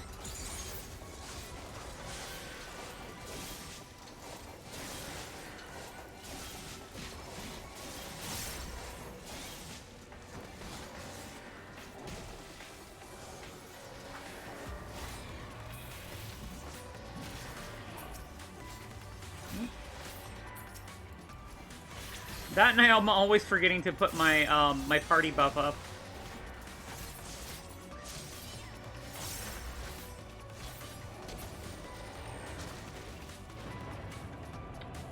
Oh, please, have more. Give me more enemies before my buff wears off.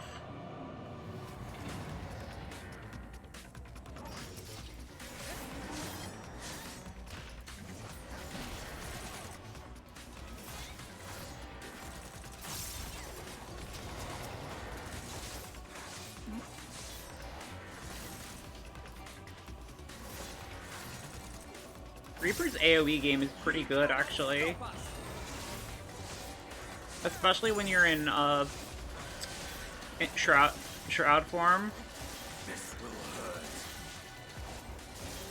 hurt. Because it's kind of similar to Machinist. What's that skill? The one that gives you a 1.5 second GCD or something like that. It's kind of similar to Overheat, sorta. In that it shortens your GCD and you deal like a ton more. Like those skills you use deal a ton of damage.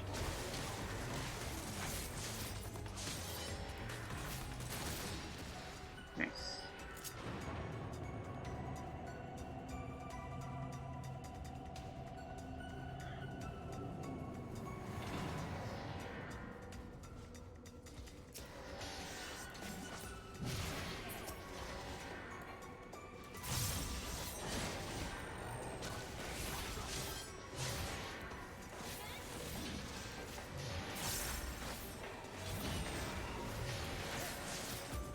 Oh, that direct crit, though. Oh, that direct crit, though. Oh, that was juicy.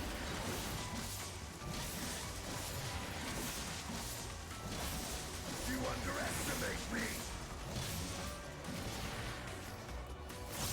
Love to see those direct crits.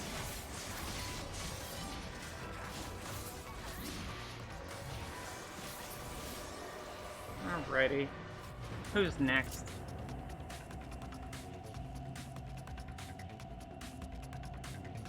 Also, my Reaper outfit is pretty cool. Using the Storm Lieutenant's coat, which is from ARR, I believe?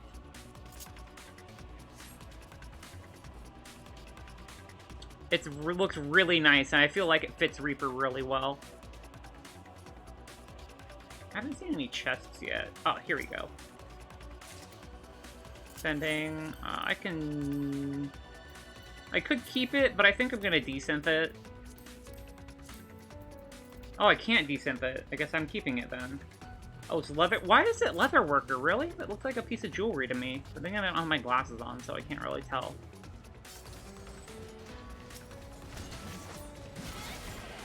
Babel Death Machine.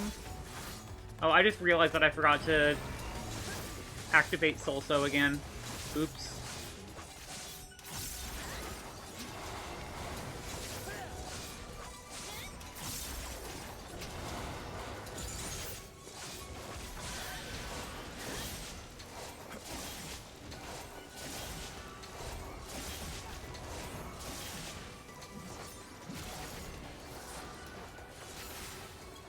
On you. I'm not moving. Allow me.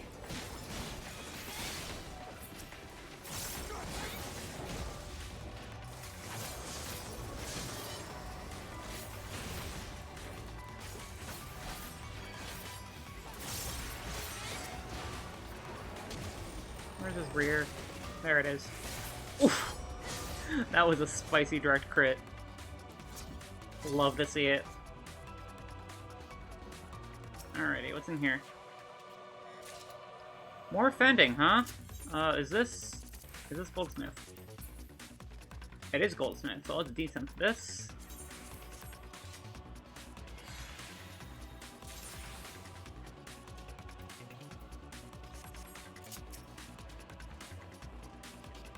Interesting.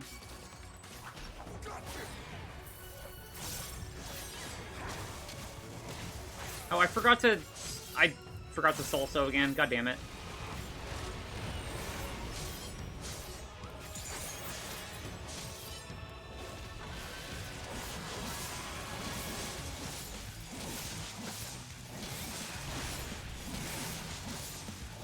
Get that. Get him where it hurts.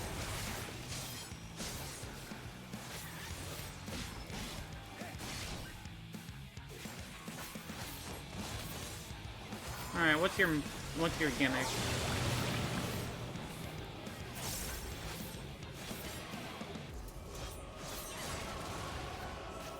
What? I see.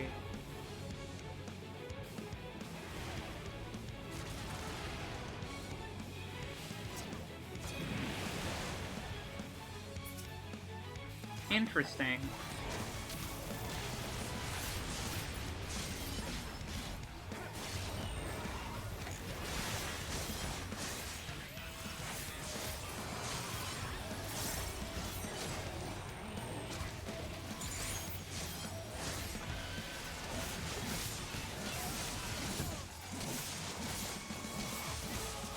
We don't want to be near those.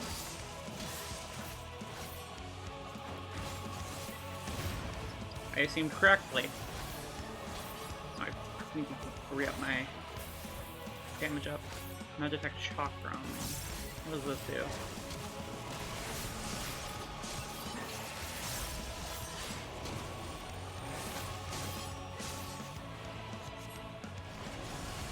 Assume this is the one I want? Yep.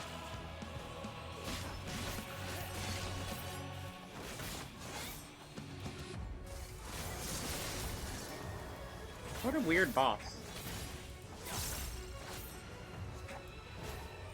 Hold still.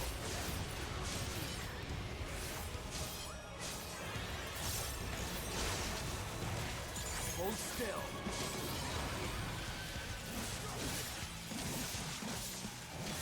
Alright, here comes the bombs.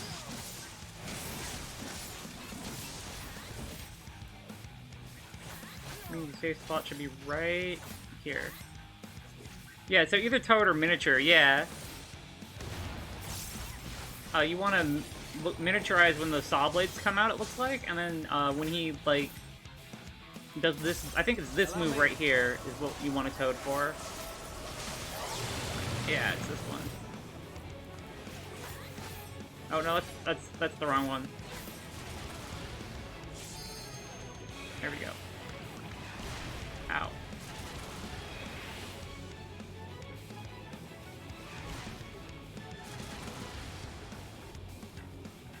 Man, my uptime. I'm gonna limit break him as soon as I'm out of this, though.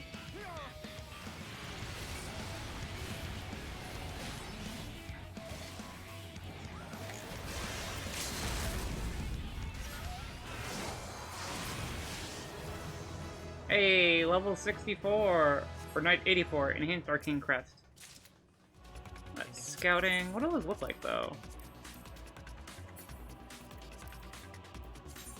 Ooh, those look kind of nice, actually. Too bad I don't really play ninja all that often. I'll probably level all the classes at some point, but I don't really... I only, like, play one of each role most of the time. Unless it's, like, tank. Which I play both Paladin and Dark Knight. Healers, I used to play Astro, White Mage, and Scholar, but, like, ever since they changed Scholar and White Mage in... Like, I didn't like how they played in Shadowbringers. I liked what they did to Astro, though. Astro was kind of fun. I'm kind of regretting not playing more Astro during Shadowbringers. Because I switched from healer main to tank main in Shadowbringers. I used to exclusively heal. Now I exclusively tank, basically. But I wanted to play through... Because Reaper looks cool, so that's why I'm playing through as Reaper. Oh, really? Anima's a dungeon boss? I was expecting the Anima to be a primal fight. Interesting. Ooh, Slaying Bracelet. Pog.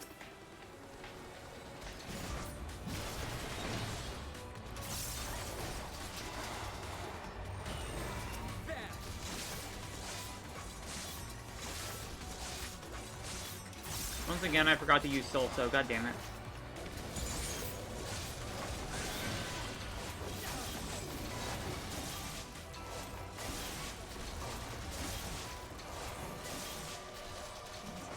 These remind me of the Proto-Ultima arms from... What is it? Praetorium? Yeah, Praetorium. I guess they're meant to be evocative of Praetorium. And I assume if you put these mobs underneath them, they take damage from them. Which is the intended mechanic here.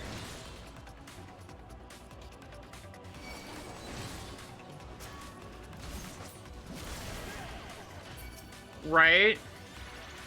The OST in this game is absolutely amazing. I've actually had the honor of meeting the sound designer for this game in person. I took a selfie with him back in 2015.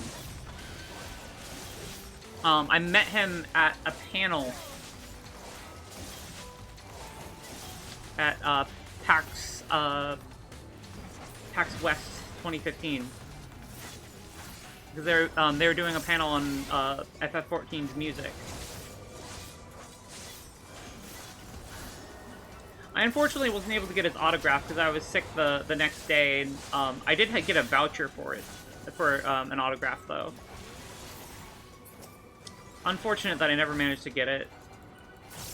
But I did get a selfie with Soken, and I feel like that's honestly just as good, if not better.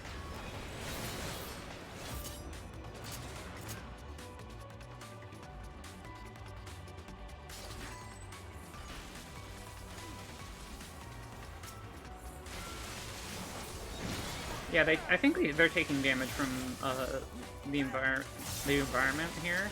Because I know, like, a lot of ARR dungeons actually had places where they did that, and some of the Heavensward dungeons did too. You cannot stop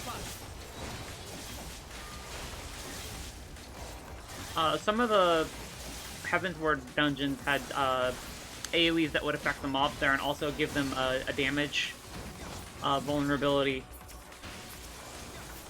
and debuff, so they'd like take more damage and stuff, and it made clearing out the trash pretty easy. Of course, it wasn't necessary by any means, but it made the dungeon a lot faster.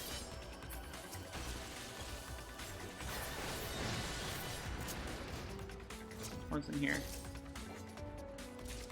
Aiming.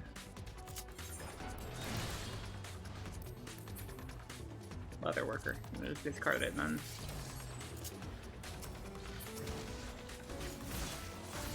I forgot to do the thing again. Oh well.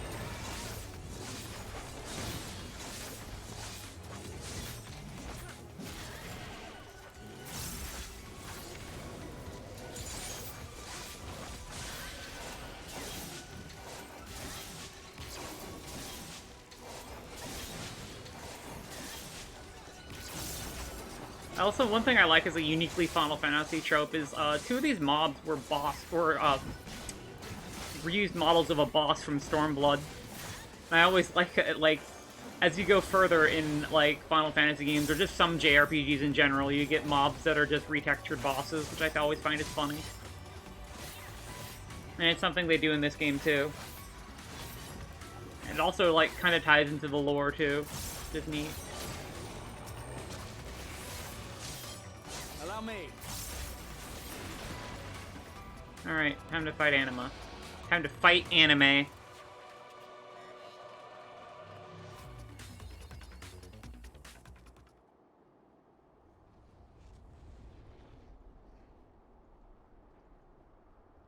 See how this goes.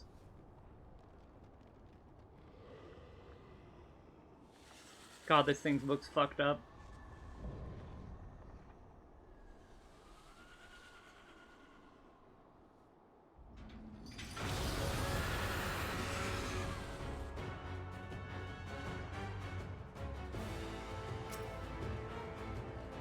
So you found out the voices option in game has been off entirely? Oh no! Can I hit? I don't know, I can't hit positionals on this. I don't know why I thought I could. It's a ring, so I shouldn't have to hit positionals anyway. Oh god, what is this? Interesting. So all the cutscenes were on mute? Oh no! FF14, like, in ARR the voice acting's kinda corny, but it gets pretty good, actually. I really like the English voice acting. What am I supposed to do with this? Oh, I see. I'm just supposed to run far away enough away from it so that I don't get yeeted into the abyss. Got it. Time to replay the cutscenes. There's some good ones. This expansion. Some really good ones. Alright, thank you for coming by. I hope you sleep well. Oh yeah, it's 2:30 there? Yeah, I've been up for like, I think I got on around like, I want to say like 4 or 5 p.m. my time. No, I've been live for longer than that.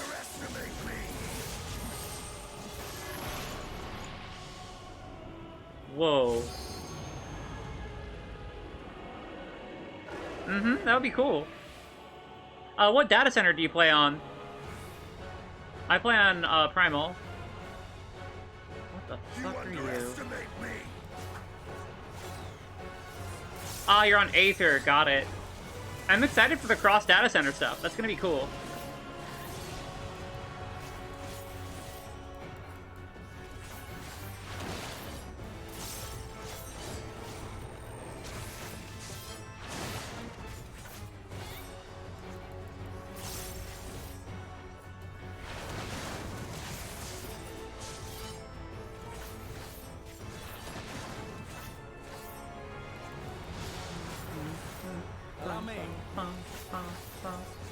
God, this song slaps.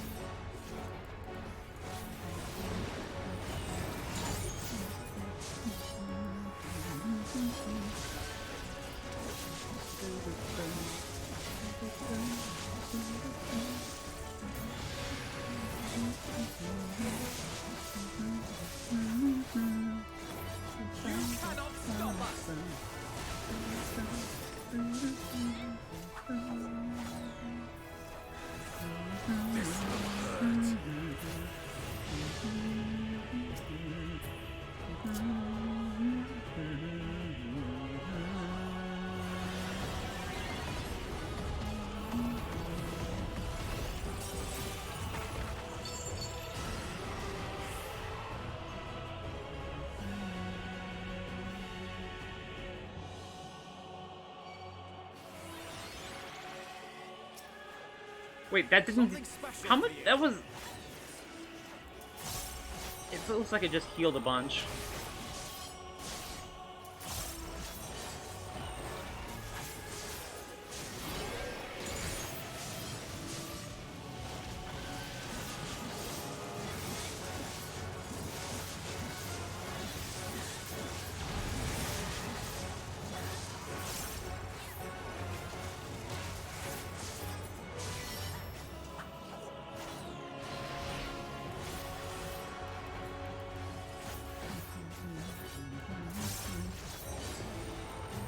Lunar Nail. Phantom Pain, yo, Metal Gear Solid. This is the, yeah, this is the safe square. This boss is a stand user. Basically, it seems like it.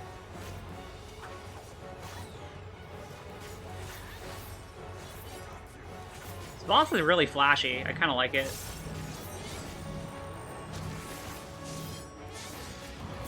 This is only like the second dungeon, isn't it, too? Like, what the hell?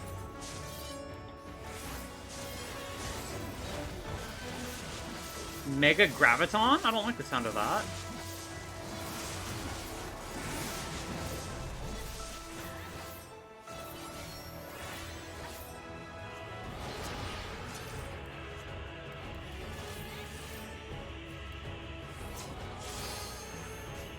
Let's limit break this asshole.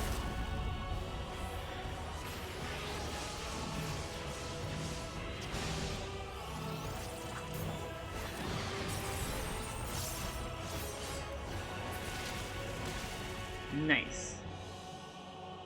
I want to see what,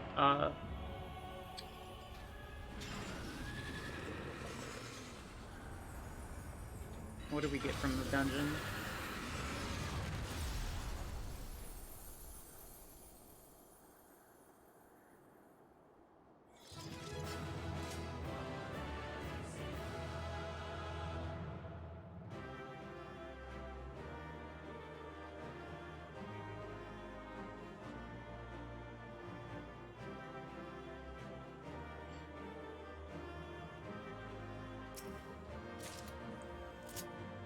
And I'll just have top. What does this look like? Ooh, that looks really cool, actually. I kind of like it. Maybe I'll hang on to it. What was the piece that I got from the dungeon, though? Really hoping it wasn't jewelry. Yeah, it's jewelry, god damn it. Ring, is it a bracelet? It is a bracelet. Is that better than what we have? Let's have a look. It is the same as what we have, so I am going to... Unfortunately, I can't desynth it. So I don't have leather worker level to 30. I probably should do that in one of these days. But that'll just be eventually, I guess.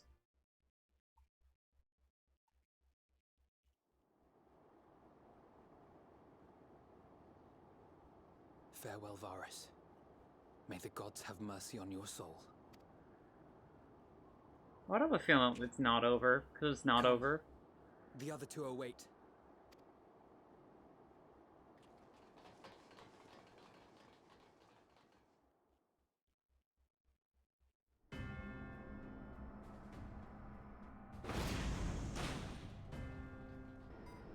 Hey, jerks, what's up?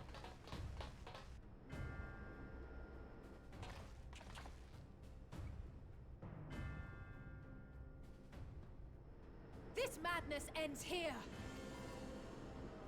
Oh, hush. This is the best part. Enough!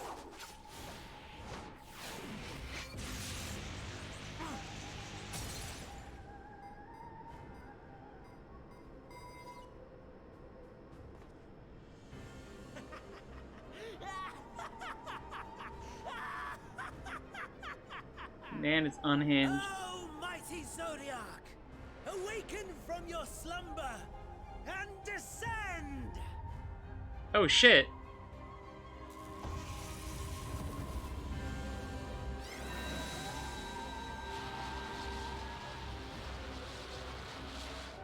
some manner of magical defense?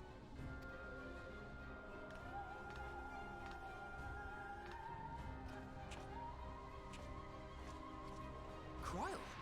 But how?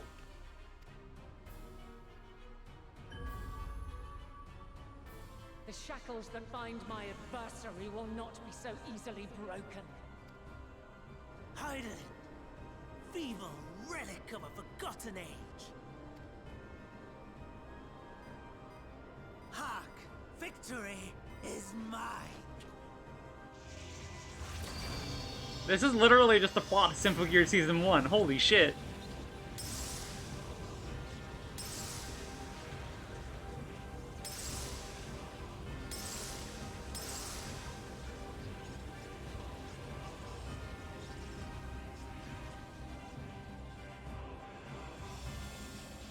Bodied. No more ether. And I was so close.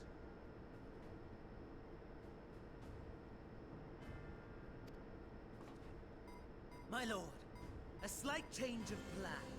We shall travel to the moon and break this wretched barrier ourselves. Whatever it takes.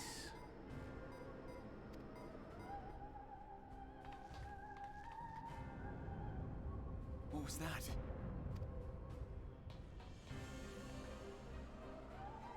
The final order issued by Anima to the Tempered Thrones.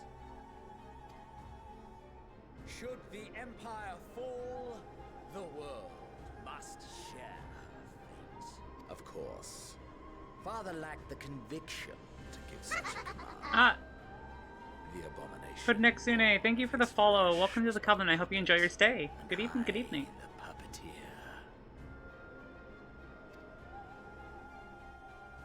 You madman, you monster!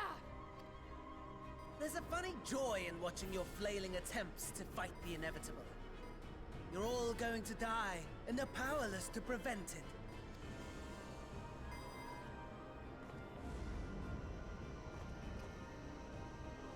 Oh, an elegant teleporter.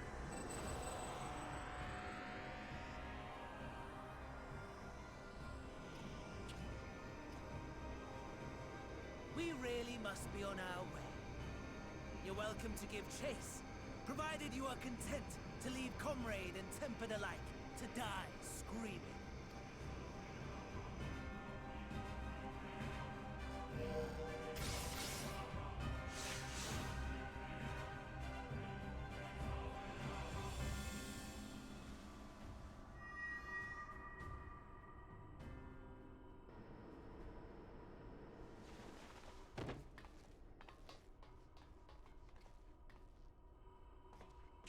I have asked too much of this child. Tend to her.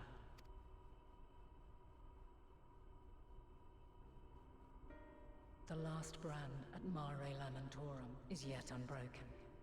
Zodiac remains bound.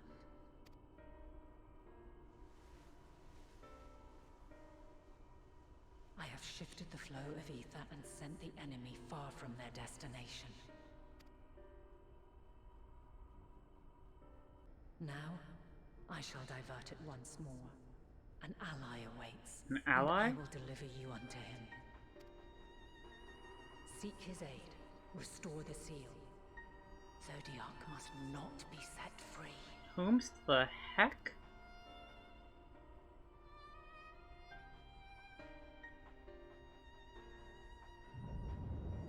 Oh, that can't be good. The Tempered are running wild.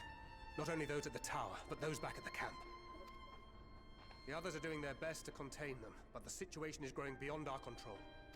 Leave them to die or give up the chase. Just like Van Daniel said.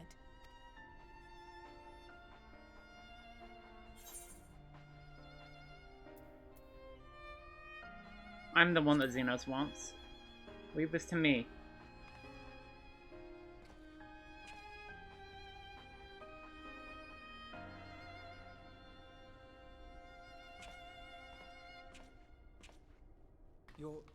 You're going alone?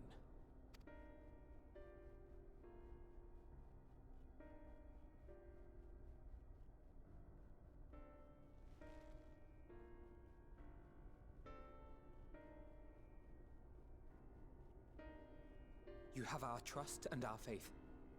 I pray we have yours. That you do.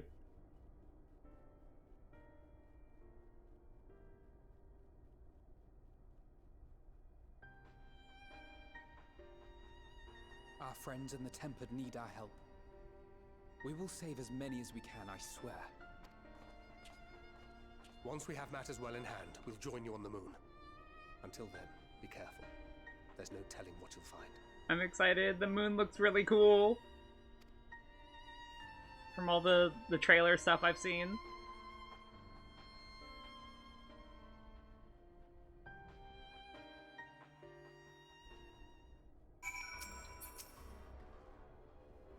If all the Temper defected, Euless and his comrades likely put up quite the struggle.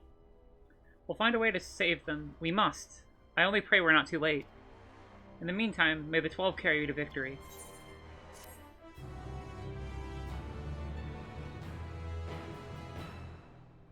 Main out into the Babel Trust. Okay, cool. Rahatia is pondering the technological marvel you've just beheld. My apologies, I was lost in thought. This device is of Allegan design, which leads me to think I was right about Fandaniel. No matter what he claims, he still has an attachment to the trappings of his past. Whether knowing this will make your path forward any clearer, I cannot say, but bear it in mind. But let us turn to the task at hand. As Heidelin said, the flow of Aether will transport you to Mare Lamentorium. We must hope that this ally of hers can provide you with the necessary assistance and restore the seal before Xenos and Fandaniel can stop you. It seems that we are ever one step behind, but I have faith that you'll make up the difference. Know that whatever awaits, our prayers are with you. Now go, beyond the sky. Alright. Moon's haunted.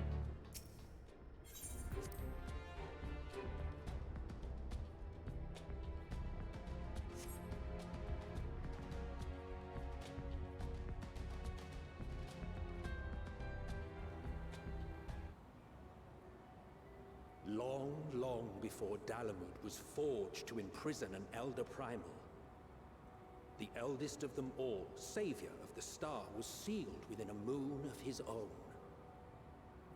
Souls sacrificed to grant him life still slumber and dream of the day he and we will be made whole. Here he waits, in this cold, barren place, his cradle and his grave. Silent lamentations and prayers of hope echo soundlessly to a sundered star, adrift and alone.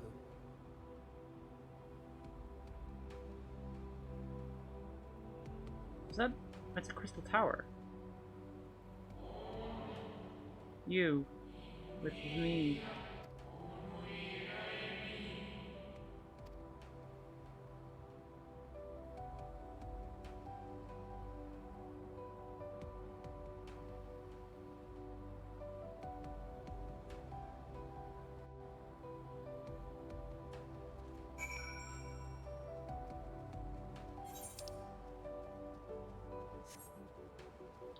The Watcher's Palace, huh?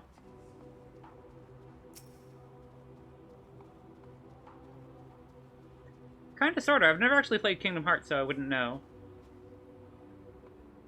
I return. I must return. Why?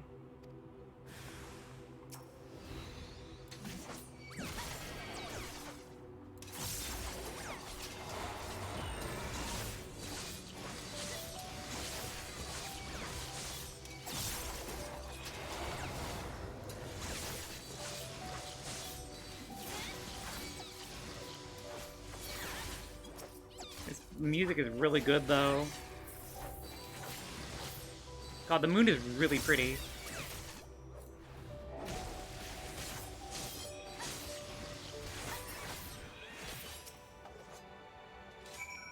Home. I want. I need.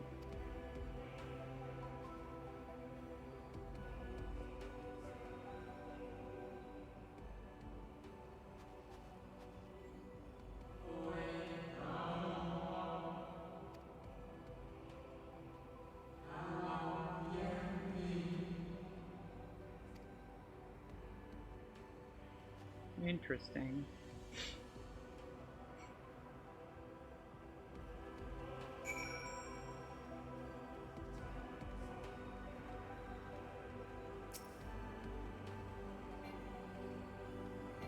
Too far away. I just realized this aetherite is huge.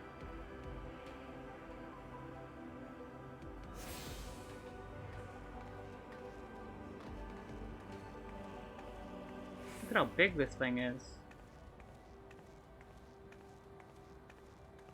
And I guess, like, the people from Emerald are also pretty large, too.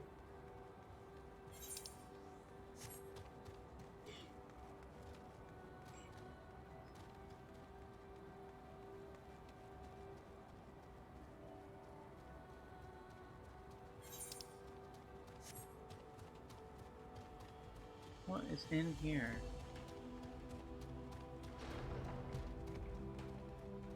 The Watcher's Palace.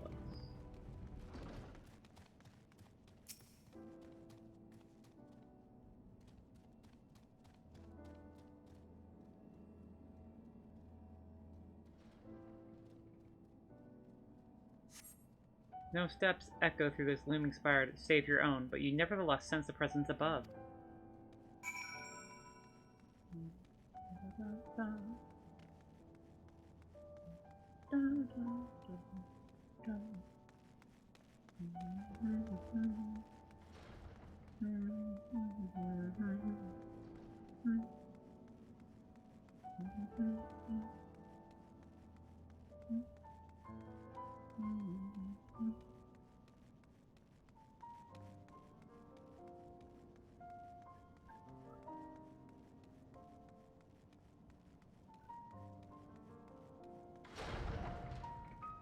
The Watcher, huh?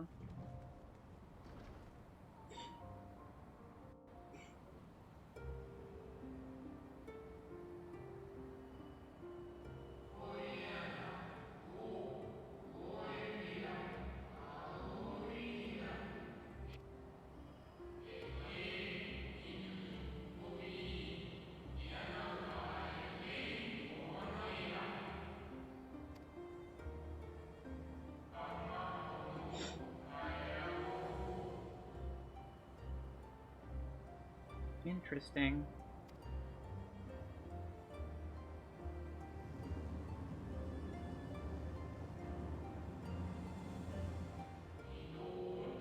Zodiac himself, a projection of the moon's core.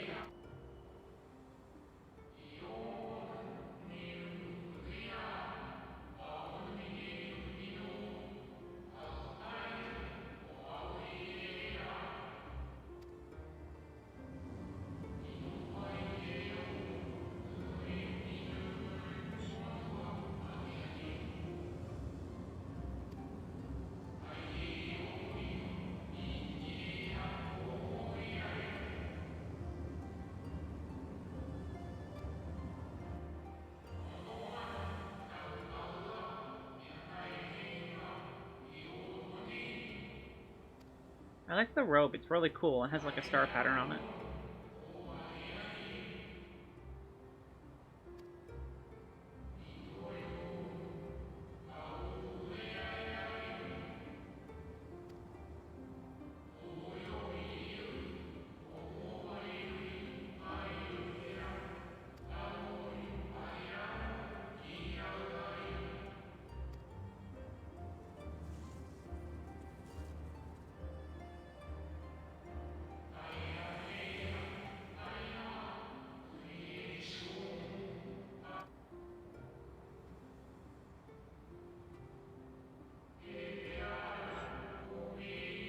Must be expelled for the preservation of all. Like I said, Moon's haunted!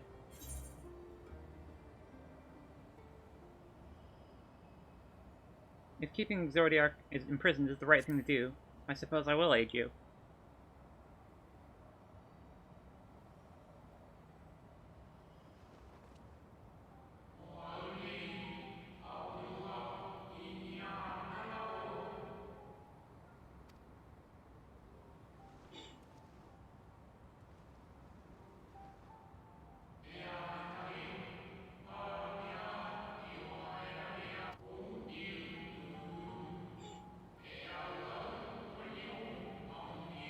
Yo, Heidelin commands stasis. Heidelin wields the darkness. Confirmed?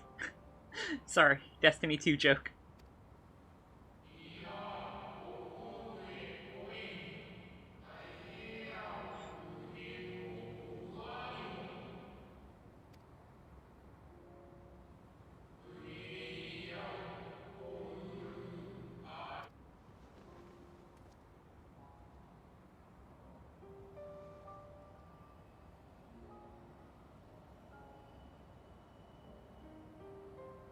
Yeah, all the people from Amarat are really tall.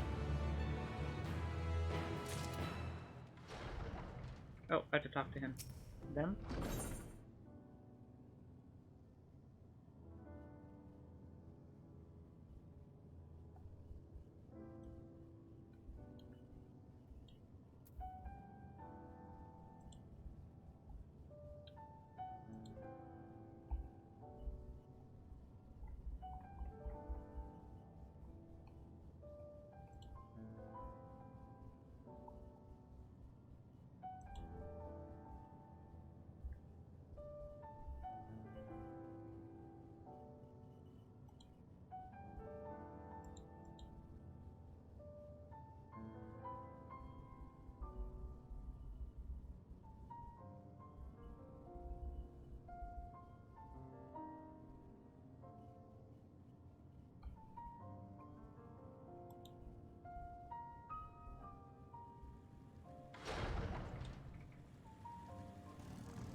Okay, sorry, I was just posting a shit post to my Discord. Because I'm like, I called it, the moon's haunted! Confront these lost souls, but you need not expel them by might of arms. A feather touch, a firm word, simple methods may send them away, faint echoes as they are. Wear the strength of the sentiment that drives them, however, emotions that do not fade, even with the passage of centuries. And make haste, though yet distant, unwelcome guests draw closer. Ow.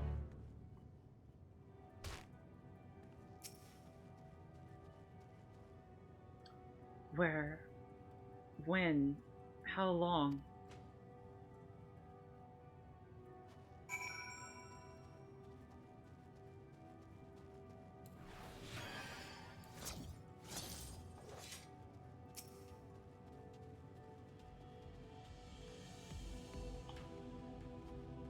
Was it truly so long ago?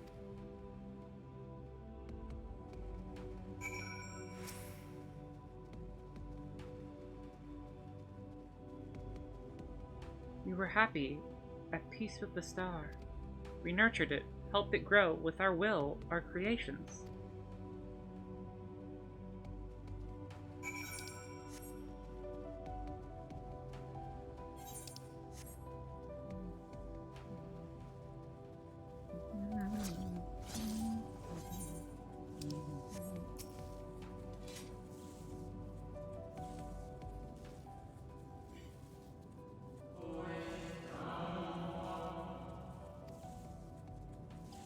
Every soul dropped a blessing through its veins. To live, to learn, to create, to make better. The star flourished, as did we. Do you remember?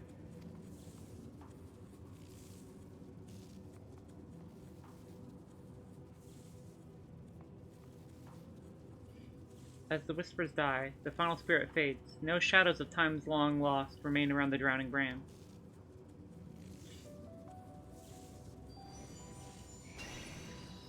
Dog?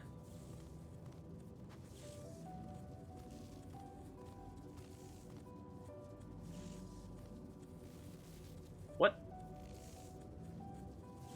An unusually lustrous dog is gazing at you with what appears to be fond anticipation. Huh? It appears to be waiting for you to follow it.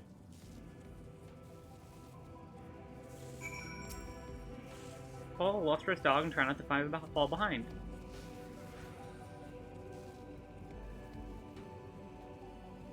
What? I'm already confused. Why is there a golden dog?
The dog silently regards the spirit that lurks near the brand.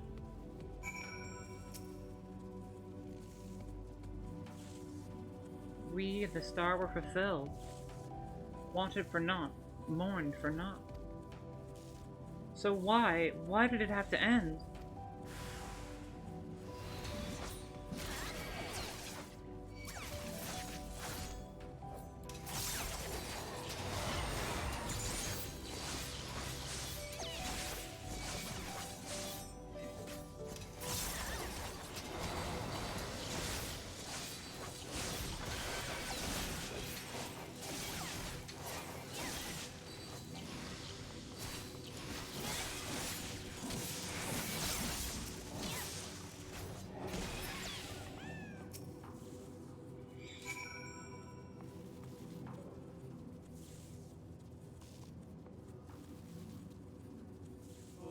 The final days taught us a fear death forced upon us.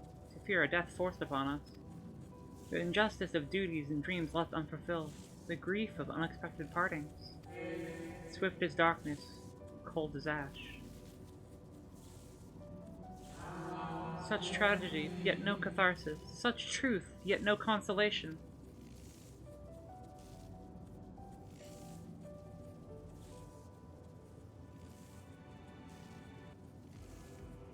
As the whispers die, the spirit fades. All is silent around the numbing brand.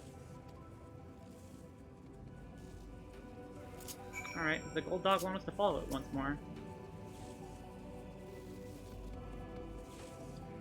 And who are you to deny it? Try not to fall behind.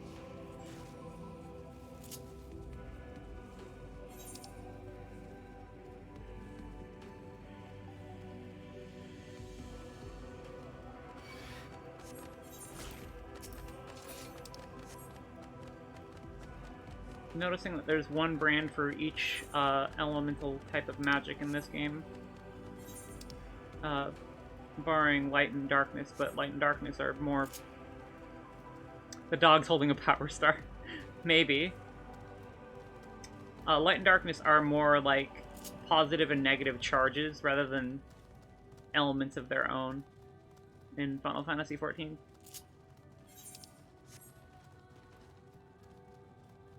This game has really cool metaphysics.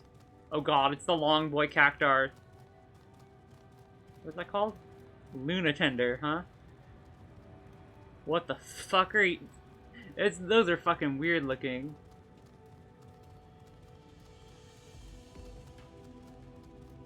Moon cactus looking ass. I don't like it either.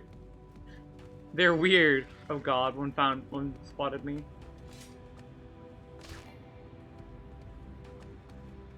Oh my god, I have to kill it.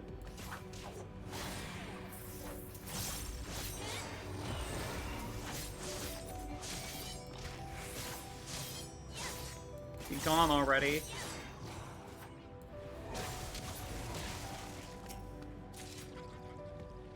Dog silently regards the shadow that lurks near the brand.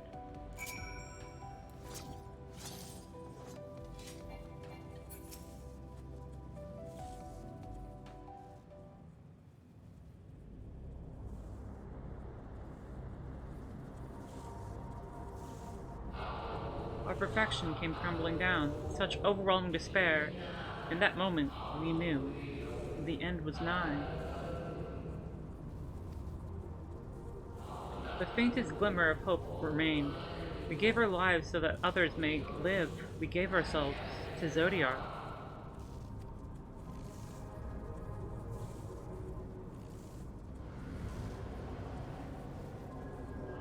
Zodiac, our Lord and Savior.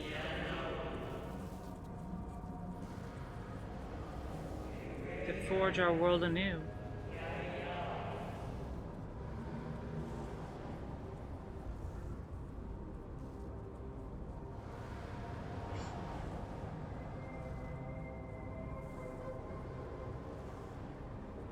To live and love again.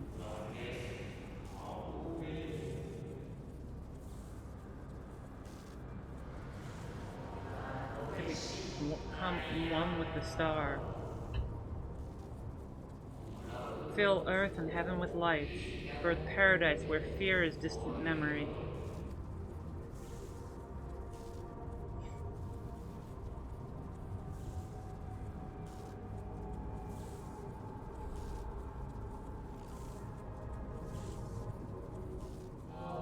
Pardon me, but would you be so kind as to step aside?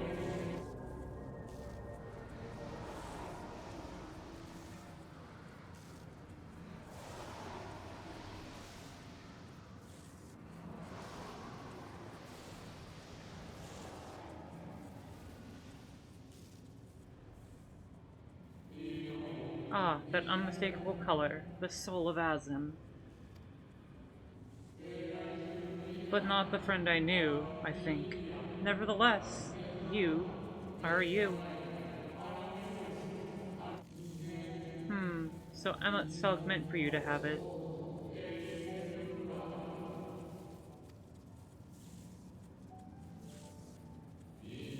You seem surprised. Why might that be?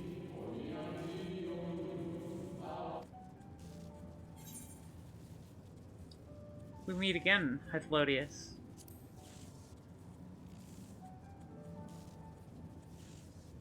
Again? I do not believe I have yet had the pleasure.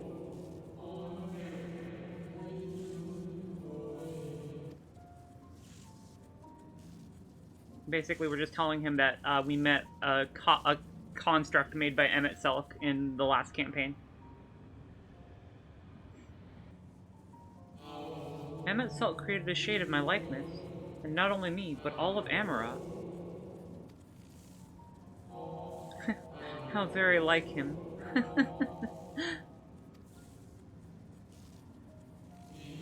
A slave to sentiment, even after eternity. As you may have guessed, I am different from the shade you've met before. No mere approximation, but the original. A soul sacrificed to Zodiac.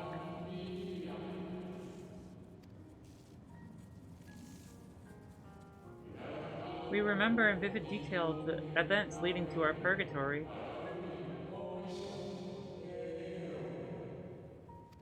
The plans and plots for our resurrection, Heidelin's intervention, and Zodiac's, the stars' final fate.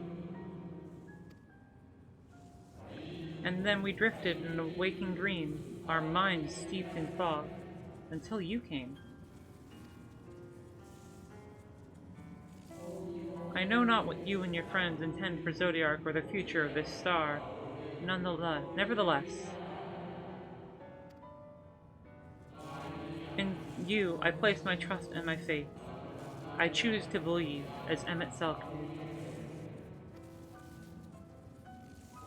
Believe in yourself, and all will be well.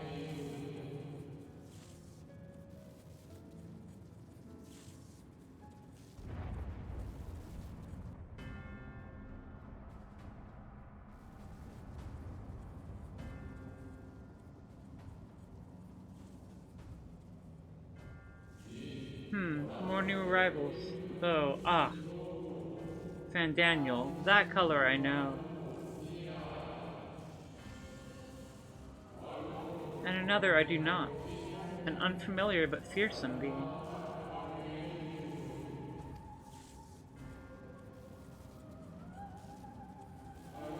I have kept you from your duty. By way of apology, I will ensure that the shades hinder you no more. Protect the final brand.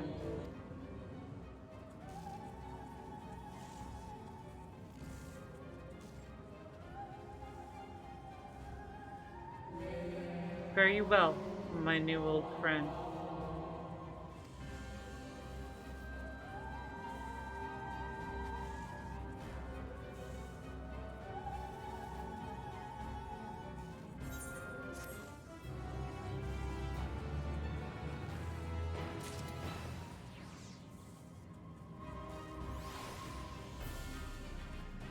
Okay. What's up with this dog? The dog growls, agitated.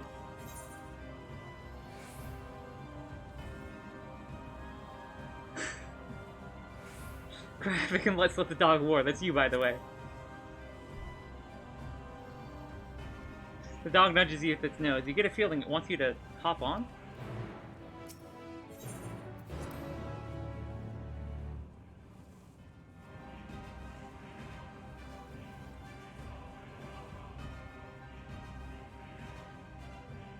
God, this zone is so pretty.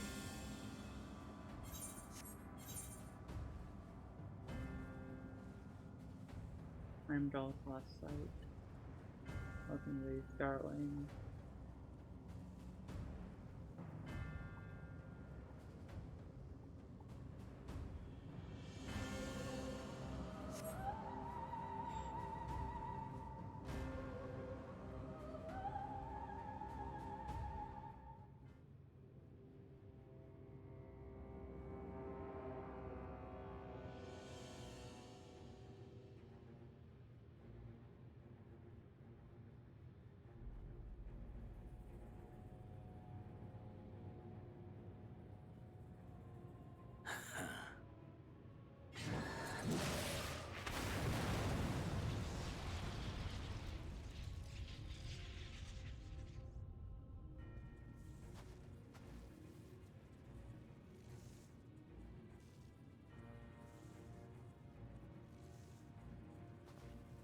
In the nick of time to savor the crowning triumph. Unbound and free at last. Arise, Zodiac!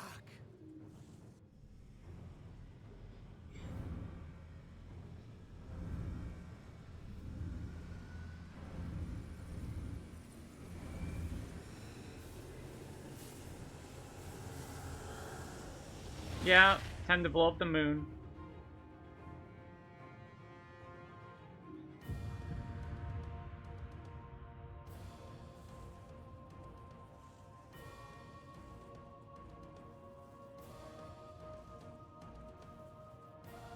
Deprived of heart and will by the loss of dearest Elidibus.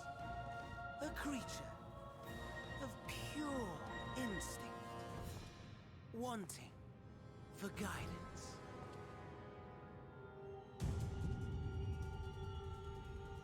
But powerful. Oh, so powerful. More so with every passing moment. Such potential. Even in this incomplete state. Still the savior who delivered a world from certain doom. So, here we stand. You know my intent. Consume the god, then the world. Stoke your fury to a raging inferno, and dance among the ashes. Or perhaps you would face me here and now. A lesser but welcome amusement.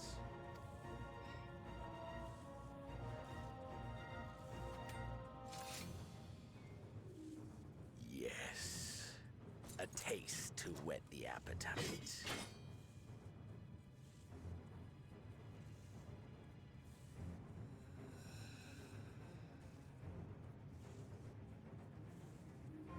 Sorry to spoil the moment, but might I ask that you postpone the slaughter until I've said my piece? I promise I will be brief.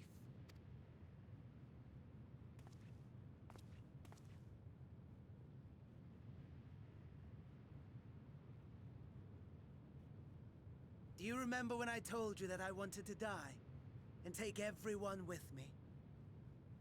I meant it.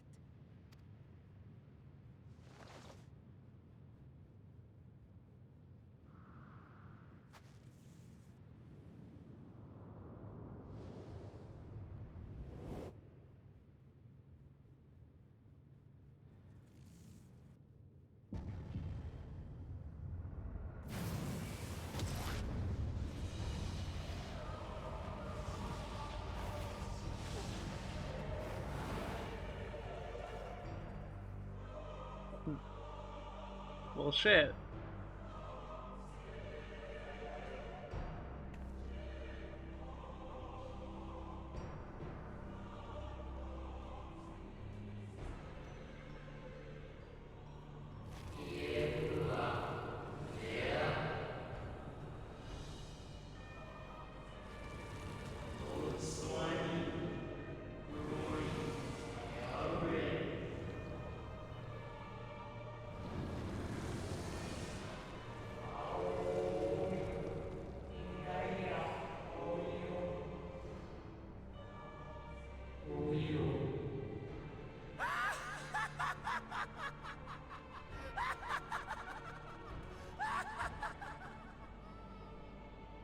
Such lofty aspirations! And what sweet irony that the world's saviors will become the agents of its destruction!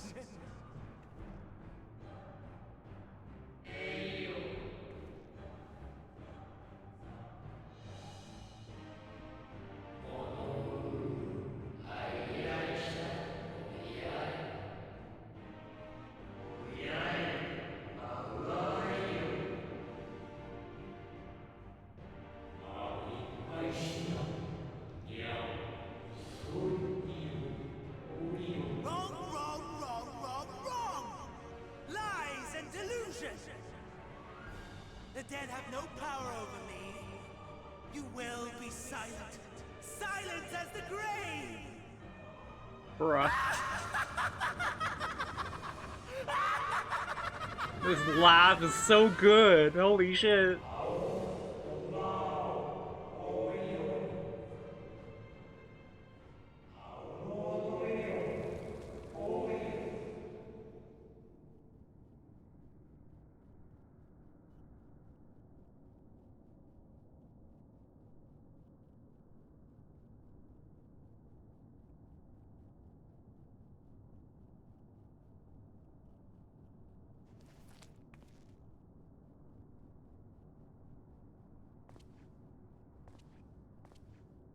Believe and walk in faith. Let the light of your soul shine for all to see. Not quite the outcome you'd imagined, but a fitting one nonetheless. Don't you think so, Hades? Wait.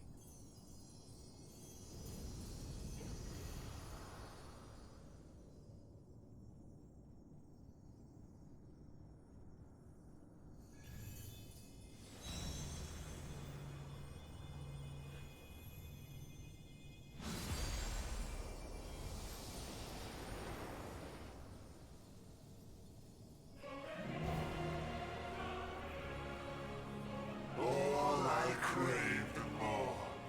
Boundless power. Mine to command.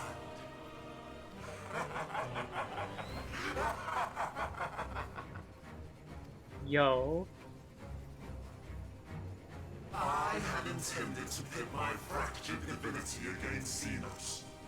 But a more tempting option presents itself. The greatest obstacle to my ambition. You will trouble me no longer.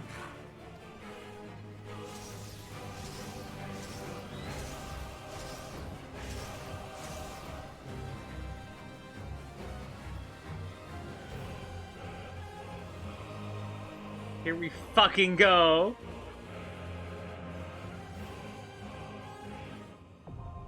The dark inside? That's so edgy. Whoa.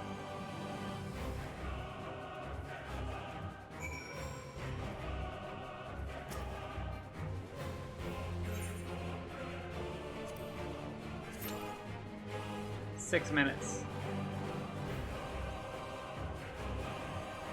Yo.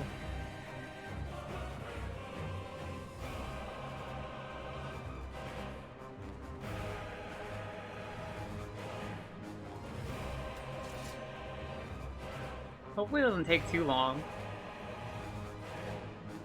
There still should be a bunch of people doing this.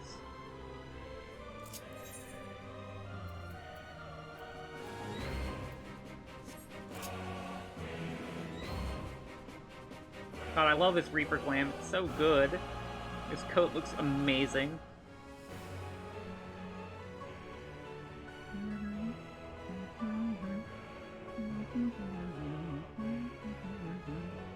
This music is good.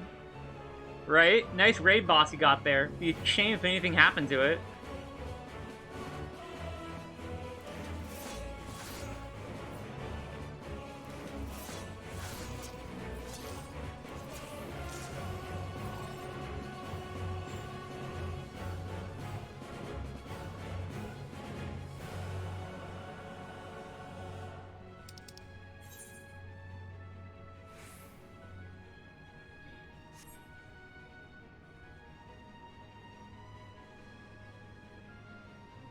It'll probably take longer since I'm a DPS, but I'm excited.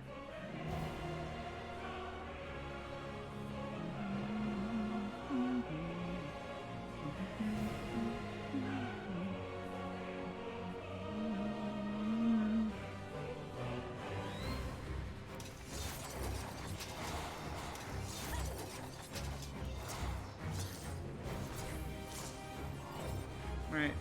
What does Crest of Borrowed Times enhancement do? Oh, okay, it's a heal over time, okay.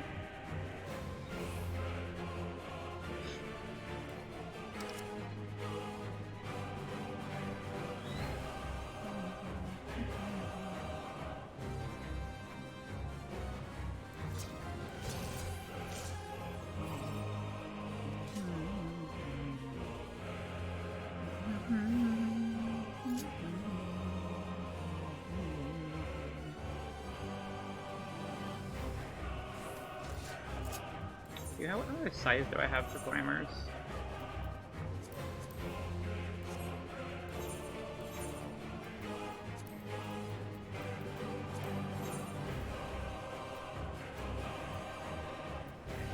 Quite like the Lakeland one. Looks really nice. Oh, this one looks good too.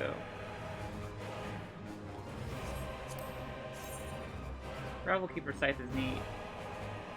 I'd like to maybe find a glamour to, like, build around it, though. Right? It's very nice of him to patiently wait for me to kick his ass.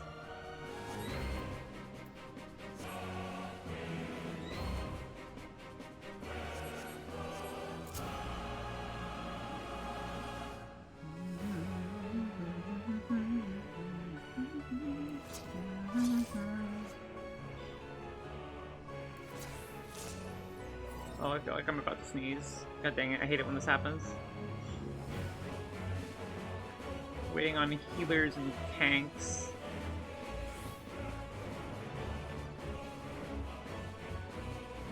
I'm surprised that the queue is this active at midnight.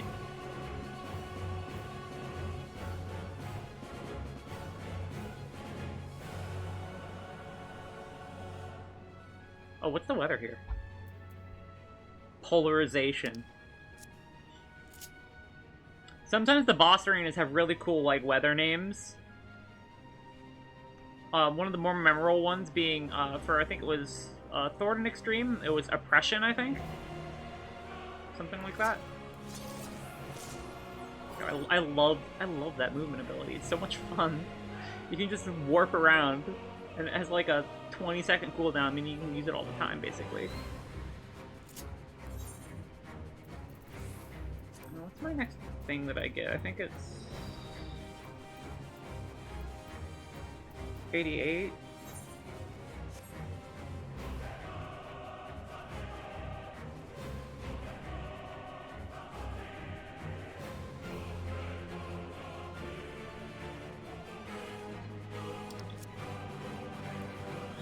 Oh.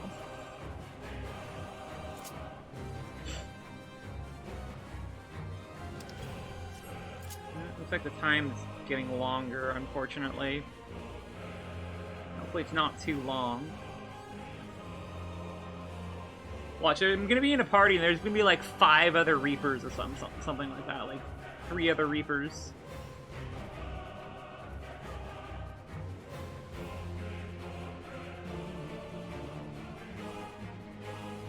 I don't want to level my Dark Knight to tank this, that would actually kind of suck. Though in hindsight, I probably should have leveled my Dark Knight so just so I can have an easier queue time. Kind of wish they'd give us an option to do this with trust NPCs, but I don't think they'll ever do that.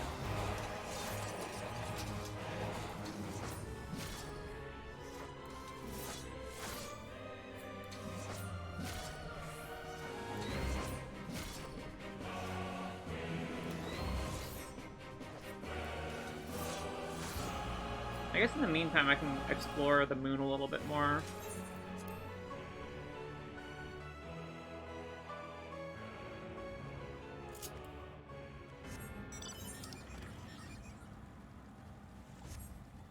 Have a look around a little bit.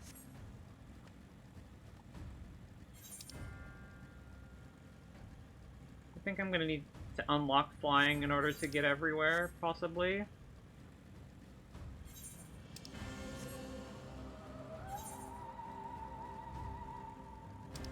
There's no other Aetherites here, are there? I'm not gonna pull like an Amarot, right?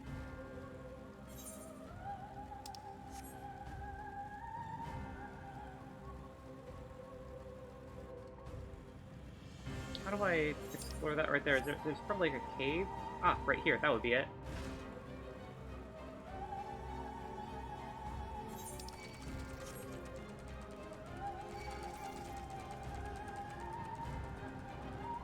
These are weird looking enemies.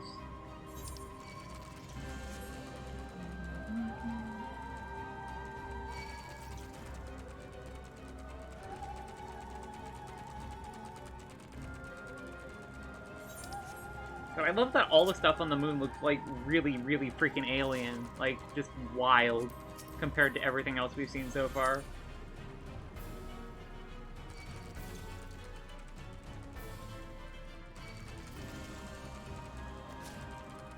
Ugh.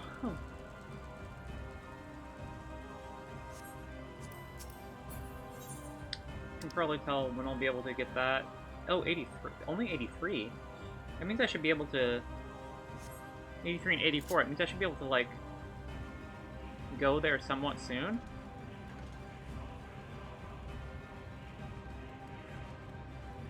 Oh, that's an A-rank hunt. I don't want to tangle with that right now. That's liable to, like, one-shot me or something.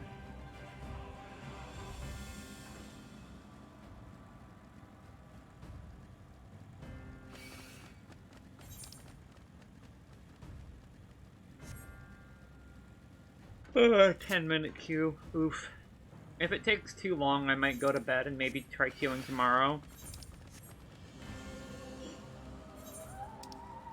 We'll see though, because it is rather late here. Hopefully I'll be able to get on at a decent time tomorrow, because I wasn't able to get on until like 3 or 4 p.m. my time, Pacific Standard. How do I get down there?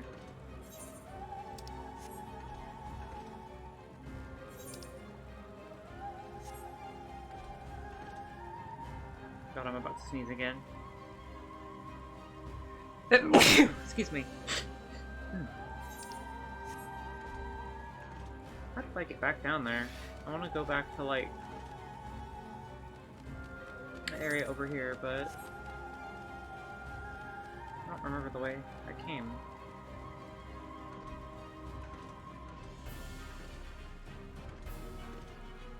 Is there, like, a...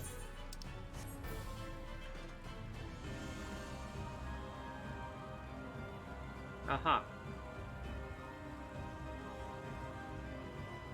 Down through here it was.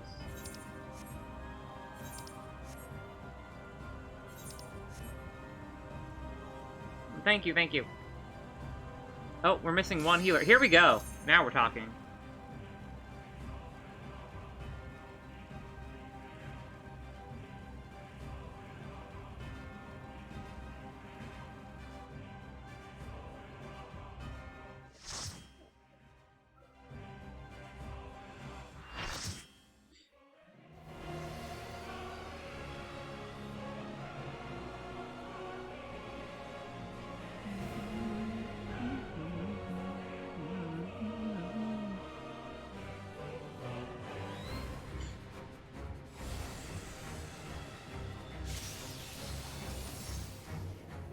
Oh, Dragoon, really? Establishing connection. All creation shall bend to my will.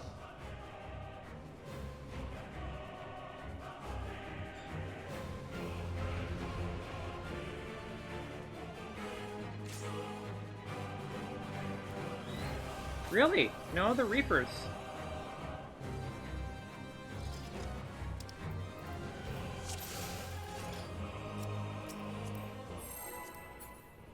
Well, here goes nothing.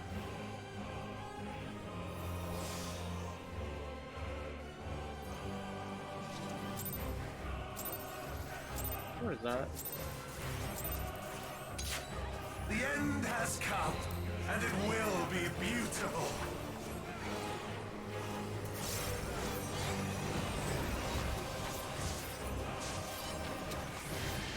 Ow? The marvels of circus were but playthings.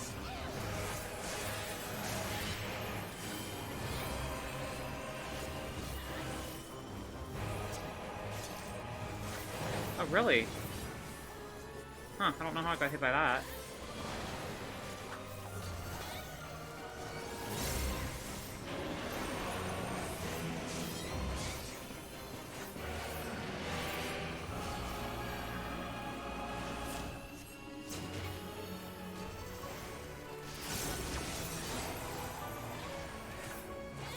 The wrong button. Malice, become flesh.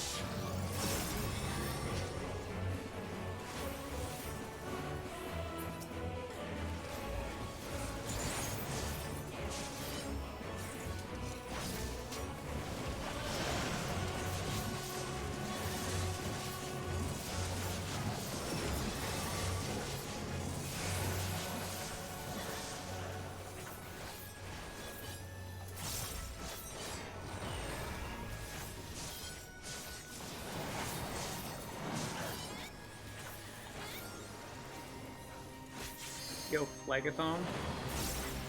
That's a sick name. Will you live to see the end? Sticks? Holy shit.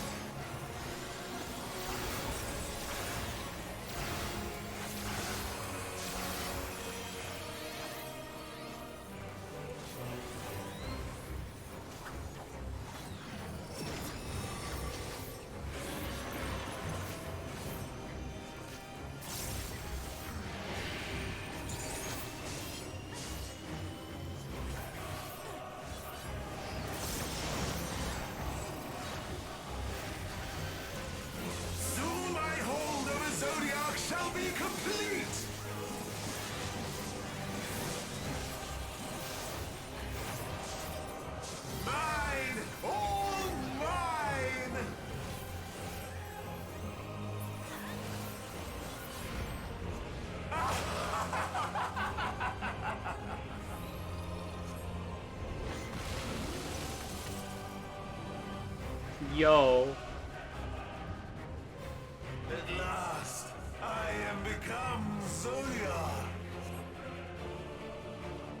This design is cool as fuck.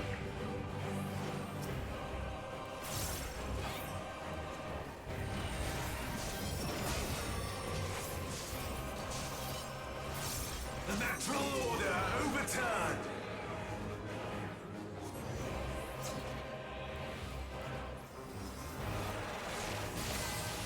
All in existence, bent to my will.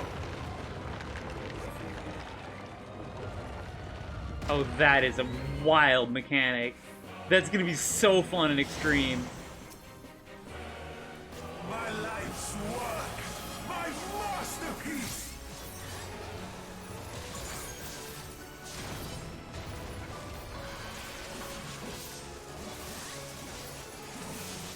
Pretty sure this is a Yu-Gi-Oh monster? Honestly, he looks like it.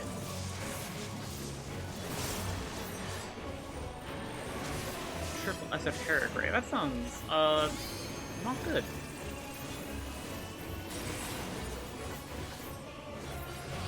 Oh shit, I'm dead. How I've waited for this day.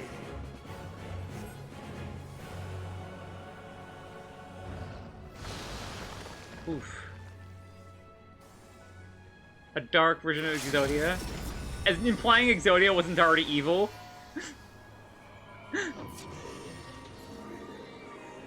God, this is... Astral Flow is such a cool mechanic! All in existence, bent to my will.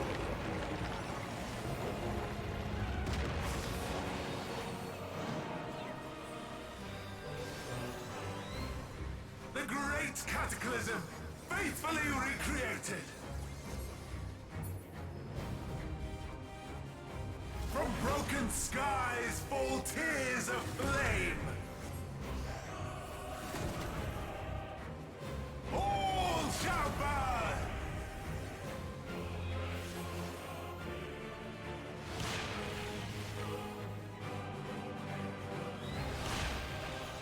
I think this might be a wipe, but this boss fight is gonna be so much fun in EX. Will you live to see the end?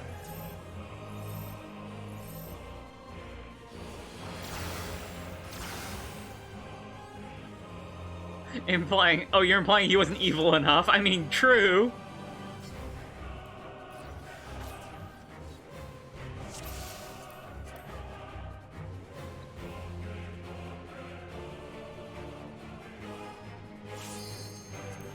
Alrighty, take two. Let's go.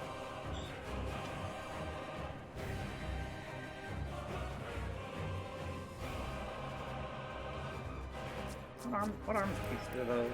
Oh, they're just the leveling gear?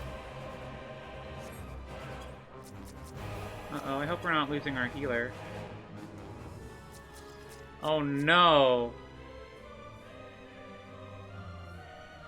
Oh no. That's not good. If they disconnect, it's over. They're gonna have to... If they disconnect, our Sage is gonna have to solo heal this. Because... Oh no, that's the Sage is disconnecting. The Scholar's gonna have to solo heal this.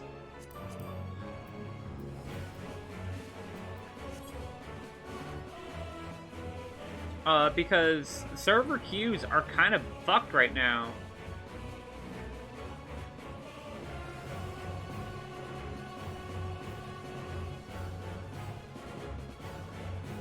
I don't know why everyone's jumping off.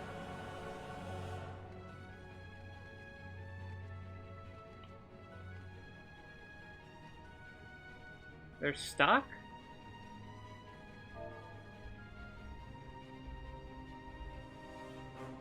The end has come, and it will be beautiful.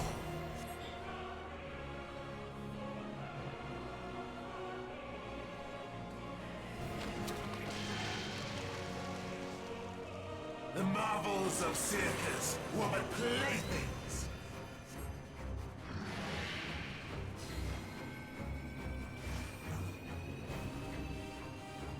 Huh.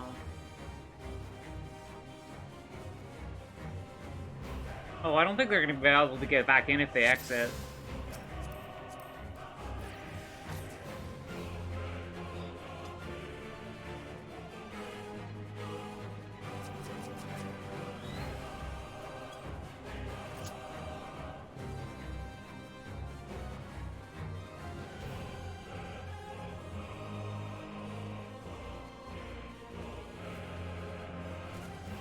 Oh shit. Yeah, no, the healer just didn't respawn with the rest of us.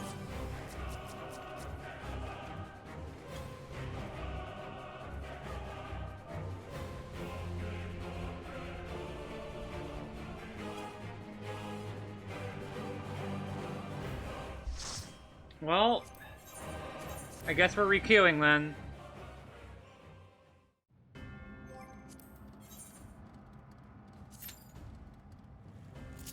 Oh, 22 minutes. Pain.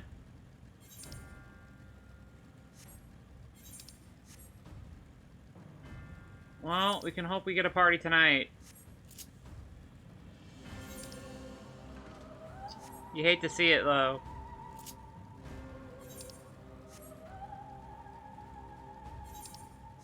I wonder if I can go this way.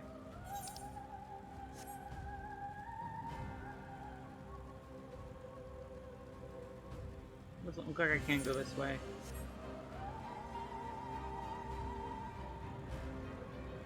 In the meantime, I can teleport back and sell some materials on the market board that I got, which are probably worth something.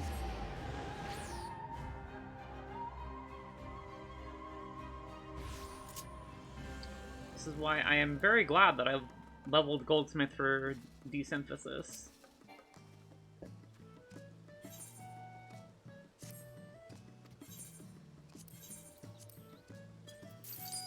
So, items. Not bad. A bit less than I had hoped, but not bad.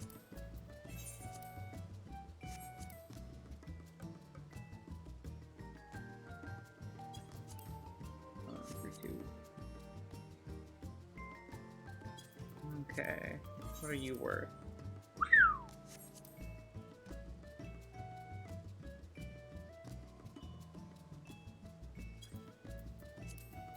Should probably get rid of all of these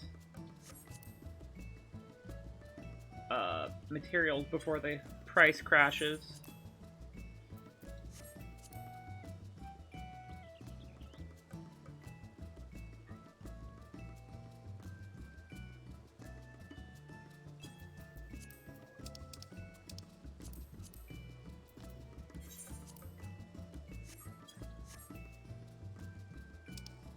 Let's see. Should be everything.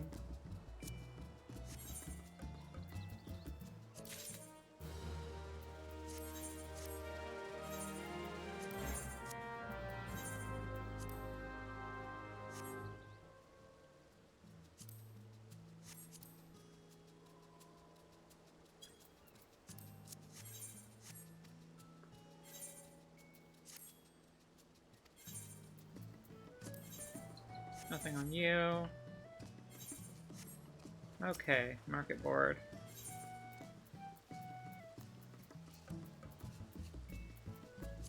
Is there any new?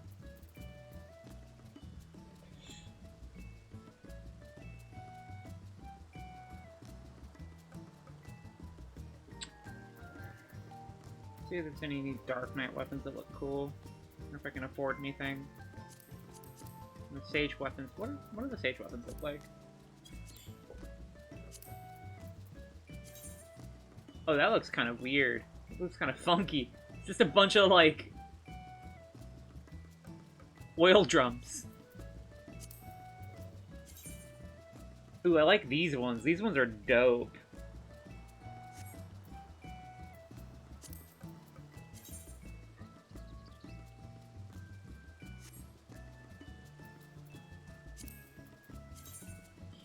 These look nice. What about the scythes? What do those scythes look like? Reaper.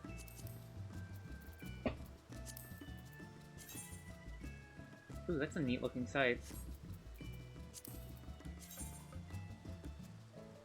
That's a similar one to the Ironworks scythe. Or not the Ironworks Escaven scythe. Hydarium, I have. Dwarven Mithril, what do you look like? Not bad. Ooh, this one looks kind of classy.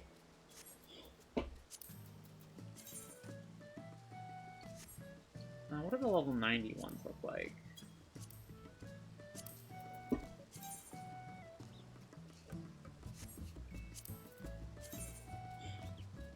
Ooh, huh. I like the blue spirit sickle. Looks very nice.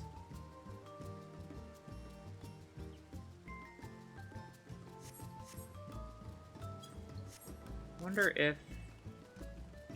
Oh, I haven't checked what the new PvP stuff looks like yet. Let's have a look.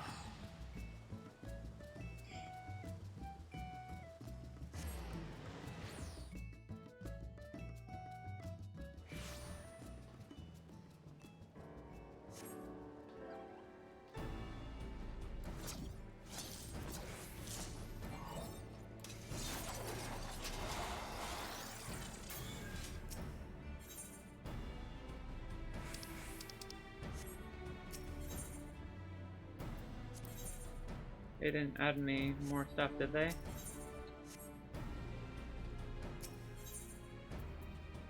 Shadowbringers. Like Allegan.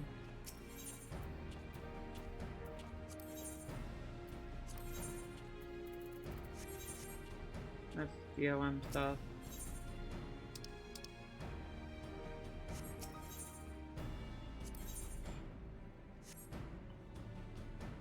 Wonder what the new stuff is. 'Cause I know there's new stuff.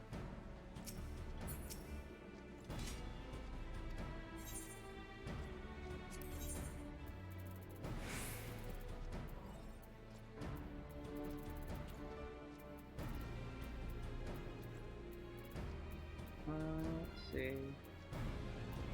Oh, Aura! Hey, how are you doing? Thanks for the raid, y'all. Welcome, raiders. Pull yourselves up a chair and have yourselves some tea, and I hope you enjoy yourselves at my little tea party. How's everyone doing?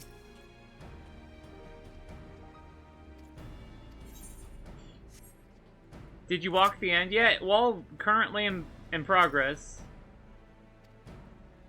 I was seeing if there's any new, like, PvP shit. Yo, ad break? Oh, here you go.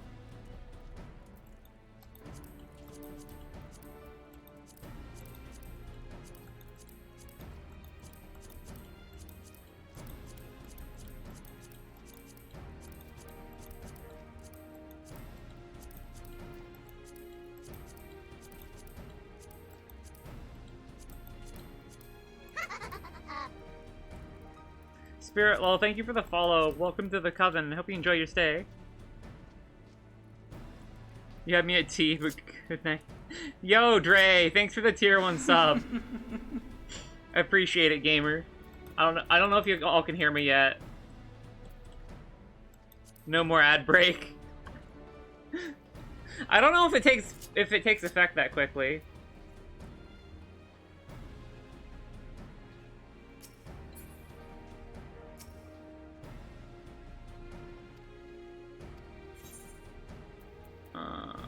It's frontline stuff.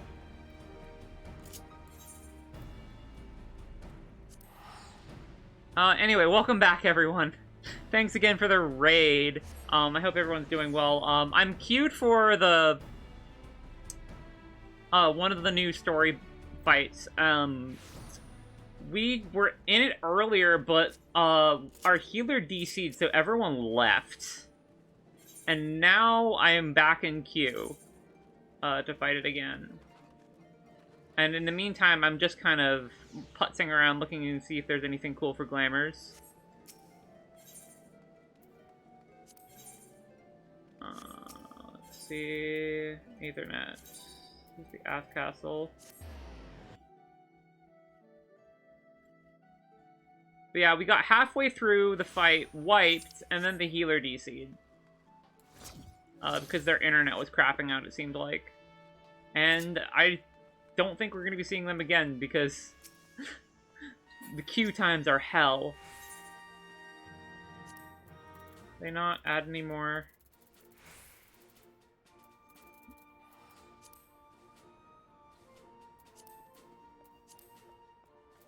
They didn't add any more weapons here, I guess. Yeah, convenient DC, basically.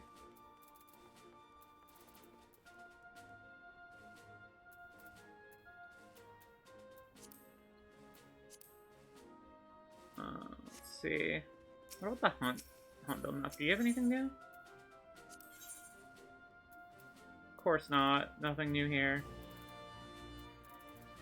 You haven't had anything new since Heaven's Word.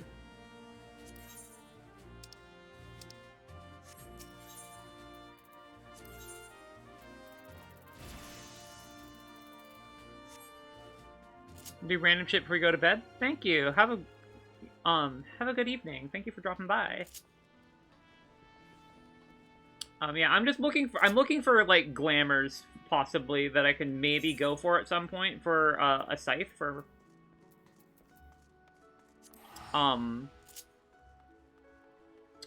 Reaper, because Reaper's really cool.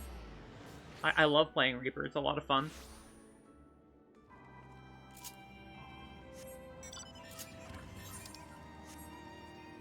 I wonder if there's like a diamond. Is there a diamond weapon scythe? I still haven't done diamond weapon. No diamond weapon, huh? Look, of course I'm gonna play Reaper. It's dumb, it's chuny, and I'm here for it. That's kind of lame. Looks like the only new stuff for Reapers from the Eden raids. And I don't think they had added any for like Omega or anything. Hopefully they'll add some more weapons at some point for Reaper. Yeah, no, seriously, the top reason to play Reaper is literally this move right here. The best movement ability in the game. And then you can just fucking play Splitgate. This game is now Splitgate. You can just teleport around, and it's so good. But yeah, here, let's have a look at the... Oh, which one was... I know one of the Edens had...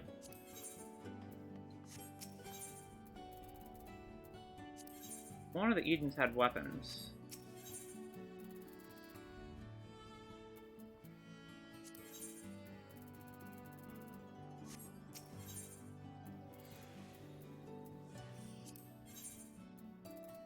Fire.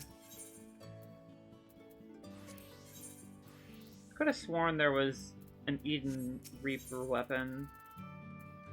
Might be mistaken. Maybe I am. Hopefully they'll add them. I'd love to see, like, different primal weapons for Reaper.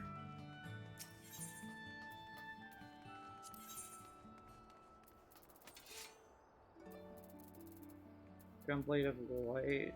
What does this look like? Oh, that looks cool, actually. Nothing new here. Titania, nothing new here. Man, it would have been really cool to have a Hades themed scythe.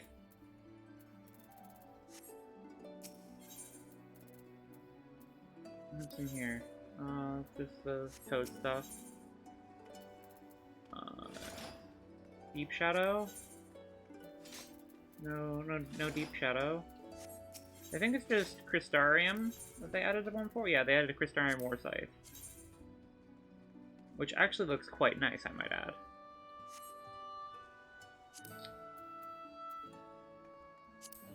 How does it die, though, is a better question.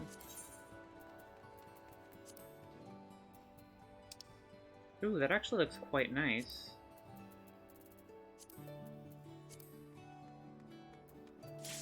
Oh, here we go. Really? Why would you withdraw? Here we go. Alright. Let's see how many other Reapers are in the party. Oh, only one. And 2 Sages.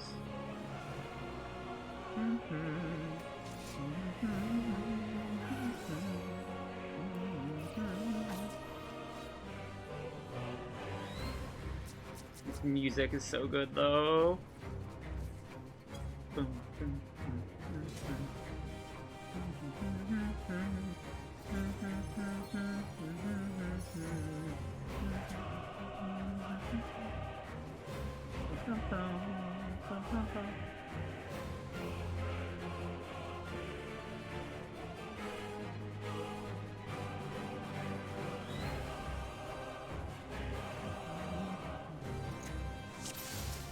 Alright, focus target. Here goes. Full aggro. And it will be beautiful. What do you mean, full aggro? I'm Reaper. They literally, like, removed aggro management from this game. The marvels of circus were but playthings.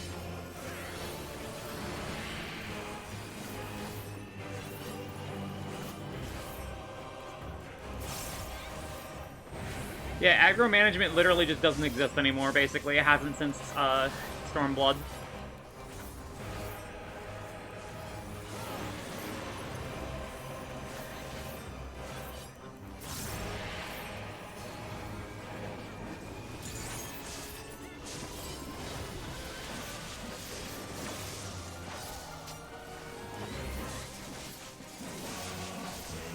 Malice, become flesh.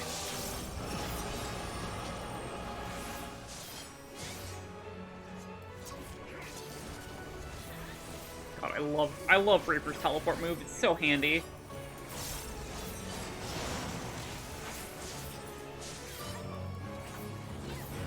Why aggro and everything AoE? True. Oh, I forgot to use my other move again because I am not paying attention to my cooldowns, or am I paying? Nor am I paying attention to my damage debuff. Oops.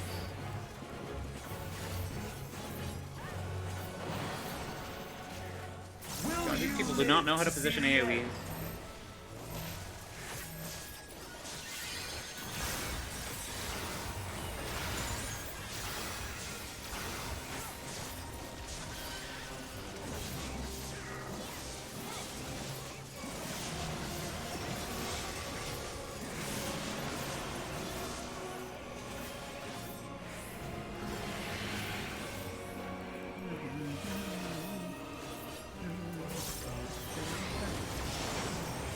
The music's so good. I love the soundtrack for this game so much. Soon my hold over Zodiac shall be complete.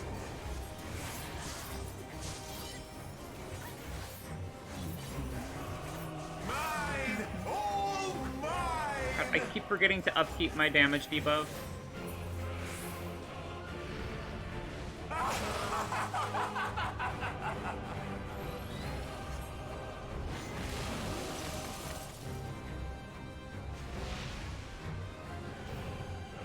At last, I am become Zodiac.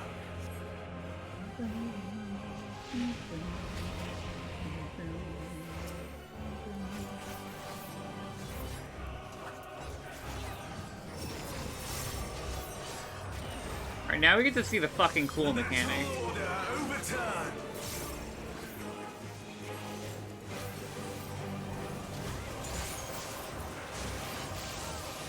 Watch this shit.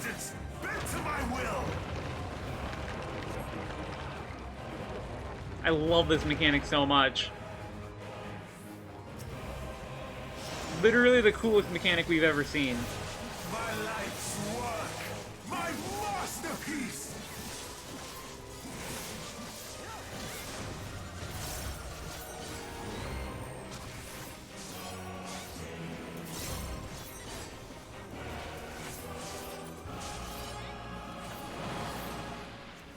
Oh, fuck. I've teleported off the edge. God damn it. I thought I was turned around.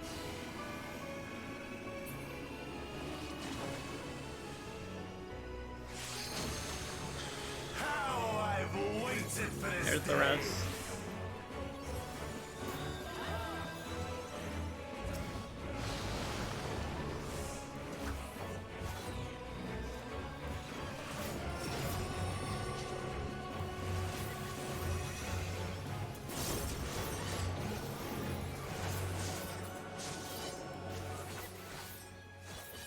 I think, like, right here should be safe. All in existence, bent to my will. Oh, I was wrong. What the hell? That's a wipe, I think. Unless we can get a tank here. Yeah, I think this is a wipe. Broken skies fall tears of flame. All shall burn.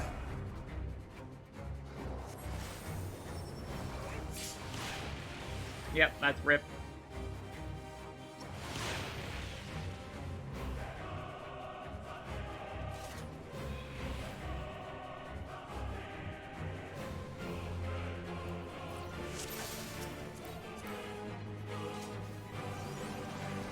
The end has come. Here we go. And it will be beautiful.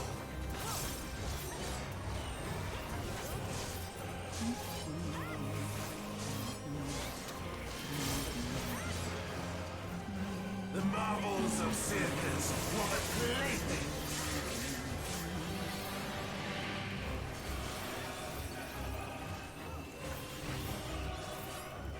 Oh, those people are dead. Or not.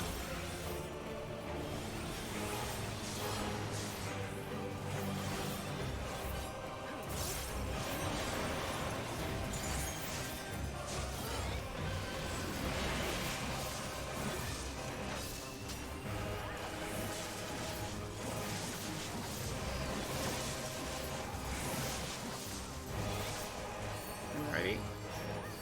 Malice become flesh. Oh, fuck, I forgot to upkeep my debuff again. I'm an idiot.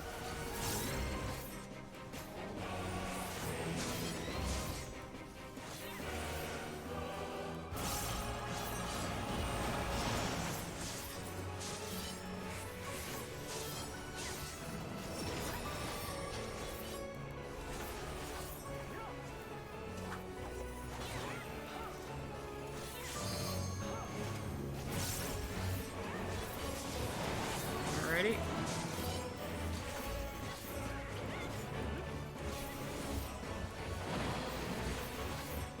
Will you live to see the end?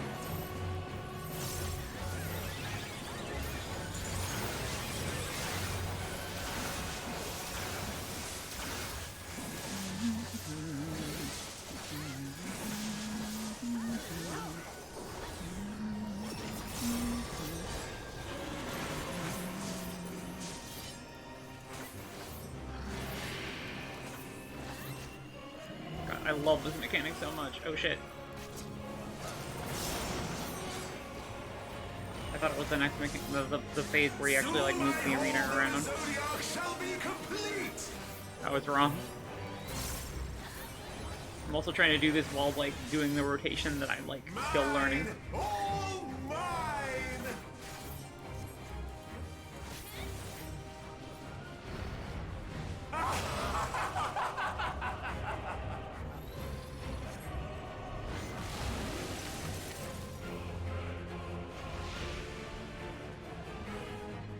At last, I am become Zodiac.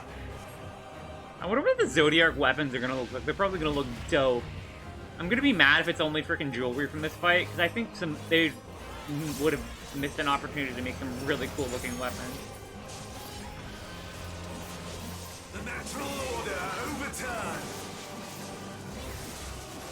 I think this should be right.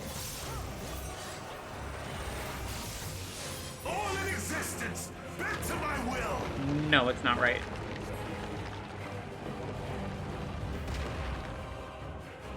Oh, I'm gonna eat shit. My life. Thought I could teleport out in time, My masterpiece. but not.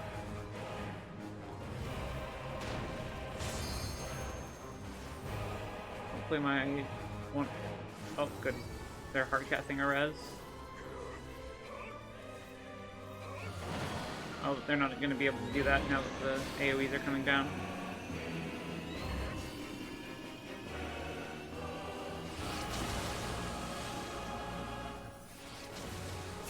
How I've waited for this day.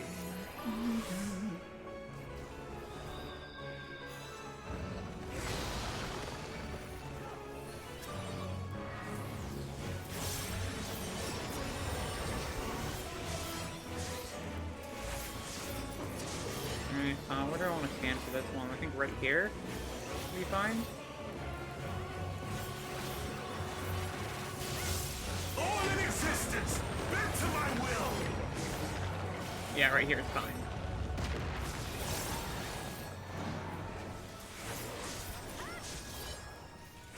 The great cataclysm, faithfully recreated. From broken skies fall tears of flame. All He's distracted. By the absolute bullshit that's been occurring. Oh, amazing.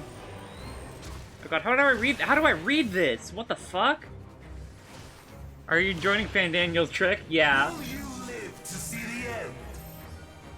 Oh, come on. If you can do a res right now, you won't die. Oh, rip. Your hint is look... Wait a second. I designed this mechanic. So, did I ever tell you that I literally designed a mechanic that works almost exactly like this? Where, you have a platform that moves. And the shadow, like, you have to judge by looking around the arena. The end has come. Holy shit. I literally, like, described a mechanic like this to the guy that made the Ozma fight back at, FanFest 2016, right? And that's literally what these mechanics are. The marvels of Circus were but playthings.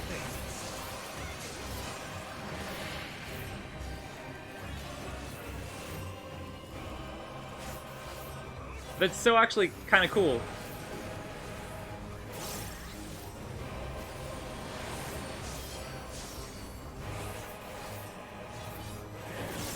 It wasn't, like, exactly the same, but it was similar enough that it's the basic gist of what I had in mind.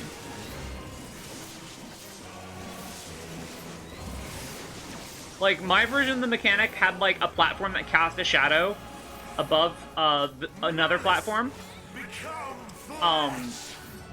And then the platform, like, gravity would then, like, invert, and you would have to stand on the place where there was a shadow, otherwise you'd die.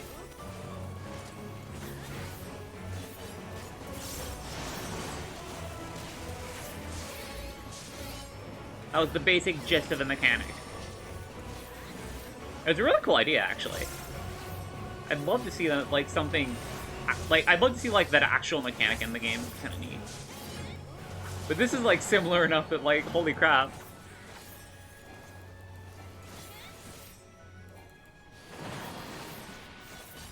Will you live to see the end?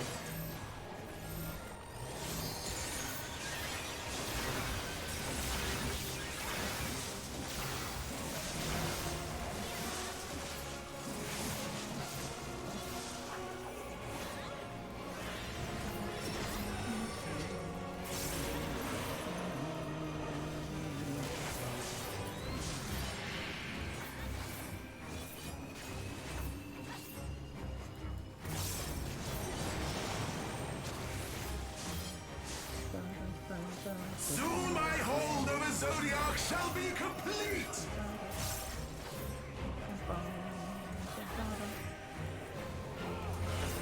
Mine! All mine!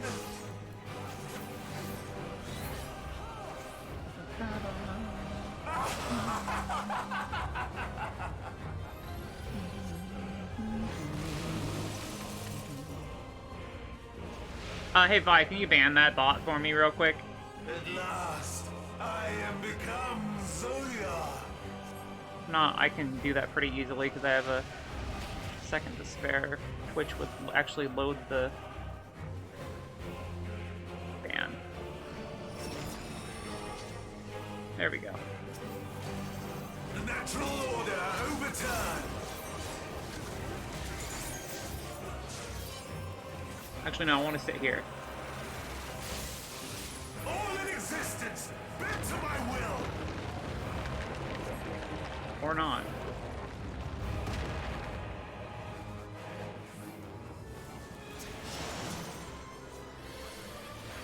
My life's work,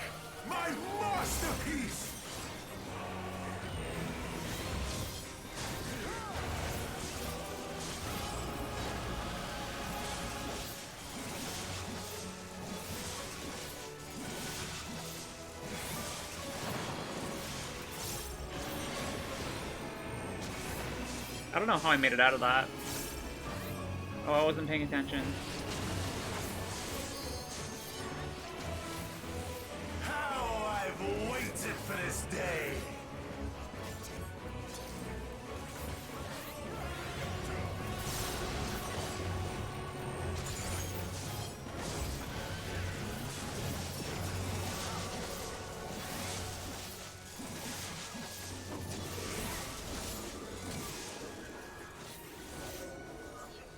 I don't know where I want to stand. Where do I want to stand? Right here, maybe? All in existence, bent to my will! Close.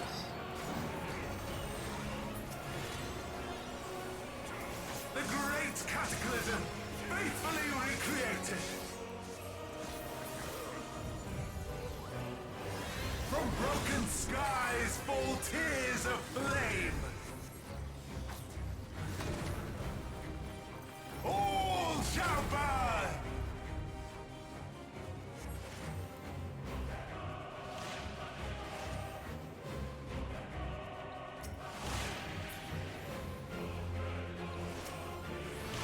Oh, come on. That's bullshit. Will you live to see the end?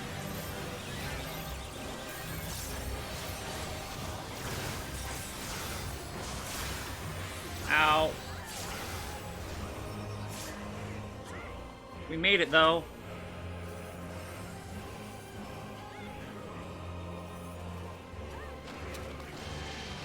Oh, no. LB3, LB3, LB3, LB3, LB3!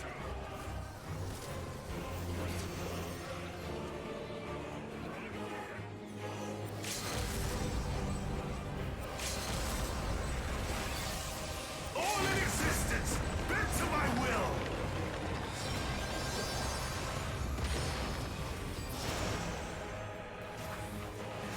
Oh, that was clutch.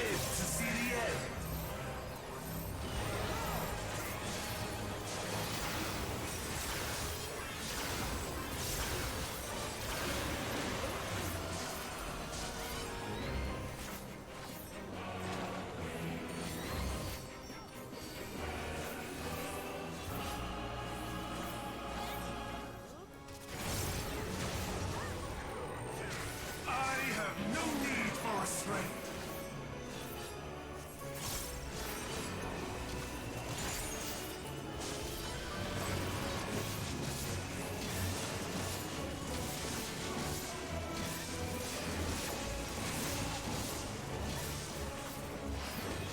Okay.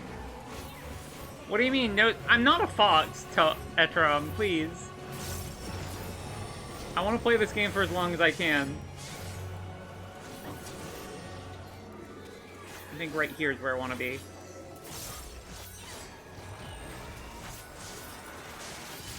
No, I think those guys were right. Bent to my will. Oh no, I was right. I'm never wrong. Will you live to see the end?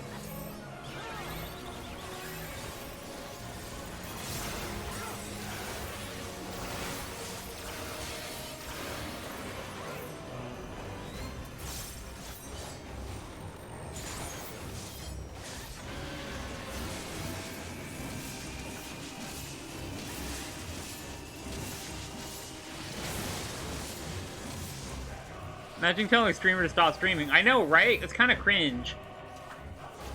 Not even the cool kind of cringe. It's like the cringe kind of cringe.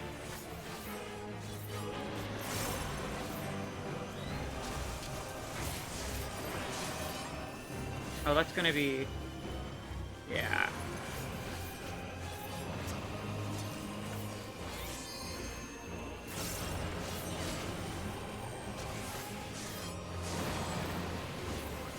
Will you live to see the end?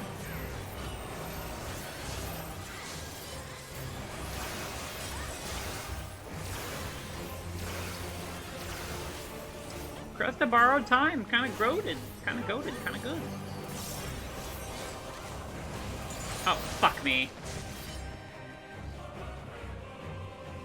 I should have teleported there. What do you mean sleeping foxes sell? I'm not a fox! And I'm also not tired. Wait till this mechanic resolves before actually raising. There are no foxes here. There are no foxes in Ba Sing Se. Oh, those guys are eating shit. Oof. Will you live to Uh-oh. see the end? They managed to heal up, though. This is gonna be spicy.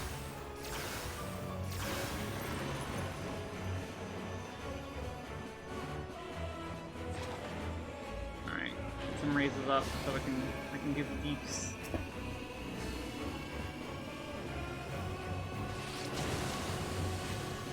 Sounds like Kitsune propaganda? No, it's not. I'm literally not a fox. There are no foxes here.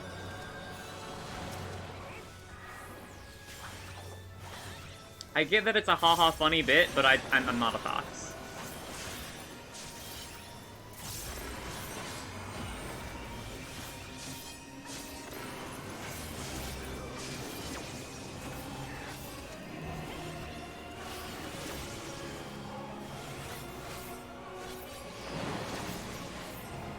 Will you live to see the end? This might hurt.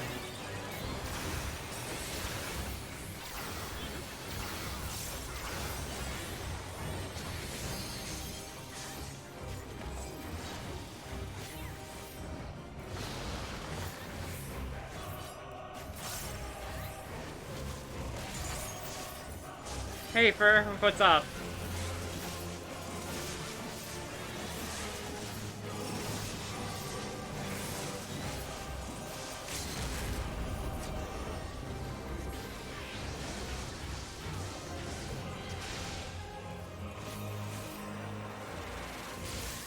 All in existence, bend to my will. Fuck, I somehow didn't get hit by that.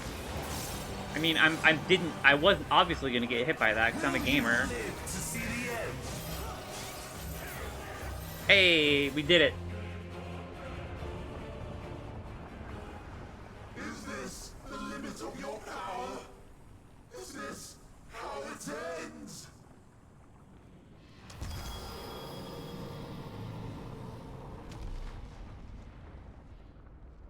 Series over, go home. That was way too easy. Thank you, healers, for being healers.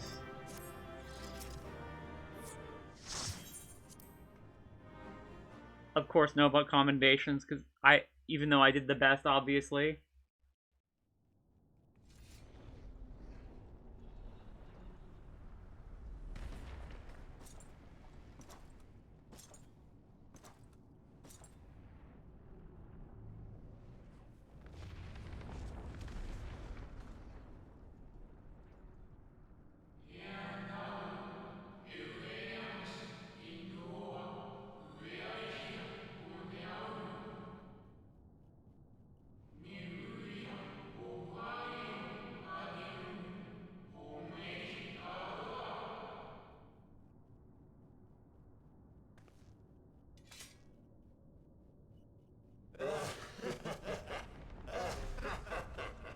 Incomplete and insufficient.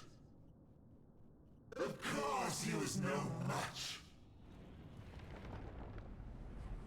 Once again, you have left my best laid plans in ruins. And played your role to perfection. Thus, sealing my victory. What?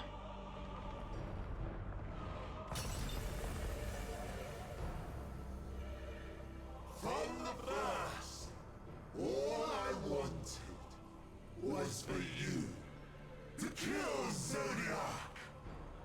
'Twas but one of many methods to achieve the desired effect. 'Twould have been the same had Xenos died in my place. Well, shit. But what better and more satisfying way to ensure success than to take control myself? The world's ending, idiot. My sole regret is that you lived to tell the tale. Even so, I have fulfilled my heart's desire.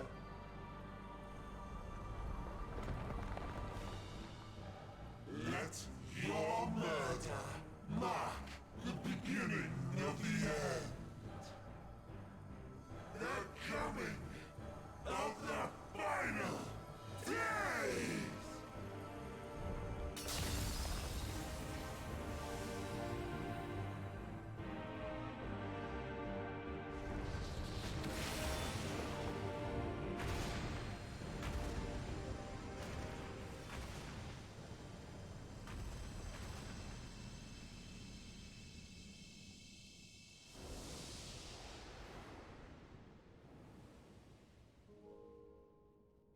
How quickly strength fades. And blood Yeah, typical Friday, basically. old familiar sensations. So many lives, so many deaths. No different this. I close my eyes and slip into the dreamless slumber.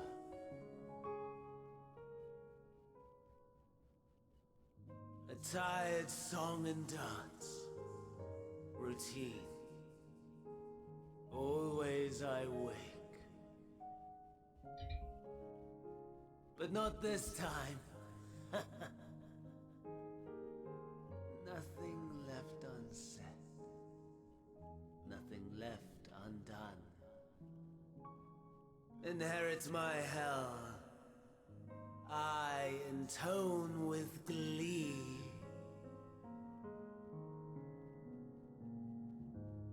The man I was would weep for what I have become. The all-consuming contempt.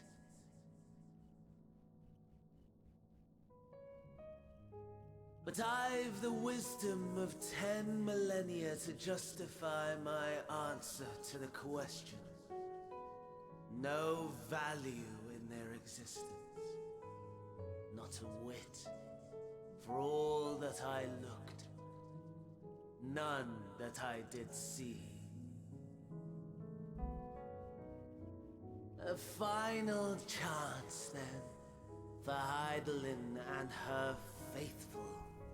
In Cataclysm, prove me wrong. I sneer. All shall return to nothingness, as was your will, Emperor Sunday. I, the star, and every living being, consigned to your oblivion.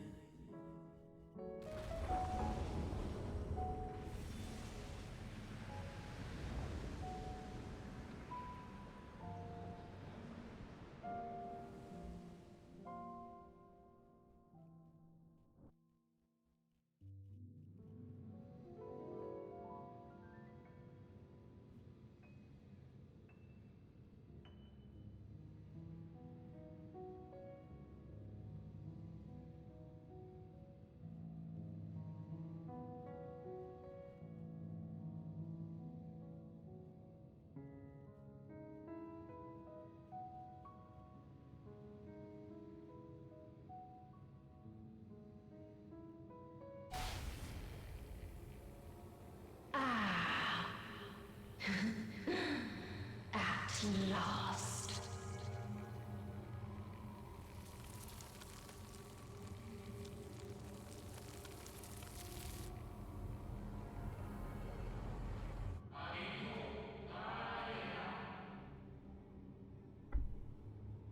What the fuck?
Xenos, but fucked up.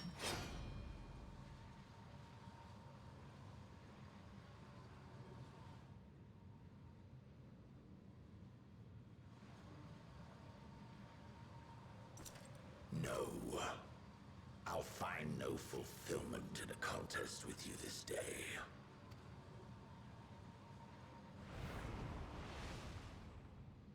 Xenos Sag moment. Slavering beasts gather at your gates, ravenous and eager.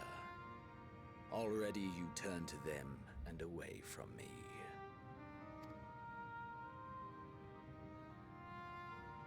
I must go forth once more in search of power far beyond the might of Shinryu.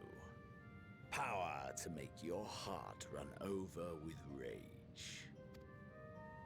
For the eldest of primals was a betrayal of promise. A pathetic creature incapable of inspiring true despair. That's what I crave. Pure, unadulterated despair. I mean, that's someone's kink. I will not fight for your amusement.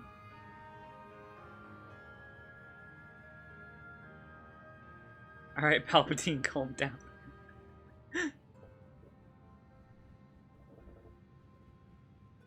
We shall see.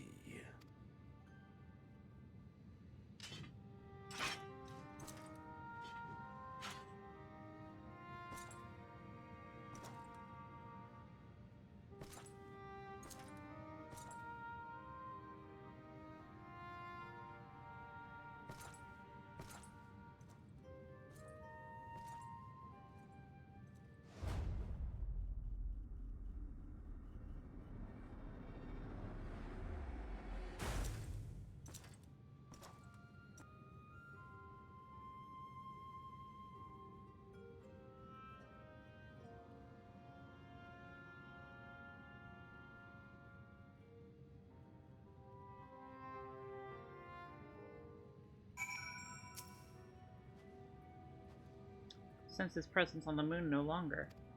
If you need not follow him, then I beg you to stay and listen to what I have to tell you. Of Zodiark, and the end of all things.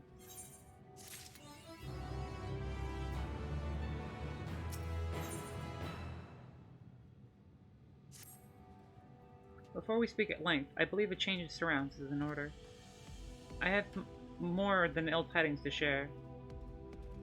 You see, I sensed others arriving not long ago.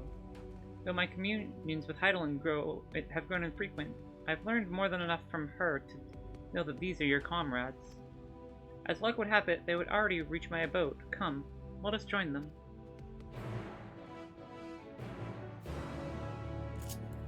I'm probably going to end here in a little bit. I just want to get to this next area. Or this next, the next big cutscene, I feel. So I want to try to find a good place to end it.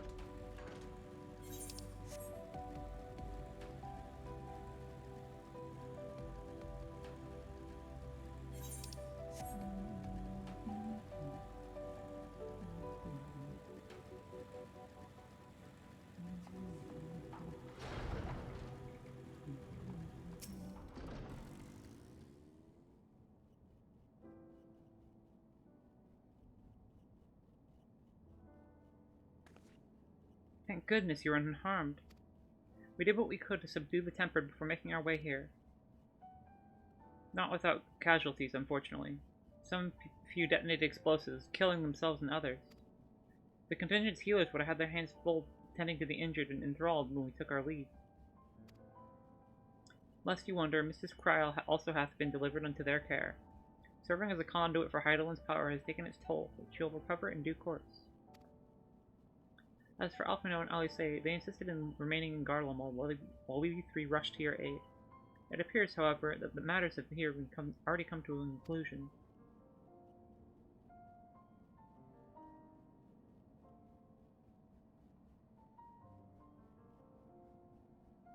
But what manner of conclusion, if I might ask? And is this the ally of whom Heidelin bade you seek out? He is not unlike the shades of Amarok. Not unlike, perhaps, but not the same. I was created by Hadolin, together with this place. It has been my duty to keep vigil over Zodiark. Or rather, it was my duty. You see, I fucking killed him.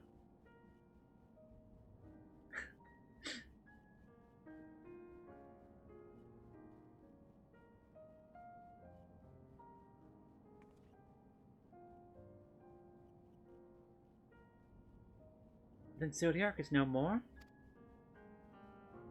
I kicked his ass. And not without consequence, I am afraid. For now the delicate weave of the star, preserved by his presence, will begin to unravel. If you mean to avert the final days, you shall have need of... Are you alright?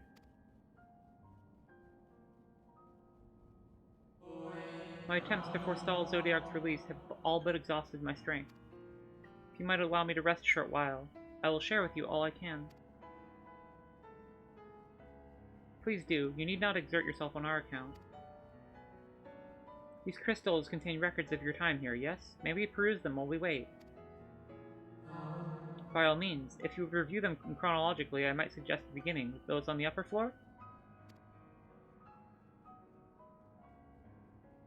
I shall leave that to you, Lily, while I see what can be gleaned from the crystals on these lower levels.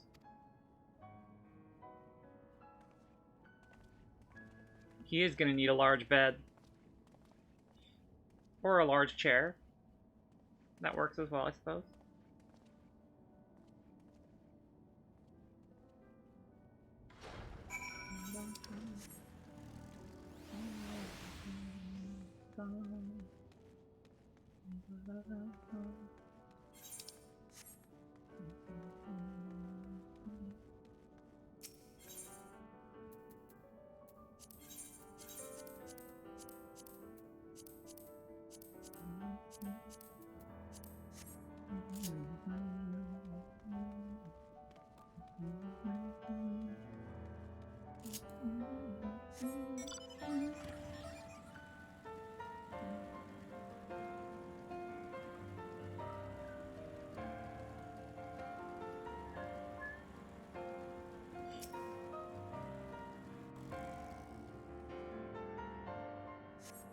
As you gaze into the crystal, ancient knowledge of Zodiark flows through your mind.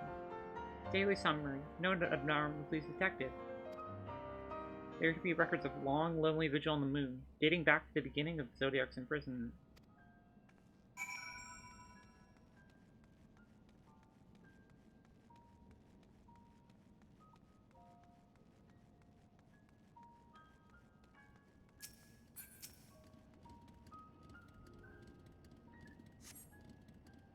Beginning the records describe how each joining, Zodiark's first for freedom grew, as did the strain on the brands. Maintaining Zodiark's imprisonment seems to tax Heidelin greatly.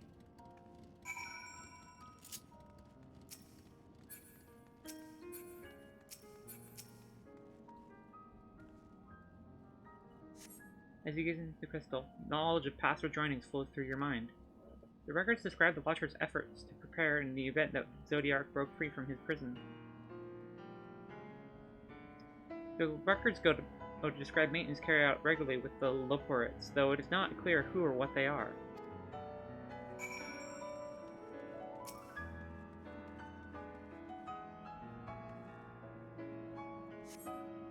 As you gaze into the crystal, the record of an unexpected visitor flows through your mind. Records note the Watcher's musings when Elidibus is spotted on the moon, though clearly not for the first time. It is clear he and his brethren have a keen interest in freeing Zodiark from his prison, and yet they have made no attempt to destroy the brands. Perhaps they prefer he remain hidden from mortal eyes until the final redroning. Perhaps they realize that we would never dare bring harm to Zodiark so long as he remains in prison.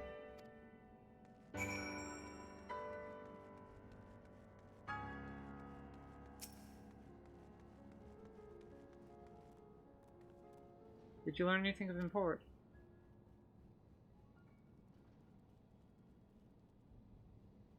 So it is as we expected. Maintaining the brands requires a great deal of her energy and focus, and this cost has grown higher with every rejoining. This would explain why every contact with her has become rather infrequent since the 7th Umbral Calamity. I too made this rather startling discovery. The heavenly body we know as the moon was in fact created by Hydaelyn. When the Watcher said he was created together with this place, I thought he could have meant the facility. Truly, Hydaelyn's powers are far beyond anything I could have imagined.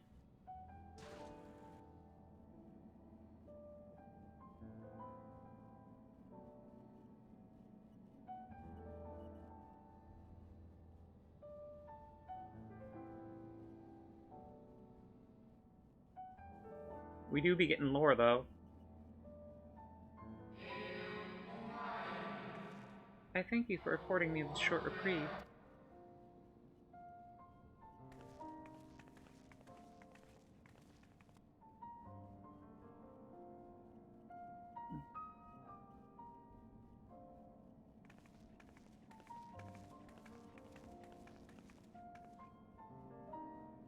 It is we who should thank you.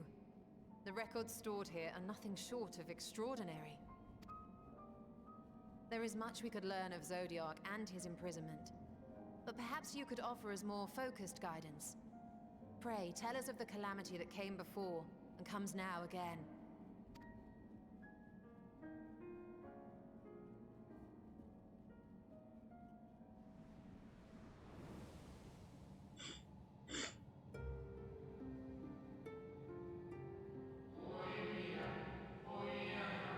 Long ago, before the Great Sundering, there was but a single world. Aetherius.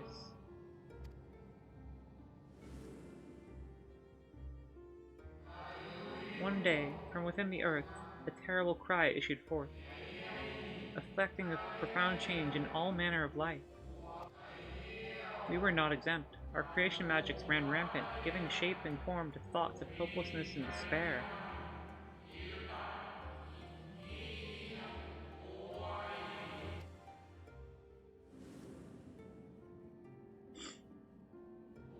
At first, the phenomenon was limited to a single region, but quickly, so very quickly, it spread and engulfed the whole of the star. Were the ancients ever able to deduce its source?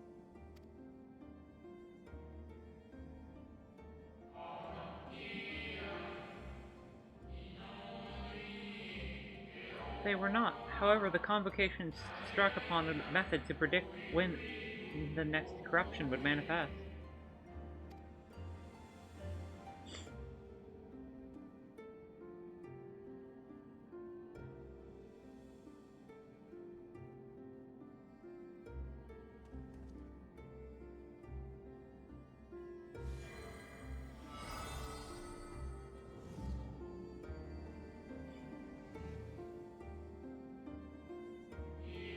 The etheric energies which flow through all creation in the form of various currents.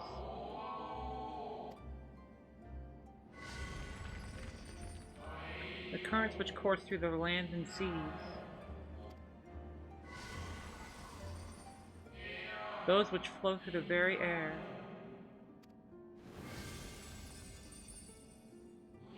And those of a celestial nature which encompass both our star and this moon.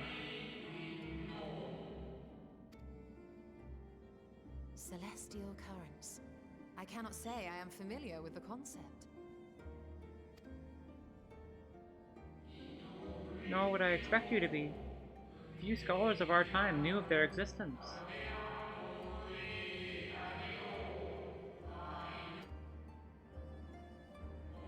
Their invaluable knowledge helped us better understand the nature of the calamity.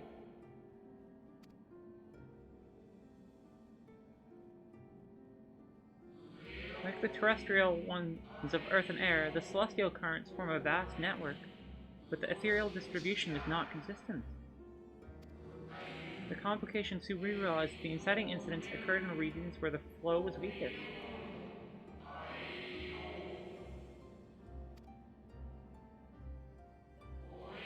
Correlation without clear cause, ultimately. Nevertheless, On closer study, a stagnancy of aether was observed in nearby currents.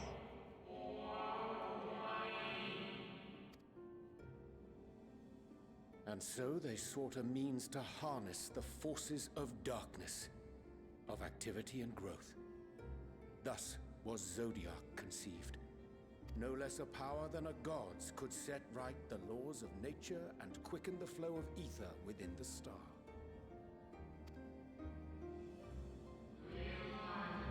Precisely, with the advent of Zodiac, our end was averted.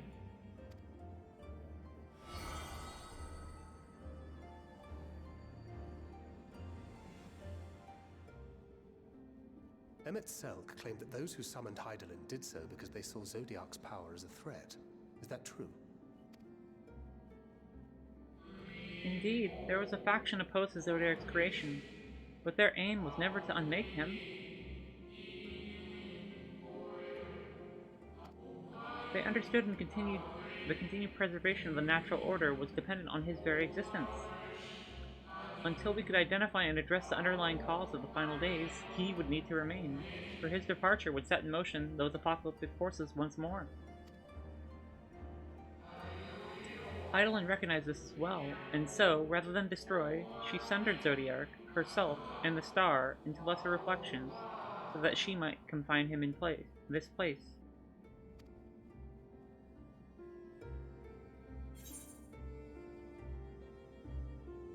I could have sworn that she beseeched me to banish the darkness.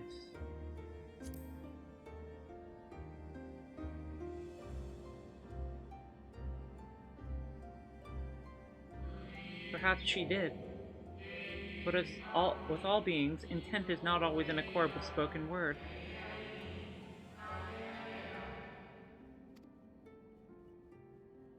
Hydaelyn and Zodiac are both constructs of man, approximations of perfection limited by our own imperfections.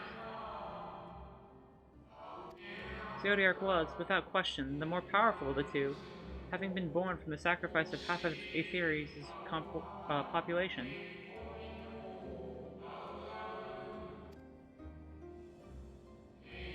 Thus it was necessary for Hydaelyn to commit herself wholly to his defeat. Still, more effort was needed to confine him.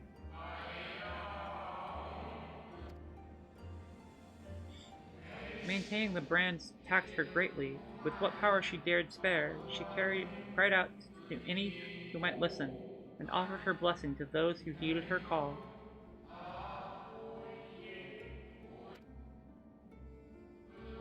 Though it was likely within her power to do so, I believe she did not wish to speak of Aetherius and her history.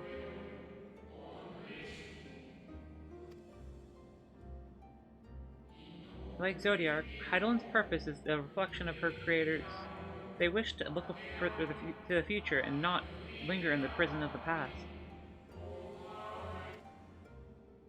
The Ascians set in motion 7 rejoinings before we came to oppose them. How many more worlds would have been lost had we not placed our faith in her?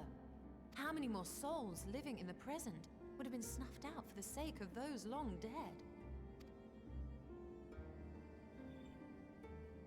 Well, in light of recent events, I see no reason to doubt your words. And even if Hydaelyn is not a god in truth, if Minfilia believed that we should trust in her plans, then I choose to do just that. Which brings me to a rather important question. Let's suppose we try but fail to stop this second coming of the final days. Should the source fall, what will become of the other worlds?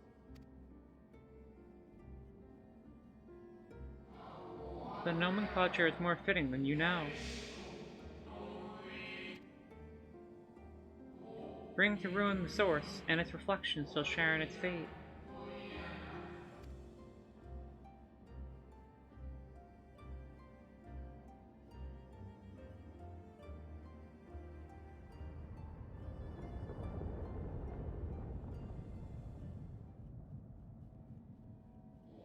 Ah, it is ready.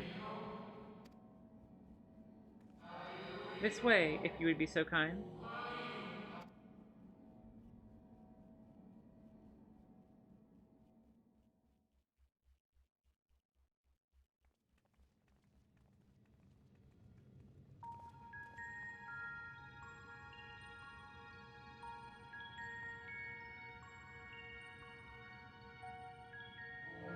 A beautiful sight, is it not? Yes, but what is it? Heidelin knew better than any that her power was not absolute. Indeed, she has ever struggled to hold Zodiark and his faithful at bay. She feared the worst, and so made preparations, in the event of his demise, that there would be a contingency. This moon is more than a prison. It is a vessel capable of bearing the people of Aetherius to safe harbor.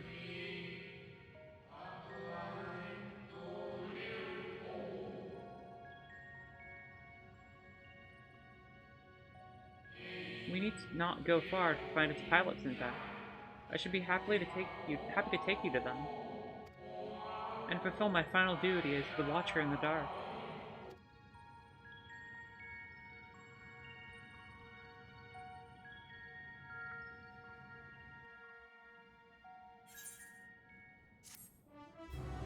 Okay.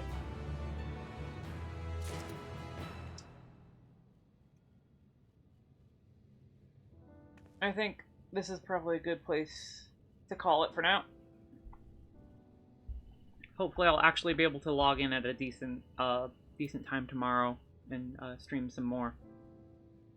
But in the meantime, let us find someone to raid. Let me just see who's live right now. I wonder who is even like streaming at this hour.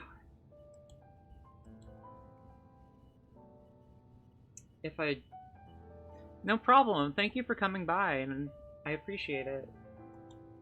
I don't even know who would be live at this hour. Let's see.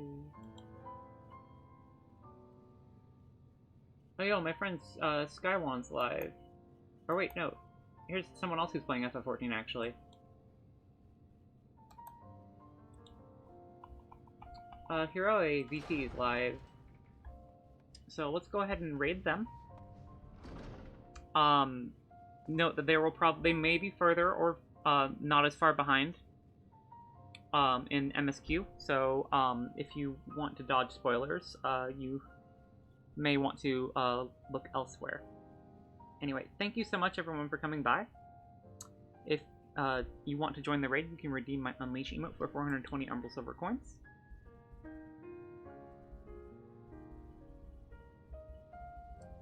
Here is our raid message.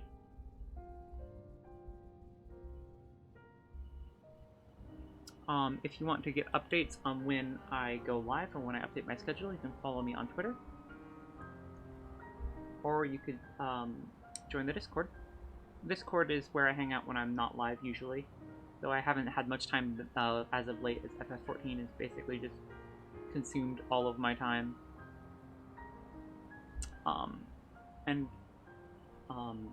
Though on the Discord we do play a lot of Destiny 2, so if that's your thing or if you want to get into it, we do have a clan for people who are interested. And on Tuesday I will be playing through the new dungeon live on stream with some friends. Once again, thank you everyone for coming by, and I hope you all have a wonderful, wonderful rest of your evening.